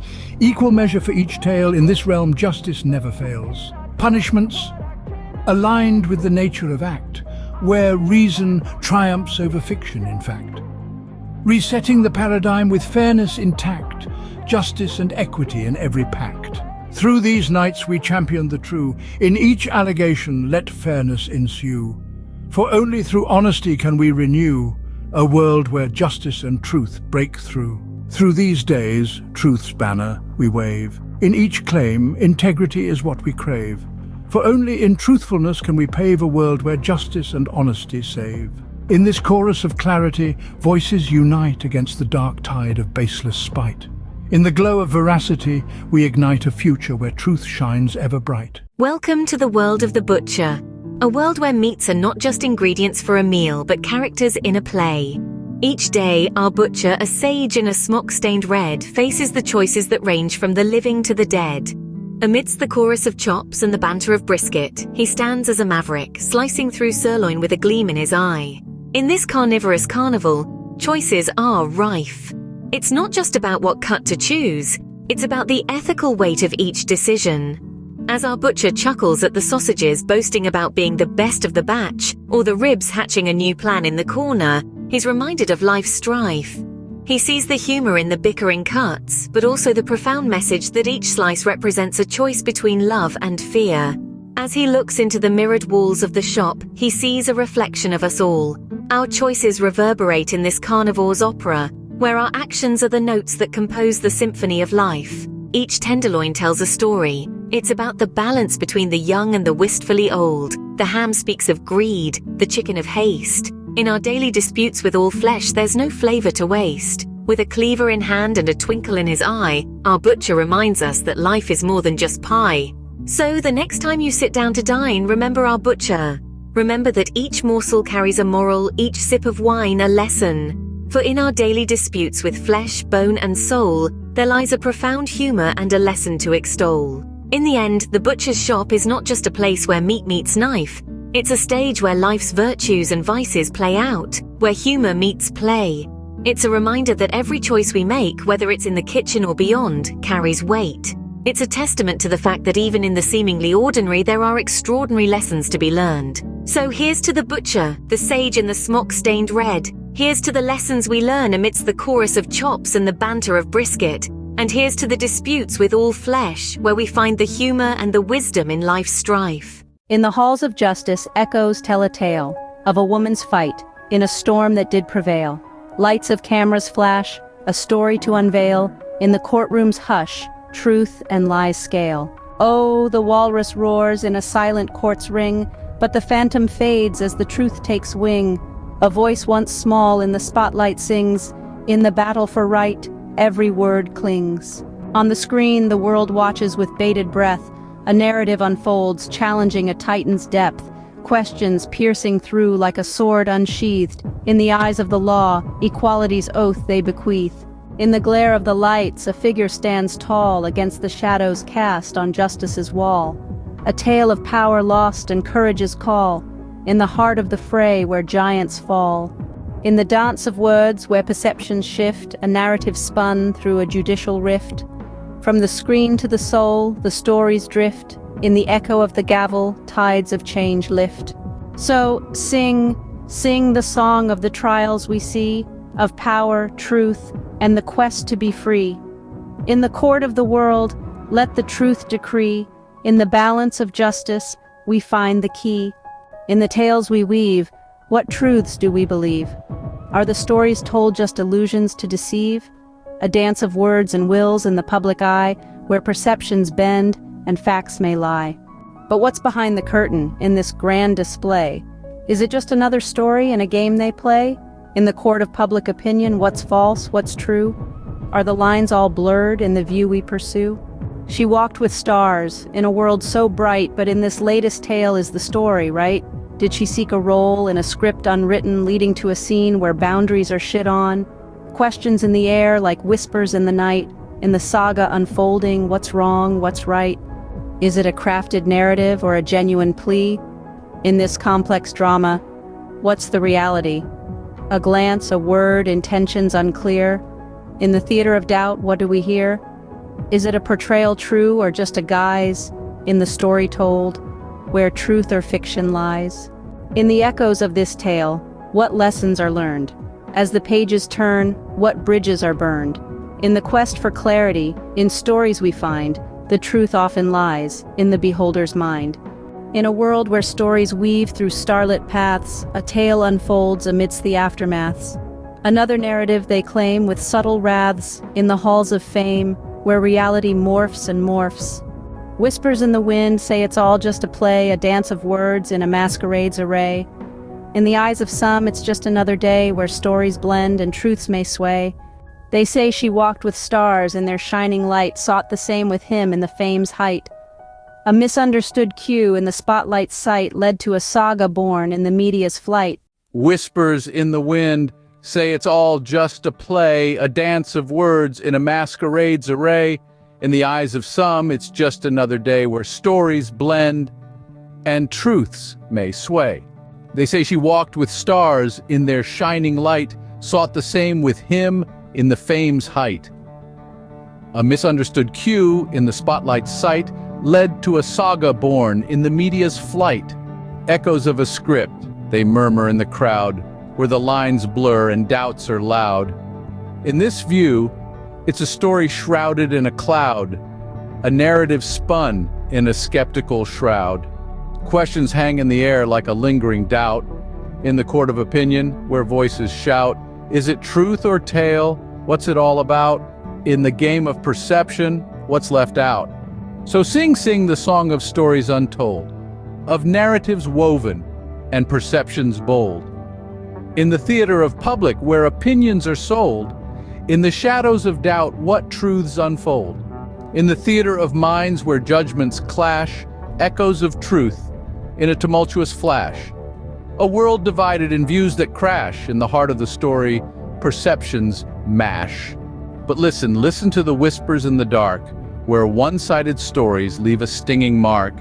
In the void of the negated, where empathy fades, lies a battleground of contrasting charades. Through the lens of the one, the other's unseen. In the mirror of the mind, what truths have been. A single story, a solitary view can blind us to others, skewing what we construe. In the tales we negate, do we lose ourselves? In the stories we ignore, truth quietly delves. In the silence of the unspoken lies a deeper plea, for a chorus of voices, not just one melody. In the tale's last echo, what truths emerge? In the clash of views, where stories converge, each voice, a thread in the tapestry we weave. In the search for truth, what do we believe? Beware the lure of a single narrow sight, for in every story there's more than wrong or right. In our quest for clarity, let empathy be our guide, understanding different hearts that on this stage reside. In the mirror of our minds, let's take a deeper look at the biases we hold, the paths we've mistook.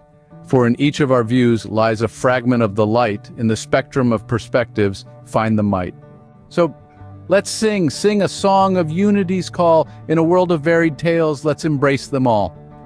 For in the fabric of society, every thread plays a part. In the symphony of stories, find the heart. In the shadowed realms of Enochian lore, where Nephilim tread, mighty beings both feared and revered in hushed tones said. Now in temples of commerce aglow with modern sheen, mascots reign supreme in each child's dream unseen. Under the dazzling guise of marketing's embrace hides a sinister union, a face without a face. These figures, more than mere shadows in our mind's eye, forge desires and fears under a consumer sky. Like the Nephilim leading astray with a silent lure, these towering figures with their charm obscure. Tony's growl, more than a brand's voice, a feral call, robbing the young of choice, making the strongest fall. The elves in their arboreal lair craft more than sweets, spinning tales of whimsy in their hidden retreats. Each vibrant ad, each meticulously scripted scene, a cunning ruse, subtly cloaked yet unseen. Once Nephilim roamed in myths dark and profound. Now these brand behemoths in our consciousness resound. Across screens and billboards, their narratives are spun. In neon's hypnotic glow, their power quietly won. A cultural spectre in our collective dream, these mascots shape our world unseen, not mere purveyors of goods, but architects of thought. In their tales, a twisted lesson subtly taught. In this eerie bazaar of the modern age, a tale of control unfolds on the world's stage. From ancient myths to the fame of the commercial ring, a sinister game is played in the name of marketing. In legends old, the Nephilim's duality was clear, harbingers of wisdom yet shadows to fear. In our gleaming markets, a similar story is told, of mascots weaving narratives audacious and bold. Tony's roar, not a sound of jubilation, but a chant of domination, a cause for trepidation. Elves in their tree, crafting not just confection, but narratives of desire, a silent creeping infection. Children wander in aisles dimly lit, learning not just flavors, but a script bit by bit. In each bite, a deeper scheme lies, a whisper of excess, consumerism in disguise. From Enoch's ancient scrolls to the high billboard's unblinking gaze, mythology entwines us in its unyielding maze. Corporate giants, more than mere peddlers of fare, narrators of a new form of bondage, spun from thin air. Tony, not just a tiger, but a spirit of control, capturing minds in his ceaseless, unchecked patrol. Elves in their craft, more than creators of delight, mirrors of a world veiled from sight. These mascots, our modern myths displayed in eerie array, speak not of joy, but of minds led astray. In each haunting jingle, a deeper story is told of a society in its essence overthrown and sold. In the golden age of TV's resplendent screen, there lived a boy, Mikey, innocently serene. Famous for his love of life's simple treat, a serial saga, once joyful and sweet. But now, in twilight's dim and uncertain blur, where dreams and reality intertwine and stir, in aisles of bright commerce where mascots hold their stance, Mikey stands, a child caught in a trance. His innocence once bright now fades away as Tony and the elves in shadowed hues sway. Once symbols of joy, now spectres in the night, transforming Mikey's dreams into a terrifying plight. In the twisted aisles, under neon's lurid glare, where mascots whisper secrets if you dare to stare, Mikey, a pawn in their grand charade, witnesses the carnival of commerce, decayed and frayed. Beneath the veneer of Tony's striped false grin lies a voracious void, a hunger buried within. The elves with their laughter, once light and gay, now chant in the shadows, leading hearts astray. In this Poe-esque labyrinth, where reality bends and twists, every corner hides a secret, every aisle insists. Mikey walks, his steps unsure, his heart slow, in the echoing void of this marketing show. Tony's eyes, once friendly, now deep wells of night, reflecting a madness hidden from plain sight. The elves in their tree, a facade of mirth, mask a deeper horror, silently unearthed. The neon lights flicker, a pulse in the gloom, in the rhythm of a heartbeat, a foreboding doom. Mikey, once a symbol of youthful cheer, now a vessel of paranoia, adrift in fear. Shelves stretched like tentacles, reaching, ensnaring, each product a whisper, each label glaring. The air thick with the scent of artificial joy, a Lovecraftian nightmare ready to deploy. Tony's growl, a sinister symphony of dread, echoes in the void, a sound of terror spread. The elves, their faces twisted in eerie delight, dance in the shadows out of plain sight. Mikey's mind, once clear, now a tangle of thorns, in a garden of deceit where sanity mourns. Each step forward, a descent into the abyss, in a world where reality and myth coexist. The Nephilim's shadow, a dark, looming silhouette, in this carnival of paranoia, a silent, haunting threat. Mascots, once benign, now agents of fear, weave tales of madness in Mikey's ear. In every jingle, a sinister, haunting tune, under the mocking gaze of the neon moon. The laughter of children, once pure and light, now a haunting echo in the depths of night. Mikey, lost in a sea of glowing, unblinking eyes, where truth is fiction and fiction lies. In the heart of this labyrinth where shadows play, the innocence of childhood is led astray. This descent into a twisted dance, in a world that mascots hold entranced. A tale of control in the market's deep core, where dreams and nightmares in silence roar. In a land of rebels, thinkers, and quills, 5 men embarked to rewrite the world's wills. Franklin, with wit as sharp as his kite, in storms of politics, shone oh so bright. In Boston's cradle Ben was born, a polymath, making the old world forlorn. To France he sailed with charm in his vest, winning allies for a colonial quest. Washington, Virginia's stoic son, first in war, peace, hearts he won. His plow turned sword, then back again, set the stage for power's peaceful zen. Jefferson, with a pen that danced, declared, "What's power but romance?" Virginia's architect of liberty's creed, in right's garden he planted the seed. Adams, our own fiery soul, in Congress halls he played his role. A diplomat, thinker, fiercely astute, in freedom's orchestra, a resolute flute. Madison, lastly, of Virginia's strain, his constitution, a new world's brain, architect of laws, of balance of right, crafted a nation's day from monarchy's night. 5 fathers from colony's rugged breast, in revolution's crucible, they stood the test. With quills as swords and minds as forts, they carved a nation with retorts. From Franklin's lightning, Washington's might, Jefferson's vision, Adams's fight, to Madison's blueprint, history's page turns ever on, from their enlightened stage. Thus, in humor's light, we toast their tale of a new world dream that did prevail. In satire's mirror, their shadows cast, giants of a republic built to last. In the tale of empires, taxes, and tea, a saga unfolds of how to be free. From French and British in forests deep to Boston's harbor where tea would sleep. In 1754 the forests did echo, with musket and cannon in valleys and meadow. French and Indian War, a grand game of chess for North America's riches, both more and less. Britannia, with redcoats and native allies, battled the French under New World skies. This war set the stage, oh irony's art, for colonial rebellion's very start. The Treaty of Paris in '63 signed gave Britain vast lands but peace not refined. With proclamation line they said, no more west, to colonists dreaming of land quests. The Boston Tea Party in '73, a rebellion over tax, not just over tea. No taxation without representation, they cried. In Boston's harbor, tea's fate was decried. Now picture this scene in history's light, colonists in feathers, in the dead of night, tossing chests of tea in a salty bed, a revolutionary spark widely spread. It's a tale of control, of empire's might, of colonists yearning for their own right. From salutary neglect to outright defiance, a prelude to a nation born from reliance. So let's raise a cup, not of tea but jest, to the events that put empires to test. For in these tales our histories brood, a nation's birth in rebellion stewed. In satire's light we see the dance of empires, colonies, and chance. A story of freedom in tea leaves foretold, a chapter of history humorously bold.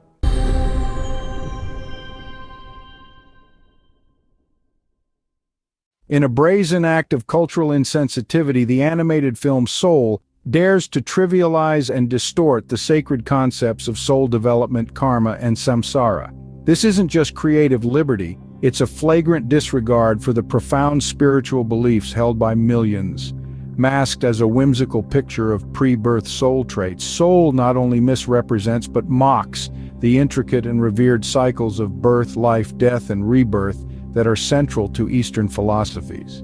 Today I will dissect and lay bare the numerous ways this film, under the guise of entertainment, undermines and belittles the concepts of personal responsibility, moral development, and spiritual growth. This film's narrative isn't just misaligned with established doctrines, it's an affront to them. We must scrutinize and challenge the alarming trend of popular media distorting spiritual truths for the sake of entertainment. It's time to confront this narrative head-on and expose the dangerous implications of such a misguided representation of the soul's journey. Soul isn't just a film. It's a cultural transgression that demands our critical attention and unapologetic censure. The traditional concept of reincarnation posits that soul traits are accumulated and refined through the experiences and actions of past lives. This perspective underscores a continuous experiential learning process where each incarnation is a chapter in the soul's evolutionary journey. Actions in each life are believed to have direct consequences, contributing to the soul's growth and its accumulation of karma. This process is deeply rooted in the principle of personal responsibility, where the soul's journey is a reflection of its past deeds and choices. In stark contrast, Soul introduces a luck of the draw approach to soul development. Here, soul traits are not the culmination of experiential learning from past lives, but are seemingly assigned or developed in a pre-birth realm. This portrayal diverges significantly from the traditional cycle of karma and learning. It suggests a random or predetermined assignment of traits, independent of the soul's actions in previous incarnations. This concept challenges the foundational idea of karma as a cumulative process, replacing it with a notion of arbitrary or predestined trait allocation. The luck of the draw approach, as depicted in Soul, fundamentally alters the traditional concept of karma. Karma in many Eastern philosophies is an intricate system of cause and effect where the soul's actions in one life directly influence its circumstances in subsequent lives. It's a mechanism that ensures a moral balance, holding the soul accountable for its deeds and promoting a journey towards spiritual enlightenment. By suggesting that soul traits are predetermined or developed independently of one's past actions, Soul negates this principle of moral causality. If soul traits are assigned without regard to previous lives, the concept of karma as a tool for moral and spiritual development becomes irrelevant. This portrayal potentially removes the element of personal responsibility, suggesting that the soul's journey is less about balancing past actions and more about navigating with a set of randomly assigned traits. Such a perspective could be seen as diminishing the role of karma in guiding the soul towards enlightenment, suggesting instead a more arbitrary or luck-based mechanism of soul development. Samsara in many Eastern philosophies represents the endless cycle of birth, death, and rebirth inherently tied to the law of karma. It is a concept that underscores the soul's journey through various incarnations, each life being a direct consequence of the actions in previous lives. This cycle is not merely a repetitive process, but a path of learning, growth, and eventual liberation, moksha. The soul's progression or regression within samsara is fundamentally governed by personal responsibility, the idea that one's choices and actions in each life shape the journey of the soul. The narrative presented in Soul, however, introduces a significant deviation from this concept. By depicting soul traits as predetermined or developed in a pre-birth realm, the film implies a form of soul development that is external to the lived experiences and actions of the individual. This portrayal can be seen as disrupting the samsara cycle, where traditionally each life's experiences are crucial for the soul's evolution. The film's approach suggests a scenario where the soul's journey and its traits are not the results of its actions in past lives, but rather are pre-assigned without any experiential basis. This diminishes the role of personal responsibility in the soul's development, potentially undermining the foundational principle of samsara as a cycle of moral and spiritual evolution based on personal deeds and experiences. The concept of personal responsibility is central to the traditional understanding of karma and samsara. It posits that individuals are accountable for their actions, and these actions directly influence their future, both in the current life and in subsequent reincarnations. This principle serves not only as a moral compass, but also as a motivator for ethical living and spiritual growth. The concept of personal responsibility stands as the bedrock of traditional karma and samsara, asserting that our actions indelibly stamp our future in this life and the next. This isn't merely a moral guideline, it's a profound directive that propels ethical behavior and spiritual evolution. Personal responsibility in this context is more than an idea. It's a critical mechanism for soul development and moral accountability. However, Soul shatters this foundational principle. It audaciously suggests that soul traits and personalities are preordained, disconnected from one's past deeds. This isn't just a narrative twist, it's a dangerous oversimplification that strips away the essence of spiritual growth. If soul traits are preset, what becomes of the imperative for ethical living? Does this not render our choices and actions inconsequential to our spiritual journey? This narrative doesn't just challenge the concept of spiritual progress through self-effort and ethical conduct, it risks promoting a fatalistic worldview, where personal choice and moral action lose their significance in shaping spiritual destiny. This portrayal could lead to a disconcerting and nihilistic belief system where the pursuit of moral excellence is seen as futile in the face of predestined soul characteristics. The film's approach is not merely an alternative perspective, it is a direct affront to the millennia-old belief that our actions have profound spiritual repercussions. By neglecting the critical role of personal responsibility, Soul doesn't just deviate from traditional teachings, it risks undermining the very fabric of moral and spiritual accountability. Finally, I must discuss the film implications for young minds' understanding of the basic concept of equality. In the rich tapestry of spiritual and philosophical thought, the birth of the soul is often envisioned as a pristine, unmarked beginning, a tabula rasa or blank slate.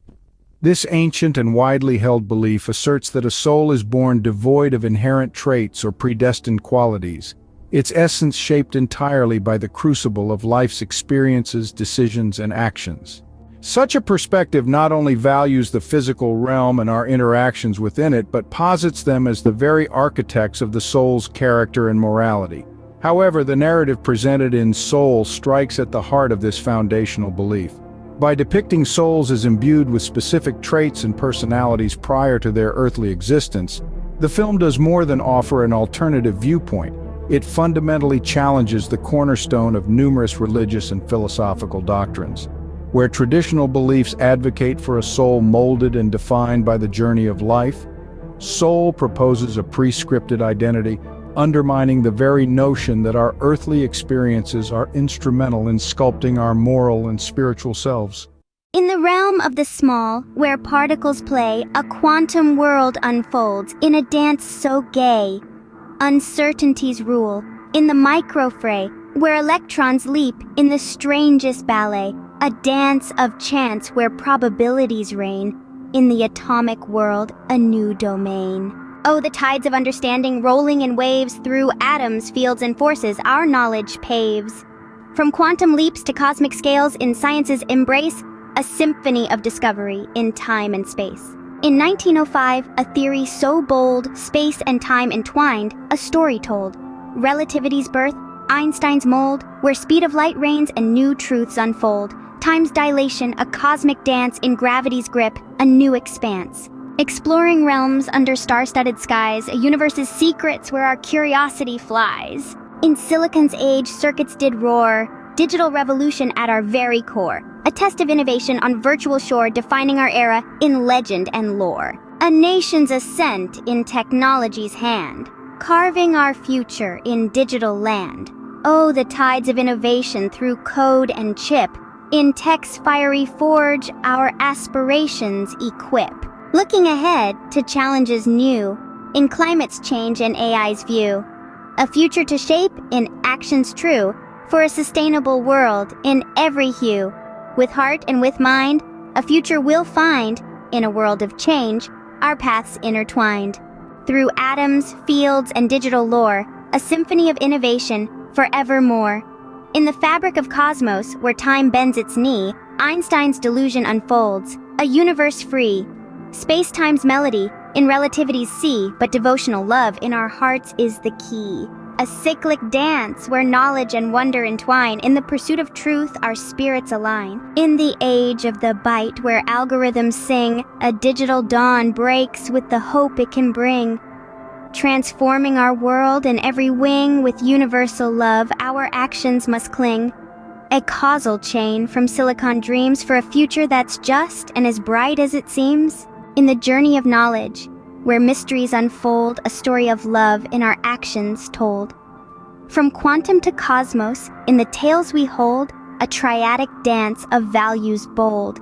In every discovery, in every new start, lies the harmony of science and the beat of our heart. So here's to the journey. From atoms to stars, in the harmony of hearts we find who we are.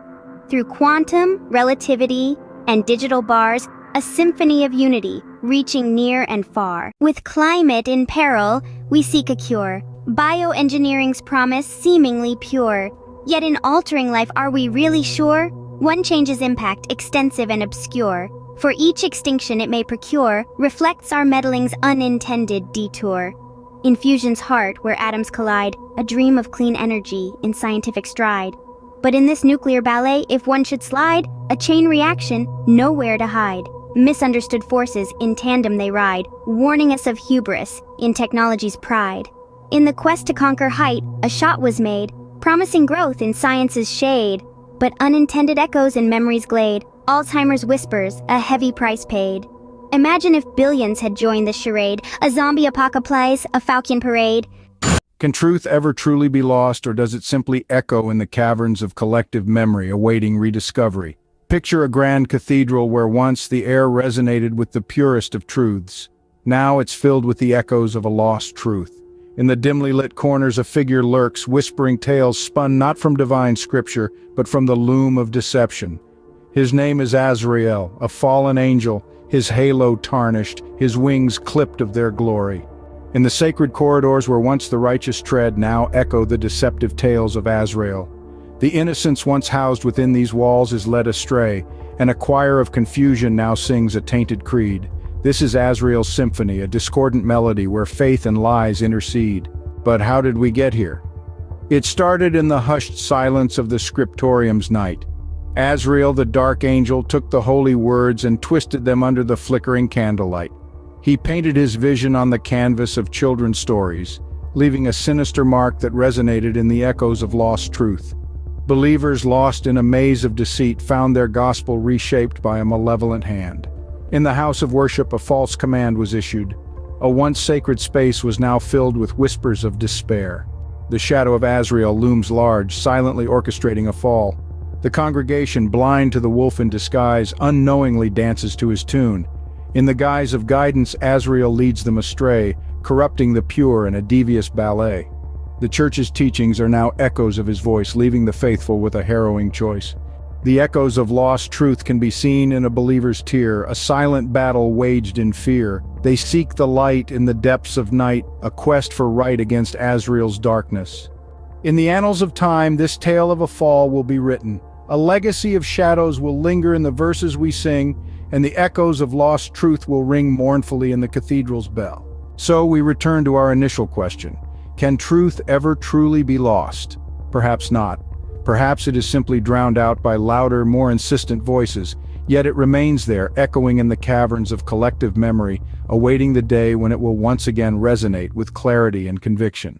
In the heart of the 50s, a shadow crept in, a serpent with a mission, clothed in a skin, whispers in the chapel, where the light grows dim, sowing seeds of falsehood on a holy whim. In the heart of the 50s, where shadows danced bold, a serpent slithered in the guise of old. Whispers wound through pews under stained glass dim, planting seeds of discord on a whim deemed grim. Echoes of lost truth, in the aisles they roam, tales rewritten in a sacred tome. Innocence misled by a twisted creed, a spy's silent war, where faith and lies breed. Echoes of truth forsaken, down the nave they stroll, tales once sacred, now under dark control. Innocence ensnared, in webs of deceit spun, a silent war rages, where faith and falsehood run. Pages of purity, now stained with doubt, children's tales morphed, with a deceitful shout. Scriptures once sacred, twisted in the night, undermining belief out of sight, out of light. Pages once gleaming, now smeared with shades of doubt, children's stories twisted in a silent shout. Scriptures, pillars of faith, warped under moon's light, belief's foundation shaken, hidden from plain sight. Echoes of lost truth, in the steeple's cry, voices of the misled, asking why. A doctrine corrupted, a trust betrayed, in the halls of worship, a deceptive charade. Echoes of verity lost, in the steeple's mournful plea, voices of the beguiled, adrift in a sea. Doctrine once pure, now a trust defaced, within hallowed halls, a masquerade embraced. A dance of shadows, in the pulpit's glare, a nation's soul caught unaware, seeking salvation in a mirage of faith, as the spy weaves lies with a ghostly wraith. A ballet of shadows, under the sermon's glare, a nation's essence snared in unaware despair, chasing redemption in illusions of belief, as the spy's fabrications spread like a thief. From the pew to the heart, confusion reigns, as the church's teachings bear unfamiliar stains. A community grappling with a false guide, in a world where truth and deception collide. From the pew to the soul, disarray holds sway, as teaching sacred, wear unfamiliar array. A community adrift, led by specters vague, in a realm where truth and artifice vaguely engage. Echoes of lost truth, in a believer's tear, a battle unseen, in a realm of fear.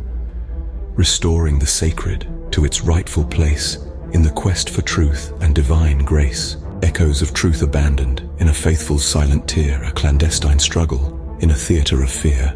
The quest to reclaim the hallowed from usurpers misplaced, a journey towards enlightenment through divine grace. In the whispers of history, a lesson unlearned, where faith is contested and trust is burned.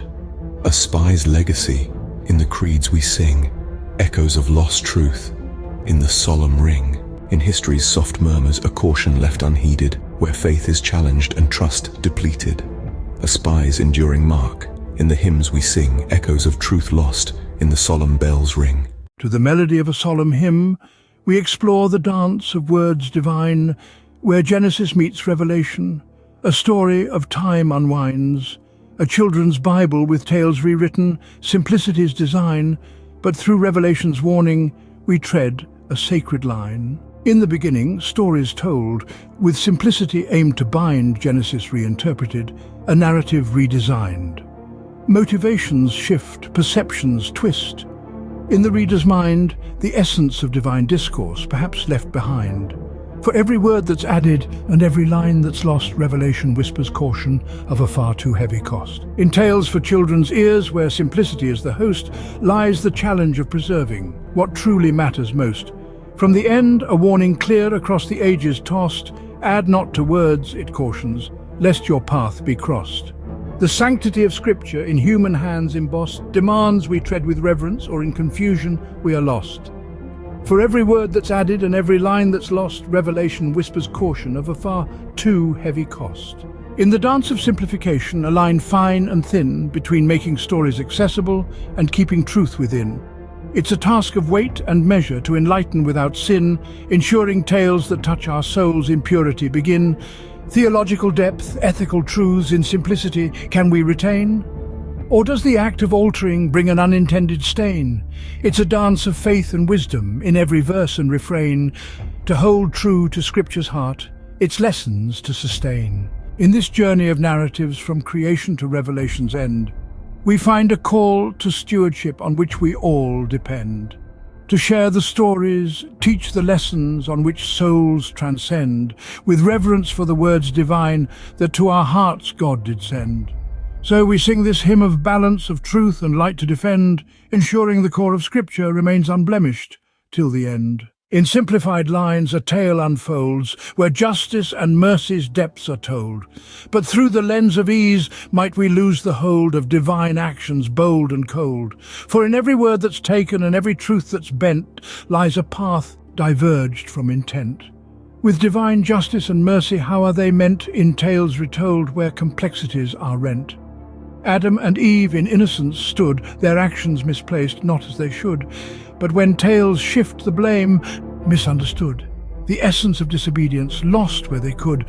For in every word that's taken and every truth that's bent lies a path diverged from intent. With divine justice and mercy, how are they meant in tales retold where complexities are rent? From the tree of knowledge the fruit did fall, a symbol of disobedience, a call to all. But if the passion is lost in simplicity's thrall, do we grasp the fall or miss the call? Have you ever pondered on the question, what is the true essence of love? Is it merely an emotion, or is it something far more profound, something that intertwines with spirituality? In the Sacred Heart, where no other gods may stand, the command of love resonates, vast and majestic. The love for the divine, so pure and so refined, wraps our spirits in a bond that lasts for eternity. This all-encompassing love is not just about adoration, but about absolute dedication, with all your heart, your soul, and your mind. In the heart where no other gods may stand, love's command echoes broad and grand. With all your heart, soul, and your mind, to him alone, your spirits eternally twined, an all-encompassing love, so pure, so refined, in his embrace a fulfilled life we find. Our hands, skilled as they may be, cannot craft a graven image that captures the essence of life. The story of the rich fool who hoarded worldly treasures only to lose his life serves as a stark reminder that true wealth is not material. It is the richness of the spirit that fortifies our souls, helping us rise above the idols of the world. No graven image from our hands shall spring, for life's essence isn't found in a thing. The Rich Fool's Tale, a stark cautionary song, teaches our hearts where true treasures belong. In spiritual wealth, our souls are strong. Beyond the idols, our spirits transcend the throng. Words carry power, and with them, we must not take the divine name in vain. Let every word spoken be a testament of integrity, a reflection of our inner truth. A life lived sincerely, devoid of deception or harm, honors the sacred name in its divine radiance. Let not his name be taken in vain, nor let our words bring shadow or stain. Yes be yes and no means no. In every word, let integrity flow. A life of sincerity, above, below, honors the name in its sacred glow. The Sabbath is more than just a day. It is a divine offering, a chance for our souls to rest and realign. It is the Lord of the Sabbath who shows us the true purpose of this day, a day designed with love to nourish our spirits with peace and serenity.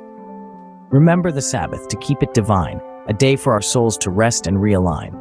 Not just a law, but a gift for mankind. In its holy embrace, peace we find. Lord of the Sabbath, to our needs inclined, shows the day's purpose, lovingly designed. The commandment to honor our parents extends beyond mere respect. It is about a love woven with gratitude, forgiveness, and understanding, much like the prodigal son who found his way back to his father's embrace. This honor restores and heals, propelling us forward at a divine pace. Honor thy parents, the commandment says, in actions and words throughout our days. The prodigal's journey from loss to embrace teaches forgiveness in its warm grace. Honor woven with love, a familial base, restores and heals at a divine pace. The commandment, you shall not kill, extends to loving our enemies. It is about offering prayers for those who rise against us, defying hatred and embracing love. A goodwill that mirrors the heavens, where in this, the spirit truly soars. You shall not kill, but even more, love your enemies to the core. Pray for those who against you rise. In love's command, hate's demise. A goodwill that heaven itself apprises. In this, the spirit truly flies. Adultery is not just a physical transgression, but also a violation of the heart. It is a call to refresh our hearts, to maintain purity in thoughts and deeds, to express a sanctity that loves profess. Adultery's bounds, not just of flesh, but in the heart, we're called to refresh. Lustful looks equally transgress. Purity of heart we must possess. In thoughts and deeds let us express a sanctity that loves profess. Stealing is not the path we tread. Instead we offer mercy, kindness, much like the Good Samaritan. In giving, not taking, our hearts are nourished, guided by grace on our spiritual journey. To steal, a path we shall not tread, but give mercy, kindness instead. The Good Samaritan story, widely spread, shows us how to live by empathy led. In giving, not taking, our hearts are fed. On this journey, by grace we're stead. False witness is a chain we strive to break. In the divine truth, our souls awaken. The truth liberates, it shakes our foundations, urging us to choose the path of truthfulness, to claim the gift of integrity. False witness, a chain we break, for in his truth our souls awake. The truth will set free, for heaven's sake. In Jesus' teachings, our foundation shake. Truthfulness, a path we choose to take, for integrity's gift, ours to make. Covet not, for worldly gain is fleeting. Seek his kingdom above all else. The Sermon on the Mount echoes this clarion call, urging us to enthrall our hearts with spiritual riches. In the pursuit of the divine, our spirits stand tall, for in his grace we find our everything. Covet not, for worldly gain is small. Seek his kingdom above it all. The Sermon on the Mount, a clarion call, for spiritual riches let your heart enthrall. In divine pursuit, our spirits stand tall, for in his grace we have our all. In the end, love and spirituality are not separate entities but are intertwined, guiding us on a path of enlightenment. This path is not just about following commandments, but about understanding their essence, about living a life that reflects love, truth, and divine grace. It is about finding the true essence of love, a love that transcends the physical, touching the spiritual, a love that is the very essence of life. In a realm where time's a breeze softly flowing, lies a valley under Azrael's gentle shadowing. There lives Pulse with a profound knowing, in the valley of shadows where light is glowing. In the valley where shadows softly tread, beneath the silent gaze of Azrael's spread, lies a truth as deep as night is dark, that life, though fleeting, leaves an eternal mark. In this land where Azrael's whisper winds, each heart beats with the truth it finds. Aria walks, her spirit unconfined, in every moment life's beauty intertwined. In this realm where time like a breeze does flow, Arya walks where light and shadow grow. With every step she feels life's fleeting dance, embracing each moment like it's her last chance. Her steps are light, her eyes are clear, for in death's soft shadow life is dear. Farmers sow with love, artisans create with cheer. In this valley each moment is a tear of joy and wisdom in life's brief sphere. But hark! The signs of change begin to show, ancient texts with secrets aglow. Whispers of an ancient revelation unfurled, a cosmic truth into their world it swirled. Arya, with wisdom like a flag unfurled, guides her people as mysteries are twirled. Together they gather, hearts and minds prepared, for a shift, a transformation nothing spared. In unity, they face the unknown unimpaired, for in their awareness they are all ensnared. A revelation not of end but of start, a cosmic unveiling, a work of celestial art. With Arya leading, hearts unite in wait for the truth to unfold at their gate. Not in fear but in hope they stand tall, ready to embrace the light, ready to heed the call. Beyond the valley in the land without end, where time's tide doesn't ebb, doesn't bend. Arya wanders, seeking wisdom to impart, finding souls untouched by mortality's art. To the land of endless dawn, Arya did roam, where time's endless march felt like foam. There immortality's seed was sown, but in this endlessness spirits were overthrown. In endless dawn she sees life's missing hue, the depth that comes from knowing time is due. She returns, her spirit renewed with might, ready to face the revelation, the celestial light. As truths unfold in a radiant embrace, the valley finds itself in time's sweet grace. The cycle of life and death, a tapestry so bright, each thread a story, in the cosmos a light. Arya, now a sage, with wisdom so rare, speaks to the endless, their hearts to snare. In knowing the end, we begin to live. In embracing our mortality, we truly give. So ends the tale of shadows and light, of a valley that stood at the brink of night. In the dance of mortality, we find our way. In the whisper of time, we seize the day. In a chamber dim where shadows play, on walls they dance in eerie ballet. Emma's gaze, with fear imbued, caught a scene in quiet feud, a trinket passed in secrecy between her kin so stealthily. Whispers warped in her mind's theatre, spun dark tales, none sweeter, paranoia a ghost unbidden, in her thoughts cruelly hidden. A simple act, benign to see, in her eyes a conspiracy. In a chamber dim, where shadows play, a dance macabre in disarray.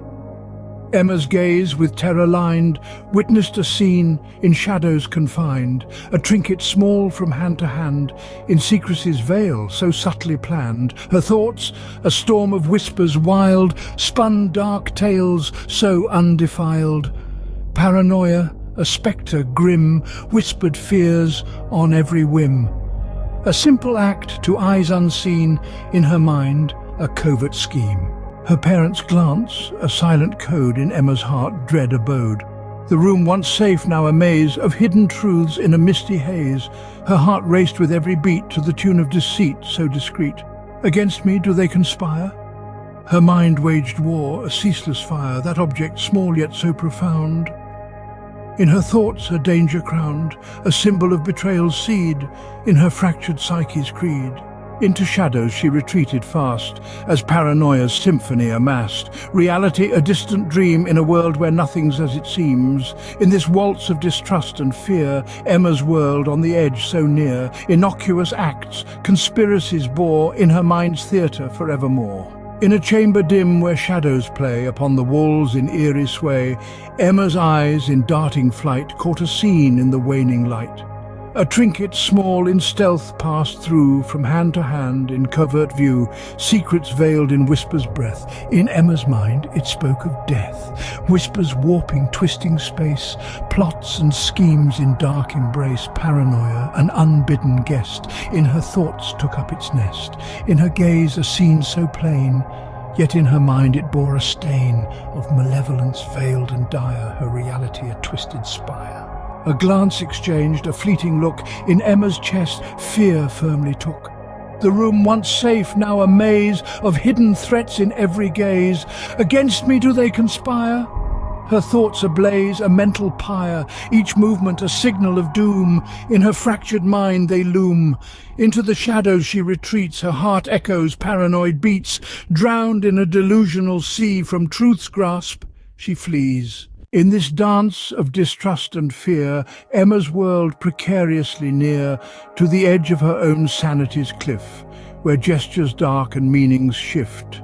And objects pass, a simple act, in her mind, a traitorous pact. In this realm of fear and suspicion, reality lost to her mind's perdition. Glances shared, a silent code, in Emma's heart dread abode. The room once safe, now a maze where meanings hide in haze.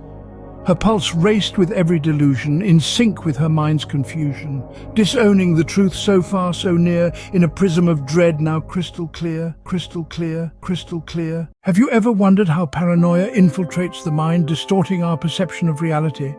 Consider this. I glide unseen, a whisper in the fold, a prion of the mind. In silence I take hold, twisting thoughts like proteins, uncontrollably bold. In the brain's landscape, my fears uncontrolled.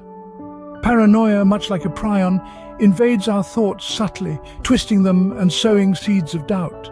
Subtle shifts begin beneath the conscious stream, normalcy unravels, stitch by unseen seam.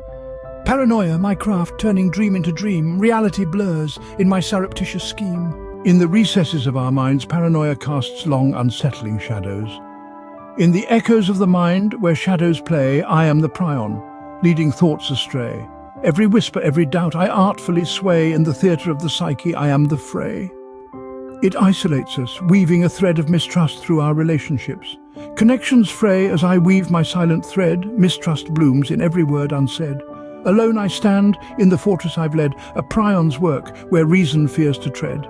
But even in the midst of this mental labyrinth, there's a glimmer of awareness, a chance to regain control.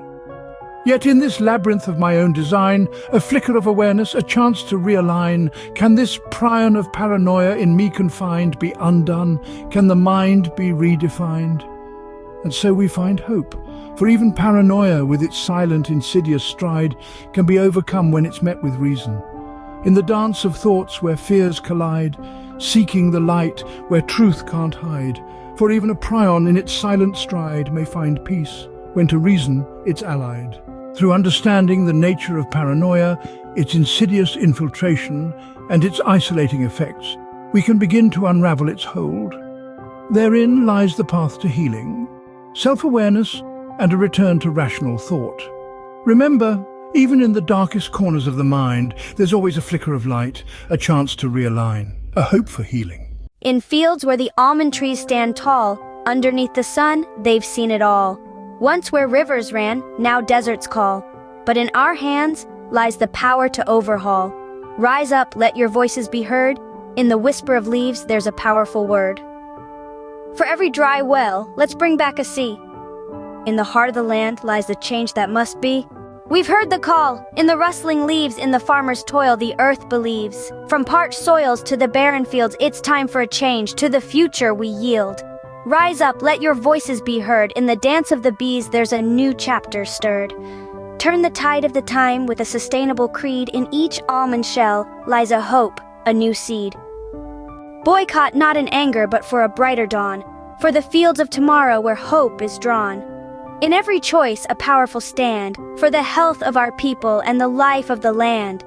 In the corridors of power, let the change ring. Where policies are woven from the dreams we bring.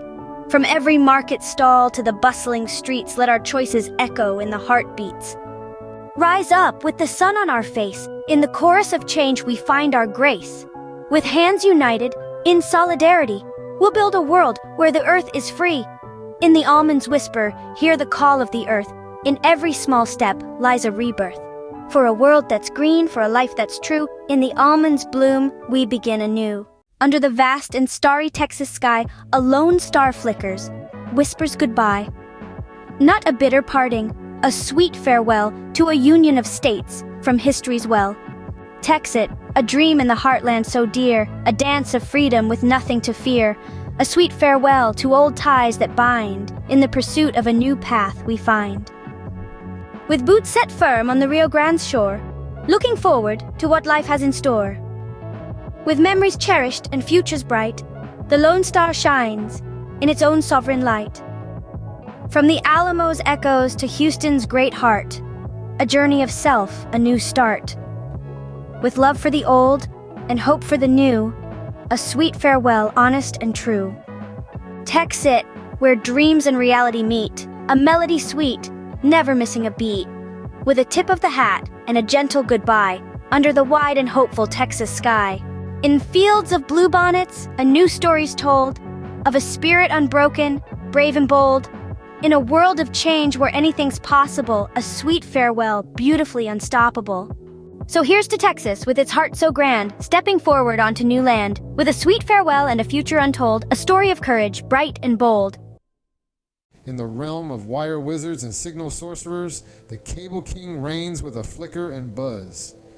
Imagine, if you will, a kingdom, not one of stone and mortar, but of wires and signals, where the Cable King, the embodiment of our televisual delights and disappointments, rules supreme. This is the Cable Kingdom, a realm where we, the viewers, are not merely passive spectators, but jesters in the court of the Cable King. We juggle joy and jitters, our emotions dancing to the rhythm of the remote. One moment we're laughing at a sitcom, the next we're cursing at a sudden outage. We're both the audience and the actors, part of a grand performance that unfolds on the screen and in our living rooms. But what makes us jesters in this court of cables? It's the dance we do, the tango with the television. We love to hate it and hate to love it. The Cable King might be a fickle ruler throwing us into a frenzy with unexpected errors and outages, but it also showers us with a plethora of channels, a myriad of shows that keep us hooked. And so, we find ourselves in a peculiar situation. We are at once bewitched and bothered by the Cable King. We revel in the abundance it offers, yet we grumble about the chains it forges. We are the jesters who laugh at the absurdity of it all, yet we can't help but be drawn into the spectacle. This is the paradox of our relationship with the Cable King. We complain about the high charges, the contracts that bind us like ancient curses, yet we can't seem to let go. We bemoan the complexity, yet we are mesmerized by the convenience. We are enthralled by the drama, yet we are exasperated by the disruptions. In this grand theater of the absurd, we're both fans and vandals, juggling remotes in a circus of channels. And as we twirl and tumble in this love-hate tango with the Cable King, we can't help but wonder, are we the jesters in this court, or are we the ones being played? Our love-hate tango with the Cable Kingdom twirls as we bemoan yet binge-watch with glee. It's a paradox, really, this dance we do with the cable monarch. We revel in modern comfort, the myriad channels at our fingertips. Yet we're ensnared by ancient curses, the frustration of outages, hidden fees, and customer service woes. It's a sitcom of service issues, a tragic comedy of connection errors. The cable scepter's sway is hypnotic, luring us into a state of sofa serfdom. We're spellbound, captivated by the flicker and buzz of the screen. Our hands clutch the remote as if it were the Cable King's scepter itself, commanding the channels, pausing the plots, fast-forwarding the boring bits. Yet, the more we wield this power, the deeper we sink into the plush cushions of our couches. It's a comfortable captivity, a velvet prison of our own making. But then, the static stirs the quiet rebellion. The uprising of the remote rebels begins. We're fed up with the Cable King's reign, tired of his tricks, his teasing signals, and his tendency to disappear just as our favorite show reaches its climax. We rise against the Cable Kingdom, armed with our remotes and a burning desire for uninterrupted quality entertainment. We quest for streaming sovereignty, seeking refuge in the realms of Netflix, Hulu, and Amazon Prime. Yet, the cable crown's convenience lures us back into its court, the promise of hundreds of channels, the thrill of live sports, and the nostalgia of traditional TV. These are the sirens that call us back to the Cable Kingdom. And we return, time and again, drawn by the familiar flicker and buzz of the Cable King's reign. We are jesters in the court of the Cable King, juggling joy and jitters, love and loathing. We are the characters in this farce, amused by trials, yet engaged with zeal. We mock the hidden fees, the outages, the absurdity of it all. Yet we remain, bound by the cable's charm, captivated by its convenience. Round and round we go, in a merry-go-round of megabytes and melodramas. These screen skirmishes incite quests for streaming sovereignty, yet the cable crown's convenience lures us back into its court.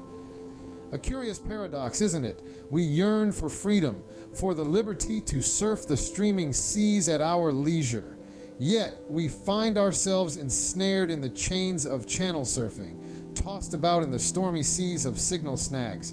Picture this. We're on a voyage, remote in hand, surfing through a sea of channels, each wave a new show, a new movie, a new opportunity for entertainment.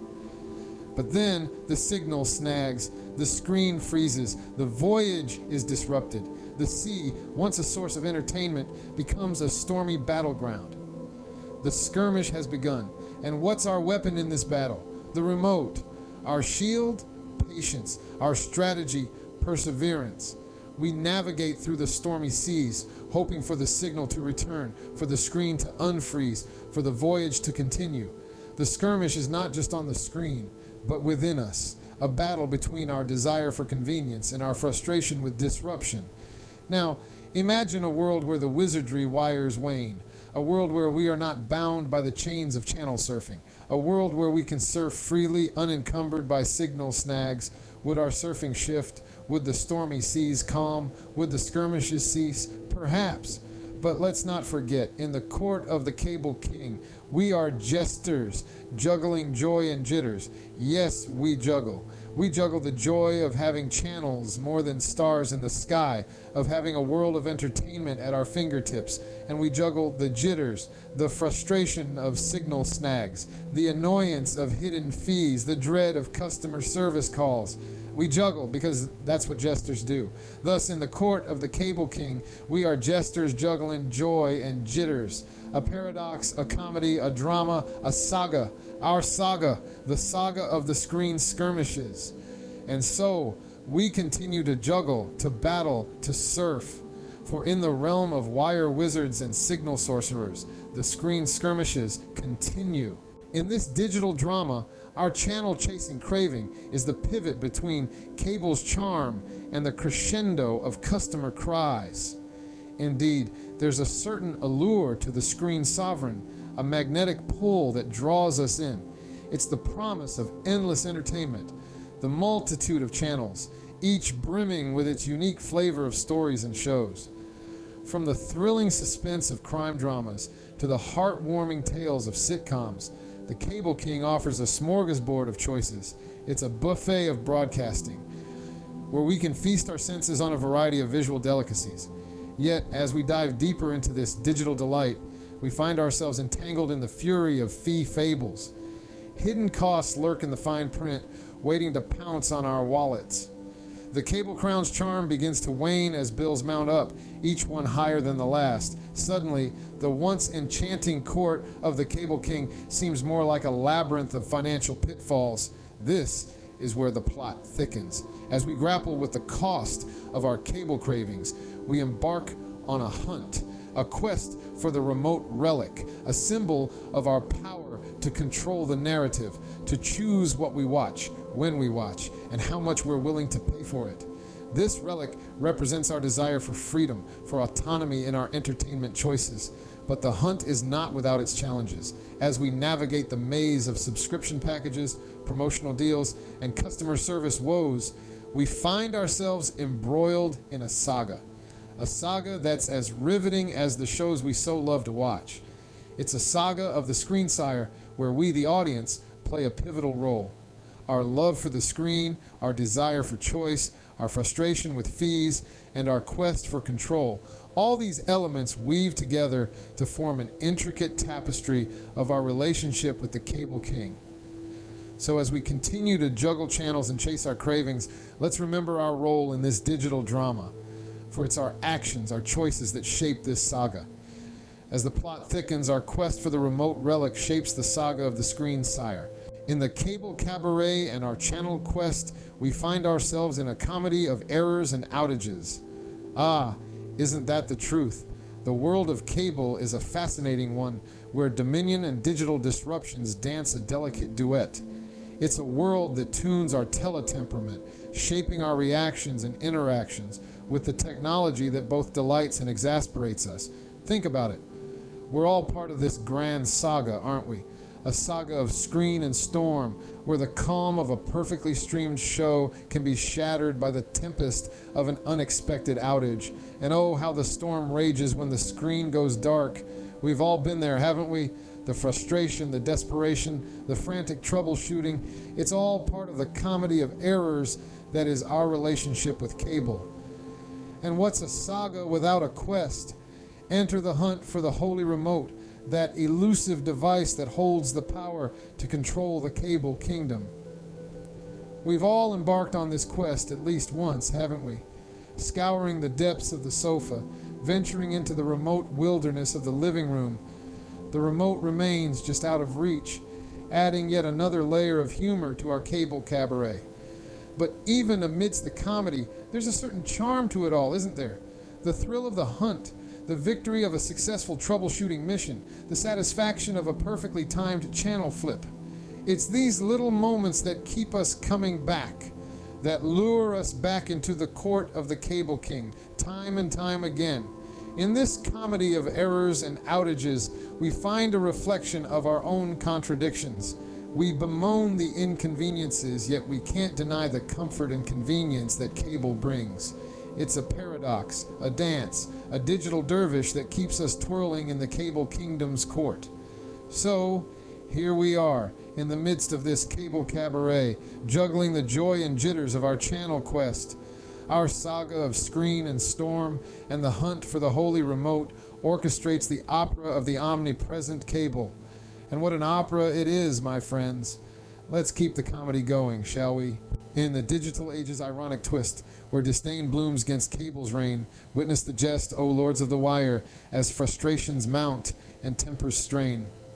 Welcome to our modern saga of love and loathing, where our hearts are tightly bound by the cords of the cable kingdom. This is a world where the remote control is both our scepter and our shackles, a world where we are both the monarchs and the jesters. Let's venture into the heated fervor of customer service battlegrounds, where the cable kingdom subjects voice their grievances. Here, the paradox of our relationship with the cable king becomes evident. We grumble about the outages, the hidden fees, and the labyrinth of contracts, yet we are reluctant to sever the cord that binds us to the throne. In the grand theater of the absurd, we are both fans and vandals. We bemoan the cable king's reign, yet we revel in the convenience it offers. We curse the king's outages, yet we eagerly await the restoration of service. We complain about the king's hidden fees, yet we continue to pay our monthly tribute. This is the paradox of the cable kingdom, a kingdom where we are both the captors and the captives. We are ensnared in the king's net of channels, yet we are the ones who wield the remote control. We are entrapped in the king's web of contracts, yet we are the ones who sign on the dotted line. In this paradoxical kingdom, we find ourselves pirouetting on the tightrope of modern comfort and ancient curses. On one side, we have the comfort of the cable king's convenience. On the other side, we have the curses of the king's outages, hidden fees, and binding contracts. With disdain yet dependence, in your narrative, we play our art. In the digital drama's quirky play, where cables tangle in comedic ballet, we find ourselves entwined in a dance of contradictions. We are the jesters juggling joy and jitters, the dancers twirling in a tango of trials and triumphs. Such is the paradox of the cable kingdom, a kingdom where we are both the rulers and the ruled. For it's a tale of screen-lit love-hate where the wired hearts beat in syncopated rhythm. Welcome to the farce of the cable kingdom. This is a comical drama that unfolds in our living rooms, where we, the viewers, groan and grumble at the cable's whims, yet we continue to display our fealty. We are the jesters and the subjects in this kingdom, bound by the cable's reign, yet quick to ridicule its every stumble. The cable kingdom, with its flickering screen sovereignty, invites us into its court. It lures us with a smorgasbord of channels, each one promising an escape into a different world. Yet, we often find ourselves tangled in a web of signal snags and service woes. We moan about the outages, grumble about the hidden charges, and lament the customer service battlegrounds. But here's the twist in our tale. As much as we complain, we find ourselves drawn back into the cable's court. The convenience it offers is a siren call we can't resist. With a click of a button, we can dive into a sea of entertainment. Even as we curse the cable, we are paradoxically bound to it, our remote-wielding hands testament to our enduring alliance. This is the peculiar part we play in the saga of the Cable Kingdom. We are its biggest critics and its faithful subscribers, its detractors and its allies. We bemoan its reign, yet we are captivated by its offerings. In the heart of this contradiction, the cable's saga unfolds. It's a peculiar dance, a love-hate tango that we twirl in, caught in the cable's hypnotic sway. As we navigate the stormy seas of signal snags and service woes, we are both fans and vandals in the grand theater of the absurd. The Cable Kingdom's grip forges chains of channel surfing, sailing us into the farce of modern comfort and ancient curses. For we are the audience captive, your detractor, your subscriber, your reluctant ally. In the heart of this contradiction, your saga unfolds our peculiar part.